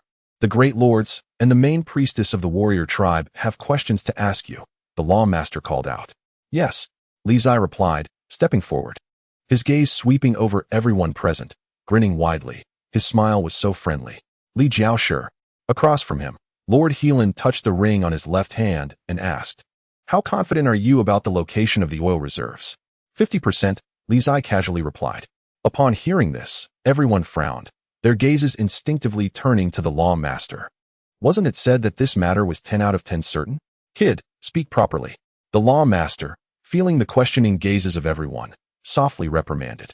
Li Zai looked innocent and said, I already mentioned earlier that the oil reserves must be at the marked location. If they still doubt it, what difference does it make if I say 50% or 100%? Inside the tent, everyone exchanged glances and nodded in succession. It seems there are no problems. Now, there's a strategy for everyone to consider. Lord Heelan twirled the ring on his finger and said calmly, Let the law master, Master Fahai, and the main priestess of the warrior tribe be responsible for luring and holding back the demon clan's goddess and the water mirror demon emperor. Chun Xiaoer and Lord Bai Di will take the opportunity to bring Li Jiaoshi to the location of the oil reserves, igniting it to destroy the demon clan's lair in one fell swoop. While the army of the 8 divisions of the northern desert will be on standby in the eternal night world. Once you succeed, they will immediately mobilize to completely eradicate all demon creatures. At this point, Lord Heelan's gaze swept over everyone present, and he said solemnly, The key to this plan lies in how to lure out the demon clan's goddess and the water mirror demon emperor. Additionally, whether the location and scale of the oil reserves are sufficient to destroy the demon clan's lair. Everyone present pondered over the questions posed by Lord Heelan, their faces reflecting deep thought. The strategy was good, but these 2 issues could not be ignored. The leaders from various factions fell silent, and Li Zai maintained a nonchalant demeanor, as if the matter had nothing to do with him. After all, he preferred to stay out of trouble when it came to taking the blame. Winning would yield no profit, while losing would incur a heavy loss. Li Jiaoshi, do you have any suggestions? Lord Heelan asked, looking towards the young man in front. Usually, this kid was quite talkative during meetings, but now, when asked for his opinion, he didn't say a word. None, Li Zai replied curtly. Nearby, Dan Tai Jingyuan noticed the silence among the group and spoke up. Isn't the demon race's monarch very concerned about that lake? If Fa Ru, Master Fa Hai, and the War Maiden Archbishop go together to break the seal, I believe that the Water Mirror Demon Emperor and the demon race's goddess won't just sit idly by. The key issue is whether Fa Ru and the others can hold off these 2 powerful demon beings in the extreme night world. The crowd turned their gaze to the 3. We will do our best, Fa Ru, Fa Hai, and Lu Rongnu declared. Then it's settled, Lord Heelan said calmly. The issue of the oil reserve could be addressed later. Does anyone have any other opinions? I do. Li Zai spoke weakly from behind Fa Ru, saying, Since the location of the oil reserve has been found, I don't need to go, right? I wouldn't want to slow you all down. Let's disperse. Lord Bai Di said, the first to rise and leave without acknowledging Li Zai's suggestion. Lord Heelan and the others also got up and left, similarly ignoring Li Zai's words. Standing there, Li Zai watched everyone depart, his expression one of shock and embarrassment. Let's go, don't embarrass yourself here, Chun Xiaoer said, stepping forward to pull him away. 7 days later, everything was ready, and they were set to depart. Fa Ru, Chun Xiaoer, and Li Zai were about to head to the extreme night world when they heard the rumbling of carriages approaching from the south. Teacher Qing Shan, Li Zai exclaimed, his expression changing. He's back. In front of the Ru Men camp, Li Qingshan dismounted, while the other carriages continued toward the Dantai clan's main camp. Coming back to his senses, Li Zai quickly walked forward. Behind him, Fa Ru and Chen Xiaoer exchanged glances, letting out a soft sigh. Teacher Qingshan. Li Zai hurried a few steps. His usual calm demeanor completely vanished. In front of the camp, seeing the young man rushing over, Li Qingshan's expression darkened slightly as he silently handed over a blood-stained broken sword. My condolences. Chapter 216. Luring the tiger from its mountain in front of the Ru men camp, the cold wind howled fiercely. Li Qingshan brought back the bloodied sword of the sword fanatic, which was shocking to behold. The biting cold wind pierced to the bone. Li Zai stared at the bloodied broken sword, trembling uncontrollably, unable to utter a word. After a long time, he stepped forward, took the Jinwu sword, and respectfully bowed to Li Qingshan, saying calmly, "Thank you for your trouble, Teacher Qingshan." After saying that, Li Zai did not say more and turned to walk towards Fa Ru and Chen Xiaoer. Little guy, Chen Xiaoer said, noticing the young man's expression filled with worry. How about I inform the others and postpone the plan for now? You should rest for a day. No need, I'm fine. Let's go. Li Zai replied with a calm expression and set off. Seeing this, Chen Xiaoer and Fa Ru exchanged worried glances. The more this kid acted as if nothing was wrong, the more concerning it became. They knew very well the place that the sword fanatic held in his heart, and now that he had died in battle, the blow to this little guy could be imagined. Unsure how to persuade him, Fa Ru and Chen Xiaoer could only follow along. The three continued forward toward the extreme night world. In front of the extreme night world, Fa Hai and the others were already waiting. Before leaving, Fa Ru turned to Chen Xiaoer beside him and softly reminded, "Take good care of this little guy. He still has injuries." "I understand. Don't worry, master." Chen Xiaoer nodded. Time was of the essence, and Fa Ru, Fa Hai, and Lu Rongnu entered the extreme night world, quickly heading toward the sealed location. Outside the extreme night world, Lord Bai Di, Chen Xiaoer, and Li Zai followed, trying to conceal their presence and deliberately keeping a distance from Fa Ru and the others to avoid being detected by the powerful beings among the demon race. Li Jiaoxi. Once we enter the Blackstone Forest, remember not to stray too far from us, Lord Bai Di reminded as they progressed through the dimly lit extreme night world. Understood, Li Zai replied, continuing to travel silently. Lord Bai Di seemed to sense something, glancing at the young man beside him with a puzzled expression, feeling that something was off. Lord Bai Di, Chen Xiaoer, said sincerely while moving forward, there are many terrifying beings among the demon race's monarchs. When they unite, they are not weaker than those in the fifth realm, especially that Xianfeng Demon King, whose strength is extraordinary. If we happen to encounter them, I hope you can help look after Li Jiaoxi. I will not stand by if I can help. Lord Bai Di did not directly agree, but he also did not refuse. If they encountered top-tier beings among the demon race, he might be overwhelmed himself, let alone looking after others. Of course, if he had the energy, he would not hesitate to lend a hand. Thank you, Lord. Chen Xiaoer guessed Lord Bai Di's concerns and expressed her gratitude. She was also worried that they would run into top-tier demon race beings and would not have the strength to look after this little guy. After all, they were heading to the demon race's lair, where many powerful beings would surely be stationed. Just the two of them, if discovered, would be quite troublesome. However, if more people came, it would increase the chances of being detected, making it genuinely impossible to have a perfect solution.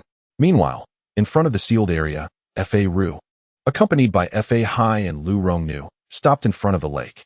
The surface of the lake rippled, and the aura of the demon race's monarch was faintly discernible. The seal set by the water mirror demon emperor was so powerful that even before touching it, they could feel the terrifying pressure. The three exchanged glances and then withdrew their gazes.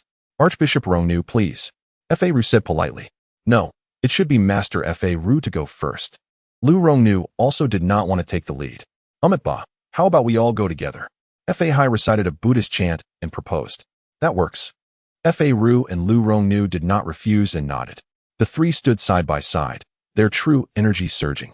In an instant, the righteous energy of the Ru men, the Buddha's essence of the Buddhist sect, and the divine arts of the Tianyu Hall surged together, creating a powerful force that roared and broke through the demon emperor's seal on the lake's surface in the extreme night world.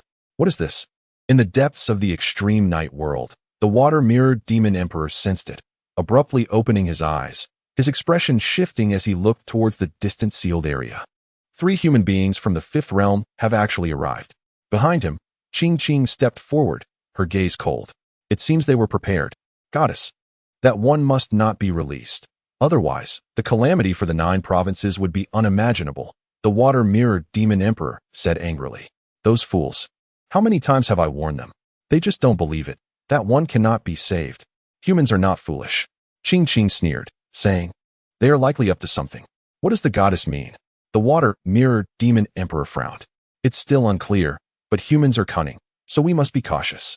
After saying this, Qing Qing looked back and said, Xianfeng, this is up to you. If anyone intrudes, kill without mercy. Yes.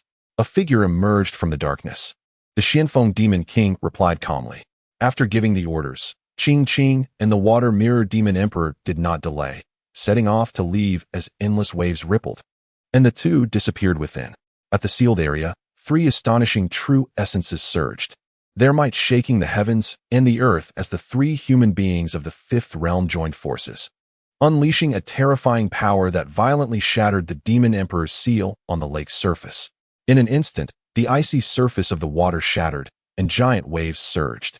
The splashing lake water resembled falling rain, sinking into the surrounding land, the chill palpable. After the rain, the water rippled, and 2 figures emerged. Suddenly, a demonic aura surged into the sky, like a flood, shocking all. In the world of eternal night, with the advantage of time and place, the 2 strongest members of the demon race exuded a terrifying presence, their overwhelming demonic energy obscuring the sky. We don't seek you out, yet you come to us. Qing Qing coldly glanced at the 3, her eyes revealing a murderous intent. Very well, if I eliminate the 3 of you here, those outside will pose no threat. Water Mirror. Understood. The Water Mirror Demon Emperor stepped forward, blocking the strongest of the 3, the Law Scholar. After 3 exchanges, the Law Scholar and the Water Mirror Demon Emperor faced off, both aware of each other's strength, and did not dare to be careless, unleashing all their power at once.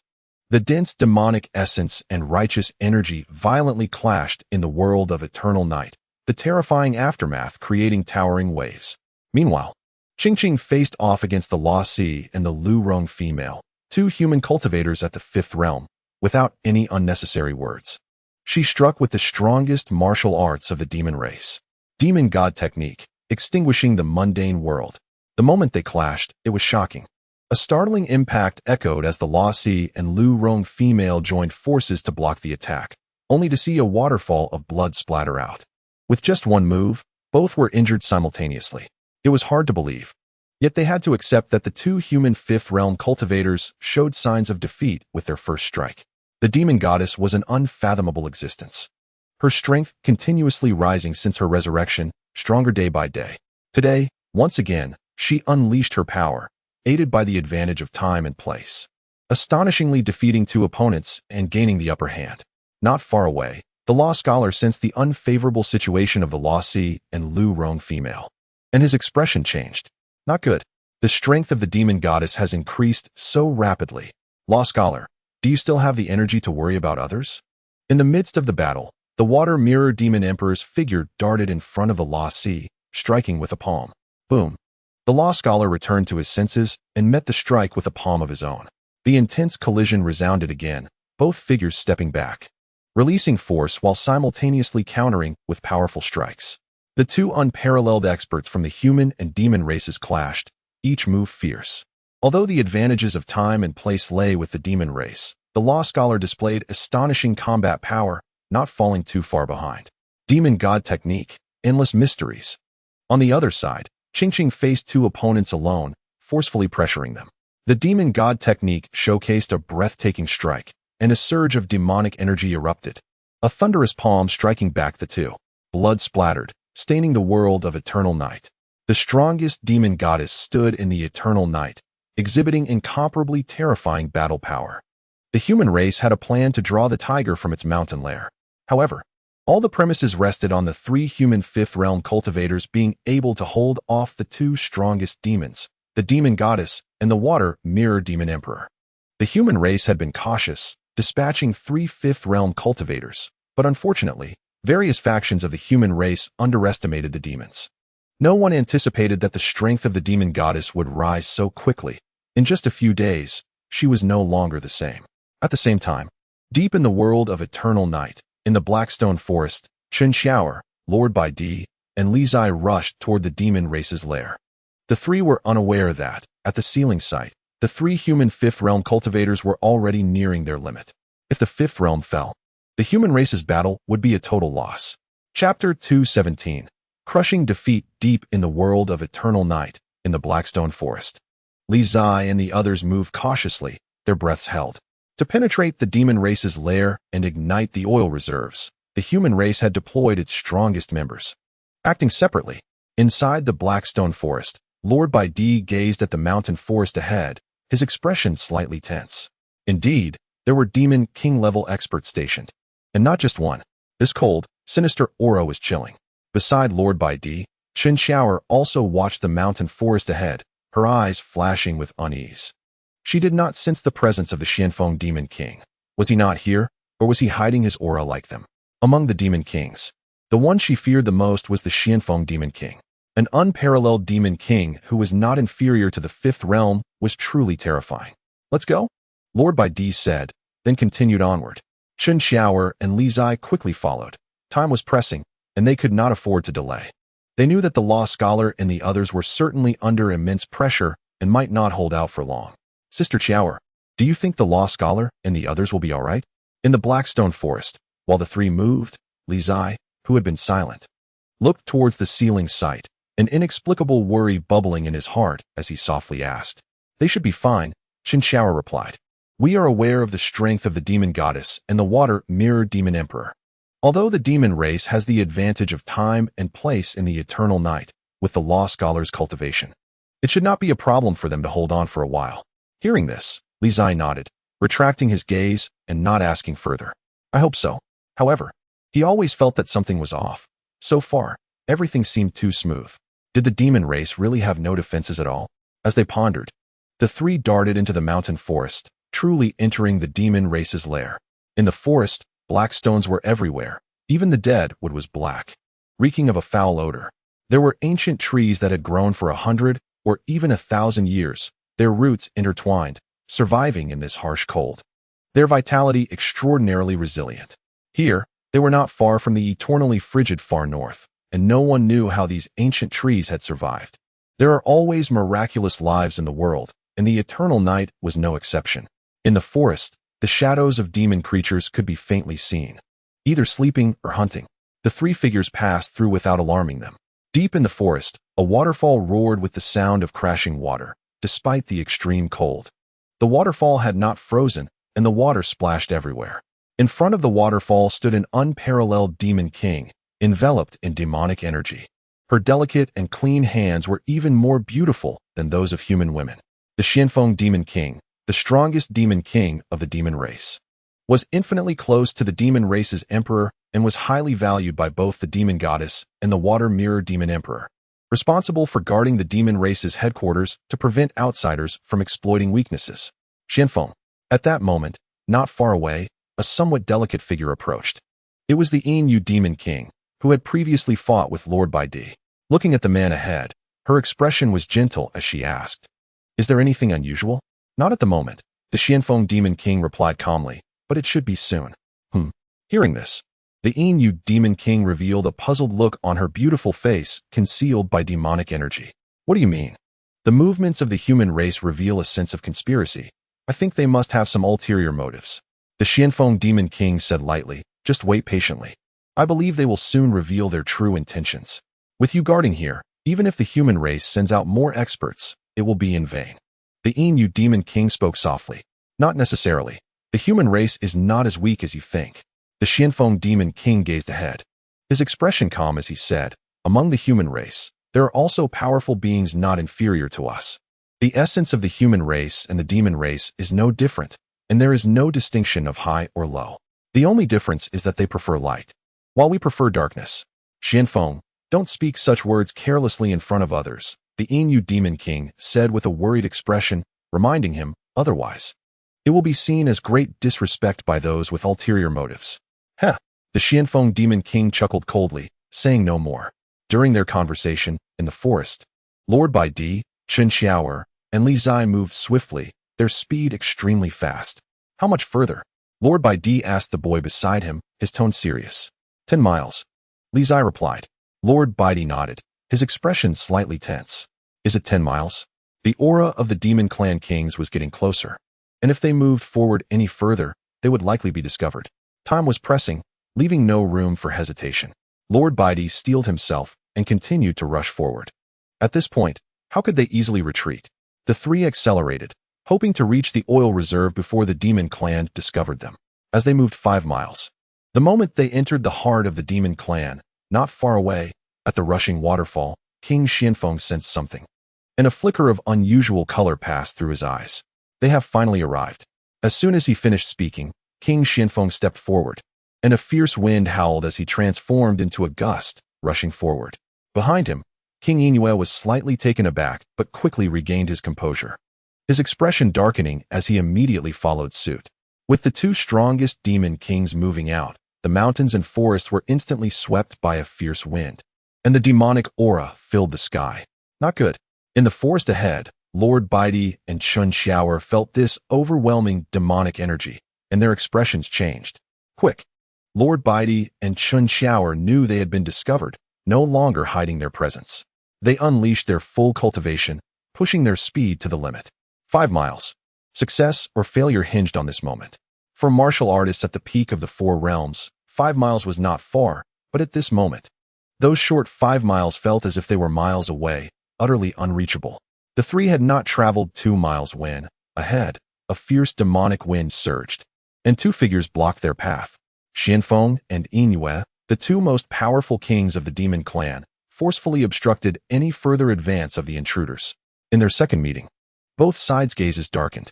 After glancing over the two peak human realm experts in front of him, King Xuanfeng's gaze settled on the young man beside them, and he spoke first. I didn't expect you to still be alive. This truly surprises me. Thanks to the senior demon king, Li Zai replied politely. If not for your mercy, I would not have lived to see today. Behind King Xianfeng, King Yingyue showed surprise upon hearing the young man's words, instinctively looking at Xianfeng. Mercy? Kid. Sowing discord is pointless. King Xianfeng remained indifferent and said, last time, letting you escape was my oversight, but today, you probably won't be so lucky. As his words fell, a fierce wind swept around the five of them, and the demonic aura filled the sky. Facing them, Lord Baidi and Chun Xiaoer exchanged glances, then surged forward. Taking the initiative, Yingyue, your old rival is left to you, King Xianfeng said, his figure flashing as he blocked Chun Xiaoer, the strongest of the human intruders. One-on-one, fair and square. King Yingyue nodded lightly in response, also moving to block Lord Baidi, his eerie demonic aura spreading, sending chills down one's spine. As they clashed again, Lord Baidi was acutely aware of the terror of his opponent, fully focused and not daring to be the slightest bit careless. With two peerless demon kings blocking their way, Li Zai and the others found themselves in a dire situation. Meanwhile, on the other side of the extreme night world, in the sealed area, the battle between 3 Human Realm 5 cultivators and 2 Supreme Demon Clan experts was also in dire straits. The Law Scholar, having mastered the great achievement of the Righteousness chapter, possessed immeasurable cultivation.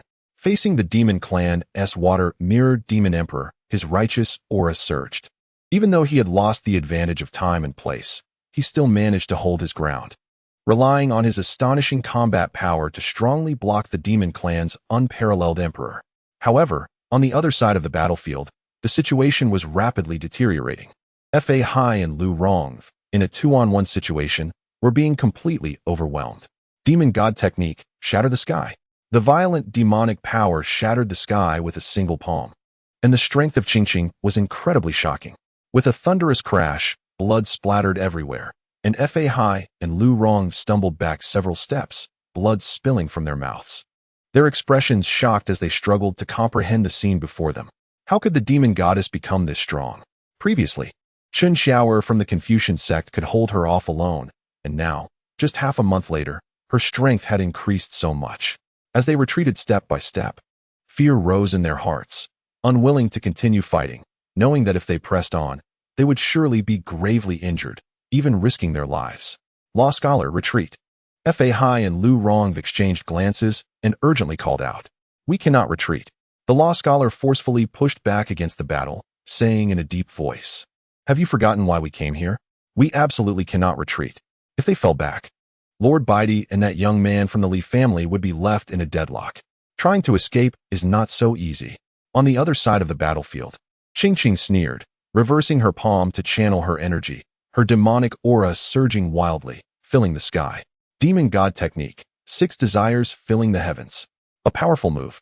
An astonishing ability. The demon goddess drew in the winter power of the extreme night world, unleashing destructive force that swept across the 4 corners and 8 directions. The astonishing move. The power to destroy the heavens. Fa Hai and Lu Rong sensed the change, their expressions drastically shifting as they immediately joined forces to block the attack. The bright mirror is not a platform. Light's protection. The Buddhist sect's strongest defensive move, brilliant light interweaving, illuminating the dark extreme night world. Yet still, it was futile. With a thunderous collision, the violent demonic power overwhelmed them, shattering the bright mirror's defense. Blood splattered everywhere, witnessing the most heart-stopping defeat. The aftermath shook the ground, causing Fa Hai and Lu Rong to retreat several steps, blood oozing from their mouths. Retreat. Their eyes filled with fear, they dared not continue fighting, stepping back swiftly to escape. For cultivators of the 5 realms, fleeing was incredibly fast, and no one could stop them. However, with the human realm 5 cultivators fleeing, the plan for a counterattack against the demon clan would surely fail. In the sealed area, the winds howled. The battle had completely spiraled out of control. The escape of the 2 human realm 5 cultivators signified that the human clan had lost all hope of victory in the war against the demon clan. In front of the surging lake, Qingqing looked at the 2 fleeing human realm 5 cultivators with a disdainful expression, not bothering to pursue them. Such timid individuals posed no threat to her demon clan, even if they survived. Not far away, a violent tremor shook the ground, splitting the battlefield. Qingqing turned around, and the water-mirrored demon emperor's gaze turned cold as he looked at the only remaining human realm 5 cultivator. "If you also wish to escape, we won't stop you," Qingqing said calmly. This law scholar was incredibly powerful. If he was determined to flee, even if she and Water Mirror joined forces, it would be difficult to stop him. Between the 2, the law scholar glanced at Fa Hai and Lu Rong fleeing the battlefield, letting out a soft sigh. Forget it. As a member of the Confucian sect, one can only die in battle. The law scholar retracted his gaze, calmly stating, then raised both palms to channel his energy, his righteous aura surging against the divine store. Driven to a desperate situation, the law scholar no longer held back, forcefully activating the supreme holy combat technique. In an instant, an incredibly terrifying power erupted, shaking the heavens and the earth, and the waves surged. A respected opponent. Seeing this, the water mirror demon emperor's expression hardened, stepping forward, his demonic aura soaring into the sky, gathering all his power. Qingqing also prepared herself, turning her palms over to channel her demonic energy. The thick demonic mist breaking mountains and seas, commanding the entire extreme night world. 3 streams of supreme power surged, instantly shaking the world inside and outside the extreme night world, as the heavens and earth lost their color. Chapter 218. The strongest law scholar in the extreme night world. The cold wind howled. In the sealed area, the great battle was about to begin. The law scholar faced off against the 2 strongest demon clan members.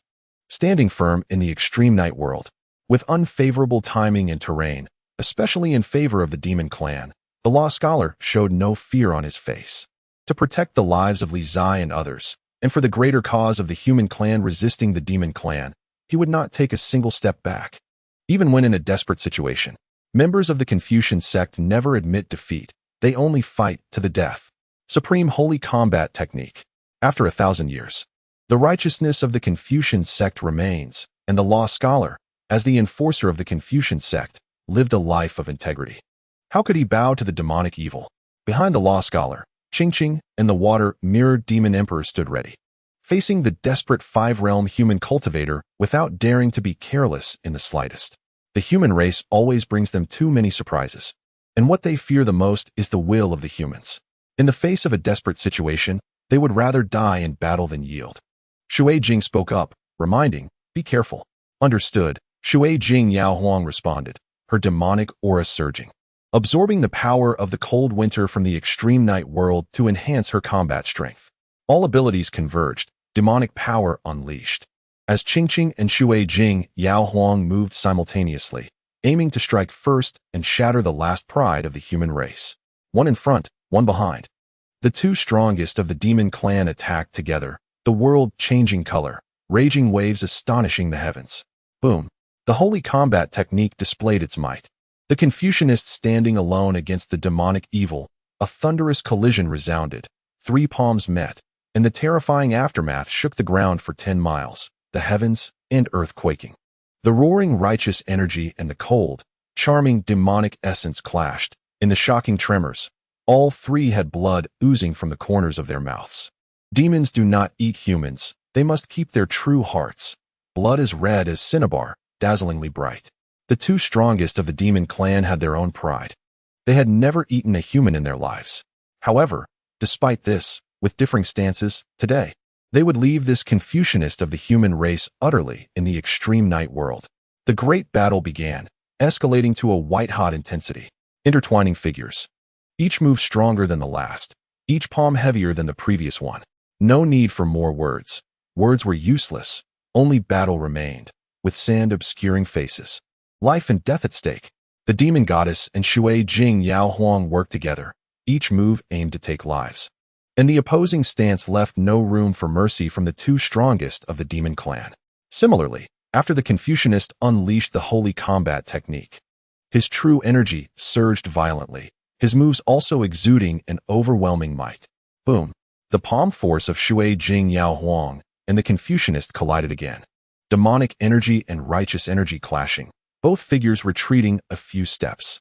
At the same time, from behind, Qingqing came with an imposing palm strike, a deadly attack. As the crisis approached, the Confucianist turned around, meeting the attack with a palm. A thunderous shockwave erupted, blood spilling from the Confucianist's mouth, as he retreated step by step. The violent righteous energy continued to shake, the true essence within him unable to hold out much longer. As the Confucianist's injuries deepened, signs of spilling began to appear. Qingqing and Shui Jing Yao Huang saw this, and stepped forward, blocking his escape route. Confucianist, you cannot escape, Qingqing said calmly, looking at the Confucianist. There was no joy, no sorrow, only the calmness of stating facts. The Confucianist was indeed worthy of respect, but with differing stances, they would show no mercy. Blame your human race. Too many cowards. Shui Jing Yao Huang raised her hand, her body flowing with waves of water. Had the 2 powerful human cultivators not fled earlier, victory would not have been so easy for them. What a pity. The cowardice of the human race had cost this Confucianist his life. Demon God technique. At this point in the battle, no variables could be tolerated. Qingqing made her move, her demonic energy surging, an extreme cold aura swirling, shaking the entire extreme night world. Cold air gathering from all directions, a surging force that instilled fear, eradicating the universe. This astonishing move shook the universe. As Qingqing's palms absorbed the cold energy of the world, her immense power continuously rising, obscuring the heavens, stirring mountains and rivers. The human race is never weak. Facing a deadlock, the Confucianist showed no fear, his heart and liver resolute, able to shine like the sun and moon. Heavenly Question 9 styles. Covering the sea and approaching the abyss. The righteous martial arts reappeared, the Confucianist moved, a palm covering the sea, not seeking survival, but to contend with the heavens. To give Li Zai and his group a chance at life. In a flash, the 2 palms met, righteous energy and demonic energy clashed, and the Confucianist's body was once again stained red. At the same time, from behind, Shui Jing Yao Huang's palm strike approached, and the Confucianist forcefully countered, pushing back the demon goddess before him. Trading injuries for injuries, fighting for life, the Confucianist was unyielding, his fighting spirit fierce. Qingqing took the previous palm strike, retreating 3 steps, blood streaming from the corner of her mouth. The strength of her opponent was shocking, and their will was even more astonishing. Goddess. Seeing the goddess injured, Shui Jing Yao Huang's expression darkened, and she immediately charged forward, fiercely attacking. The Confucianist did not evade the battle, his palms like waves, each strike powerful and fierce. At the peak of the 5th realm, even in hand-to-hand combat, he was fearsome. Blood stained their clothes, breathtakingly beautiful yet tragic, seeking death with all his heart. Filled with courage, nearing the extremes of life and death, what fear was there on the road to the underworld? The clash of palms sounded like war drums, each beat deafening. Before the absolute road to the underworld, the Confucianist let out a long shout, his righteous energy soaring rapidly, his hair loosened and flying in the wind. The Confucianist, embodying benevolence and righteousness, usually gentle in nature, yet before great righteousness, the Confucianist never showed mercy. Shaking the heavens and earth is easy. Shaking the Confucianist is hard. Outside the battle, Qingqing saw Shui Jing falling into a disadvantaged position. Her heart sank, suppressing her injuries as she re-entered the fray. 2 against 1, a close-quarters fight, aiming to take a life. Sweat poured, blood dripped. As the demon goddess re-entered the battle, the situation changed once more.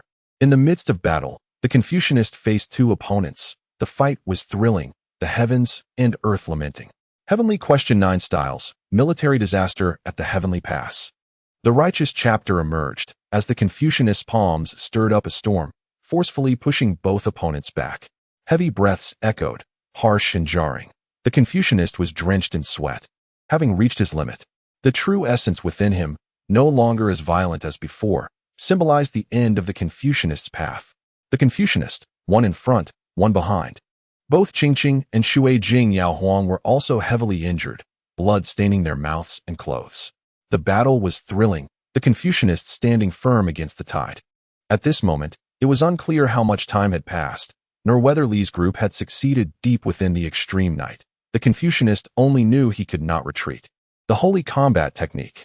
With energy exhausted, the Confucianist turned his palms, forcefully absorbing the cold energy of the extreme night world into his body, breaking through limits once more to unleash the holy combat technique.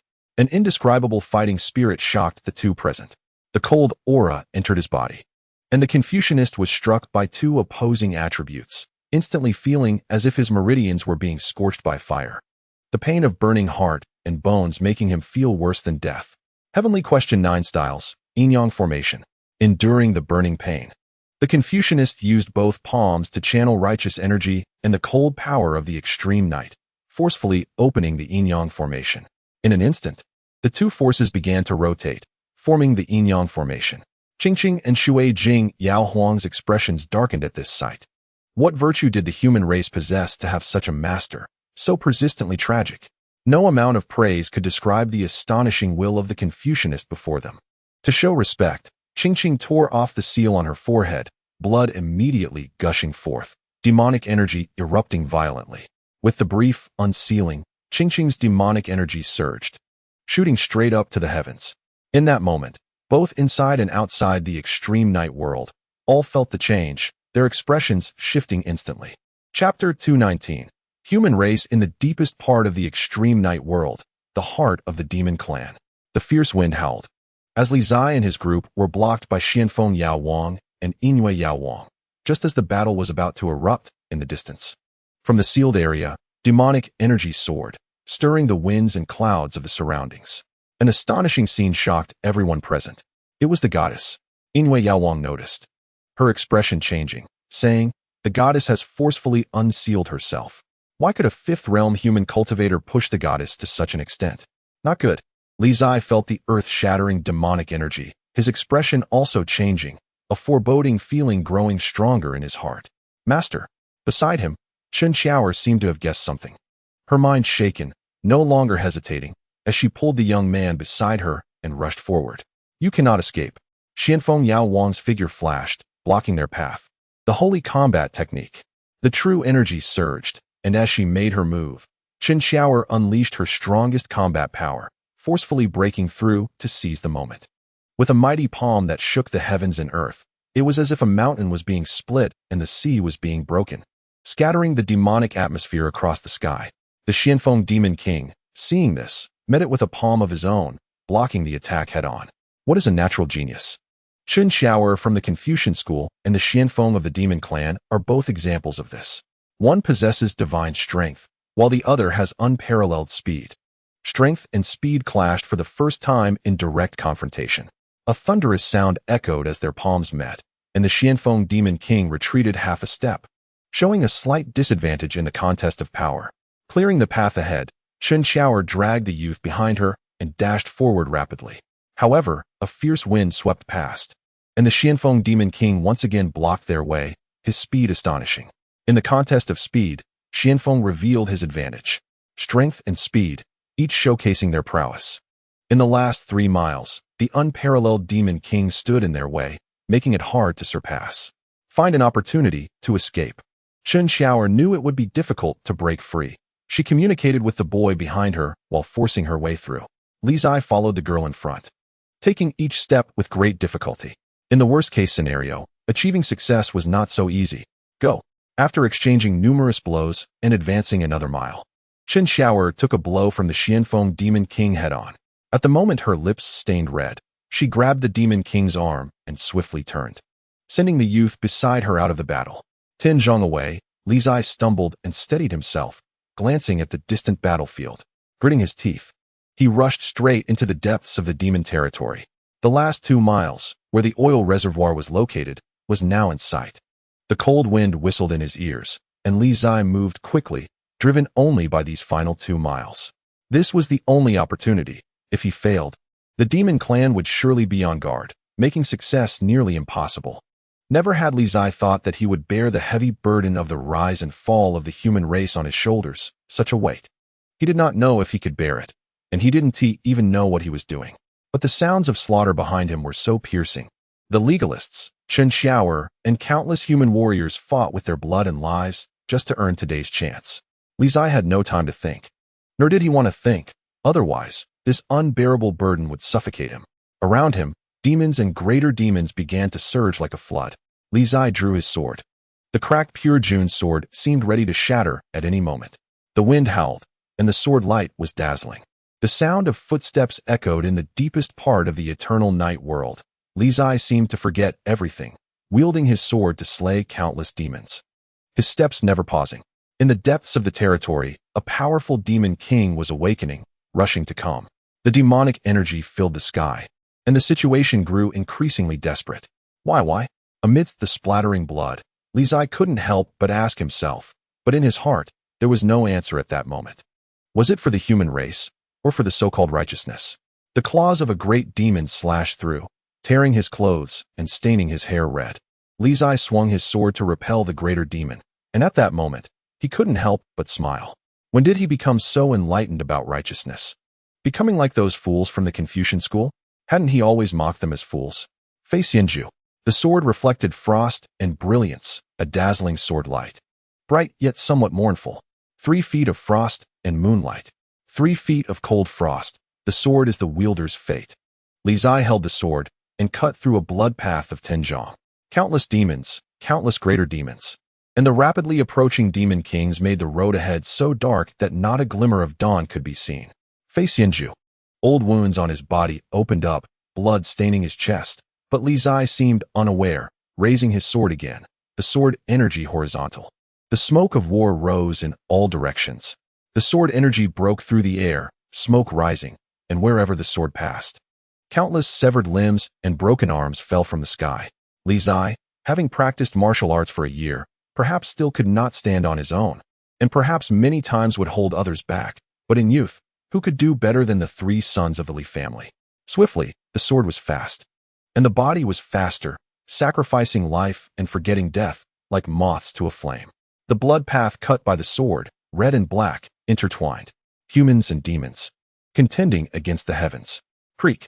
The sword edge opened a path for life. Seeing the road ahead revealed, hope was right before him, and not far away. The powerful demon king finally arrived. The most shocking scene. The demon king struck with unmatched power, a palm that could kill, severing the path ahead. On the bloody road, Li Zai stumbled. Just as he raised his head, he saw a world-shaking palm coming at him. A storm and rain, mercilessly pressing for his life. Go. In a critical moment, a figure rushed from behind, blocking the demon king's palm force with a hand, and then used the momentum to send Li Zai further along. As he turned to look, he saw a familiar figure, and in that moment of shock, Li Zai had already flown out over 10 zhang. Kid. This lord has fulfilled the promise made to Teacher Chen. The great Lord Baidi looked at the increasingly distant figure of the boy and said a word. Behind him, the Yin demon king's palm force arrived, and with a loud sound, it struck the back of Baidi's heart. To save Li Zai from danger, the great Lord Baidi could not evade in time. taking the blow directly, blood spilling from the corner of his mouth.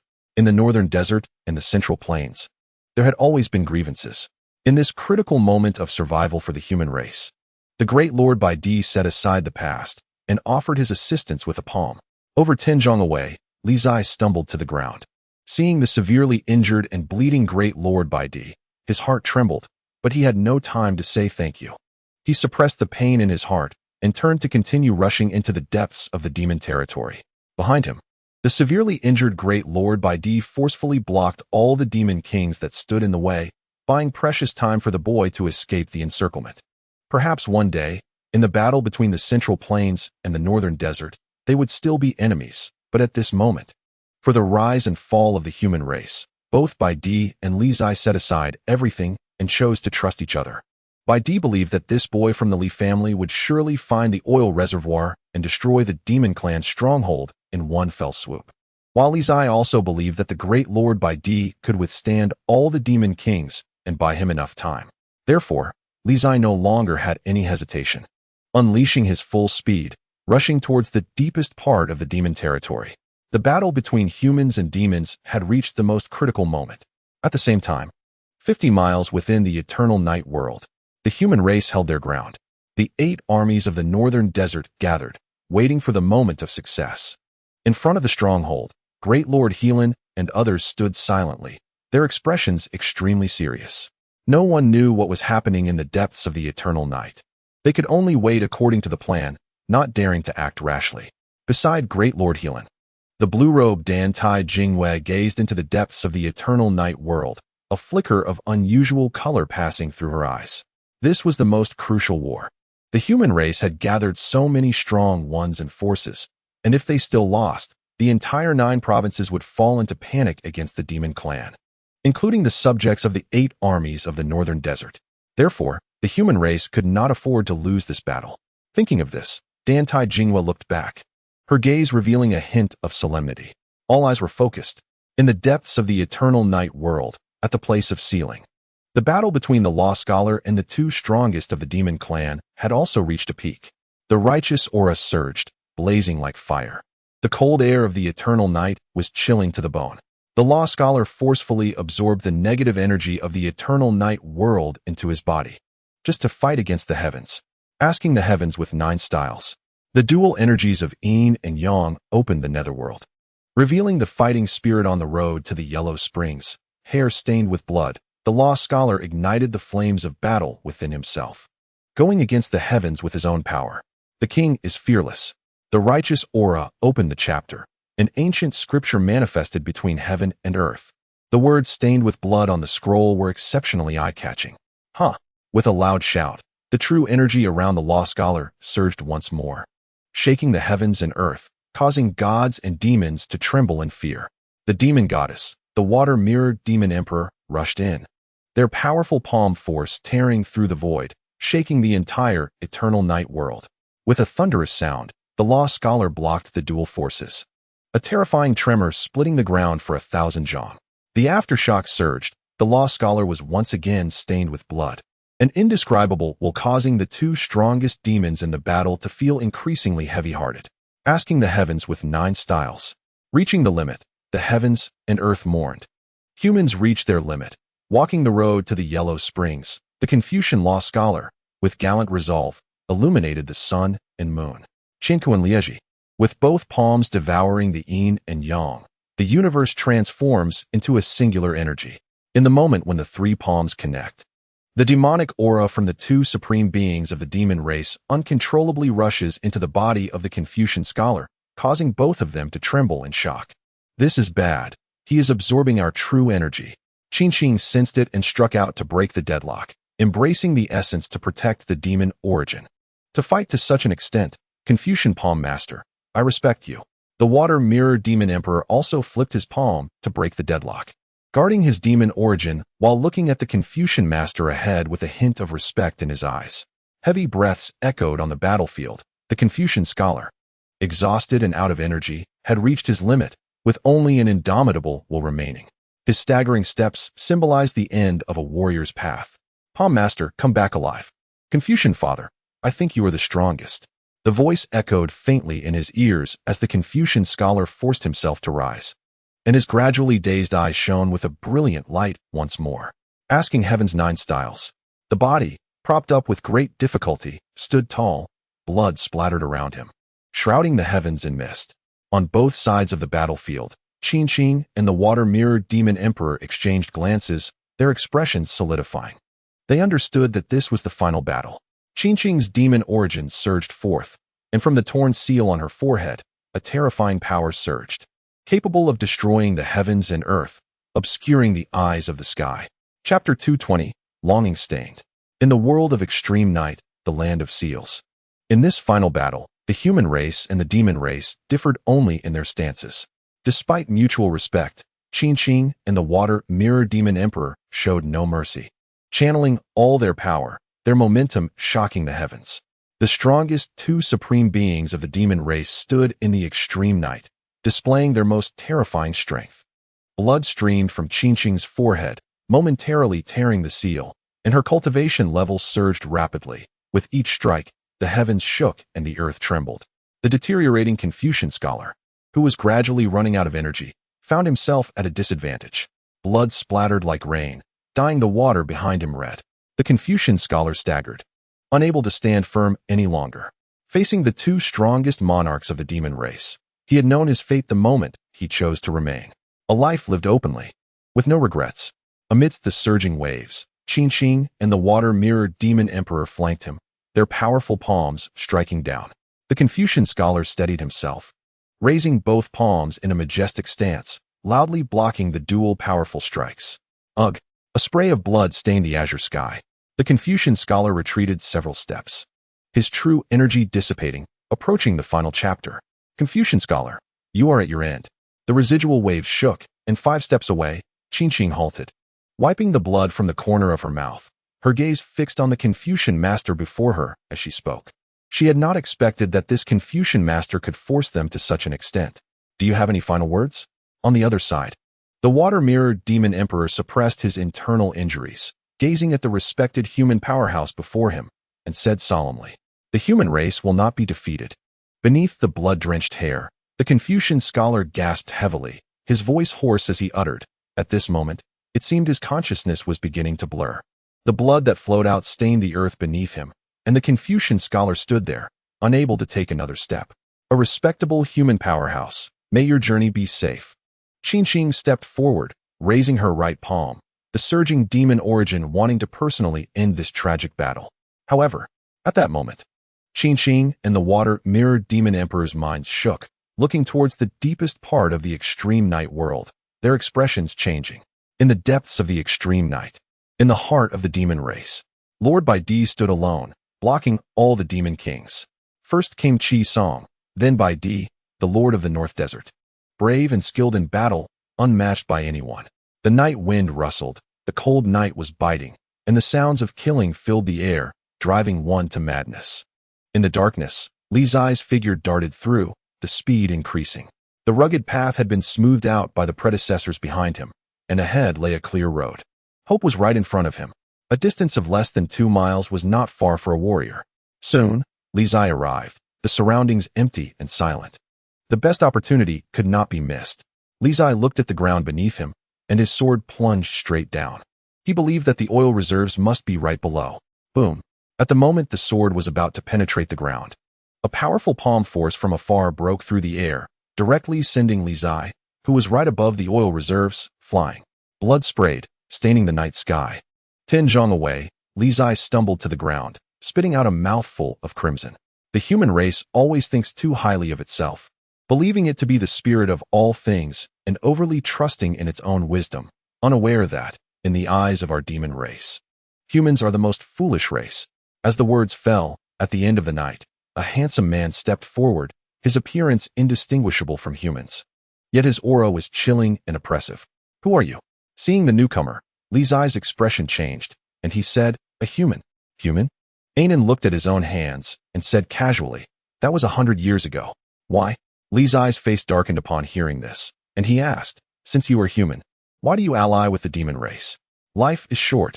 How can it compare to the long lifespan of the demon race?" Anan's expression was indifferent as he said, Why not? You could also join our demon race. I can spare your life. Impossible, Li Zai said in a deep voice, though I fear death. I will never acknowledge a thief as my father. Such a pity. Anan shook his head regretfully, his figure moving in an instant. The four divine abodes rumbled. A deafening sound. The powerful four realm experts wielded incredible might. Li Zai's expression changed slightly as he crossed his sword before him, his true energy surging, bracing against the incoming attack. With a thunderous crash, Li Zai retreated several steps, blood pouring from his hand, adding injury to injury. The absolute gap in realms was despairingly vast. After one palm strike, Anan's figure darted forward again, delivering a fierce palm strike that threatened his life. Without allowing a moment to breathe, the heavy palm struck like a raging tide, intent on swallowing the young man before him. Seeing this, Li Zai stepped forward, splitting his figure in two to evade the previous palm force. Flying Immortal Technique, dual swords seeking to part the wind. The reappearing Flying Immortal Technique was even more powerful than before, with three types of true energy merging, enhancing the sword technique's might. However, it was still futile. Anan was surrounded by demonic energy that transformed into a bright mirror, shimmering with light, and the sword's might rebounded, violently shaking back the two sword lights that had come crashing in. 10 steps away, Li Zai staggered to steady himself, his eyes filled with shock, incredulously saying, "You are?" From the Buddhist sect. The previous technique, although the aura had changed, was undoubtedly the mirror of non-platform from Bodhi's 3 degrees. Oh, Anan's eyes narrowed slightly, saying, "You can actually see that the technique I used comes from the Buddhist sect. It seems you have quite a connection with Buddhism." Indeed, 100 years ago, this poor monk's dharma name was Anan. Anan. Li Zai's heart jolted. He had heard of this person. This Anan was not the disciple of Buddha from myth and legend, but the former abbot of the West Zen at Qingdang Temple, who was originally most likely to surpass the contemporary Buddha from the West and become the master of Qingdang Temple. However, 100 years ago, this abbot mysteriously disappeared, and there were no further news. Unexpectedly, he had betrayed the human race and transformed into a demon. It has been a long time since I encountered a human. I talk too much, forgive me, Anan said indifferently. Well, now it's time to send you on your way, so you can rest easy. After speaking, Anan's figure darted out again, his palm strength carrying earth-shattering power, striking towards the powerhouse. The ultimate Saint combat technique. Driven to the brink, Li Zai, with his severely injured body, forcefully activated the ultimate Saint combat technique. In an instant, 3 streams of true energy surged forth, an overwhelming and boundless power erupting. The vast and mighty Qi, the vast and mighty chapter, the strongest defensive technique, enveloped Li Zai, an invisible and colorless protective energy spreading out, blocking the incoming palm force. However, the palm force of the 4 realms was indestructible, and the vast and mighty Qi shattered with a sound. The mirror of non-platform. Just as the vast and mighty Qi broke, golden light spread, and a second layer of protective aura appeared, dazzling and serene. In the distance, Ananda saw the familiar moves before him. His expression changed. With a loud bang, the palm force collided with the mirror of wisdom, and under the absolute suppression of cultivation, the mirror of wisdom shattered as well. Ugh! The palm force struck, blood splattered. Li Zai took the blow, blood oozing from the corner of his mouth. Do you know? In order to defeat the demon race, the human race has sacrificed too much. And you are helping the demons, harming your own kind.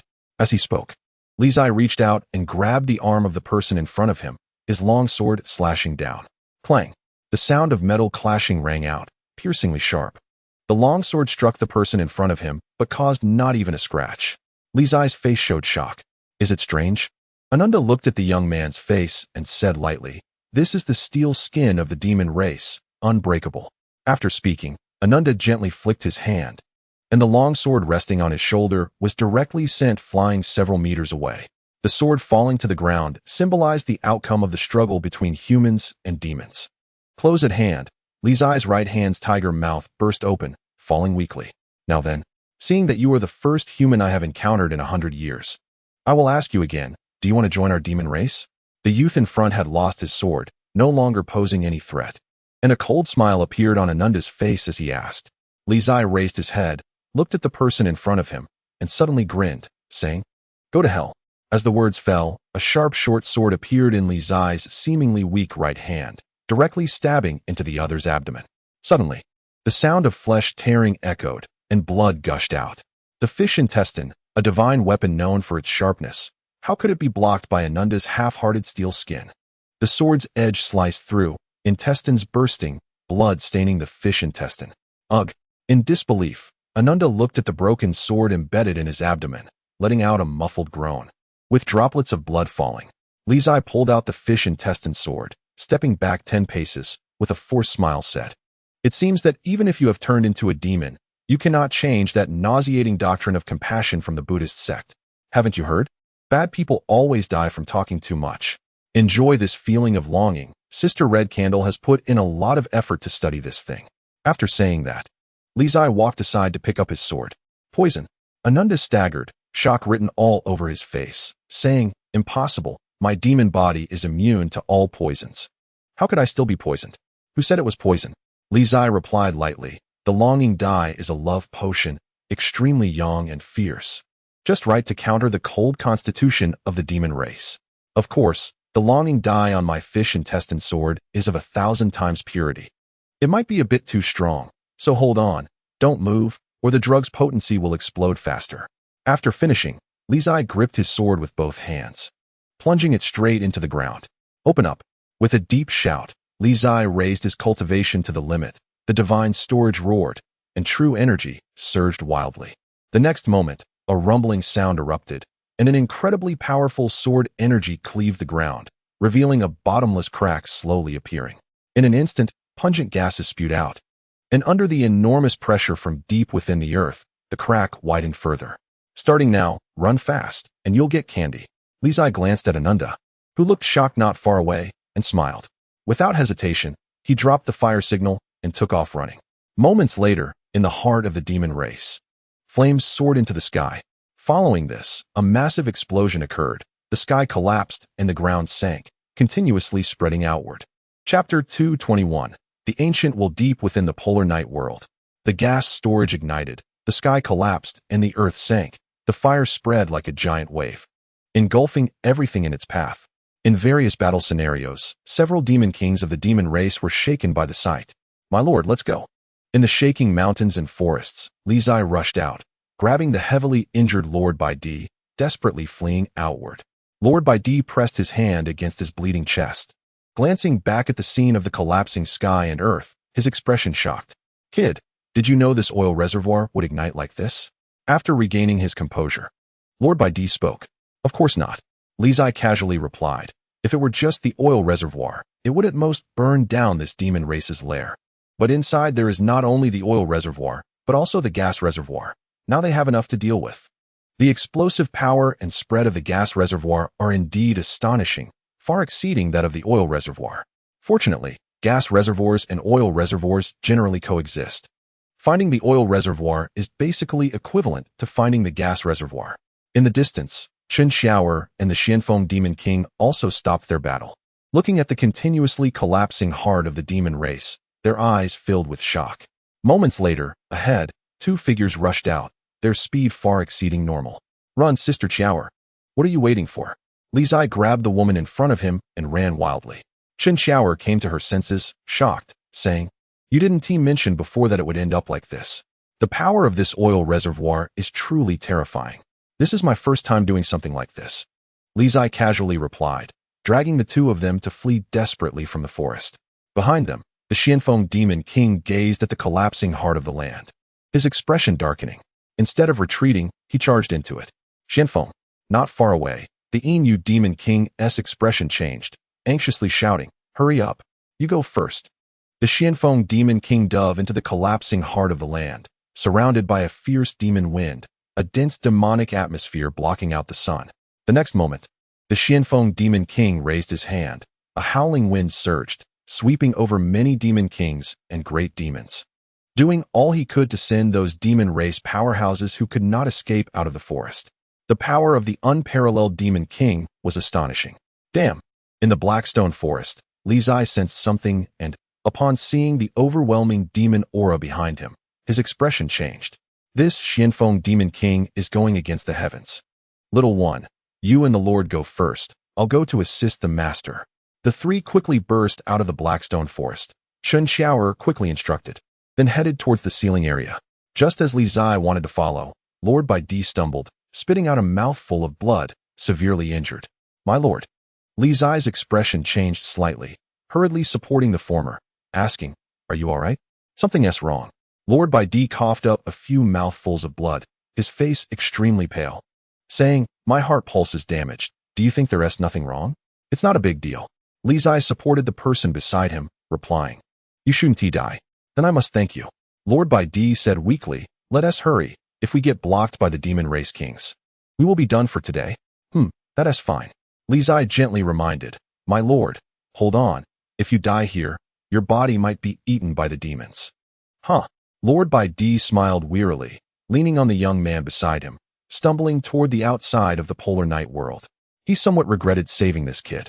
This guy's mouth was truly annoying. However, just as the two of them had not gone far, Li Zai suddenly stopped again. My lord. Li Zai narrowed his eyes slightly and asked, Can you still fight one person against two demon kings? This lord thinks not. Lord Bai Di seemed to sense something too, forcing himself upright, his expression darkening. As they spoke, not far away, two figures of demon kings appeared, their auras terrifying, sending chills down the spine. What bad luck. My lord, is it appropriate for me to run now? Li Zai stepped forward, drawing his sword, and said, I owe you a life-saving grace. It's not very appropriate. Lord Bai Di suppressed his injuries, his true energy surging, responding solemnly.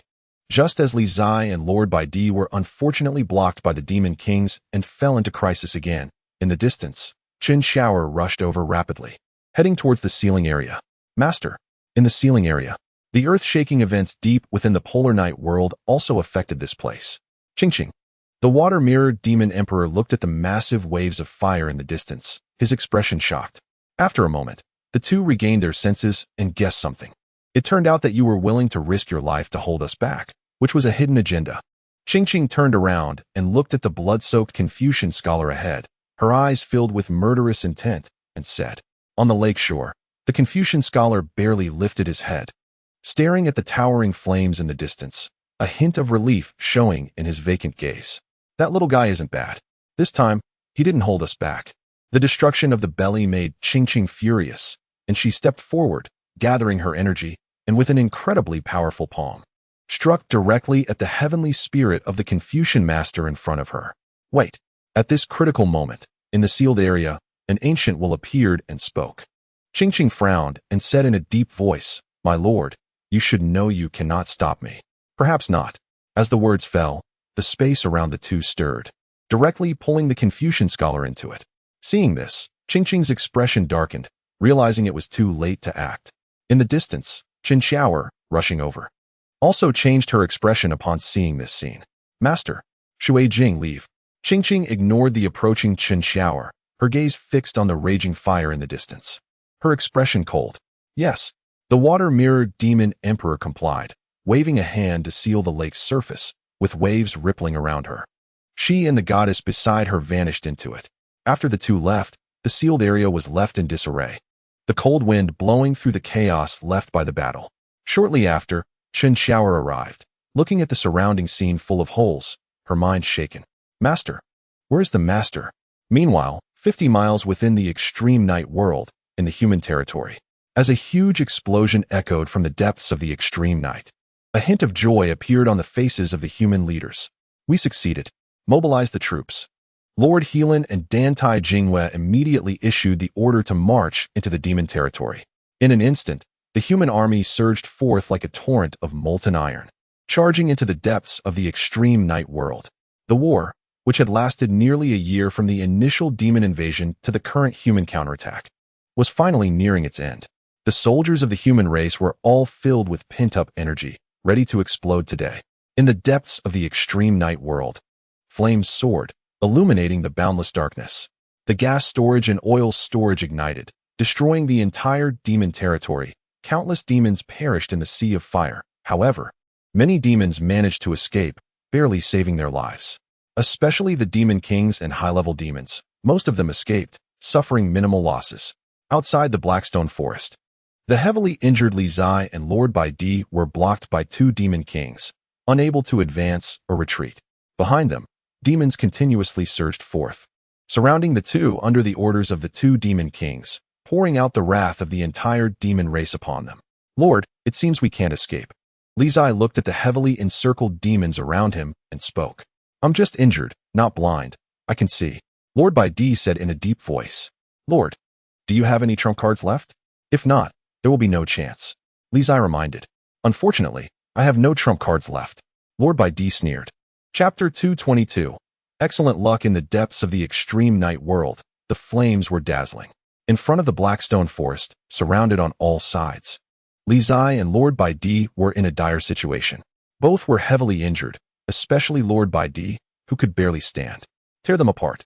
A demon king ordered angrily, with flames of fury in his eyes, the killing intent piercing to the bone. The destruction of the belly had caused heavy casualties among the demons, enraging all the demons present, with hatred boiling over. Lord, you deal with those two demon kings. I'll handle the rest. Li Zai scanned the dark crowd of demons around him and boldly stated. Without giving Lord Bai Di a chance to object, he moved first. Covered in wounds and soaked in blood, Li Zai himself didn't know how much longer he could hold on. His true energy surged as he dragged his injured body to unleash the holy combat technique. Their essay saying, when the pot breaks, break it even more. Already like this, how much worse could it get? True energy surged, blood staining his clothes. Li Zai charged into the demon army, determined to carve out a bloody path. Behind him, seeing this, Lord Bai Di looked at the two demon kings ahead and took out a pill from his pocket, putting it in his mouth. Fortunately, he was prepared. Otherwise, he would have been killed by this kid. The pill entered his body, temporarily activating his potential, and Lord Bai Di's true energy surged, forcibly suppressing his injuries. The overwhelming true essence stirred up a fierce wind and rolling dust. The two demon kings, seeing this, darkened their expressions and unleashed their demon energy. Joining forces to attack, the battle resumed. In two battlefields not far apart, Li Zai and Lord Bai Di fought fiercely against the demon horde, fighting with reckless abandon. A single sword, cracked and frayed, danced in the wind. Once a burden, now nearly capable of standing alone, the cold wind howled, and the sword energy dazzled. Flying immortal technique, the sword moves forward, asking Heaven S9 styles, covering the sea and approaching the abyss. As the demons attacked, Li Zai wielded his sword. The sword S momentum sweeping across, his palm technique resounding. With a loud bang, all the demons charging from all around were sent flying. Countless demons kept pouring in.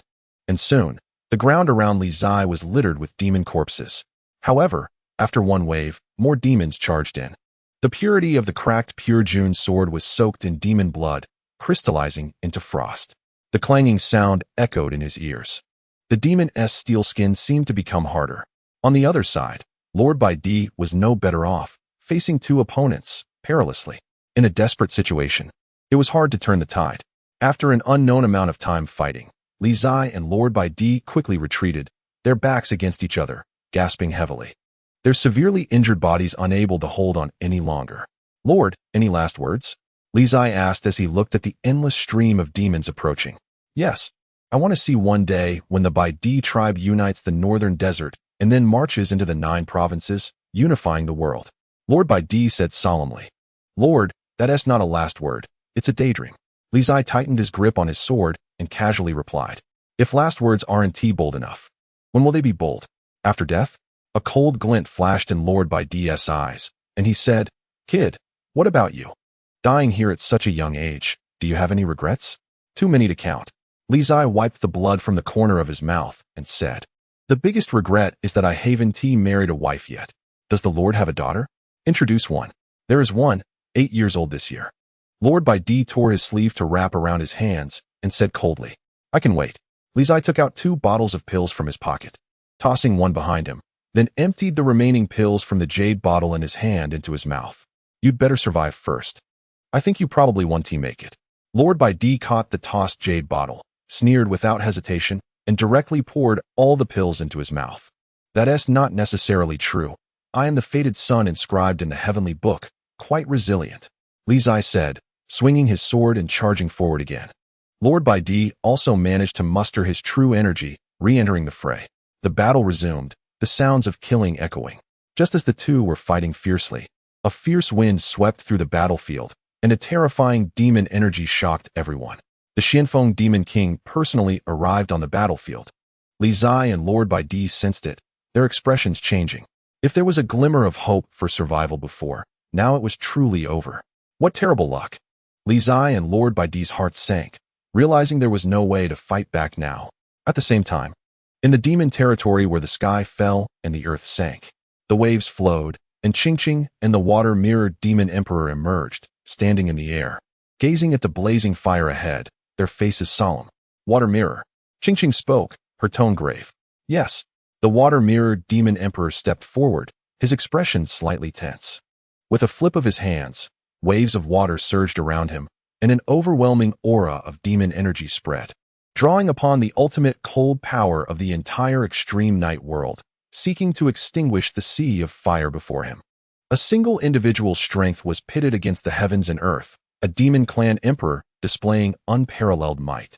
In an instant, the entire extreme night world shook violently. An endless chill surged from all directions, transforming into a cage of heaven and earth, sealing off the sea of fire. For a brief moment, under the suppression of the heavenly cage, the flames of the sea rapidly contracted, showing signs of extinguishment. The demon clan emperor stood alone against the heavens. However, after a few breaths, the sea of fire, which had been suppressed, suddenly erupted again. Waves of fire surged from beneath the ground, shaking off the heavenly cage that bound him. The backlash of residual energy caused the water-mirrored demon emperor to spit out a mouthful of blood, severely injuring him. The power of heaven and earth was unstoppable. Even a strong demon clan emperor could not go against the will of the heavens. Water mirror. Beside him, Qingqing's expression changed slightly as she stepped forward to support him. I'm fine. The water-mirrored demon emperor suppressed his injuries, his expression weary. Goddess, this fire may not be extinguished. Grievances have their source, debts have their owner.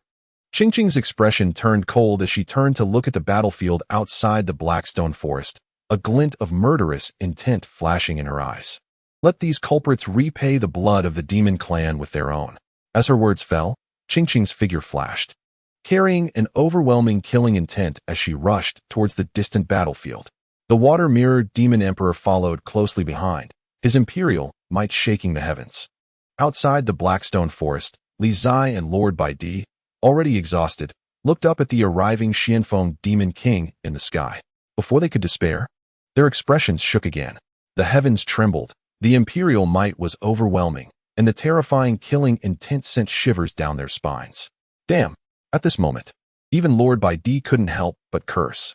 Is it really necessary to make such a big deal to deal with two half-dead guys like us?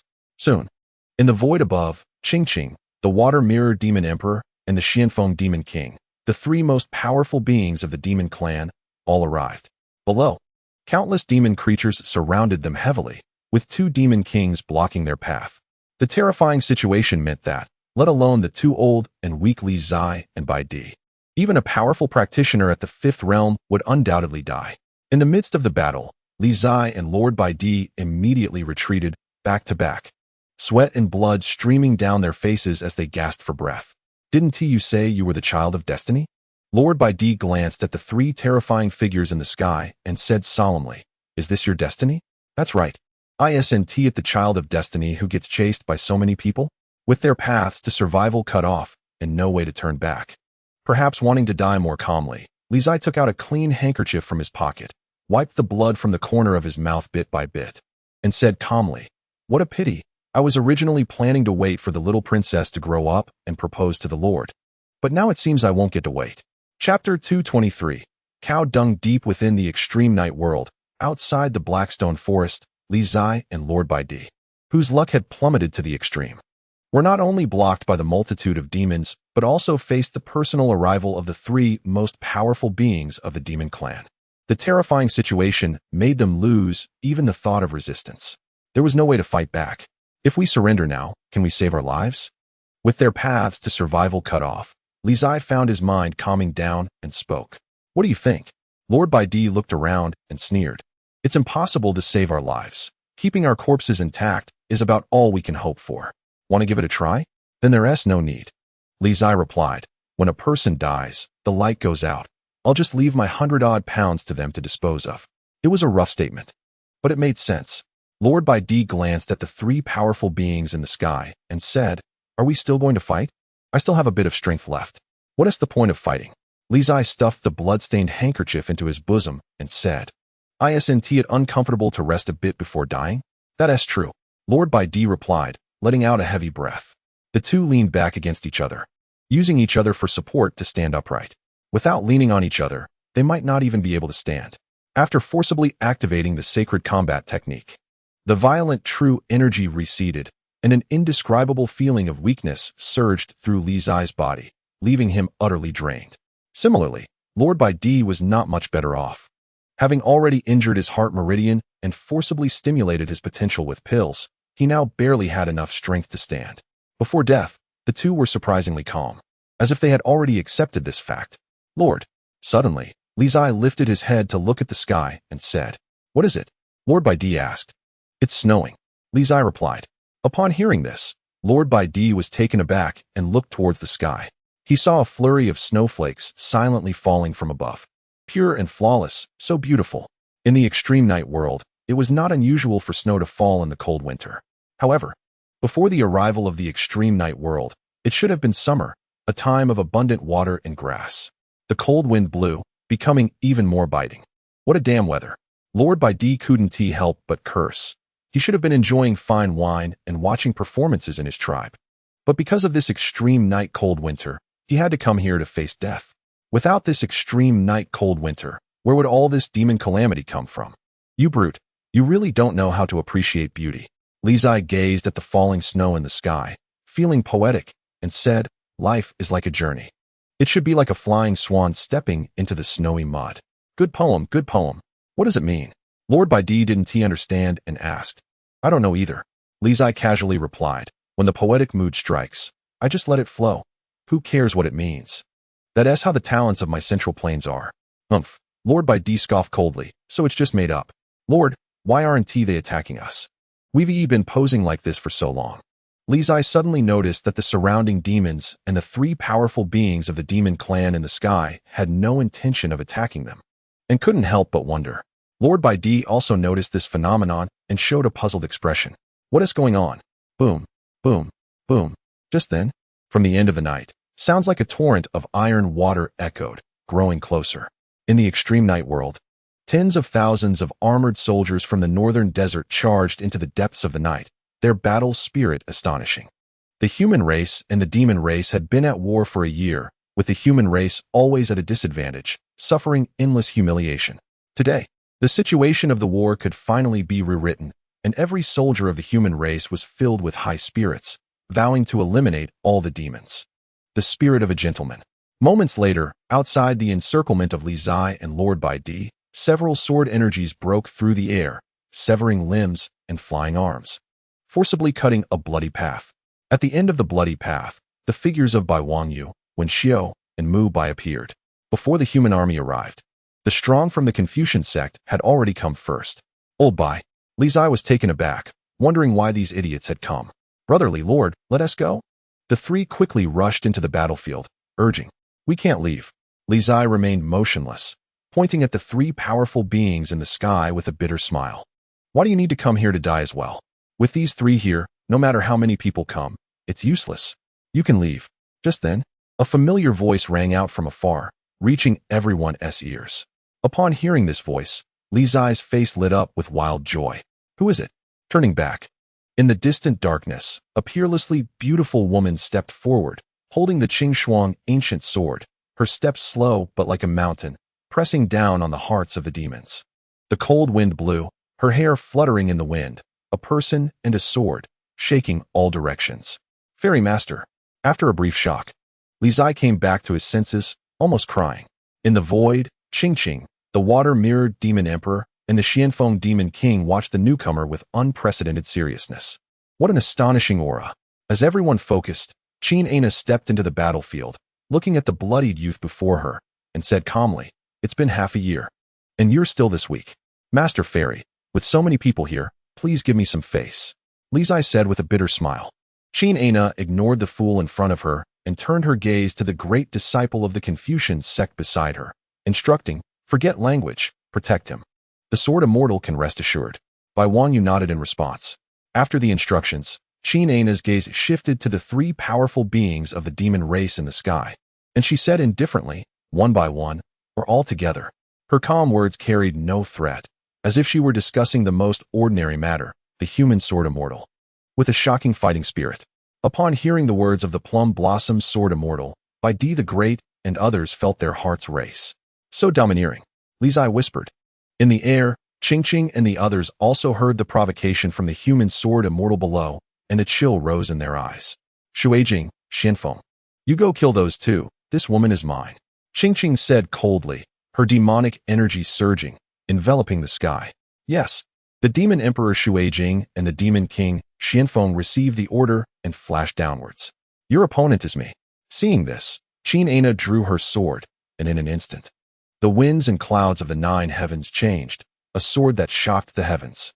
This earth-shattering sword directly split the night, its sword energy sweeping 3,000 zhang. The sword of the mortal world made the heavens and men tremble. In the air, the Shuijing demon emperor and the Xianfeng demon king, who were about to attack Li Zai and his group, changed their expressions upon seeing the sword coming through the void and immediately retreated. The sword light passed by them, and behind them, the raging forest was directly cut apart by this sword. The heavens shook, and the waves of fire fell like rain. Not far away, Li Zai and the others, who were once again surrounded by the demon army, saw this astonishing scene and felt their eyelids twitch. This is going against the heavens. After a moment, Bai Di the Great came back to his senses from the shock and looked at the young man beside him, saying, Kid, your master is so strong. Why are you so weak? Because I am still young. Li Zai swallowed hard, suppressing the shock in his heart, and then straightened his back, saying resolutely, 30 years east of the river, 30 years west of the river, do not bully the young and poor. Hearing this, Bai Di the Great sneered and retorted mercilessly. Your strength is not much, but your sophistry is quite impressive. Li Zai rolled his eyes at the former and said, considering you saved my life, I want to argue with you. Li brother, great one, let's hold off on the bickering for now. We can argue later after we break out. In the midst of battle, Bai Wangyu swung his sword to push back a great demon, saying. Beside him, Wen Xiao and Mu Bai stood in different directions, guarding the severely injured Li Zai and Bai Di the Great in the middle. The three of them worked together to barely protect the two. However, the two demon kings, who had not yet made a move, finally acted at this moment. Their purpose was clear, to kill the already defenseless Li Zai and Bai Di the Great. But with the Plum Blossom Sword Immortal present, who could take the life of Li Guzi? A graceful figure swept by, and with a sword energy like frost, it directly severed the heads of the two demon kings. Blood gushed forth, splattering like rain. The once indestructible steel skin of the demon race was nothing compared to tofu under the sword of the Plum Blossom Sword Immortal. However, at this moment, Qingqing's figure had already swept over, and a devastating palm strike with the potential to split mountains and seas came crashing down. Qin Ana focused her attention, meeting the strike with her palm, resulting in a tremendous shock, her feet not retreating, a trace of crimson spilling from the corner of her mouth. Behind her were Li Zai and the others. To protect Li Guzi, Qin Ana could not retreat or avoid it, and braced herself against the palm. The immense force spread out, shaking the heavens and earth, and the dust and sand filled the sky, sending all the surrounding demons flying away. Everyone back off. Don't get in the way, Qin Ana said coldly as she pushed back the demoness in front of her with her sword. Li Zai Bai Wangyu, and the others felt a tightening in their hearts and quickly retreated far away. In the battle, the Xianfeng Demon King and the Shuijing Demon Emperor saw this and pursued them simultaneously. I said, your opponent is me. Qin Ana lightly stepped forward, her body surrounded by sword light, swinging her sword to block the two. The expressions of Xianfeng and Shuijing darkened as they looked at the woman blocking their path, realizing that if they could not get past this human sword immortal, it would be very difficult to kill those two. The army of humans was approaching. They needed to act quickly. Qingqing rushed forward, saying solemnly, yes. Xianfeng and Shuijing received the order and stepped forward as well. The three of them, two supreme beings at the emperor level and an unparalleled demon king, joined forces to eliminate the human sword immortal. On the Blackstone Forest, Qin Ana looked at the three demon powerhouses rushing forward, her expression showing no fear, a mouthful of sword energy growing cold. The great battle officially commenced. Demon energy and sword energy shook the heavens and the earth. Snowflakes filled the sky, frost spread out, and with the sword of Qin Ana in hand. Her figure was like a shadow, her sword like frost, her movement unparalleled, her swordsmanship unparalleled, unmatched under heaven. Without the burden of Li Zai and the others. Qin Ana held the Qing frost, her steps turned, her figure soared, as fast as thunder. Even the incredibly swift Xianfeng Demon King could not gain an advantage. Fast, faster. Strong, stronger. Without any weaknesses or flaws, her speed, foundation, and cultivation were all at the pinnacle of humanity, terrifyingly powerful. Fighting against three, her combat strength was astonishing, revealing the ultimate of the human sword immortal. In the distance, Li Zai, witnessing the terrifying power of his master, was left speechless in shock. No wonder old Zhang, who was already at the level of a celestial sword, said that his master's strength surpassed his own. No wonder everyone who knew his true situation believed that his master taking him as a disciple was like a flower inserted into cow dung. In the past, he had not felt anything about it. No matter how powerful or excellent his master was, what did it matter? It was just taking a disciple, not marrying someone. However, seeing this scene today, he finally understood. Not to mention being a disciple, perhaps even just standing beside his master, others would still think he was cow dung. Li Guzi, Li Niuzuan. Chapter 224, The Plum Blossom, Sword Immortal.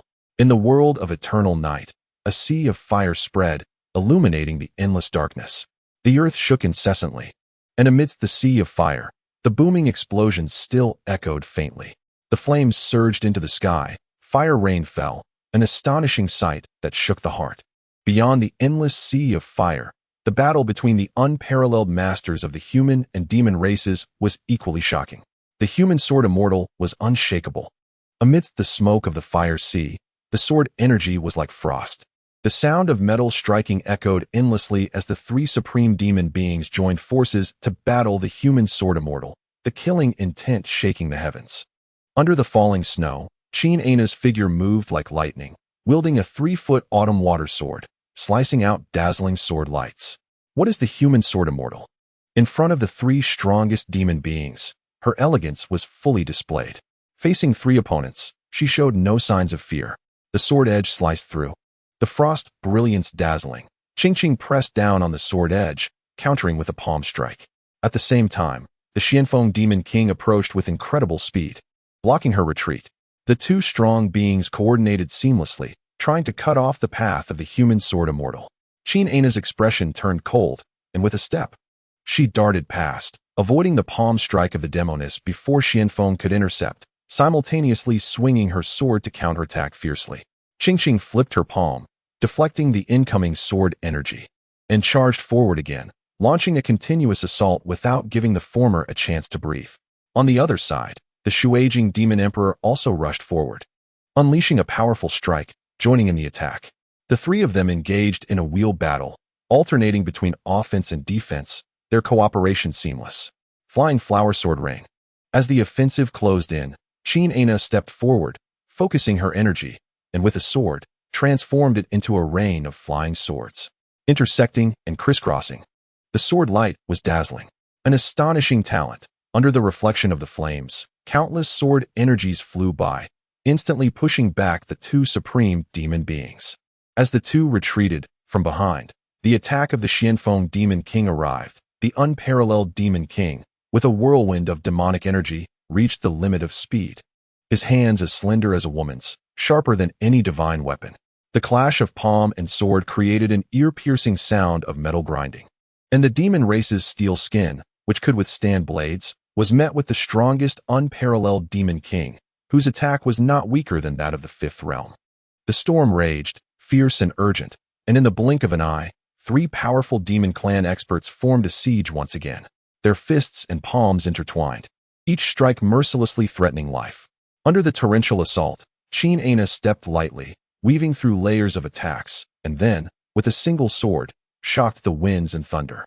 A tremendous quake reverberated, forcing the Xianfeng Demon King and the Water Mirror Demon Emperor back several steps. In the midst of the battle, Qing observed this, channeling the power of the universe through her palms, showcasing the astonishing martial arts of the demon clan. The demon god technique, annihilating the cosmos.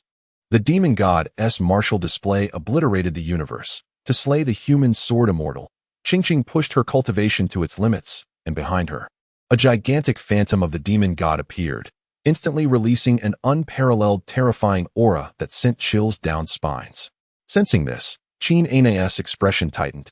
The sword of azure frost rising, the wind and clouds halted within 1,000 zhang radius. The world-changing sword.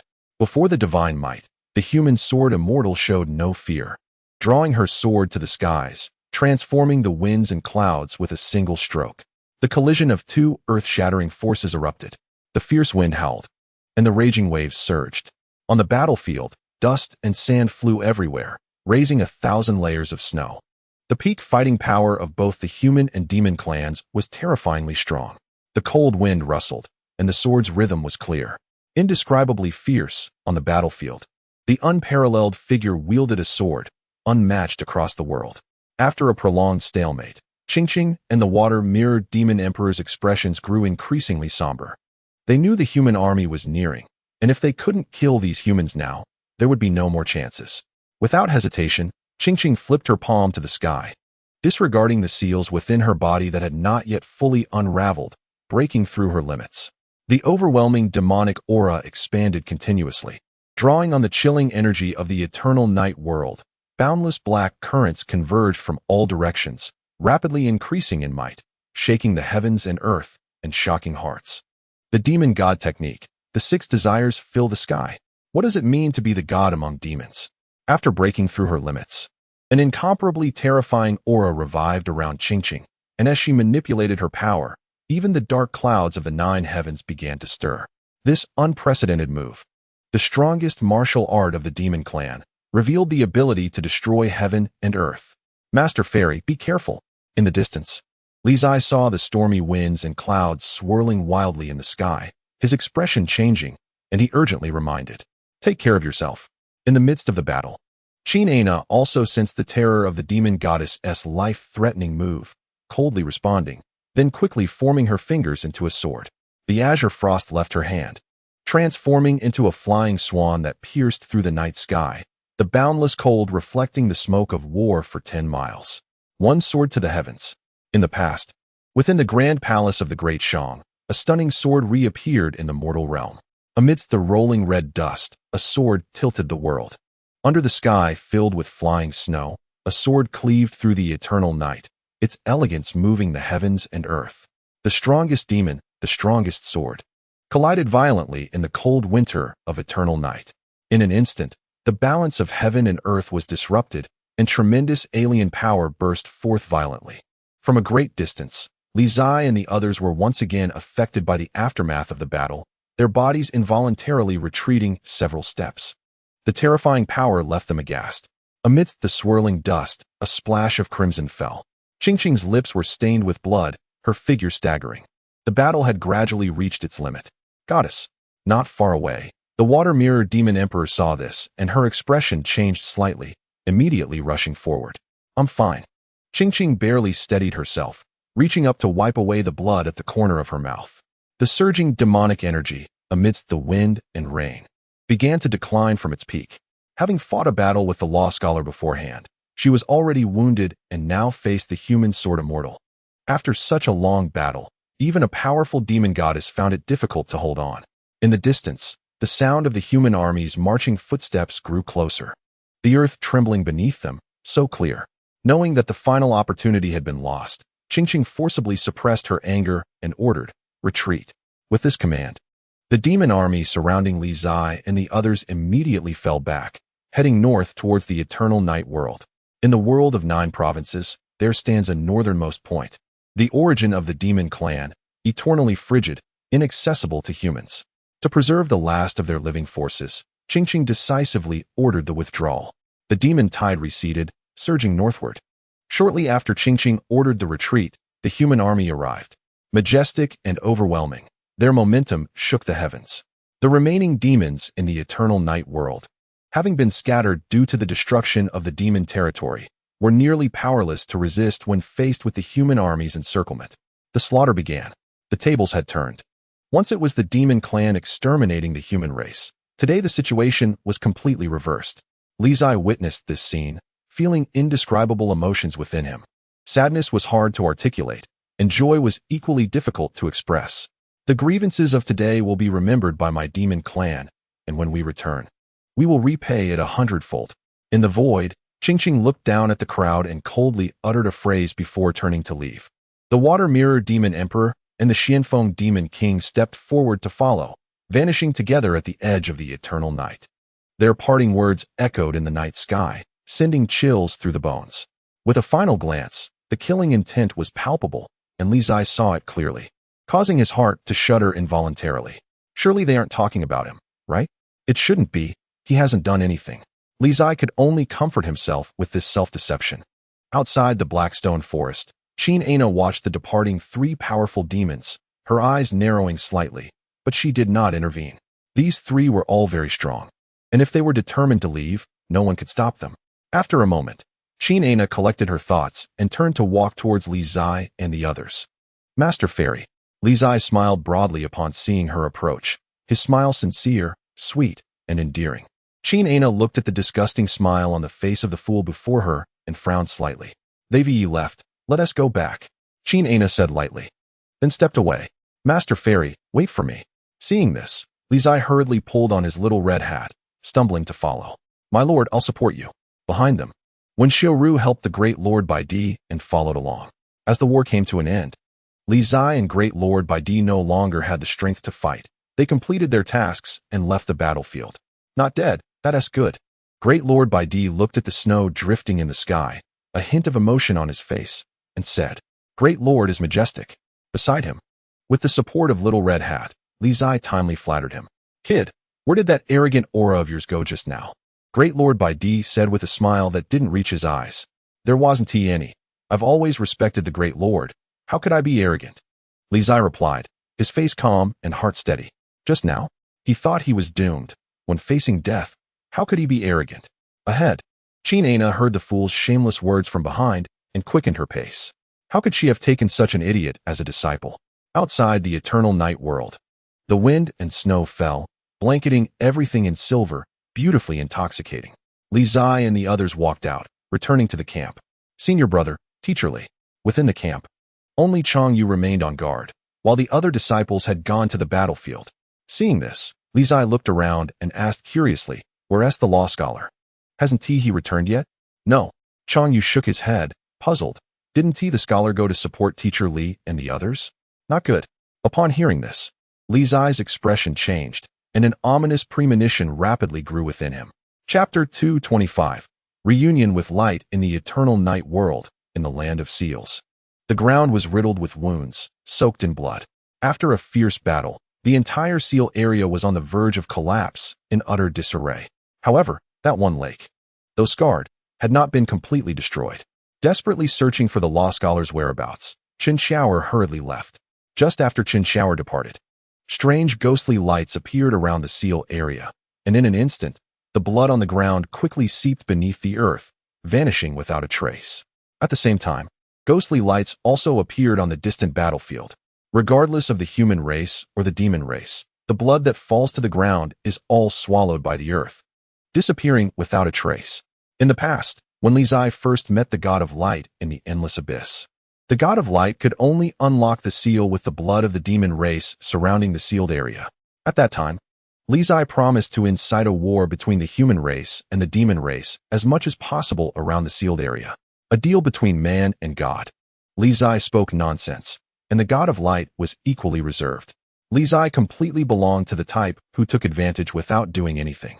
Not only did he not act, but he also tried to stop the God of Light from unlocking the seal as much as possible. The God of Light also concealed his abilities.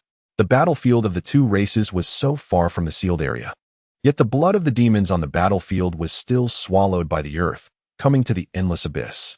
Even the blood of the human soldiers was swallowed by that faint ethereal light, aiding the God of Light in breaking the seal. Both parties, harboring ulterior motives, did not trust each other. In the depths of the polar night, in front of the Blackstone Forest, the last war between the human race and the demon race was nearing its end. The demons that could not retreat back to the extreme north were all slaughtered, mercilessly venting the anger of the human soldiers. No one noticed that the ethereal light appearing from the ground was continuously consuming the blood of both races' soldiers. With each person who died, with each drop of blood left, the God of Light's unsealing would become quicker by a day. Outside the polar night world, Chen Xiaoer rushed out. In the Confucian camp, Li Zai was anxiously waiting.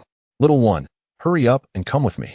After returning to the camp, Chen Xiaoer had no time to explain anything, pulling Li Zai along towards the sealed area. She believed that the disappearance of the master there must be related to the God of Light. Seeing Xiaoer's anxious expression, Li Zai, despite being heavily injured, followed her. What are we going to do? At that moment, Qin Ana's voice sounded in the camp, coldly asking. Li Zai paused upon hearing this. Chen Xiaoer, recognizing the familiar voice, was also taken aback. She turned around to find that, at some point, the Plum Blossom Sword Immortal had actually come to the North Desert. Instructor Qin, the master is in danger. Only this kid from the Li family can save him. I'm sorry, I'll explain in detail when we get back, Chen Xiaoer said urgently. Then pulled Li Zai towards the polar night world. Seeing this, Qin Ana frowned slightly and said, forget language, what's going on? With Li Zai's little strength, what can he do? It may be related to the God of Light, Bai Wangyu replied, seemingly realizing something, and hurried to catch up. This kid has also become so restless. Qin Ana frowned again and followed with her sword drawn. In the polar night world, Chen Xiaoer pulled Li Zai through at great speed. Behind them, Bai Wangyu hurriedly followed. Along the way, after hearing Chen Xiaoer's brief explanation, Li Zai roughly understood what was happening. Undoubtedly, at the last moment, the master had been saved by the God of Light. Before long, they arrived in front of the sealed area. The frozen lake was silent. The master disappeared right here, Chen Xiaoer said solemnly. Predecessor God of Light. Junior Li Zai seeks an audience. On the lakeshore, having understood the general situation, Li Zai cupped his hands in greeting, his expression extremely respectful as he spoke. Li Zai, you have broken your promise. At that moment, an ancient voice echoed in the void, speaking in a deep tone. Predecessor, what do you mean by this? Junior has been doing his utmost to mediate between the human race and the demon race these days, working tirelessly just to save you, Li Zai said sincerely. Then what about these people? The ancient will spoke coldly. Did you not say that you would not reveal my existence to others? They are all my trusted subordinates. Completely trustworthy, Li Zai replied earnestly. One person's strength is ultimately limited. To save you, predecessor, I must rely on the power of these friends. Let me introduce them to you. At this point, Li Zai turned around and said seriously, Chen Xiaoer, instructor of the North Academy of Confucianism, peak of the Four Realms. A future candidate for the Master of Confucianism. Bai Wangyu, the eldest disciple of Confucianism, mid-stage of the Third Realm, one of the strongest in the younger generation. A future helmsman of Confucianism. And also, Li Zai noticed that his master had also arrived, his mouth twitching as he said, Qin Ana, Plum Blossom Sword Immortal. Peak of the Fifth Realm, a supreme expert in the martial arts of the human world. After finishing, Li Zai looked towards the frozen lake surface ahead and said very seriously, Junior's strength is weak, but they are all top experts in the world and possess considerable power. With their help, we will surely be able to save you quickly. Sharp-tongued, kid, now that the demon race has suffered a great defeat and retreated to the extreme north. Without the blood of the demons, I cannot possibly unseal. Is this your promise? The ancient will spoke coldly. Predecessor, do not be anxious, Li Zai said seriously. Previously, Junior set a trap to lure the demon goddess and the water mirrored demon emperor here.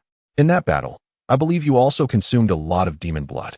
Compared to the pure royal blood of the demon goddess and the water mirrored demon emperor, what use is the blood of those filthy demons? Junior has put in considerable effort to have you unseal, and I hope you can understand. Oh, in the void, the ancient will sneered, so I should thank you? I dare not. Li Zai cupped his hands and bowed, saying, the God of Light, you have saved Junior's life and helped Junior improve his cultivation. Junior will certainly do his utmost to rescue you. Haha, what a diligent effort. But now, although I have swallowed the demon blood of the demon goddess and the water mirror demon emperor, it is still far from enough to break the seal. You have driven the demon race back to the extreme north, and without a source of demon blood, when can I be unsealed? The ancient will spoke coldly. Predecessor, do not be anxious, this is not a bad thing, Li Zai said earnestly. The demon race is truly too strong. Our human race has suffered repeated defeats this past year. If this continues, the human race will surely be defeated, let alone attacking the polar night world. Now that the demon race has retreated to the extreme north, our human race can take a brief breath. Next, We will build more fortifications in this polar night world as much as possible. Once the demon race invades, the battlefield will be nearby. At that time, predecessor, you can have as much demon blood as you want. The ancient will fell silent, and after a long while, it spoke. Is this true? Absolutely true. Li Zai said sincerely. This time, the demon race came too suddenly, and our human race was completely unprepared, not even having time to build fortifications. Now that the demon race has retreated to the extreme north, even for the sake of the people of the North Desert, our human race will do its best to build more fortifications in the polar night world. As soon as we detect the return of the demon race, we can strike at their footsteps at the first moment, and then, predecessor, you can take the opportunity to consume demon blood and break the seal. Very well. I will trust you once more. After a moment of silence, the ancient consciousness spoke again, saying in a deep tone, "This is the person you want. Take him back." As the words fell, a blood-soaked figure appeared in the void, landing in front of Li Zai and the others. Seeing this, Chen Xiaoer immediately stepped forward to check the condition of the Law Confucian, and after a few moments, her expression changed, and she shouted angrily, "You have devoured the master's cultivation." He was too severely injured, and his true energy was in chaos. To save his life, I had no choice but to disperse his true energy, the ancient will replied with a detached tone. You. Chen Xiaoer's face turned red with anger, and just as she was about to say something, she was held back by Li Zai behind her. Thank you, predecessor, for saving the master's life. We will take our leave now. Li Zai maintained a serious expression and bowed again, then signaled for everyone to leave.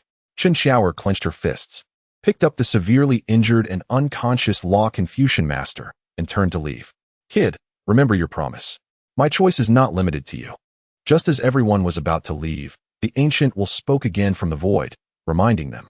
Predecessor, rest assured, Li Zai said, turning his back to the lake. His expression cold. Junior will keep his promise. After speaking, Li Zai did not linger and left with Chen Xiaoer and the others. Soon after they left, a young figure in a moon-white robe appeared in front of the sealed land, kneeling down.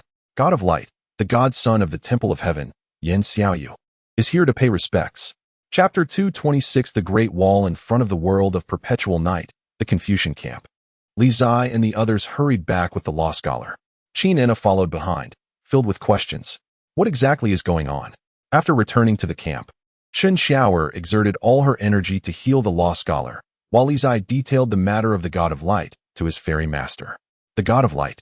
Qin Enna frowned slightly and said, Strange, I have never heard of any God of Light in the world. In fact, neither I nor the master believe it. Li Zai said with a serious expression, that's why this matter has been concealed, to prevent those with ulterior motives from using it to rescue the God of Light. It should not be that simple. Qin Enna said calmly. Didn't you say that the demon race goddess mentioned that only you are the key to rescuing that God of Light? Given that the demon race goddess has repeatedly tried to kill you, this may not be false. And it's not a coincidence that the God of Light sought you out. The heavenly book? Li Zai questioned. Perhaps. Qin Enna nodded and said, after thinking it over.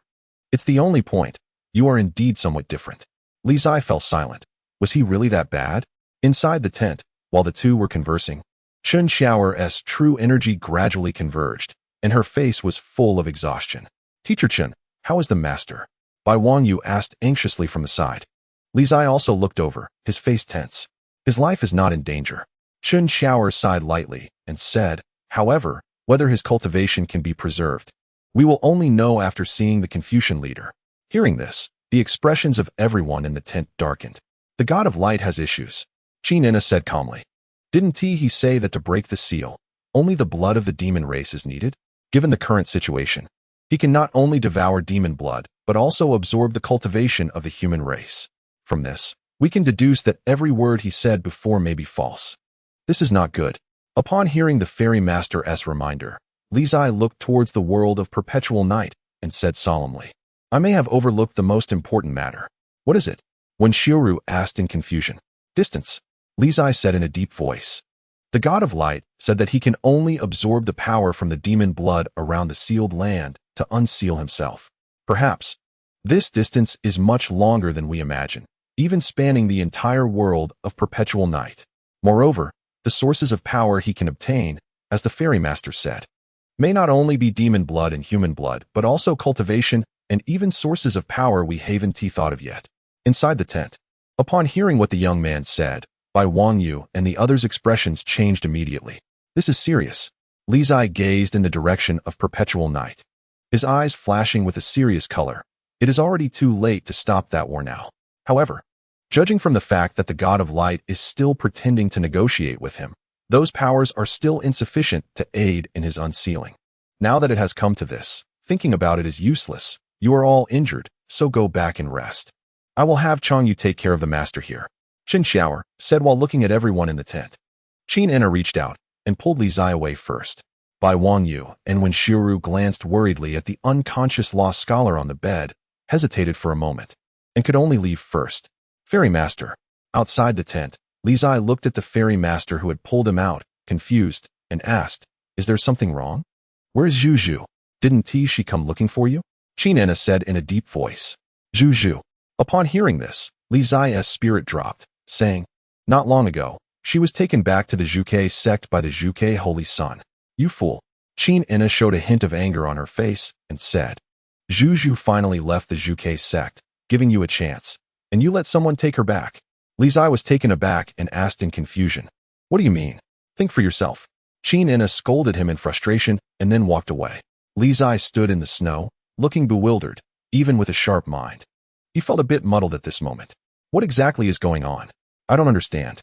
Meanwhile, in the world of perpetual night, the war between the human race and the demon race gradually came to an end, with the human race achieving a great victory, and the remaining demons were almost completely slaughtered.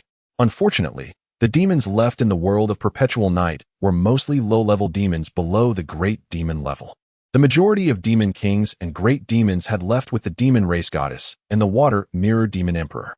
In the following 3 days, the human race worked hard to clean up the battlefield.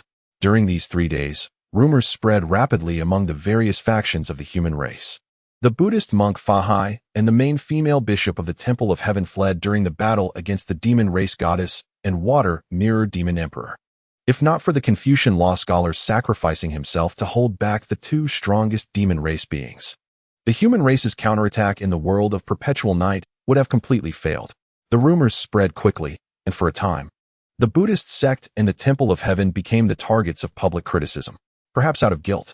The people from the Buddhist sect and the Temple of Heaven left early, even skipping the victory banquet 2 days later. They really ran fast. In front of the Confucian camp, Li Zai looked at the departing figures of the Buddhist sect and the Temple of Heaven, sneering, "The master hasn't woken up yet. It's impossible to substantiate this matter. Otherwise, they would find it hard to leave. Brotherly, senior brother, the master has awakened." Just then, Wen Shiru hurried over, anxious. Hearing this, Li Zai and Bai Wangyu rushed over. Inside the tent, the law scholar leaned against the bed, looking at the crowd that had squeezed in. A faint smile appeared on his pale face. "Master, you are awake." Soon, Li Zai rushed in, seeing the figure on the bed. He said with a face full of longing, "I was so worried about you these past 2 days." "You brat," the law scholar said helplessly. "In the few days I was unconscious, you didn't cause any trouble, did you?" "How could I? I am the most obedient." Li Zai defended himself. "Master." Bai Wangyu looked at her mentor, tears shimmering in her eyes, and bowed respectfully. "It's good that the master is fine." "Master." Fa Hai and Lu Rong have already taken the people from the Buddhist sect and the Temple of Heaven away. Should we send someone to pursue them?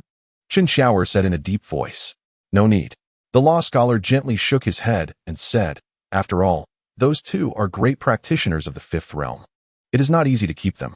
At this point, the law scholar looked at the young man in front of him and asked, "Kid, those rumors outside were spread by you, right?" "This is not a rumor, it is a fact," Li Zai said indignantly. "If I were not unable to defeat them, I would have stripped them naked and paraded them through the streets to vent your anger, master." He. The law scholar chuckled, a gentle expression appearing on his pale face, and said, "Forget it. Involving the 5th realm always brings a lot of trouble. Since they have left, let us not discuss this matter for now.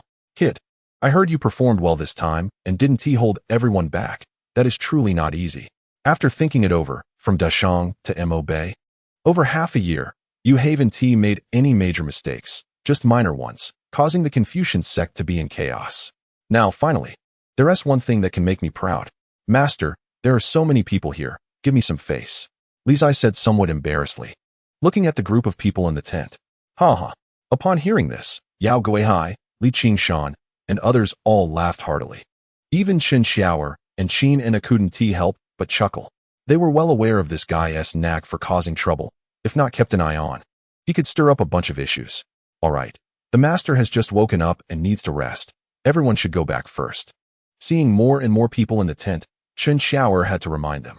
All right, Li Zai nodded, looking at the FA room master on the bed, and said, Master, you should rest well. We are leaving now. The FA room master smiled and said, Be honest and try not to cause me trouble. I'll do my best.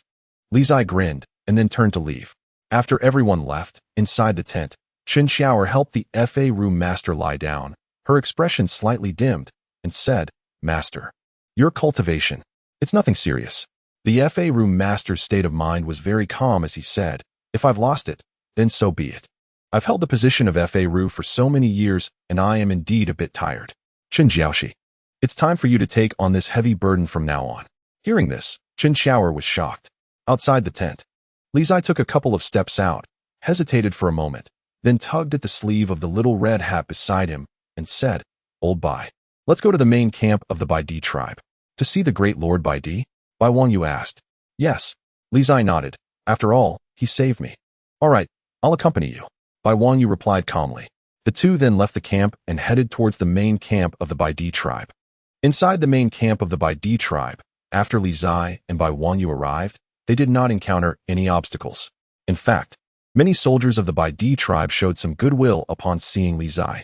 This was because they had heard that during the most dangerous time in the extreme night world, this Confucian disciple Li had stayed by the Great Lord's side, sharing life and death together until reinforcements arrived. The 8 tribes of the northern desert valued friendship greatly and admired brave warriors. Li Zai's performance won him a lot of goodwill among the soldiers of the Bai Di tribe. Great Lord. Inside the royal tent, a general of the Bai Di tribe approached, respectfully bowing and saying, The great disciple of the Confucian school, and Li Jiaoxi request an audience with the Great Lord. Li Zai? The Great Lord Bai Di said in surprise while lying on the bed. Indeed. The general replied. Let them in. The Great Lord Bai Di set down the medicine in his hand and said, Yes. The general accepted the order and turned to leave. Shortly after, under the guidance of the general, Li Zai and Bai Wanyu entered the tent. Great Lord, I've come to see you. Li Zai looked at the Great Lord Bai Di on the bed and smiled broadly. You actually look fine. The Great Lord Bai Di said irritably, leaning against the bed. I thought your injuries were worse than mine. I'm young. I recover quickly. Li Zai casually moved a stool to sit down and said, Did you come here just to annoy me? The Great Lord Bai Di really wanted to pick up the medicine bowl on the bedside and hit this kid on the head. Not at all, Great Lord. The war between the human race and the demon race has ended. Do you have any plans? Li Zai casually asked. I do. The Great Lord Bai Di replied. Go back to drink and eat meat, and never come back to this godforsaken place. What if the demon race comes again? Li Zai asked tentatively. What exactly do you want to say? The Great Lord Bai Di frowned. To be prepared for the unexpected. Li Zai said casually, Let's build a great wall. The biggest problem in the northern desert is that there are no fortifications. If the demon race comes again, having a great wall can help. A great wall? The Great Lord Bai Di's eyes narrowed slightly as he said, Where do we build it? And how? Build it outside the extreme night world, stretching for thousands of miles, completely separating the territories of the human race and the demon race. Li Zai's expression became more serious as he said, Thousands of miles. The Great Lord Bai Di's expression darkened as he said, Do you know how much manpower and resources it takes to build a wall that long? Moreover, the people of the northern desert are not good at building cities. Your proposal is simply impossible. If the 8 tribes of the northern desert unite and pool their strength, building this great wall is not entirely impossible. Li Zai said earnestly, Kid, you're thinking too simply. The Great Lord Bai Di said in a deep voice. The relationships between the 8 tribes of the northern desert are much more complicated than you think. If it weren't for the need to resist the demons together, the 8 tribes would never have joined forces. Things are made by man. If you don't try, how do you know it's impossible? Li Zai earnestly advised, Great Lord. This is the best way to resist the demons. Now that the demons have retreated, the human race has finally gained a breather. If we don't seize this opportunity to prepare, it will really be too late. In the future, when the demons come again, the 8 tribes of the northern desert will be the first to bear the brunt and will surely suffer again. And the ones who will suffer will still be the people of the northern desert. The Great Lord Bai Di fell silent. After a long time, he spoke. If it really comes to that, perhaps we will have no choice but to do what Dan Tai Jinghua proposed back then. And the 8 tribes of the northern desert will migrate south as a whole. Upon hearing this, Li Zai's expression immediately darkened. As expected, "Kid, go back."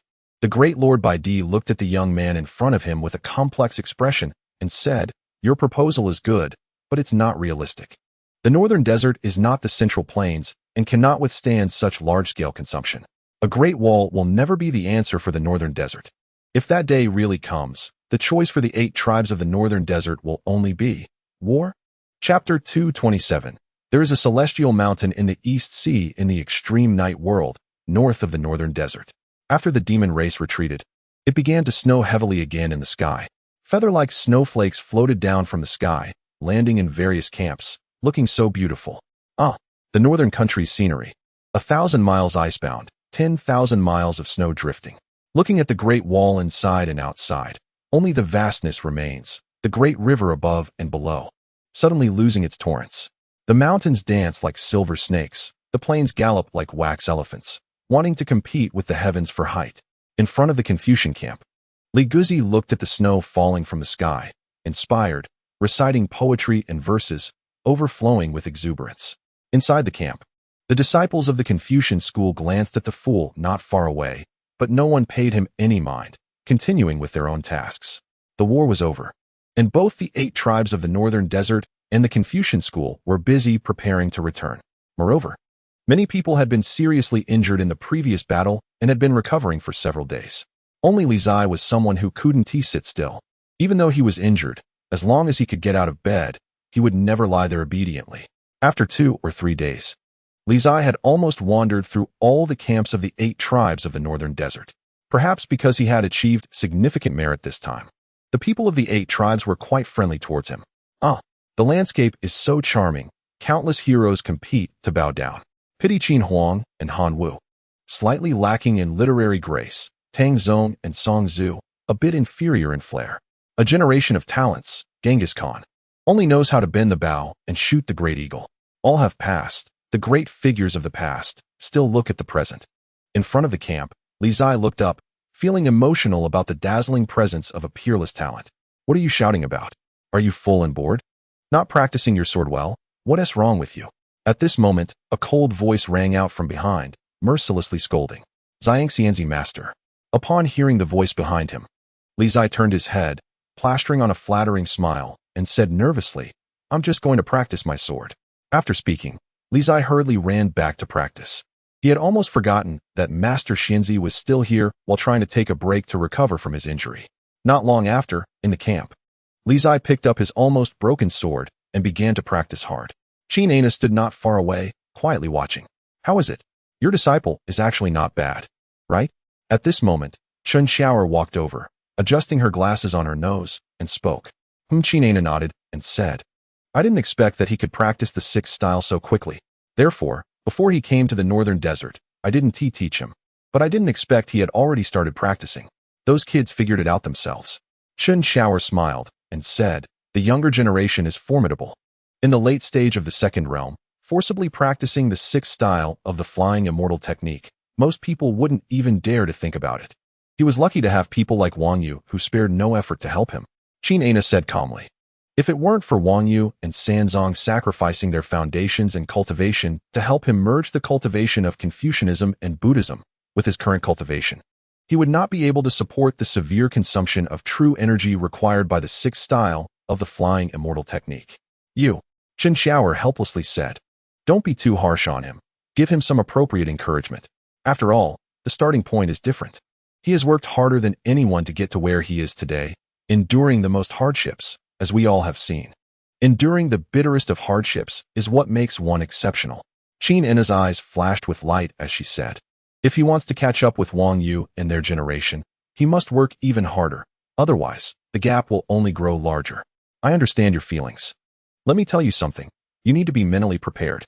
Chen Xiaoer's expression tightened as she replied, "Previously, when the master used the Medicine King to open the little guy's meridians, he found that his body was increasingly resistant to the Medicine King.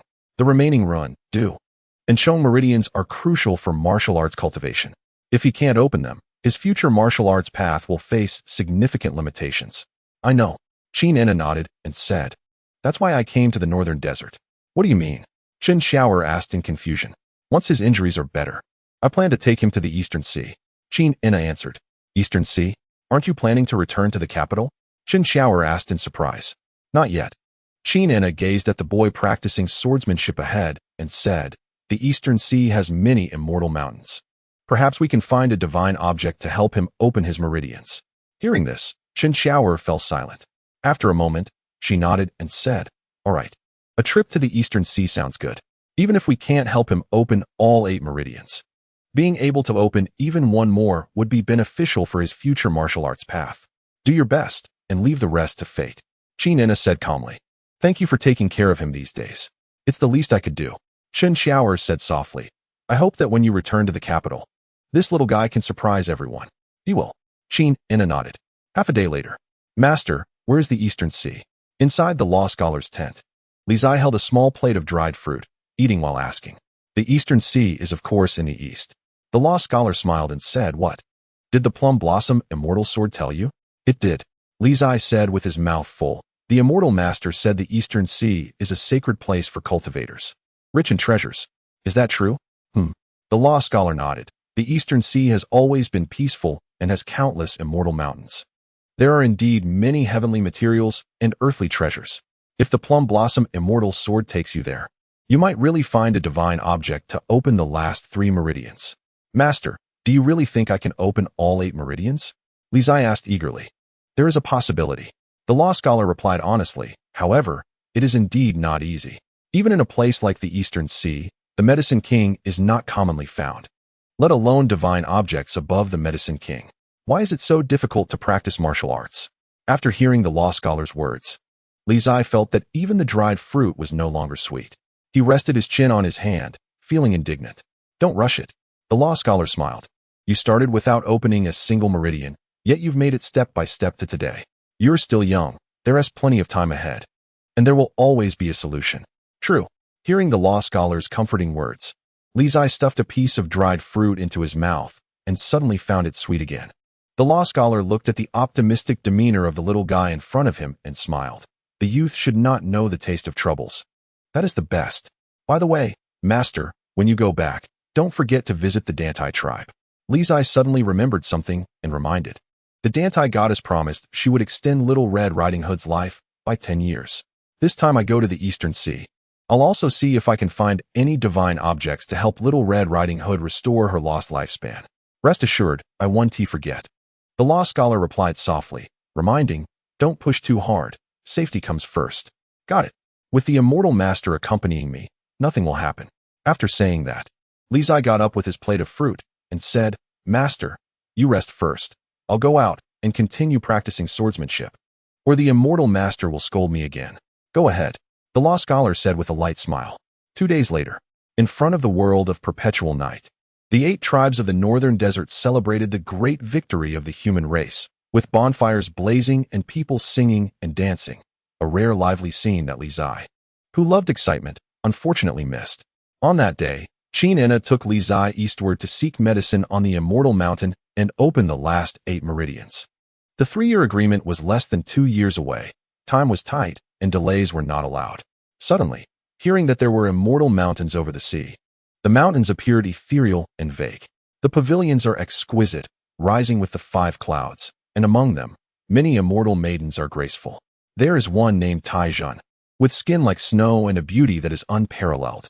Good poem. Good poem. Despite the unknown challenges ahead, Li Zai maintained a good attitude. Perhaps because he had the Immortal Master with him, he feared nothing. Qin Ena ignored the chatterbox by her side and quickly walked eastward with Qing Shuang in hand. "Immortal Master, slow down, wait for me." "Immortal Master, are you thirsty? Have some water." "Immortal Master, you're so beautiful." "Immortal Master, my sword is about to break.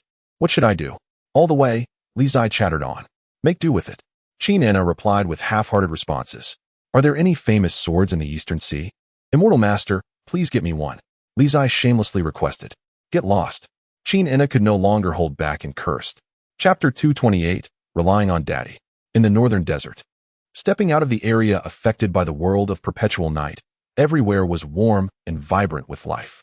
Li Zai and Qin Ena, a solitary man and woman, traveled eastward together. The long journey was not boring. Of course, this was only true for Li Zai. Qin Ena's mood had long been terrible. After all, who could feel good with a nagging person constantly talking in their ear?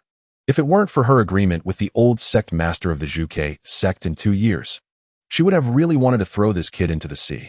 After a month, the two had crossed the northern desert grasslands and were getting closer to the eastern sea. However, to reach the immortal mountains of the eastern sea, they had to take a boat. 7 days later, nearing the eastern sea, a large merchant ship was docked at a water and dry dock. Soon, Qin Ena and Li Zai walked over. "Merchant, does this ship pass by the Yunhai Immortal Mountain?" Li Zai asked a middle-aged man at the dock. "It does." Xi and Itzai looked at the young boy and nodded. "Is there room on the ship? My master and I want to go to sea too," Li Zai said sincerely. Xi and Itzai glanced at the woman behind the boy, a hint of amazement flashing in his eyes, but he shook his head and said, "The ship is already full. Please make an exception." Li Zai took out a silver note and discreetly slipped it into the man's hand, saying, "It's really full." Xi and Itzai glanced at the silver note in his hand, unfazed, and replied calmly, "Look, such a big ship. How could it not have room for 2 more people?" Li Zai took out 2 more silver notes and slipped them into the man's hand, saying, Seeing the boy's sincere demeanor, Xi and Itzai was somewhat moved and reluctantly said, "All right, there's a cargo room still available. You and your master can make do." "Cargo room." Li Zai showed a troubled expression and said, "Actually, I don't mind. But my master is a clean person and might not be able to stand it. Could you please free up a slightly better room?" As he spoke, Li Zai took out 2 more silver notes and slipped them into the man's hand. Xi and Itzai hesitated for a moment, watching how devoted the boy was to his master, and was greatly touched, nodding. "All right, there's a guest room that I originally prepared for myself. I'll let you have it." "Thank you, merchant." Li Zai expressed his gratitude. "May I ask what your name is?" Xi and Itzai answered. "Which Kai?" Li Zai continued to ask. "The Kai in talent." Xi and Itzai answered naturally. Makes sense. Li Zai said with admiration. "Please board the ship, young master." Xi and Itzai smiled and said, "You're too kind." Li Zai responded and looked at his fairy master behind him, saying, "Fairy master, let's get on the ship." Qin Ena nodded and stepped onto the merchant ship ahead. Just after the two boarded, several young people who were denied boarding saw this scene and angrily shouted, "Merchant, didn't you say there was no room on the ship?" "There really is no room." Xi and Itzai replied seriously. They reserved their spots in advance. The young people were so furious that they wanted to beat up the person in front of them. Earlier, they clearly saw the black merchant collect the young man's silver note. Half an hour later, the ship set sail, heading overseas. The merchant ship carried a lot of cargo. And of course, there were many passengers, all of whom were local dignitaries. The common people could barely afford to eat, let alone have the heart to go to sea. The ship entered the East China Sea. Then, Li Zai vomited. He suddenly realized that he was seasick. Damn. For a whole day, Li Zai almost vomited his bile. His face pale and his body weak. He had miscalculated. He invented soap, glass, and ice-making methods, yet he didn't invent seasickness medicine? What are the ingredients for seasickness medicine? Anesthetic, forgot. The chemistry teacher seemed to have taught it. As someone approaching the 3rd realm of martial arts, how could he still be seasick? Isn't that embarrassing? Under the sunset, Qin Ena stood at the bow of the ship, gazing into the distance. Her long hair dancing in the sea breeze, calmly saying, "Martial artists don't get seasick?" Li Zai clung to the side of the ship, vomiting while asking. "By circulating true essence, controlling your body, and maintaining balance, you won't get seasick," Qin Ena replied. Hearing this, Li Zai was taken aback and quickly sat down cross-legged, closing his eyes to adjust his breathing. True essence flowed through his body's meridians, and soon the extremely uncomfortable feeling eased a lot. After a moment, Li Zai opened his eyes and looked at his fairy master standing at the bow, dissatisfied. "Fairy master, did you deliberately not tell me?" He had been vomiting all day, and only now did his fairy master tell him the method, clearly on purpose. "Yes, Qin Ena." Li Zai wanted to cry without tears, but he had no choice. This was too bullying. At sea, before long, the sun set. Night fell. On the vast sea, the merchant ship drifted with the waves, like duckweed in the rain. So insignificant. Qin Ena looked at the night scene on the sea for a while, then turned and walked towards her room. Seeing this, Li Zai silently followed. In front of the room, Qin Ena stopped and said with indifference, What are you doing? Going to sleep, Li Zai said assertively. Upon hearing this, a dangerous glint flashed in Qin Aina's eyes as she said, go sleep in the cargo hold.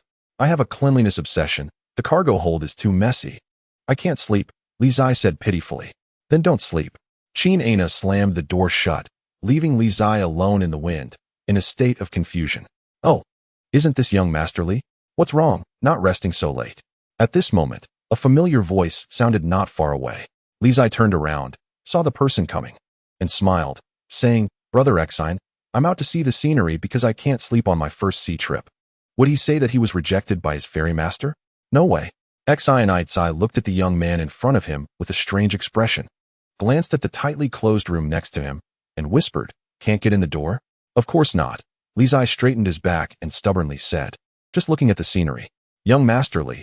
Exine Aitsai looked around and then whispered, Don't say I didn't take care of you. I have medicine that can turn a jade girl into a wanton woman. It's 100 effective, and if it doesn't work, you can return it. Do you want some? Damn. Li Zai was shocked and instinctively glanced at the room behind him, pulling the other person away a bit and lowering his voice. Brother Exine, I see you're also doing legitimate business. How could you have these things? This is not good. If people find out, you'll be arrested and sent to the authorities. Young Master Li misunderstood. I'm not that kind of person, Exine Aitsai immediately denied. This is for personal use, just to spice things up. I saw you looking quite troubled, so I reluctantly took some out to help you relieve your worries. Oh, so that's how it is. I misunderstood you. Brother, Li Zai said with some guilt, realizing that he had judged a gentleman's heart with a villain's measure. 100 taels. Exine Aitsai took out a small bag of medicine and said, Damn. The little guilt that had just risen in Li Zai's heart instantly vanished, and he couldn't help but retort, Why don't you go rob someone? Young Master Li doesn't know. These are all precious medicinal materials. 100 taels is already a friendly price, Exine Aitsai said with a look of you got a good deal. One bag. 100 taels? Li Zai said in a deep voice. One bag for 100 taels. Exine Aitsai nodded. Give me 50 bags. Li Zai took out a handful of silver notes from his pocket and stuffed them into Exine Aitsai's hands, saying seriously. Exine Aitsai stared at the handful of silver notes in his hand for a long time, and after coming back to his senses, he couldn't help but smile bitterly, saying, I don't have that much stock. How many do you have? Li Zai asked. Only 10 bags left, Exine Aitsai said, handing over the remaining 9 bags of medicine and the extra silver notes with a pained expression. Brother Exine, your stock is too little. Li Zai regretfully accepted the medicine and silver notes, complaining, I didn't expect to have such a big client like young Master Li. Exine Aitsai looked at the young man, putting the silver notes back into his pocket as if he had lost a piece of meat. Forget it, this should be enough. By the way, Brother Exine, where are you taking all these people and goods? Li Zai asked curiously. Where else can we go? To various island fairy mountains. Exine Aitsai said, looking at the night scene over the sea. Just like you want to go to the Yunhai Fairy Mountain. There are countless island fairy mountains above the East China Sea and many cultivators. Well, go back and forth between the land and the island fairy mountains, trading goods. And conveniently escorting some dignitaries and famous people seeking immortality, just to make a living. That's a good business, Li Zai praised. Brother Exine, you're doing overseas purchasing and tourism together. Why didn't I think of that? At this point, Li Zai looked at the middle-aged man beside him, grinned, and said, Brother Exine, do you want to grow big and strong? What do you mean? Exine Aitsai asked in confusion. Like this. Li Zai fumbled on his body for a long time, took out a jade pendant, and handed it to the person in front of him, saying, When you come back, go to Li Garden in the great merchant capital with this jade pendant. Someone will receive you. At that time, you can discuss your business with the person who receives you. I believe that within 3 years, Brother Exine's business will at least multiply tenfold. Upon hearing this, Exine Aitsai's expression changed. Soon, it seemed like he guessed something, and he exclaimed, Great merchant, Li family. Could it be that young master is from the Li family in Yuzhou City? The Li family in Yuzhou City is so wealthy that it can rival a country. This is something everyone knows. I'm Li Zai. My father is Li Million from the Li Mansion in Yuzhou City. Li Zai stood up straight, puffed out his chest, and said confidently, Finally, I can show off my father. So you're the third young master of the Li family. I am honored. Exine Aitsai's expression changed, and he hurriedly took out the silver notes he had just put away and handed them back, saying, I was just blind and didn't recognize Mount Tai. These silver notes are returned to young Master Li. Chapter 229, Pirate King? East Sea. The sea breeze brushed by, and the night was slightly cool. On the merchant ship, Li Zai and Xianzai had a conversation. Li Zai successfully played the father card, and the phrase "my father is Li Million" shocked the money-loving Xianzai. In this world, who can compare to the Li family in Yuzhou City when it comes to wealth? They are truly wealthy enough to rival a nation, with businesses spread all over the world. There's no other way. The products sold by the Li family are unique, beloved by the common people, and even more favored by the nobility, forming a vast web of interests. According to legend, even today's Great Shan court would find it difficult to move against the Li family. The resistance is too great. After all, this involves too many people's interests. In short, the Li family is very powerful, and Li Million is very powerful. By the way, the third son of the Li family, Li Zai, as the only legitimate son and legal heir, is the richest second-generation heir in the entire Jiuzhou. As the night breeze blows, Li Dogzi stands tall and proud, looking down on everything, as if to say, "That's right, it's me. There are no little red hats, no little monks, no divine children or holy children here. He is the brightest one. My father is Li Million." When Li Zai said this, he was so confident, more confident than ever before. On the sea, the stars twinkled, and the bright moon shone down. Xianzai looked at the young man surrounded by moonlight and felt he was so handsome, noble, and extraordinary. Why hadn't he noticed this before? Xianzai felt regretful and couldn't help but ask himself, is this really the difference between him and the top aristocratic families? Their vision, knowledge, and demeanor are all so extraordinary that the more he looked, the more he felt a sense of inferiority. Young Master Li, I was blind to your greatness just now. Xianzai took out a silver note and was about to return it. He couldn't take this silver. He felt guilty. Xianzai is someone who appreciates talent, and he admires talented young men like young Master Li the most. Just now, in that moment, it felt like they had known each other for a long time. Brother Xian, that's not necessary. Li Zai saw his elder brother being so polite and immediately declined, saying seriously, "Brother is a proper businessman. Since I have accepted your medicine, how can I not pay? This silver is what you deserve, and in the future, if you have such good things again, you must remember to save some for your younger brother." Young Master Li is truly a person of character. Xianzai felt touched and didn't insist, so he took the silver note back and stuffed it into his pocket, feeling his pocket become full again. He couldn't help but breathe a sigh of relief. Remembering the young man's earlier words, he asked a bit uneasily, "Is what you said just now true? Can the Li family really take an interest in my small business?" "Brother Xian, don't belittle yourself." Li Zai looked at the vast sea ahead and said, "This is a big business, just not fully developed yet. There are countless islands and fairy mountains in the East Sea, and those sects will always need food, clothing, and shelter. These are all business opportunities, silver." At this point, Li Zai's eyes began to shine with the brilliance of gold. Beside him, Xianzai seemed to be influenced by the young man's ambition, and his own eyes began to emit the light of money. Unfortunately, just as their dreams had just begun, they were interrupted by a sudden exclamation. "Pirate ship, not good." Panic echoed through the merchant ship, waking the nobles who were about to fall asleep. However, the nobles on the merchant ship were not too panicked. After all, they were all influential people, and who doesn't bring a few guards when they go out? Xianzai heard the cries of the crew and was only briefly shocked. He quickly steadied himself and said, "Young Master Li, don't worry. I have hired many skilled martial artists on this ship, and they will surely protect you." "Thank you, Brother Xian." Li Zai showed a grateful expression as he spoke. What a down-to-earth person. Young Master Li is too polite. Xianzai puffed out his chest, feeling that he must show off a bit in front of the third son of the Li family to let him see his strength. However, just as Xianzai puffed out his chest, another cry came from the bow of the ship. "Oh no, it's the Half Moon's ship." The renewed cries were clearly different from before, trembling with a hint of undeniable fear, as if they had seen the most terrifying thing in the world.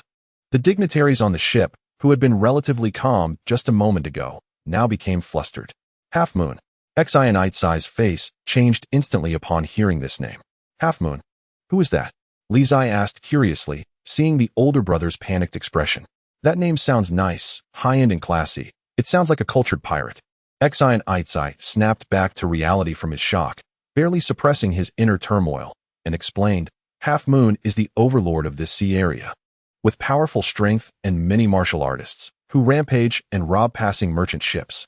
Oh, Li Zai had heard of it and became even more curious. The Overlord of the Sea?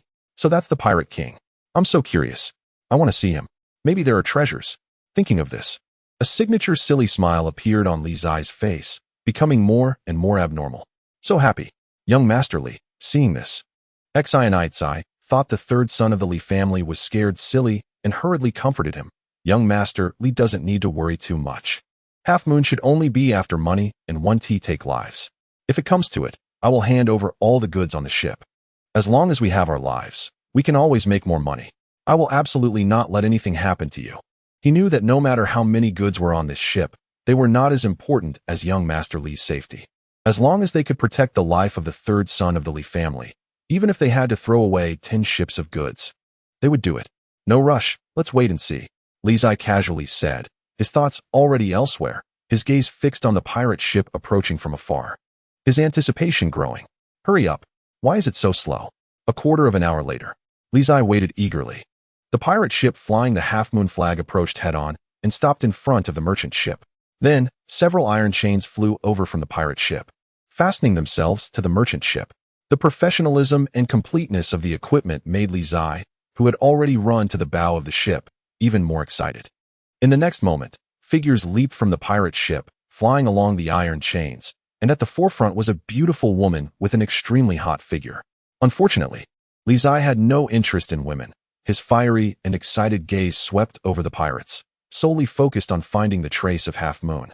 Where's the Pirate King? Which one is the Pirate King? Sometimes, Li Doxi's eyes were no different from being blind. Having them was worse than not having them. Rob, the leader of the pirates. The woman said lightly, giving the order. With a single command, all the pirates surged forward. Chapter 230. I am the man who will become the Pirate King. The stars twinkled, and the night breeze was refreshing. The vast East Sea was rolling with waves, and under the moonlight, the night scene was so enchanting. Xi and Itsai's merchant ship was blocked by the Half-Moon pirate ship, leaving it at the mercy of the sea. The reputation of the Half-Moon was well known throughout the East Sea, and it was undoubtedly the overlord, with only a few rivals. At the bow of the ship, Li Zai ran over excitedly, eager to see what the legendary Half-Moon looked like. On the merchant ship, the Half-Moon, along with more than a dozen pirates, boarded and directly ordered the goods to be robbed. Regardless of gold, silver, or other goods, they wanted it all. Meanwhile, more than a dozen pirates on the pirate ship stood guard, responsible for receiving the stolen goods. The fierce and intimidating pirates were all robust, covered in scars, looking fearsome.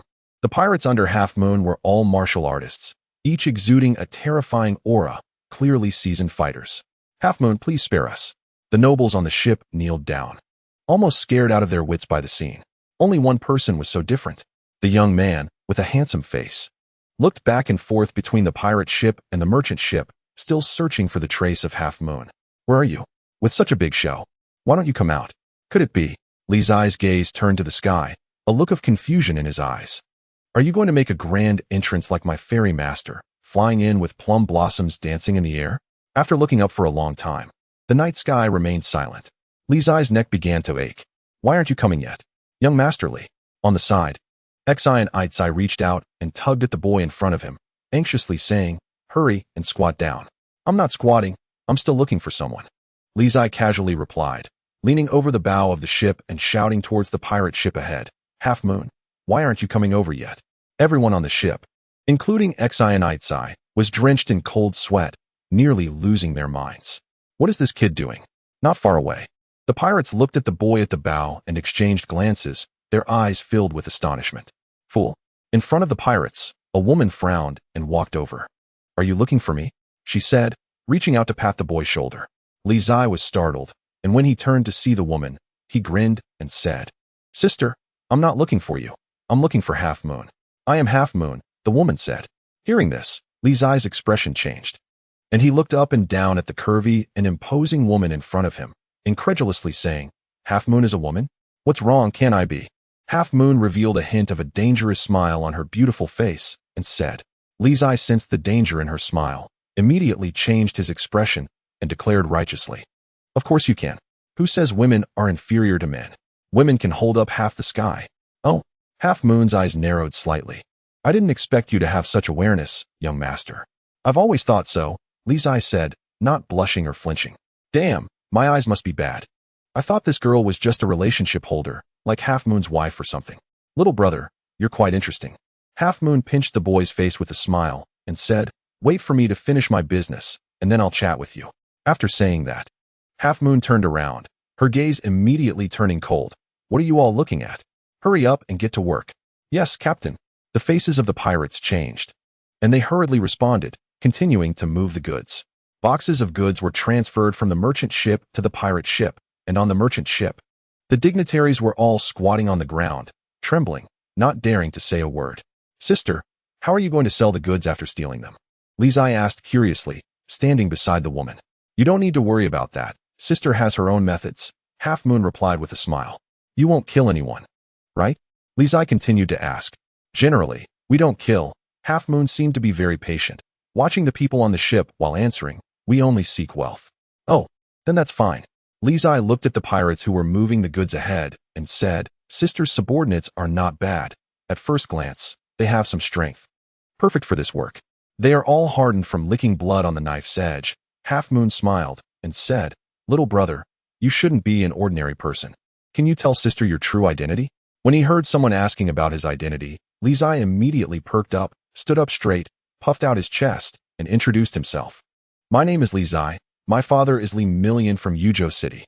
Whenever it came to boasting about his family, Li Zai was always full of confidence. The Li family from Yuzhou City?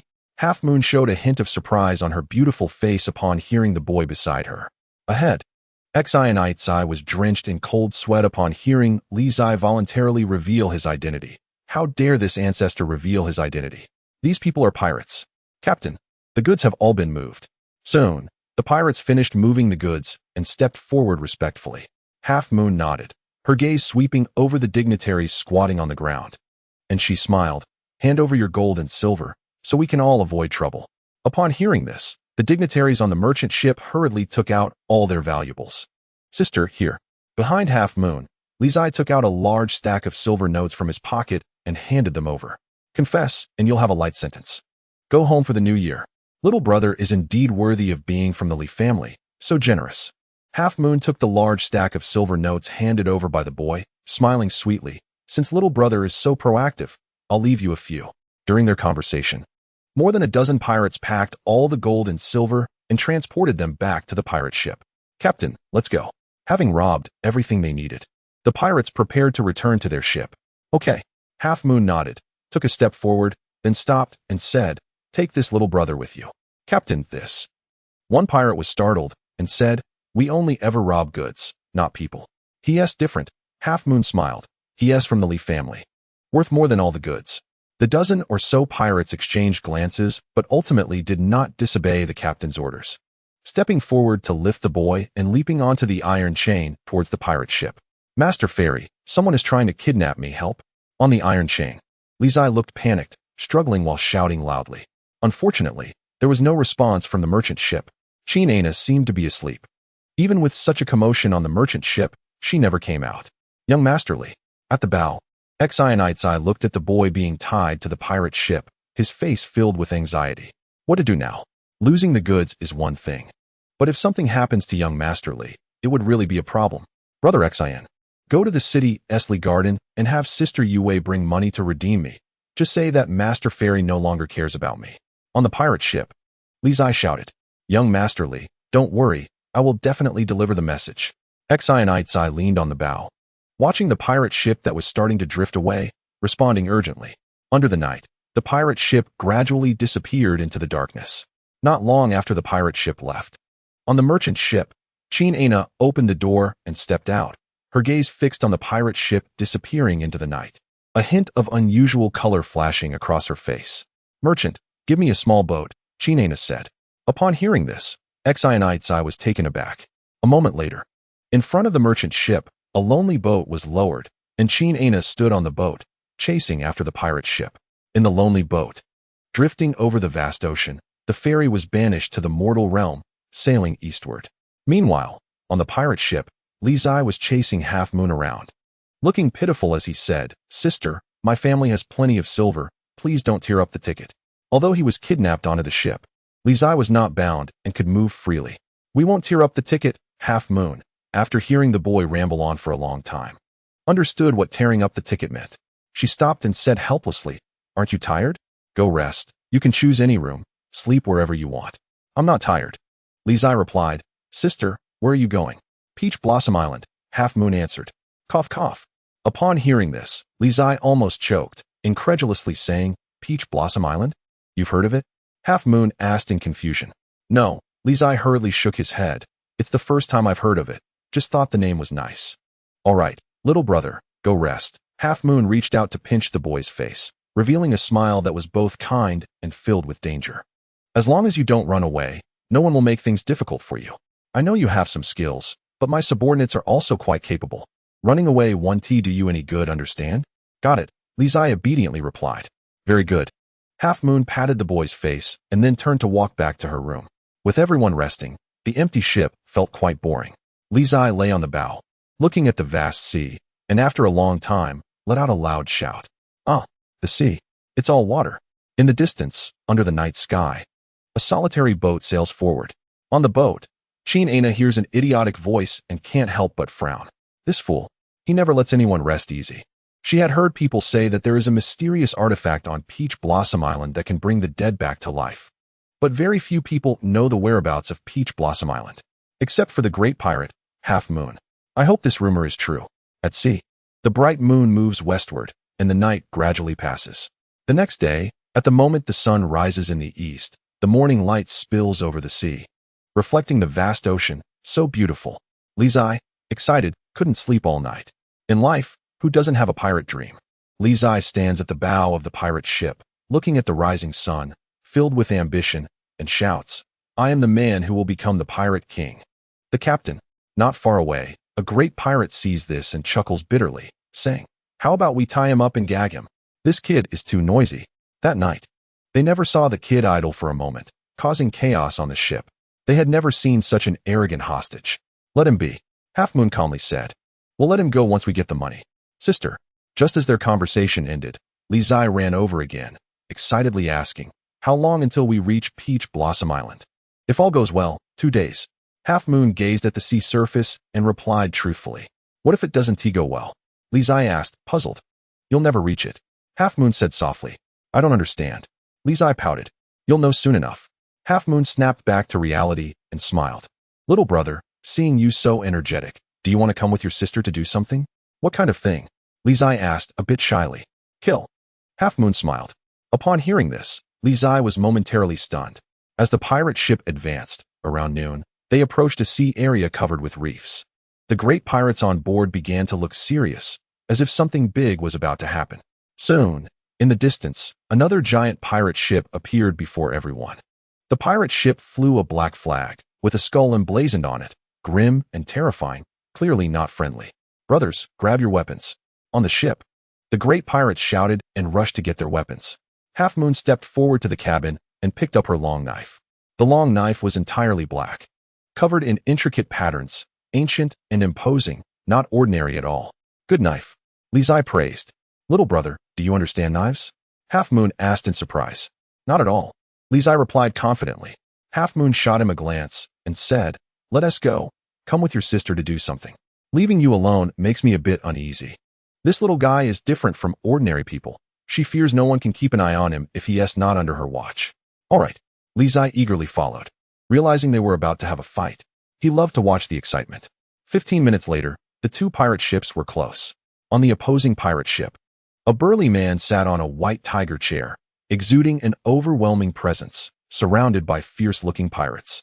On this side, Half Moon brandished her knife and leaped onto the opposing pirate ship, her graceful moves drawing attention.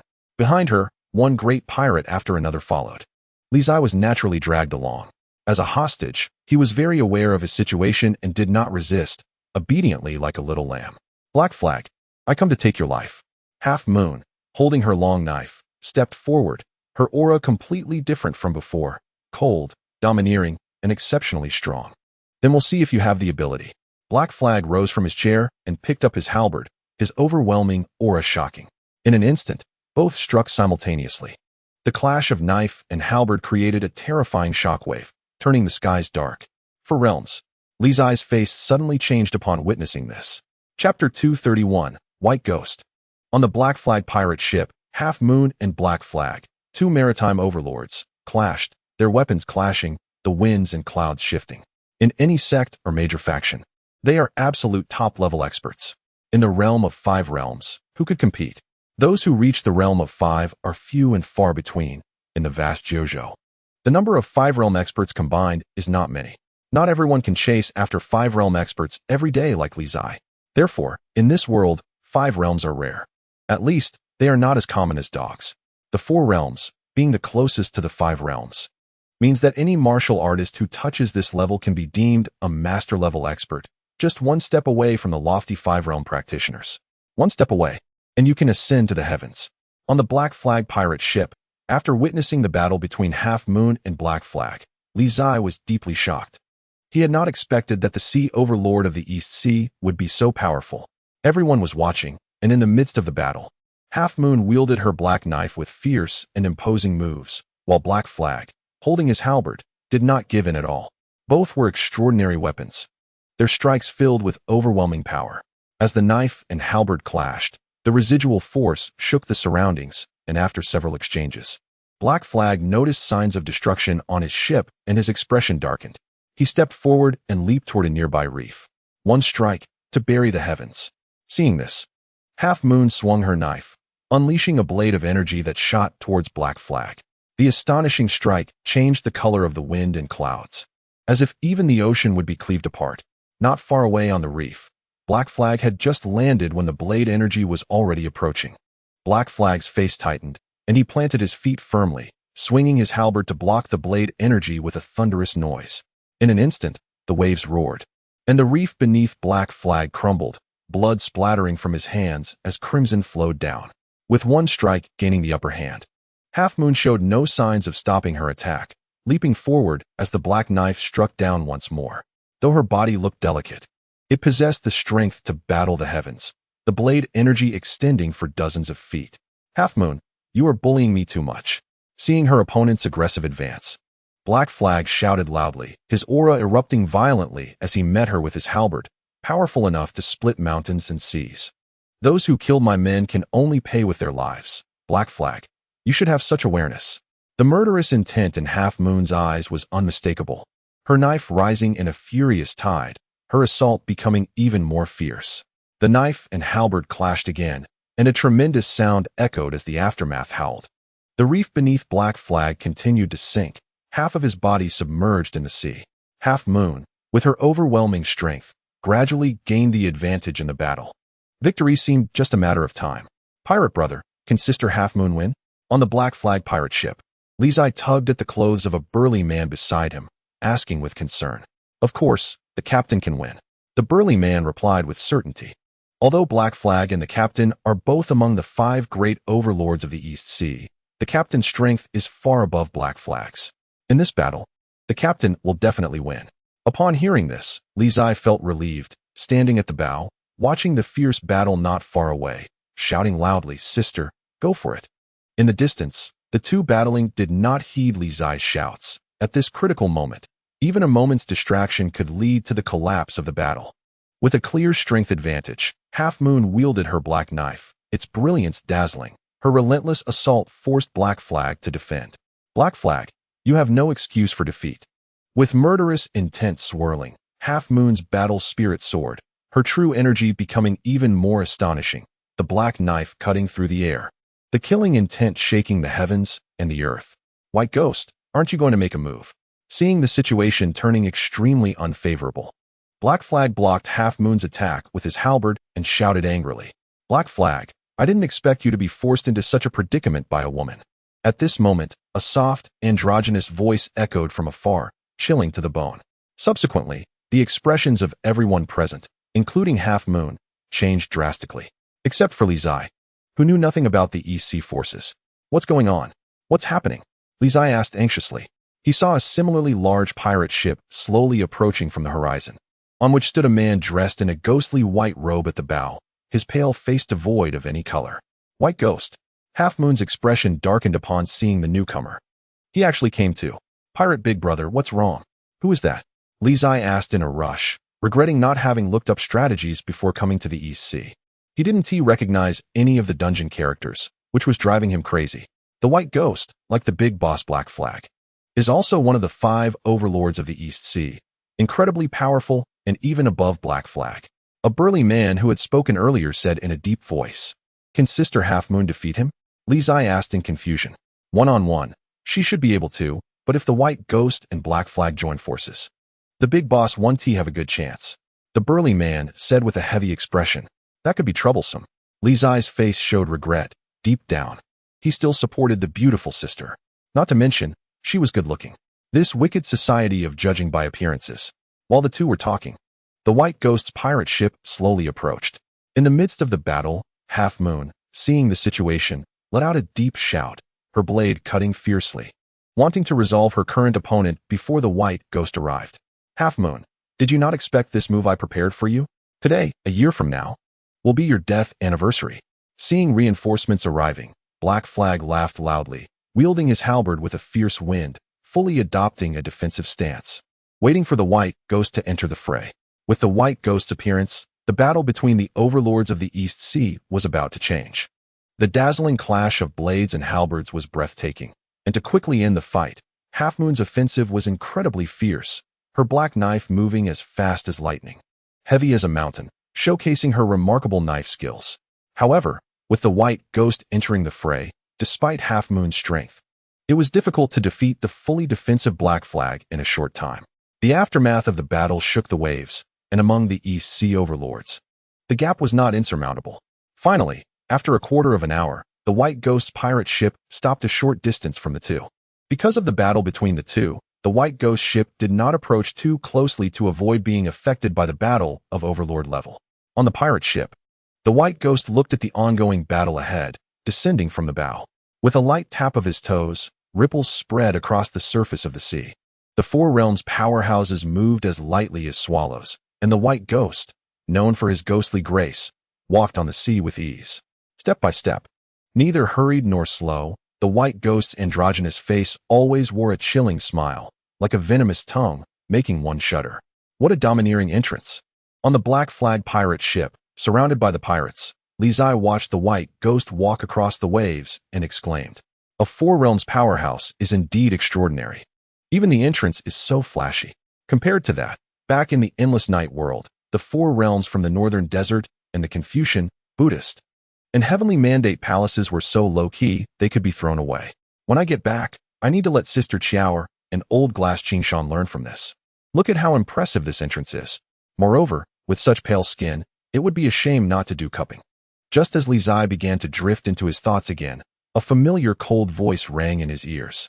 Upon hearing this voice, Li Zai's expression suddenly changed. "Master Fairy, don't make a fuss." The cold voice continued.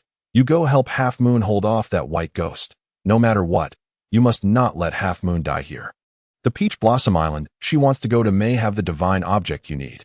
Li Zai was shocked and couldn't help but show urgency on his face. Pointing to himself, "Me? Isn't going there just delivering myself? That's a Four Realms powerhouse. Master Fairy, you come." After a series of complex gestures and expressions, Li Zai believed that Master Fairy could understand. "Stop talking nonsense. I'm not asking you to defeat the White Ghost, just hold him off. I can't intervene now, otherwise it might raise Half Moon's suspicions. The location of Peach Blossom Island is very mysterious. If Half Moon becomes suspicious, we will never be able to find that Peach Blossom Island." Qin Ana's voice reminded him.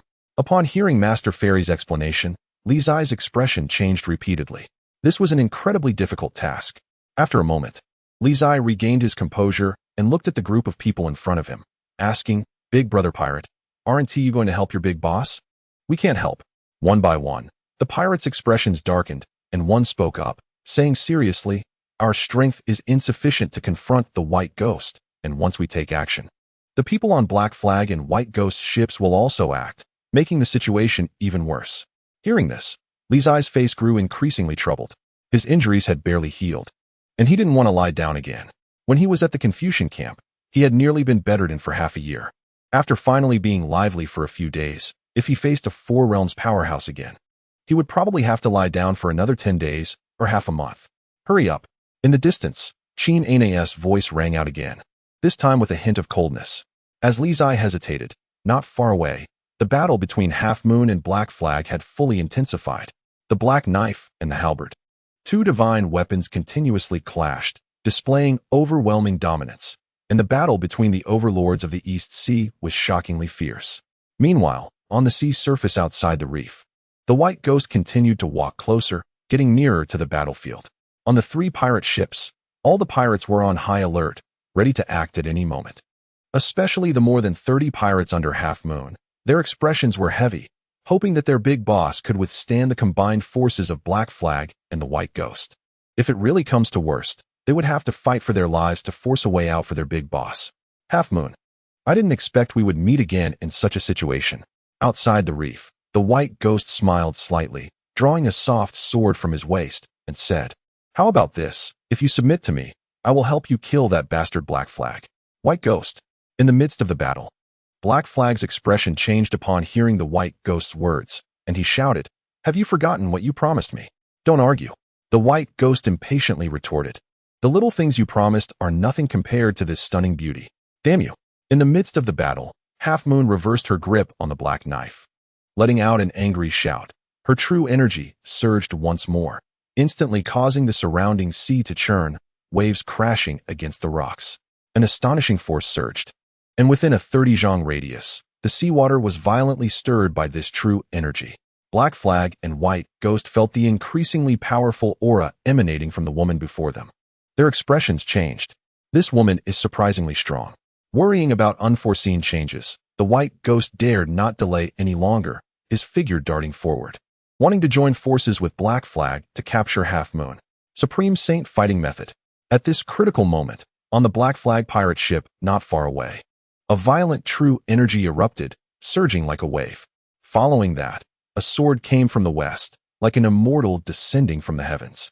The sword was astonishingly brilliant.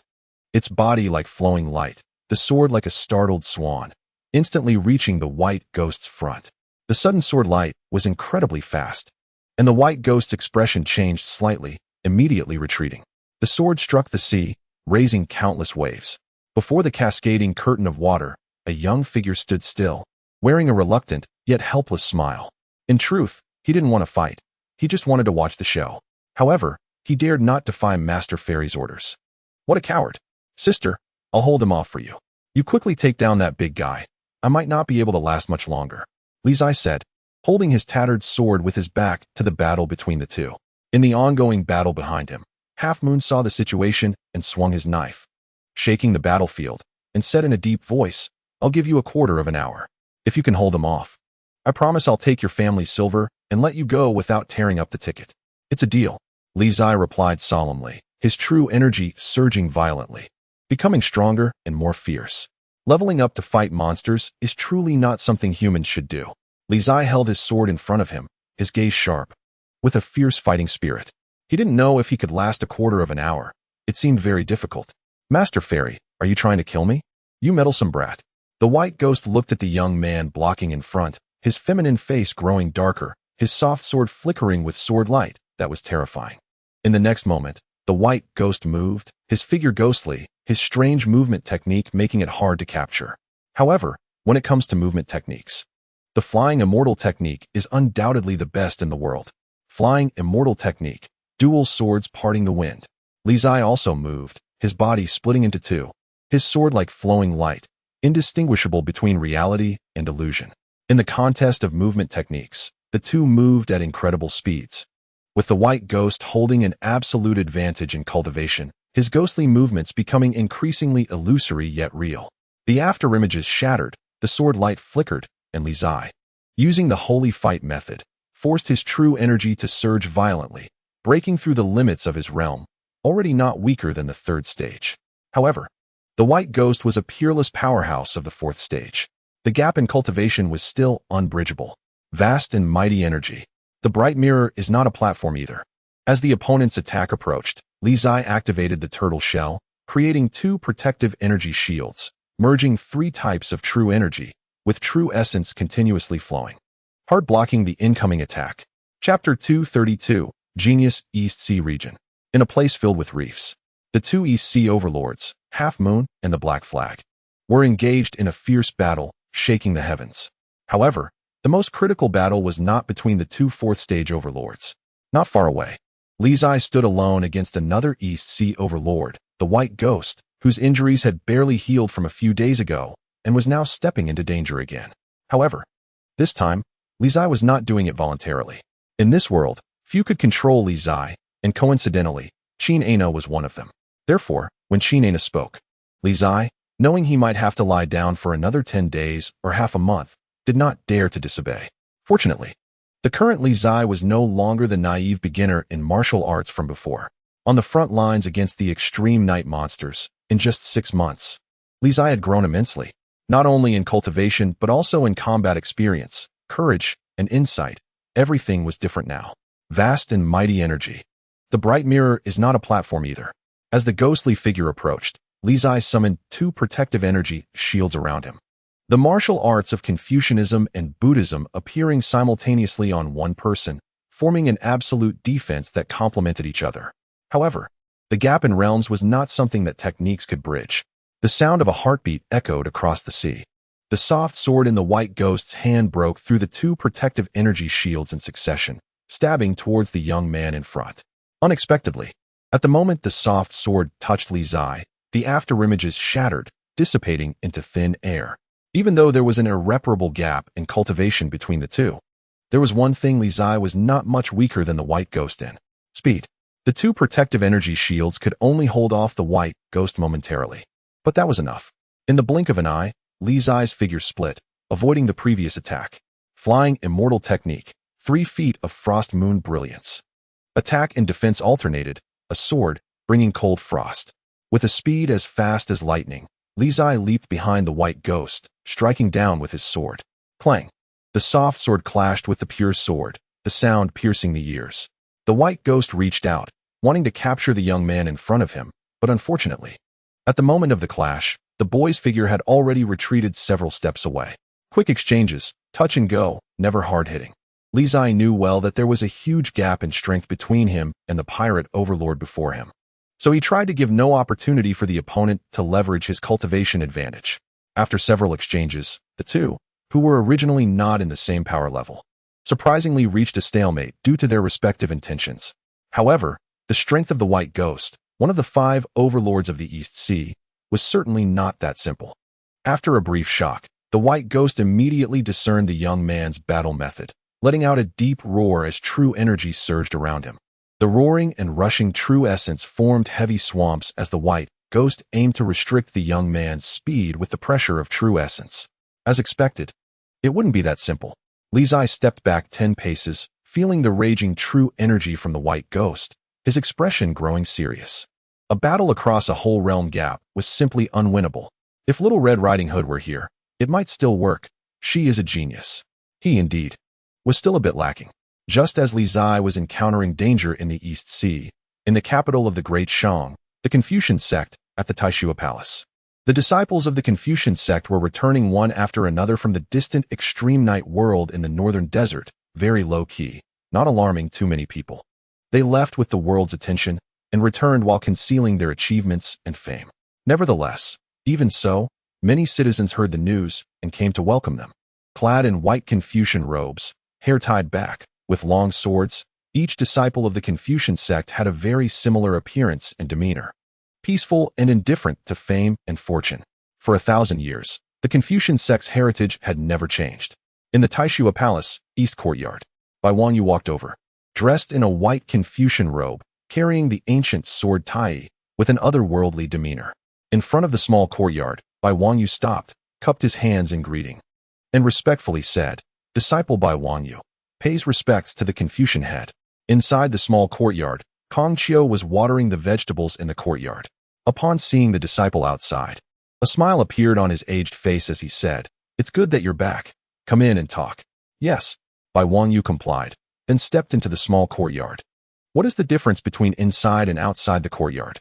Kong Qiu, holding a watering can, carefully watered the vegetables, seemingly casually asking. "Inside the courtyard, it's clearer," Bai Wangyu replied respectfully. "It seems that you have indeed grown quite a bit," Kong Qiu said with a pleased expression. "I set rules for the world to educate the people, but the important thing is not the rules themselves, but the goodness they represent. It's a pity that the people remember the rules but forget the goodness. Wang Yu, during your journey in the northern desert, what did you see? Humans are not the only beings. Demons also have good ones. Bai Wanyu said softly. How to handle it? Kong Qiu asked. If they can coexist. Set rules to educate towards goodness. If they cannot coexist, kill without mercy. Bai Wanyu replied calmly. Don't you think that's cruel? Kong Qiu asked seriously. With opposing stances. There must be choices. Bai Wanyu answered. Indeed. Kong Qiu nodded, continuing to ask. What is the Confucian sect? A sword. Bai Wanyu thought for a moment and replied. Whose sword? Kong Qiu asked. The sword in the hearts of the people. Bai Wanyu said solemnly. Only with a sword hanging in the heart can one correct oneself. What if someone wants to wield this sword? Kong Qiu asked seriously. The Confucian sect's sword will not be wielded by anyone. Bai Wanyu replied. What if His Majesty wants to wield this sword? Kong Qiu asked again. A broken sword, to illuminate the world. Bai Wanyu answered without hesitation. Very good. A satisfied expression appeared on Kong Qiu's face. Then he changed the subject and gently reminded. Wang Yu, your tribulation is approaching. Bai Wanyu nodded in response. Do you like her? Kong Qiu asked. I do. This time, Bai Wanyu answered without hesitation, following his heart. Even if it means dying for her? Kong Qiu inquired. No regrets. Bai Wanyu replied. This tribulation, I cannot help you overcome. You can only pass it yourself, understand? Kong Qiu said seriously. I understand. Bai Wanyu nodded. Go ahead. From today on, you are the chief instructor of the North Courtyard, officially taking over Chun Xiaoer's position. Kong Qiu said calmly. Yes. Bai Wanyu respectfully saluted and said. Disciple takes leave. After speaking, Bai Wanyu turned and walked towards the courtyard exit. Wang Yu. Just as Bai Wanyu was about to leave the small courtyard, Kong Qiu spoke from behind. Bai Wanyu stopped, turned back, his eyes filled with inquiry. Back then, I asked you that question. Have you figured it out now? Kong Qiu asked seriously. I have figured it out. Bai Wanyu nodded. What is the demon? Kong Qiu asked earnestly. When the human heart has demons, there will be monsters in the world, just like light and darkness. They never exist in isolation. Bai Wanyu replied. And then? Kong Qiu continued to ask. Bai Wanyu was silent. After a moment, he answered calmly. When the cold winter arrives, all beings will go through tribulations, and the people will be educated. The Confucian school will witness the great way. You've suffered. Kong Qiu sighed lightly after hearing his disciple's answer. Not suffering. Bai Wanyu said softly. Chapter 233, Li Guzi East Sea. Li Zai, who came to search for divine objects, unexpectedly encountered Bai Gui, one of the 5 great overlords of the East Sea. The difference in cultivation was immense, and from the beginning, Li Zai was filled with resistance. However, there was no choice but to fight. The bright mirror is not a stage. Golden light flickered, waves surged, and Li Zai, known for being the fastest turtle, utilized speed and his shell to the utmost. In any case, he would never confront head-on. Even so, Li Zai still found it quite difficult to fight. After all, the gap in their cultivation was too great. At this moment, Li Guzi missed Little Red Riding Hood terribly. If Little Red Riding Hood were here, he wouldn't have to do this dirty work. Boom. With a loud crash, the turtle shell shattered, and golden light scattered. A splash of blood stained his clothes. Li Zai's arm was stained with crimson. Having maintained his defense for too long, he was injured for the first time after continuously dodging several attacks. Surrounding Bai Gui, true energy surged violently, creating a mire that restricted the young man's speed. 10 steps away, Li Zai glanced at the sword wound on his left arm and grimaced. I don't want to fight anymore. I want to run. Such strength from merely the second realm is indeed not easy. Kid, how about you follow me from now on? What Half Moon can give you, I, Bai Gui, can give you just the same. In the midst of the battle, Bai Gui stared at the young man ahead and said solemnly, Me? Li Zai was slightly taken aback and said, I'm just Half Moon's hostage, not a pirate. Hostage? Bai Gui frowned and asked, You are her hostage. Why would you fight for her? It's a long story. Seeing he didn't have to fight and could chat to buy time, Li Zai immediately perked up and said, Yesterday, I was supposed to go overseas with a merchant ship to apprentice and learn skills, but unexpectedly, I was intercepted and kidnapped by Half Moon here. Actually, I didn't want this, but if he could keep talking, Li Zai could turn a sentence into 9 chapters and 18 sections, talking for half an hour. Unfortunately, Bai Gui did not give Li Guzi this opportunity. Less nonsense. Bai Gui interrupted the young man's lengthy monologue with a dark face. coldly stating, "One word. Surrender or not." This. Li Zai showed a difficult expression. After a long while, he sighed softly, flashed a bright smile, and said word by word, "Rather die than surrender. You are asking for punishment." Anger flashed in Bai Gui's eyes. Knowing he had been toyed with by this kid, he stepped forward immediately. Boom. The dual swords clashed. The soft sword sliced through layers of protective energy shields, mercilessly threatening his life. Crack. With a crisp sound. The crack on the long sword in Li Zai's hand continued to spread. A powerful impact erupted, and another splash of crimson flew out. Li Zai retreated again. Blood dripped from his hand, staining the sword's edge. "Sister, how long has it been? If you can't handle it, you'll have to carry my corpse to exchange for silver." Li Zai barely steadied himself, facing the battle behind him with a serious expression. Soon, behind him, in the rocky battlefield, Half Moon had pinned Black Flag's face to the rocks. The immense impact sent waves crashing. Black Flag coughed up blood, horrified, and threw a punch, wanting to break free from the woman before him. However, Half Moon would not give him the chance. The black knife changed direction and severed his arm. Amidst the shrill scream, Black Flag's left arm was severed. Blood gushed forth, staining the surrounding sea red. Seeing this, Black Flag's subordinates turned pale and immediately prepared to assist. "Your opponents are us." The pirates under Half Moon blocked the way, preventing those on Black Flag's ship from providing support. "Half Moon, you've only killed one of my subordinates. Why go to such extremes?" In the battle, Black Flag, who had lost an arm, became increasingly fearful and exclaimed, "Life for a life. Debts must be repaid. Human lives can only be paid with human lives." Half Moon replied in a deep voice. Leaping forward, the black knife fell, slicing through like a black waterfall. Black Flag raised his halberd to defend, only to hear a loud crash, and the long halberd broke in response. With his weapon destroyed, Black Flag's fear magnified infinitely, not daring to fight any longer. He turned to flee. Unfortunately, this was the sea. In the vast ocean, where could he escape? One knife, burying the sky. Half Moon stepped forward, moving like a shadow. The knife as swift as lightning. In the blink of an eye, a knife sealed his throat. The blood sprayed forth, instantly clouding the sky.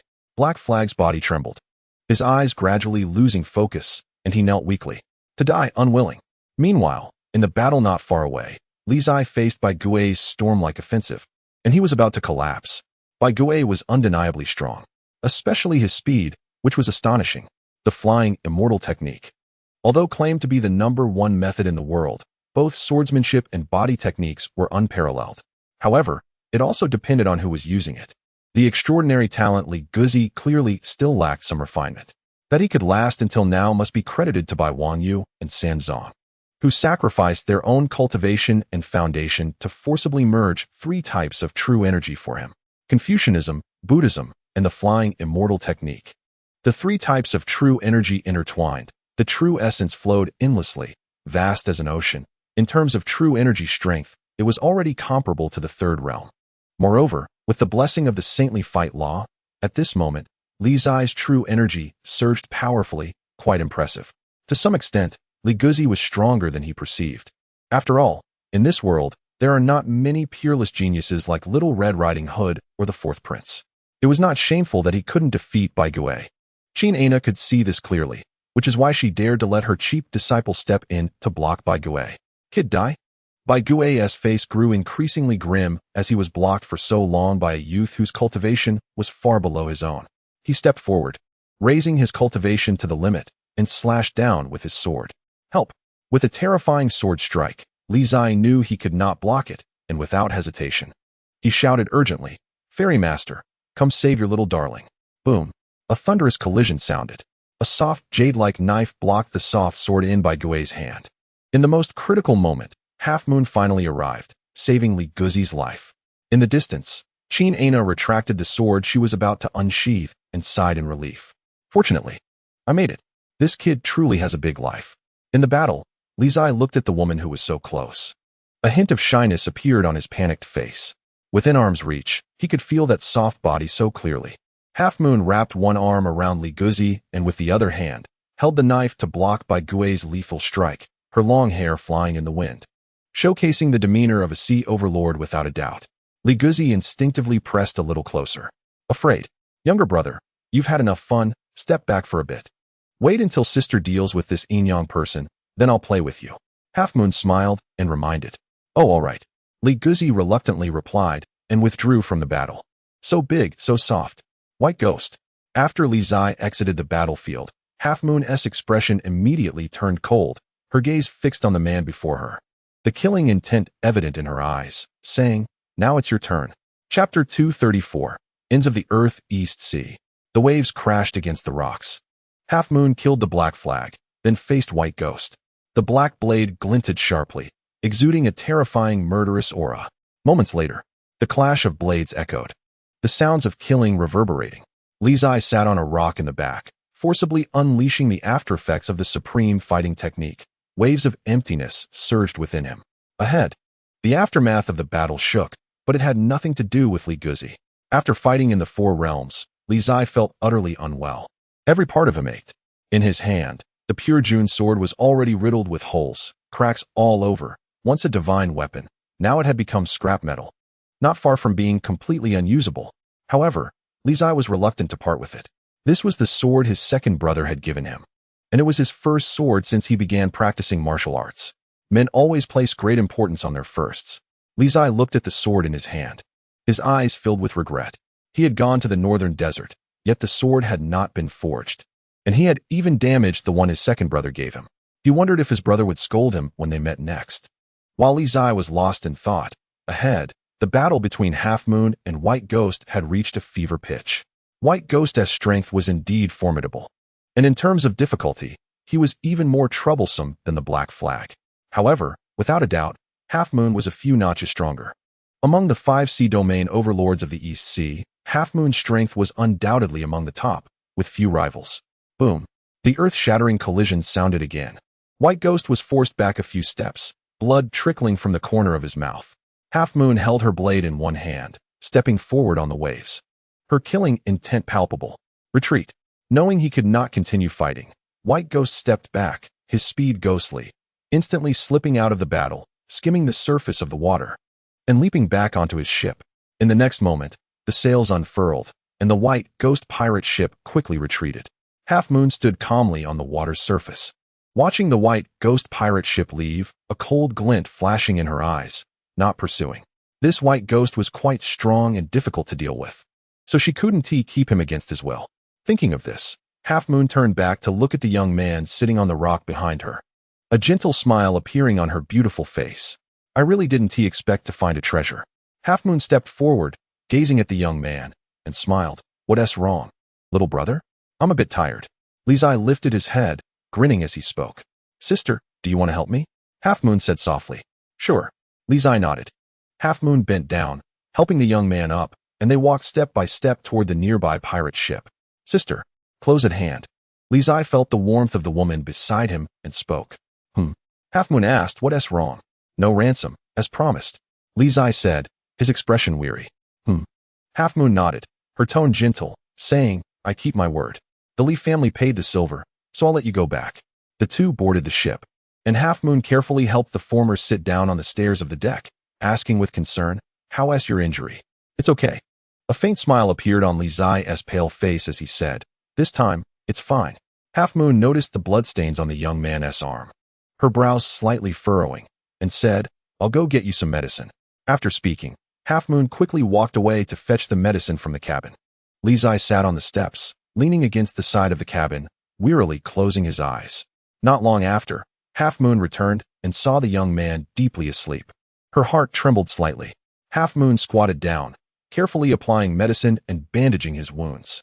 Perhaps due to exhaustion, Li Zai did not wake up at all. Captain. At that moment, behind them, over 30 pirates finished dealing with the Black Flag pirate ship and returned one after another.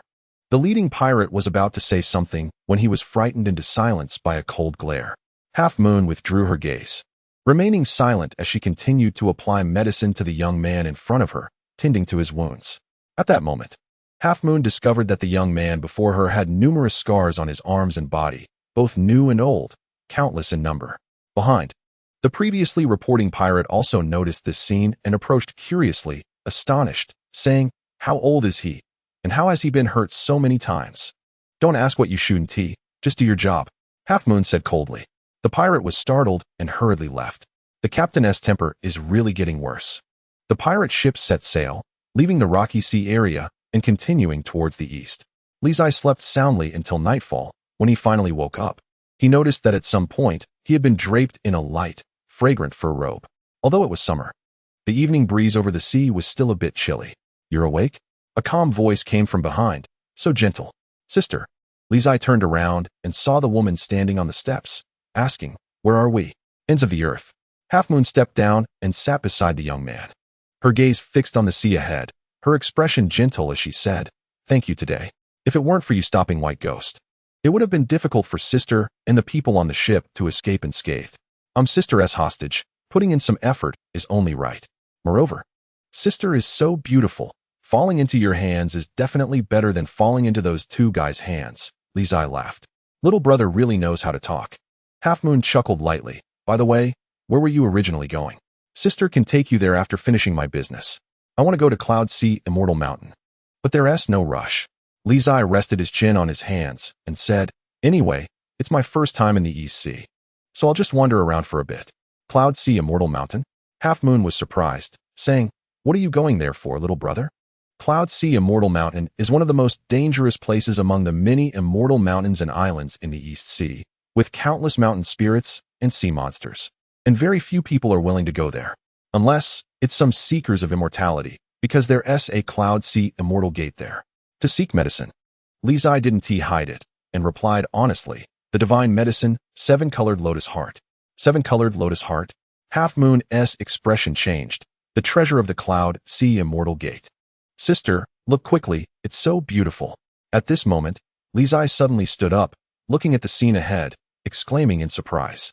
He saw that on the vast ocean, mountains and rocks appeared, like the ends of the earth and corners of the sea, extraordinarily spectacular. Beside him, Half Moon also stood up, gazing ahead. Her expression turning serious as she said, "Little brother, whether we can reach Peach Blossom Island depends on tonight."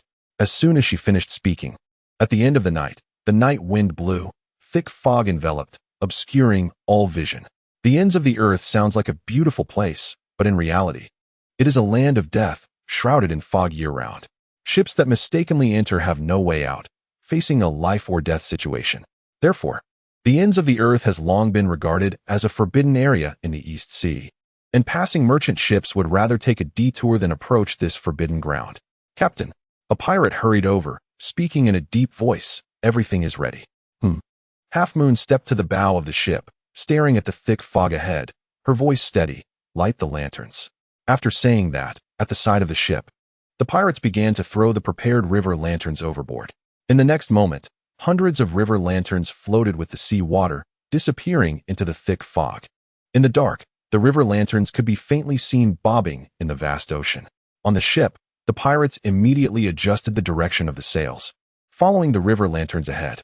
Chapter 235, Establishing a Persona, Playing the Fool East Sea. At the ends of the earth, the bizarrely shaped rocks rise spectacularly from the sea. One after another, a unique sight that can only be seen at the ends of the earth.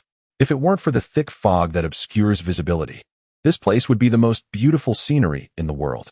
Unfortunately, the perpetual fog makes the ends of the earth one of the most dangerous places in the East Sea.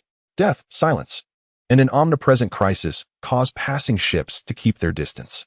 As the moon rises over the sea and night falls, a bright moon ascends in the east, casting its light over the water, yet it cannot penetrate the thick, white mist. Half Moon, standing at the bow, gazes at the river lanterns in the fog ahead, her expression slightly tense. "Hope everything goes smoothly." "Sister." Unbeknownst to her, Li Zai had walked up beside Half Moon, holding her hand with a pitiful expression, saying, "I'm scared." "Don't be afraid." Half Moon did not shake off the boy's hand, her tone gentle, "With Sister here, it's fine." However, before her words could finish, a loud crash resounded from beneath the ship, and the entire pirate ship began to shake violently. On board, the expressions of all the pirates changed instantly. "Oh no, Captain. It's bad, we've hit a reef." The helmsman shouted urgently. "Little brother, come with Sister to take a look." Half Moon said calmly, then turned to head down to the deck. Li Zai quickly followed, a nervous expression on his face. "May the gods bless us. I hope nothing happens here. Otherwise, in this vast sea, this entire ship would just be fish food." He thought to himself, the plot of the Titanic is fine to watch, but it must not happen to them. It's so cold and the seawater's so chilly. He doesn't want to freeze to death. The two descended to the cabin and saw the ship's hull cracked by the reef, their expressions changing. At the enormous crack, seawater poured in continuously, quickly rising to their ankles. The pressure of the water on the surface was immense, and the crack was still spreading. If not handled properly, the entire ship would be lost. Quick, seal the crack. Half Moon ordered immediately upon seeing the situation. Yes, Captain. More than 30 pirates rushed over, carrying large wooden planks, working hard to block the crack.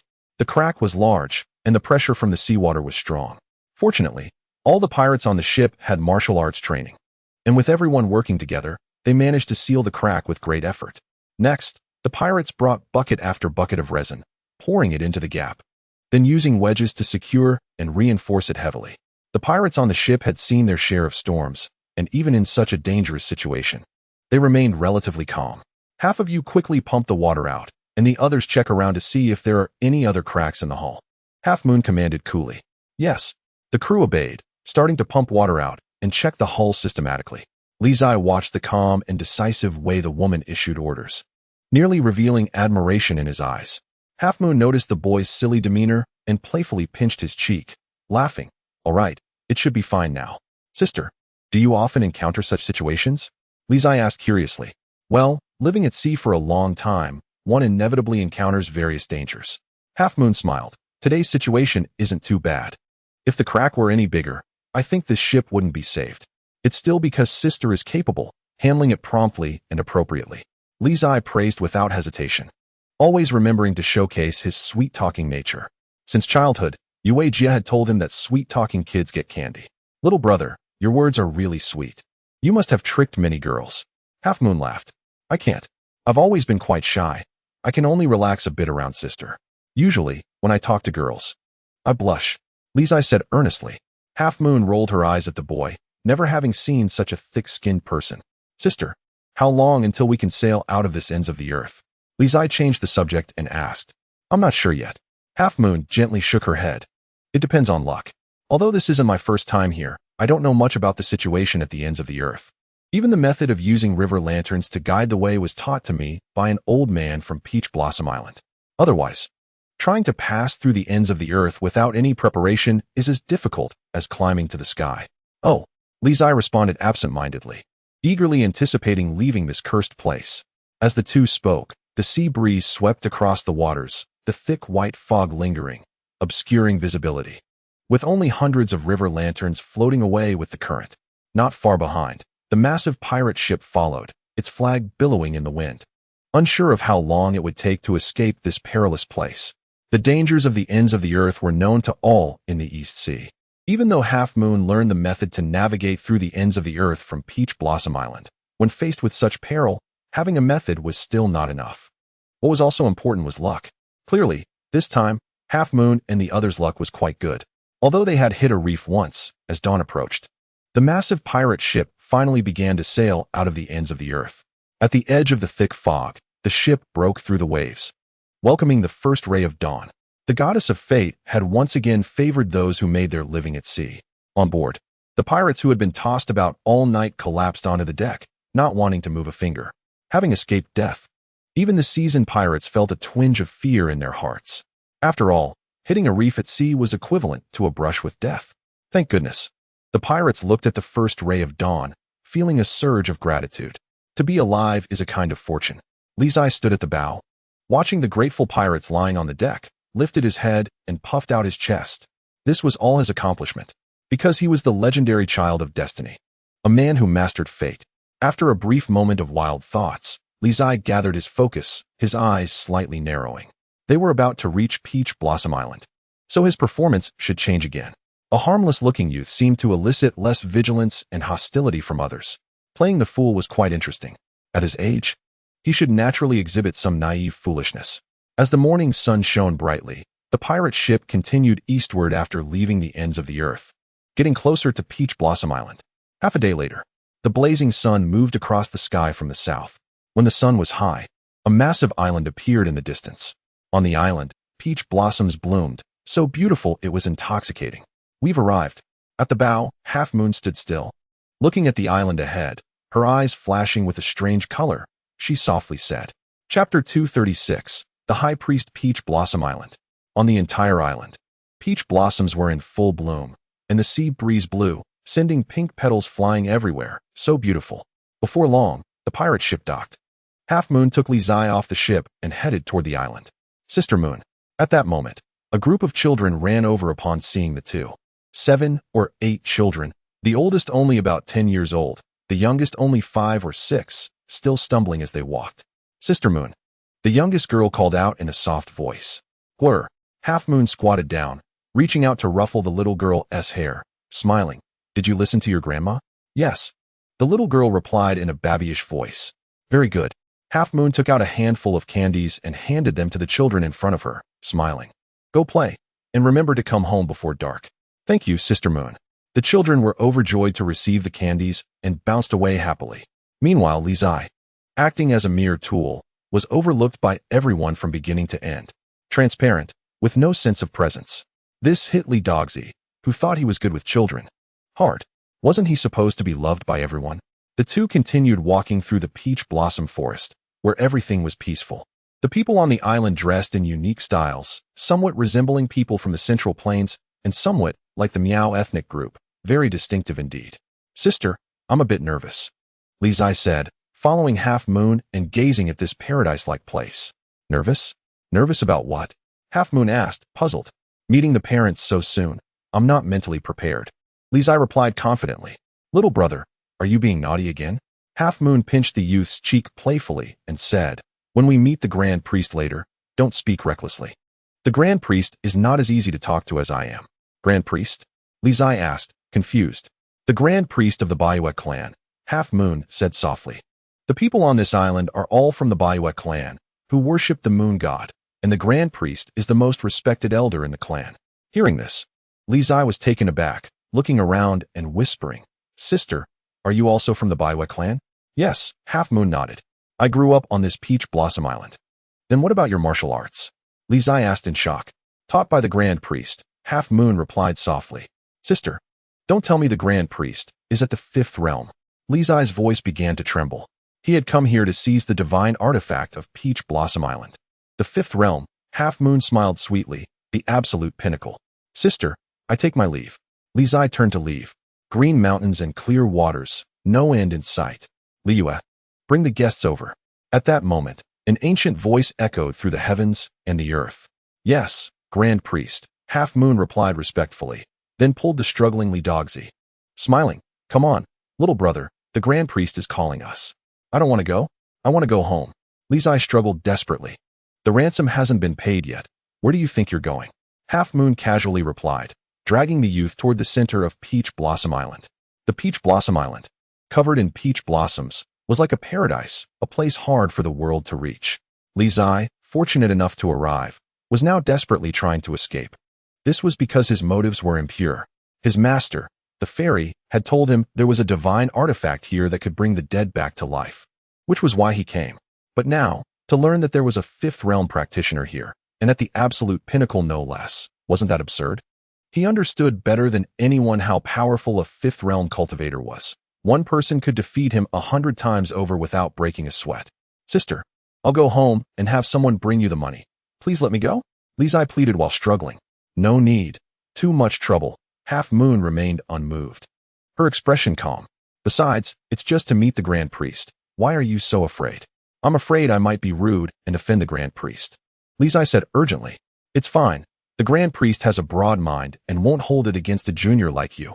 Half Moon laughed. The journey, which shouldn't have taken too long, extended to over half an hour due to Li Zai's nonviolent resistance. By the time the sun was nearly setting in the west, Half Moon finally dragged the struggling Li Dogsy to the Grand Priest's residence. A gentle breeze blew, and peach blossoms danced around a massive altar where a delicate woman dressed in coarse linen stood. She appeared to be in her 40s or 50s, but the weariness in her gaze was hard to conceal. Upon seeing the woman's eyes, Li Zai instinctively trembled, feeling as if he were stripped bare, standing before her with no privacy at all. Grand Priest, Half Moon bowed respectfully. Li Zai hurriedly followed suit, lowering his head to hide his panic. Fairy Master, come quickly. I can't take it anymore. There's a big Young Master Li, the woman said calmly, you've come to the East Sea, but for what purpose? Li Zai was not too surprised that the woman recognized his identity. He respectfully replied, I came here to seek medicine. By chance, I followed Sister Half Moon to Peach Blossom Island. What medicine do you seek? The woman asked. The seven-colored lotus heart from the Yunhai immortal sect, Li Zai answered truthfully. The woman's eyes narrowed slightly as she looked Li Zai up and down, saying, to reshape your meridians? Upon hearing this, Li Zai couldn't help but be shocked. How could she see that? Old witch. There are traces of reshaping in 5 of the 8 meridians. Not simple. The woman lightly nodded, praising him. With such talent, you dare to walk the path of martial arts. Commendable courage. It seems the Plum Blossom Sword Immortal has not spared effort on you. Li Zai awkwardly smiled, thinking, is she praising me? Where is your master? Didn't they come with you? The woman asked calmly. No, Li Zai decisively denied. It's fine if they came. The woman looked deeply at the young man before her, saying meaningfully, Peach Blossom Island is not a place that can be recklessly intruded upon. Just as Li Zai was meeting the grand priest of the Baiwei clan, far away in the sea, a light boat bobbed on the waves. On the boat stood an extraordinarily beautiful woman, holding an ancient sword named Qing Shuang, her long hair dancing in the wind. The world's sword immortal, who could go anywhere, was now not approaching Peach Blossom Island too closely. She knew that if she got any closer, the grand priest on the island would very likely sense her presence. A century of the 5th realm was immeasurable. Time could bestow cultivators with so much, such as martial arts experience and foundation. Also, insights into the ultimate principles of heaven and earth. The way of heaven is beneficial and does not harm. The Baiwei clan does not contend, but that does not mean they can be bullied. With that grand priest of the Baiwei clan present, even she would not dare to act recklessly. Next, it would depend on her dear disciple's own abilities. Chapter 237, Moon God Peach Blossom Island. The peach blossoms bloomed. A pastoral paradise where men farmed and women wove, almost devoid of intrigue, and certainly without any so-called wars. The kindness of the Baiwei clan people was somewhat unbelievable. Even someone as devious as Li Zai felt too embarrassed to deceive the Baiwei clan people when faced with them. He couldn't bring himself to do it. Li Zai didn't realize that he had such a conscience. The Baiwei clan people on the island, aside from farming, would gather at the altar to worship the moon god during each full moon. Regarding faith, Li Zai had his own simplistic views. Faith itself has no right or wrong. The key lies in those who spread it. Li Zai didn't like the Qing Deng Temple of the Buddhist kingdom, didn't like the Tianyu Shrine of the Western regions, and didn't like any religion that exploited the blood of believers under the guise of faith. Religions that do not engage in production, enslave believers through faith, and extort money from them made Li Zai feel disgusted deep down. However, the Baiwei clan was different. There was no enslavement here.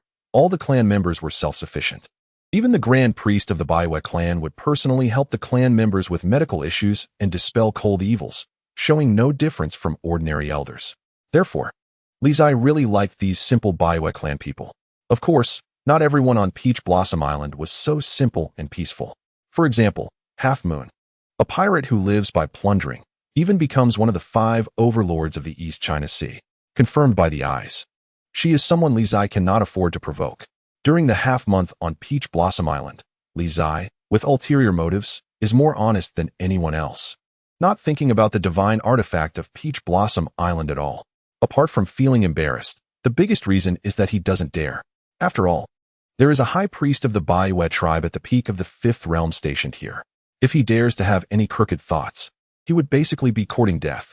The fairy master he relies on the most doesn't know where she has run off to, and until now, there hasn't been a single message. Li Zai even suspects that the fairy master got lost at sea. Otherwise, why hasn't she contacted him until now? Drifting at sea for half a month, wouldn't he be hungry? While Li Zai is lost in thought, the speed of planting rice seedlings slows down a few more notches.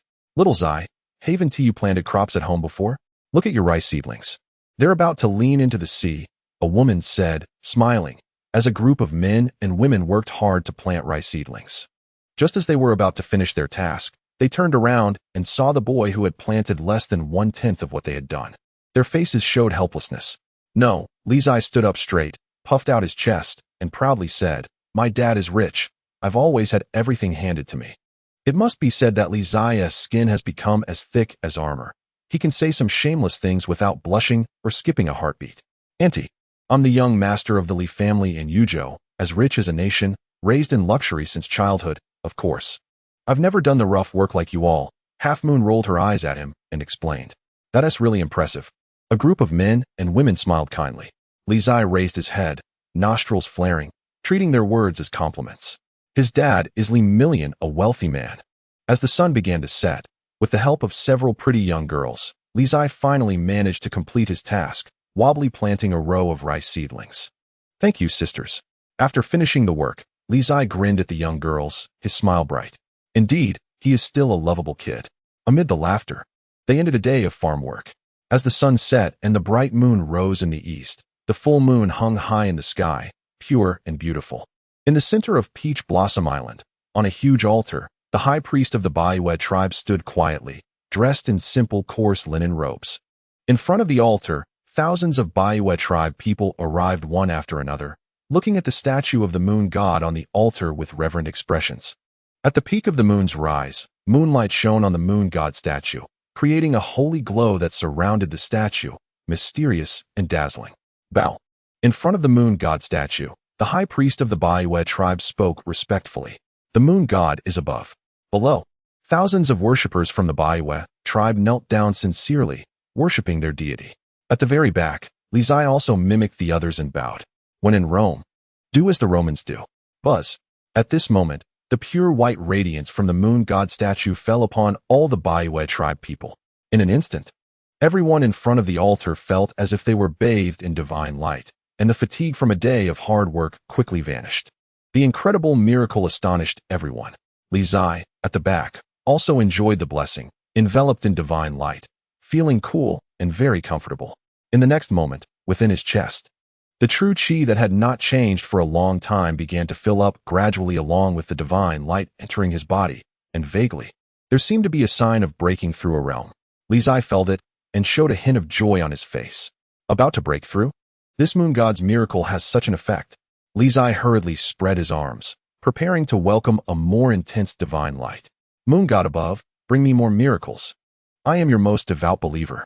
Unfortunately, Li Zai only benefited from the Baiwei tribe people's blessings. The moon god did not recognize him.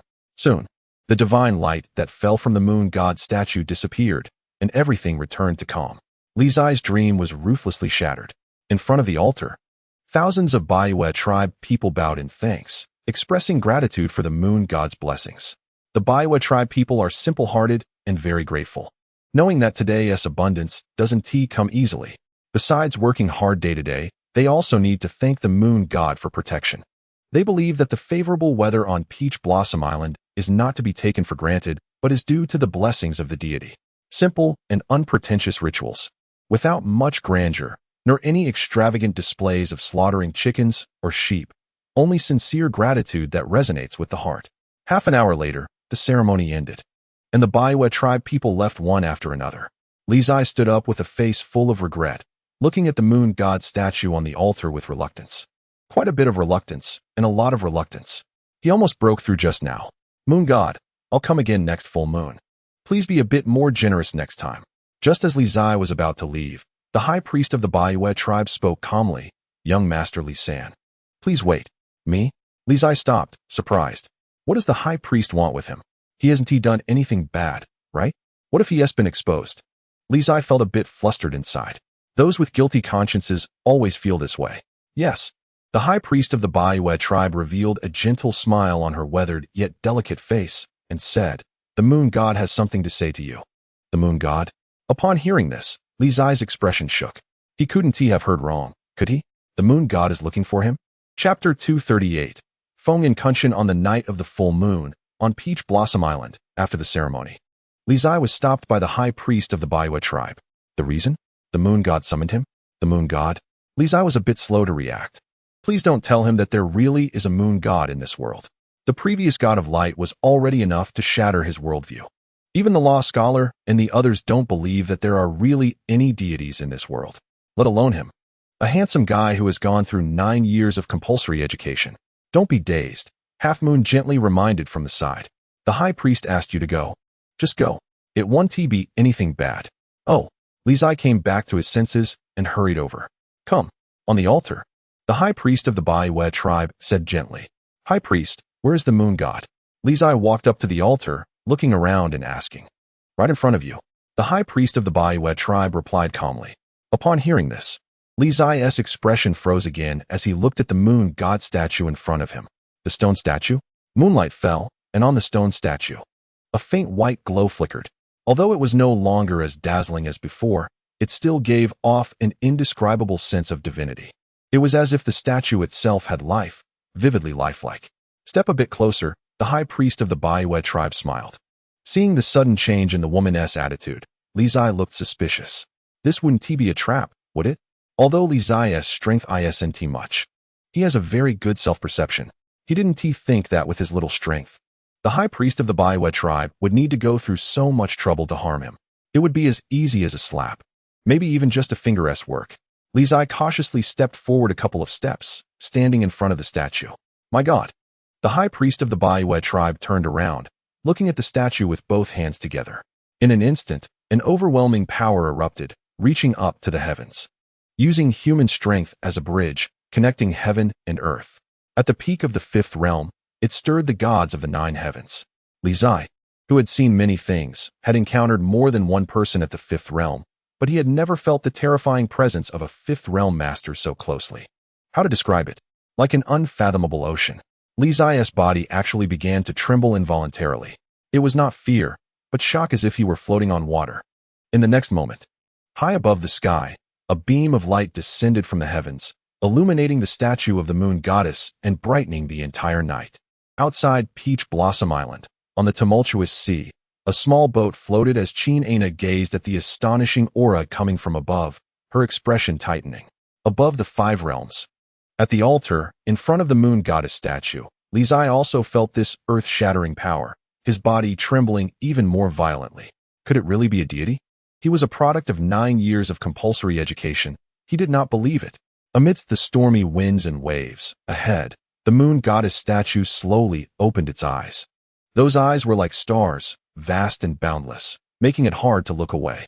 The moon goddess, kneeling on the altar, a high priest of the White Moon clan and Half Moon bowed respectfully. The child of destiny. A melodious voice echoed through the heavens and earth, giving a feeling of being bathed in spring breeze.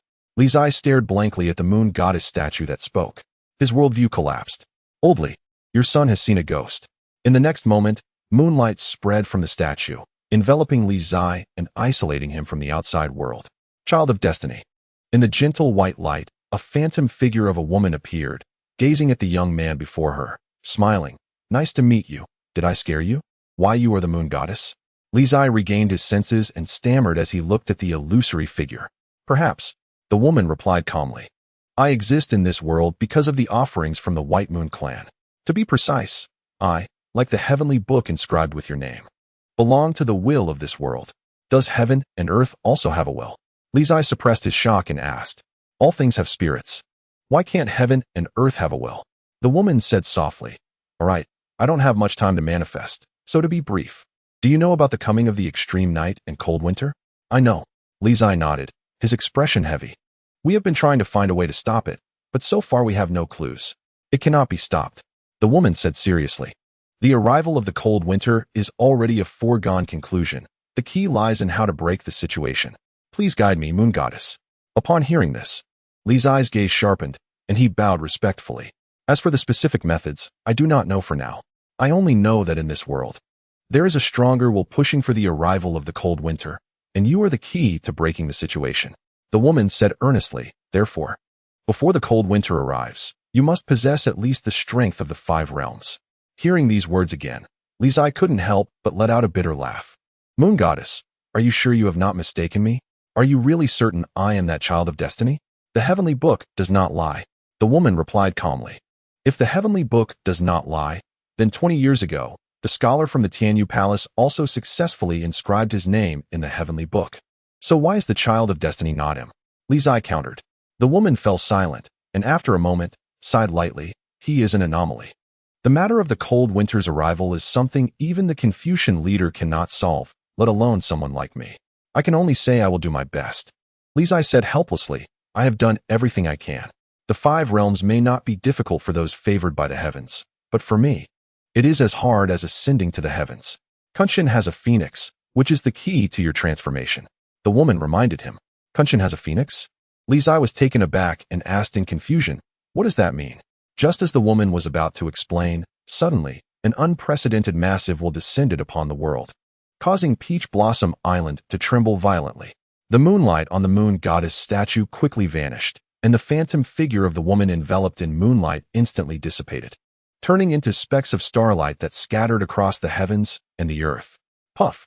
On the altar, the high priest of the White Moon clan shuddered, spitting out a mouthful of blood, severely injured by the backlash of this astonishing will. High priest, Half Moon, seeing this, showed an anxious expression. No harm. The high priest of the White Moon clan suppressed the backlash within his body, turning his gaze towards the young man before him, and asked gravely, what did the moon goddess say? Kunshin has a phoenix. Li Zai was in a daze, confused. What does that mean? Kunshin. The high priest of the White Moon clan's eyes narrowed as he said, Kunshin should refer to the divine mountain Kunlun. Li Zai came to his senses and immediately asked, Kunlun, where is it? Unclear. The high priest of the White Moon clan replied calmly, it may be in the East Sea, or it may be elsewhere. Li Zai was speechless, saying that was like saying nothing at all. High priest, can't we let the moon goddess descend once more? Li Zai suggested. No. The high priest of the White Moon clan shook his head. The moon goddesses can only descend once every 12 years. Li Zai smiled bitterly. 12 years? By then, the flowers will have wilted. After all this time, I've gained no useful information. Kunshin has a phoenix. The high priest of the White Moon clan murmured softly, with flickers of light passing through his ancient eyes. Kunshin must undoubtedly be Kunlun. The phoenix should refer to the phoenix. But, does a phoenix still exist in this world? What does the moon goddess really want to remind them of? Chapter 239, Divine Object. A gentle breeze brushed by, and peach blossoms danced in the air. The night was so enchanting. In the stillness of the night, Li Zai stealthily left the wooden house. At such a late hour, there were generally only two purposes for such behavior. First, to relieve himself. Obviously, that was not possible. Second, to steal something. Li Zai was clearly still harboring thieving intentions. Unable to contain his restless heart, he quietly sneaked out in the dead of night to take a look. He wasn't stealing. He just wanted to see what the divine object looked like. Li Zai comforted himself, deceiving himself and finding an excuse for his shameless behavior. On Peach Blossom Island, the folk customs were simple, so generally speaking, it wasn't difficult to inquire about things. Over the past half-month, Li Zai had helped others with various tasks. From embroidery to planting seedlings, there was nothing he couldn't do. Finally, after helping a few pretty young girls embroider some large red peonies, he gleaned some useful information. In the center of Peach Blossom Island, not far from the altar, there was a forbidden area. Even the White Moon clan members could not easily approach it. It was said that within the forbidden area, there were divine objects left by the moon goddess, but very few White Moon clan members had seen them, except for the high priest of the White Moon clan. Thus, Li Zai had his plan for tonight. Under the bright moon, Li Zai floated through the night like a ghost, walking silently. After taking a few steps, he stopped to look around, afraid of being discovered. Young Master Li? At that moment, a night guard was about to head out when he saw the sneaky Li Zai and curiously asked, why are you still awake so late? Li Zai was startled by being discovered, his body shook, and he forced a dry smile. I got up to relieve myself. Young Master Li is out for a night run this late? The guard asked in surprise. Aren't you staying at Miss Li Yue's place? Li Zai's smile froze on his face. After relieving myself, I found the night was nice, so I walked around. The guard looked at the young man with a puzzled expression, thinking that young Master Li was indeed a strange person, not sleeping in the middle of the night. What are you looking at? Then young Master Li, continue looking.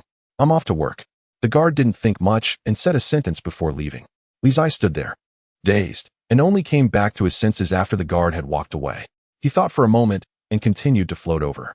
No, I must see what that divine object looks like tonight. In the distance, at the White Moon clan's altar, under the bright moon, the high priest of the White Moon clan, dressed in coarse linen, stood still, watching from afar, observing the actions of a certain someone. Soon, Half Moon walked over and bowed respectfully. High priest, Li Yue, go and move the guards outside the forbidden area, the high priest of the White Moon clan said, looking at the sneaky young man in the distance. Yes, Half Moon bowed respectfully and stepped towards the forbidden area. Not long after, Half Moon had all the guards outside the forbidden area relocated and soon returned to report. Great priest, Everyone has been moved, Half Moon said respectfully. Good. Let's wait here for a while. The great priest of the White Moon clan replied calmly. That little guy will probably take some time to reach the forbidden area. Great priest, is he really going to steal the divine artifact? Half Moon asked with a worried expression. Not necessarily. The great priest of the White Moon clan said with a peaceful demeanor. Those recognized by the heavenly book should still have some bottom line. Let's see what he really wants to do. Half Moon nodded, a trace of worry flashing in her beautiful eyes. Little guy, please don't let your sister down. Under the night sky, Li Zai, who was unaware that his actions had been completely exposed, was still cautiously drifting around, turning this way and that. After a long while, he finally circled around to the outside of the White Moon clan's forbidden area. There was no one around the forbidden area, it was completely empty. Before him stood only a shrine, displaying the spirit tablets of the great priests of the White Moon clan throughout the ages. Although it was a shrine, it did not have a gloomy feeling. The spirit tablets were enveloped in soft white moonlight, solemn yet gentle. Upon entering, Li Zai quickly knelt down and respectfully performed several bows. Respected great priests, I only came to take a look. I mean no offense, I apologize. After bowing, Li Zai stood up and curiously looked around. Where is the divine artifact? Where is it? Speaking of which, the White Moon clan was too careless. Such an important place had no guards at all. Not finding anything in the front hall, Li Zai wandered into the back hall of the shrine. The shrine of the White Moon clan was distinctly different from ordinary shrines, divided into a front hall and a back hall, built with great solemnity, giving an indescribable sense of majesty. Inside the back hall, rows of coffins were laid out, each containing the remains of a powerful practitioner at the fifth realm. The history of the White Moon clan was long and profound, with every great priest being a fifth realm practitioner, buried here after death, guarding the clan's people for generations. Upon seeing the rows of coffins, Li Zai quickly bowed again, muttering, excuse me, respected seniors. Feeling particularly guilty on his first theft, Li Zai hesitated to move further into the back hall upon seeing the coffins. Buzz. At that moment, a faint ringing sound echoed from the deepest part of the shrine. Almost imperceptible, yet it stood out clearly in the stillness of the shrine. Li Zai sensed it. His expression froze as he looked ahead. Divine artifact? It's inside. Thinking of this, Li Zai forced down his nervousness and stepped forward. As he walked past the rows of coffins, he felt extremely guilty, hardly daring to breathe. At the end of the darkness, a stone door stood closed, blocking his way. Li Zai stopped in front of the stone door, hesitated for a moment, and reached out to push it. In an instant, a rumbling sound reverberated through the night as the long-sealed stone door slowly opened. A sliver of light emerged, illuminating the dim night. Gradually, the stone door opened wide, revealing a secret chamber. In the center of the chamber stood a black stone platform, on which an ancient divine bow was displayed, emanating an air of antiquity, clearly not an ordinary object. Upon seeing the divine bow, Li Zai's eyes lit up. Treasure. Moments later, Li Zai came back to his senses, pouted, and thought, forget it. No matter how good the treasure is, it doesn't belong to me. The ladies of Peach Blossom Island treated him decently, always giving him delicious food. He couldn't be ungrateful and steal their treasures. Occasionally, Li Zai still had some integrity. Li Zai entered the secret chamber. Just as he was about to continue searching for the divine artifact, suddenly, his body trembled. Out of nowhere, an immense pressure erupted in the stone chamber, like a raging storm descending from above, pressing down on the intruder.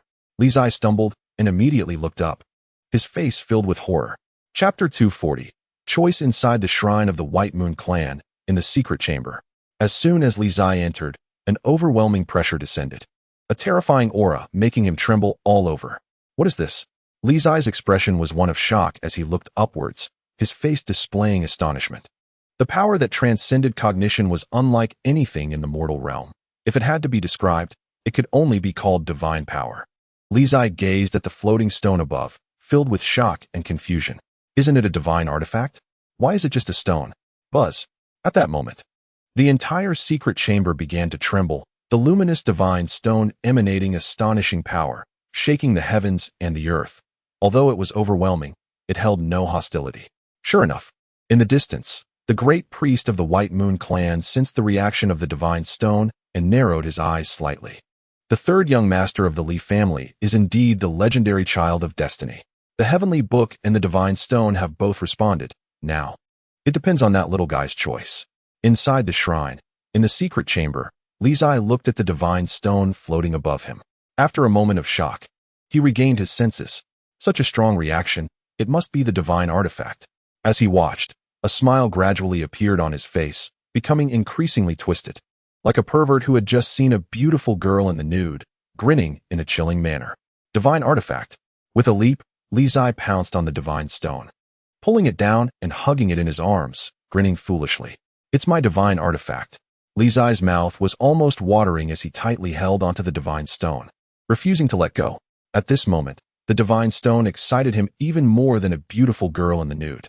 After an unknown amount of time, Li Zai came back to his senses, staring at the divine stone in his arms, dazed for a moment, then made a shocking move. Like a dog, he brought the divine stone to his mouth and bit down hard. No, I need to take a piece with me. In the distance, the great priest of the White Moon clan watched this scene, his face darkening. This kid is too reckless. Inside the shrine, in the secret chamber, Li Zai looked at the divine stone that didn't even have a bite mark on it, feeling wrong to the point of tears. Why is it so hard? Can I take a small piece with me?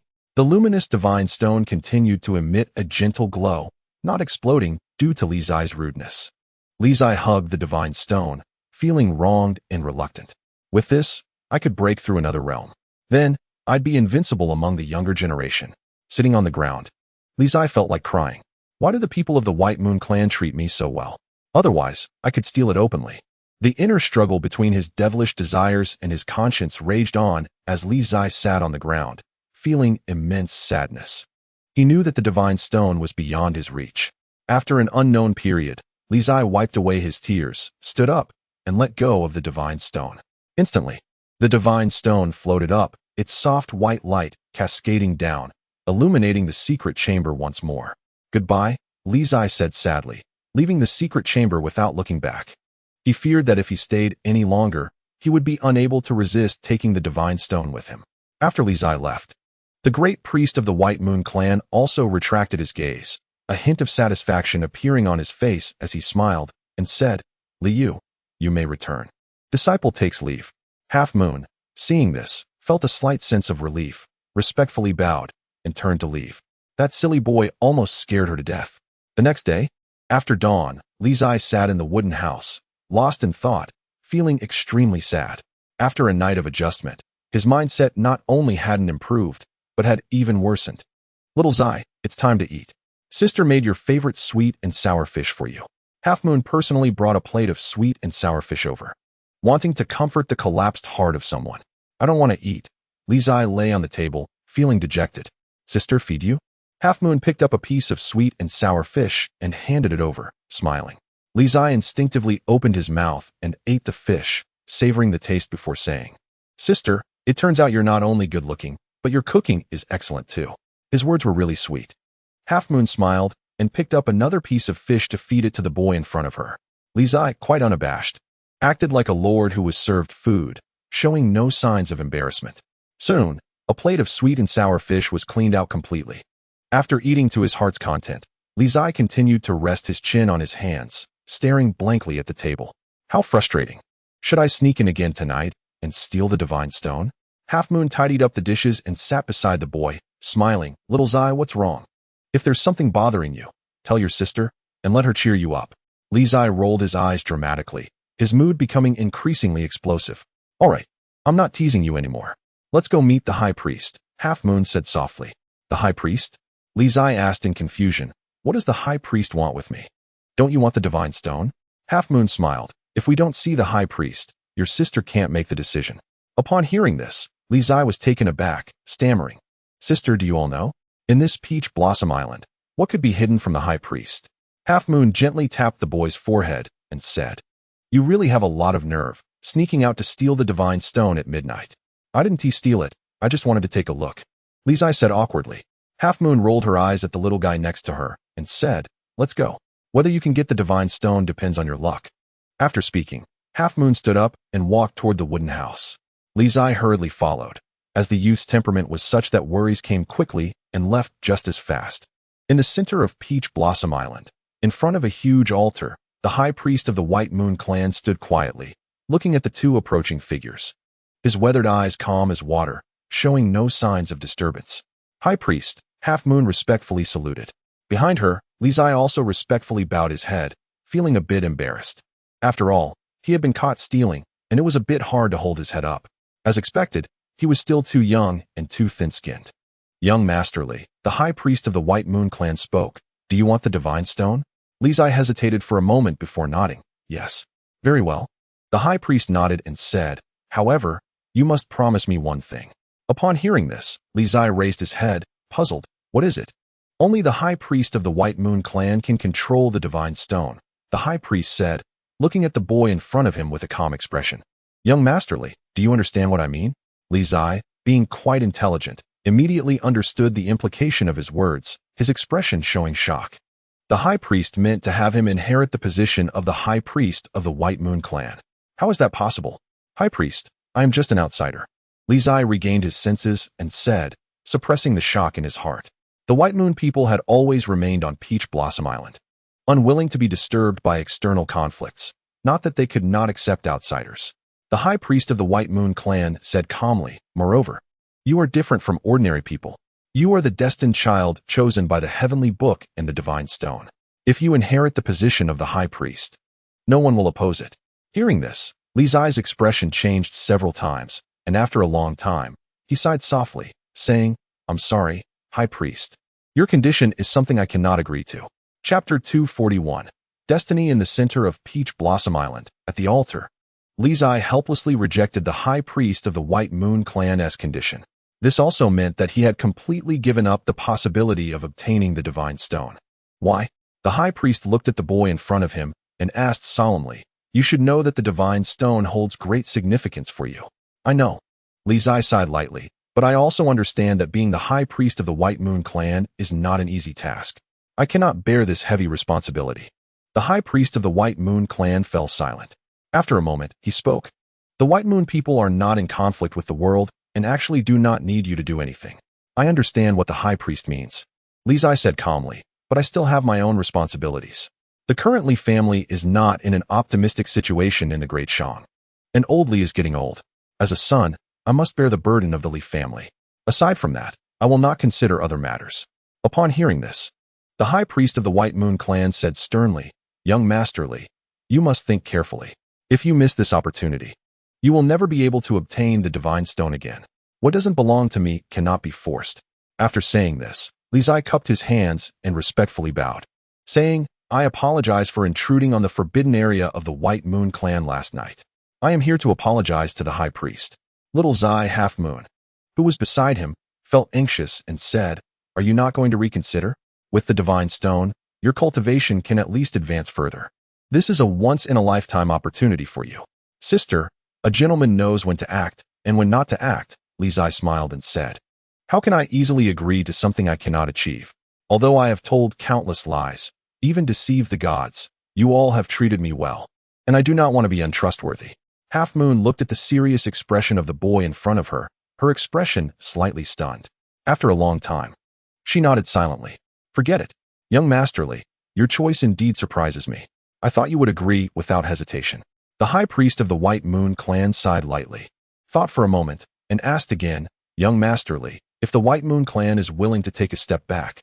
As long as you agree to be our clan's High Priest, you need not stay on Peach Blossom Island all the time. What do you think? Li Zai was taken aback, frowning and asking, High Priest, why? Such a condition was already very unfair to the White Moon Clan. He wasn't narcissistic enough to think himself that important. What destined child? Until he grew to the 5th realm, it was all empty talk. Even the most reckless gambler wouldn't bet everything on a game where he didn't know the hidden cards. The High Priest offering such a condition was indeed quite baffling, because the High Priest of the White Moon Clan looked at the boy in front of him. His expression complex, a harsh winter is approaching, and you are the only hope. Although the White Moon people live in seclusion on Peach Blossom Island, they cannot avoid the calamity of the harsh winter. I hope that when the harsh winter comes, you can lead the White Moon people through this difficult time, at least to help preserve the legacy of the White Moon Clan. High Priest, I do not understand why you great cultivators are so devoted to destiny. Li Zai expressed his long-standing doubt, asking, prophecies are ultimately just prophecies, and destiny is not unchangeable. If even you cannot accomplish certain things, How can you expect a junior like me to be reliable? Rather than gamble on so-called destiny, it is better to believe in oneself and try hard, perhaps. It can change this so-called destiny. Destiny cannot be easily changed. The high priest of the White Moon clan sighed lightly. The closer one gets to the heavens, the more one can understand the ruthlessness of destiny. Once, I was like you, believing that man can conquer heaven. However, the further I walked on the martial path, the more I feared that illusory yet real existence of destiny. I don't understand, Li Zai said with a bitter smile. You will understand in the future. The high priest of the White Moon clan said softly, young Master Li. Do you know why the Confucian leader sent the Confucian disciple Bai Wanyu to be by your side? Because Little Red Riding Hood is too innocent. While my heart is dark and my face thick. Complimentary, Li Zai said confidently.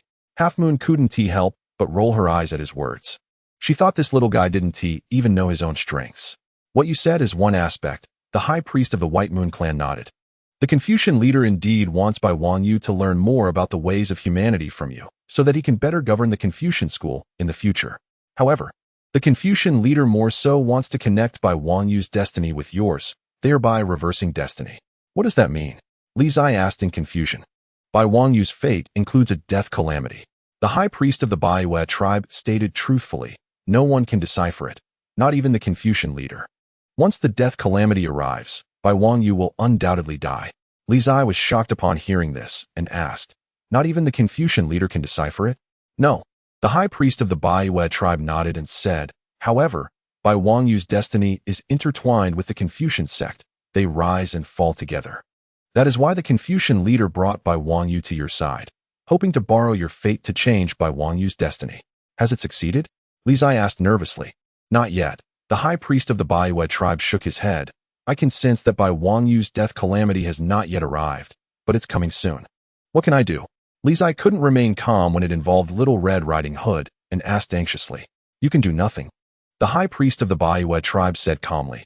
At least with your current strength, you cannot change anything. Therefore, you need to become stronger as soon as possible. When you reach the fifth realm, perhaps you can change something. Human power ultimately cannot surpass heavenly will. She is like this. And I believe the Confucian leader of the Taishua Palace is the same. However, the young man in front of me is different. The third young master of the Li family has been changing this world since the moment he was born. The 9 provinces do not need great cultivators of the fifth realm, but those who can bring change. Ironically, the third young master of the Li family, who is as weak as a chicken, also cannot fundamentally change this world. Entering the fifth realm is essential. The heavenly will in the dark always loves to play tricks on people. It is ironic that the third young master of the Li family has 8 meridians blocked and cannot practice martial arts. Yet, without unblocking the last 3 meridians. How can he enter the fifth realm? Fifth realm, Li Zai murmured softly, his expression darkening. Great priest, if I cannot open the last 3 meridians, will I be unable to enter the fifth realm? Human power has its limits, the high priest of the Baiyu tribe replied. The last 3 meridians are the key for a warrior. If all 3 meridians are blocked, it is as difficult as ascending to the heavens to enter the fifth realm. No exceptions? Li Zai asked solemnly. No exceptions. The high priest of the Baiyu tribe shook his head.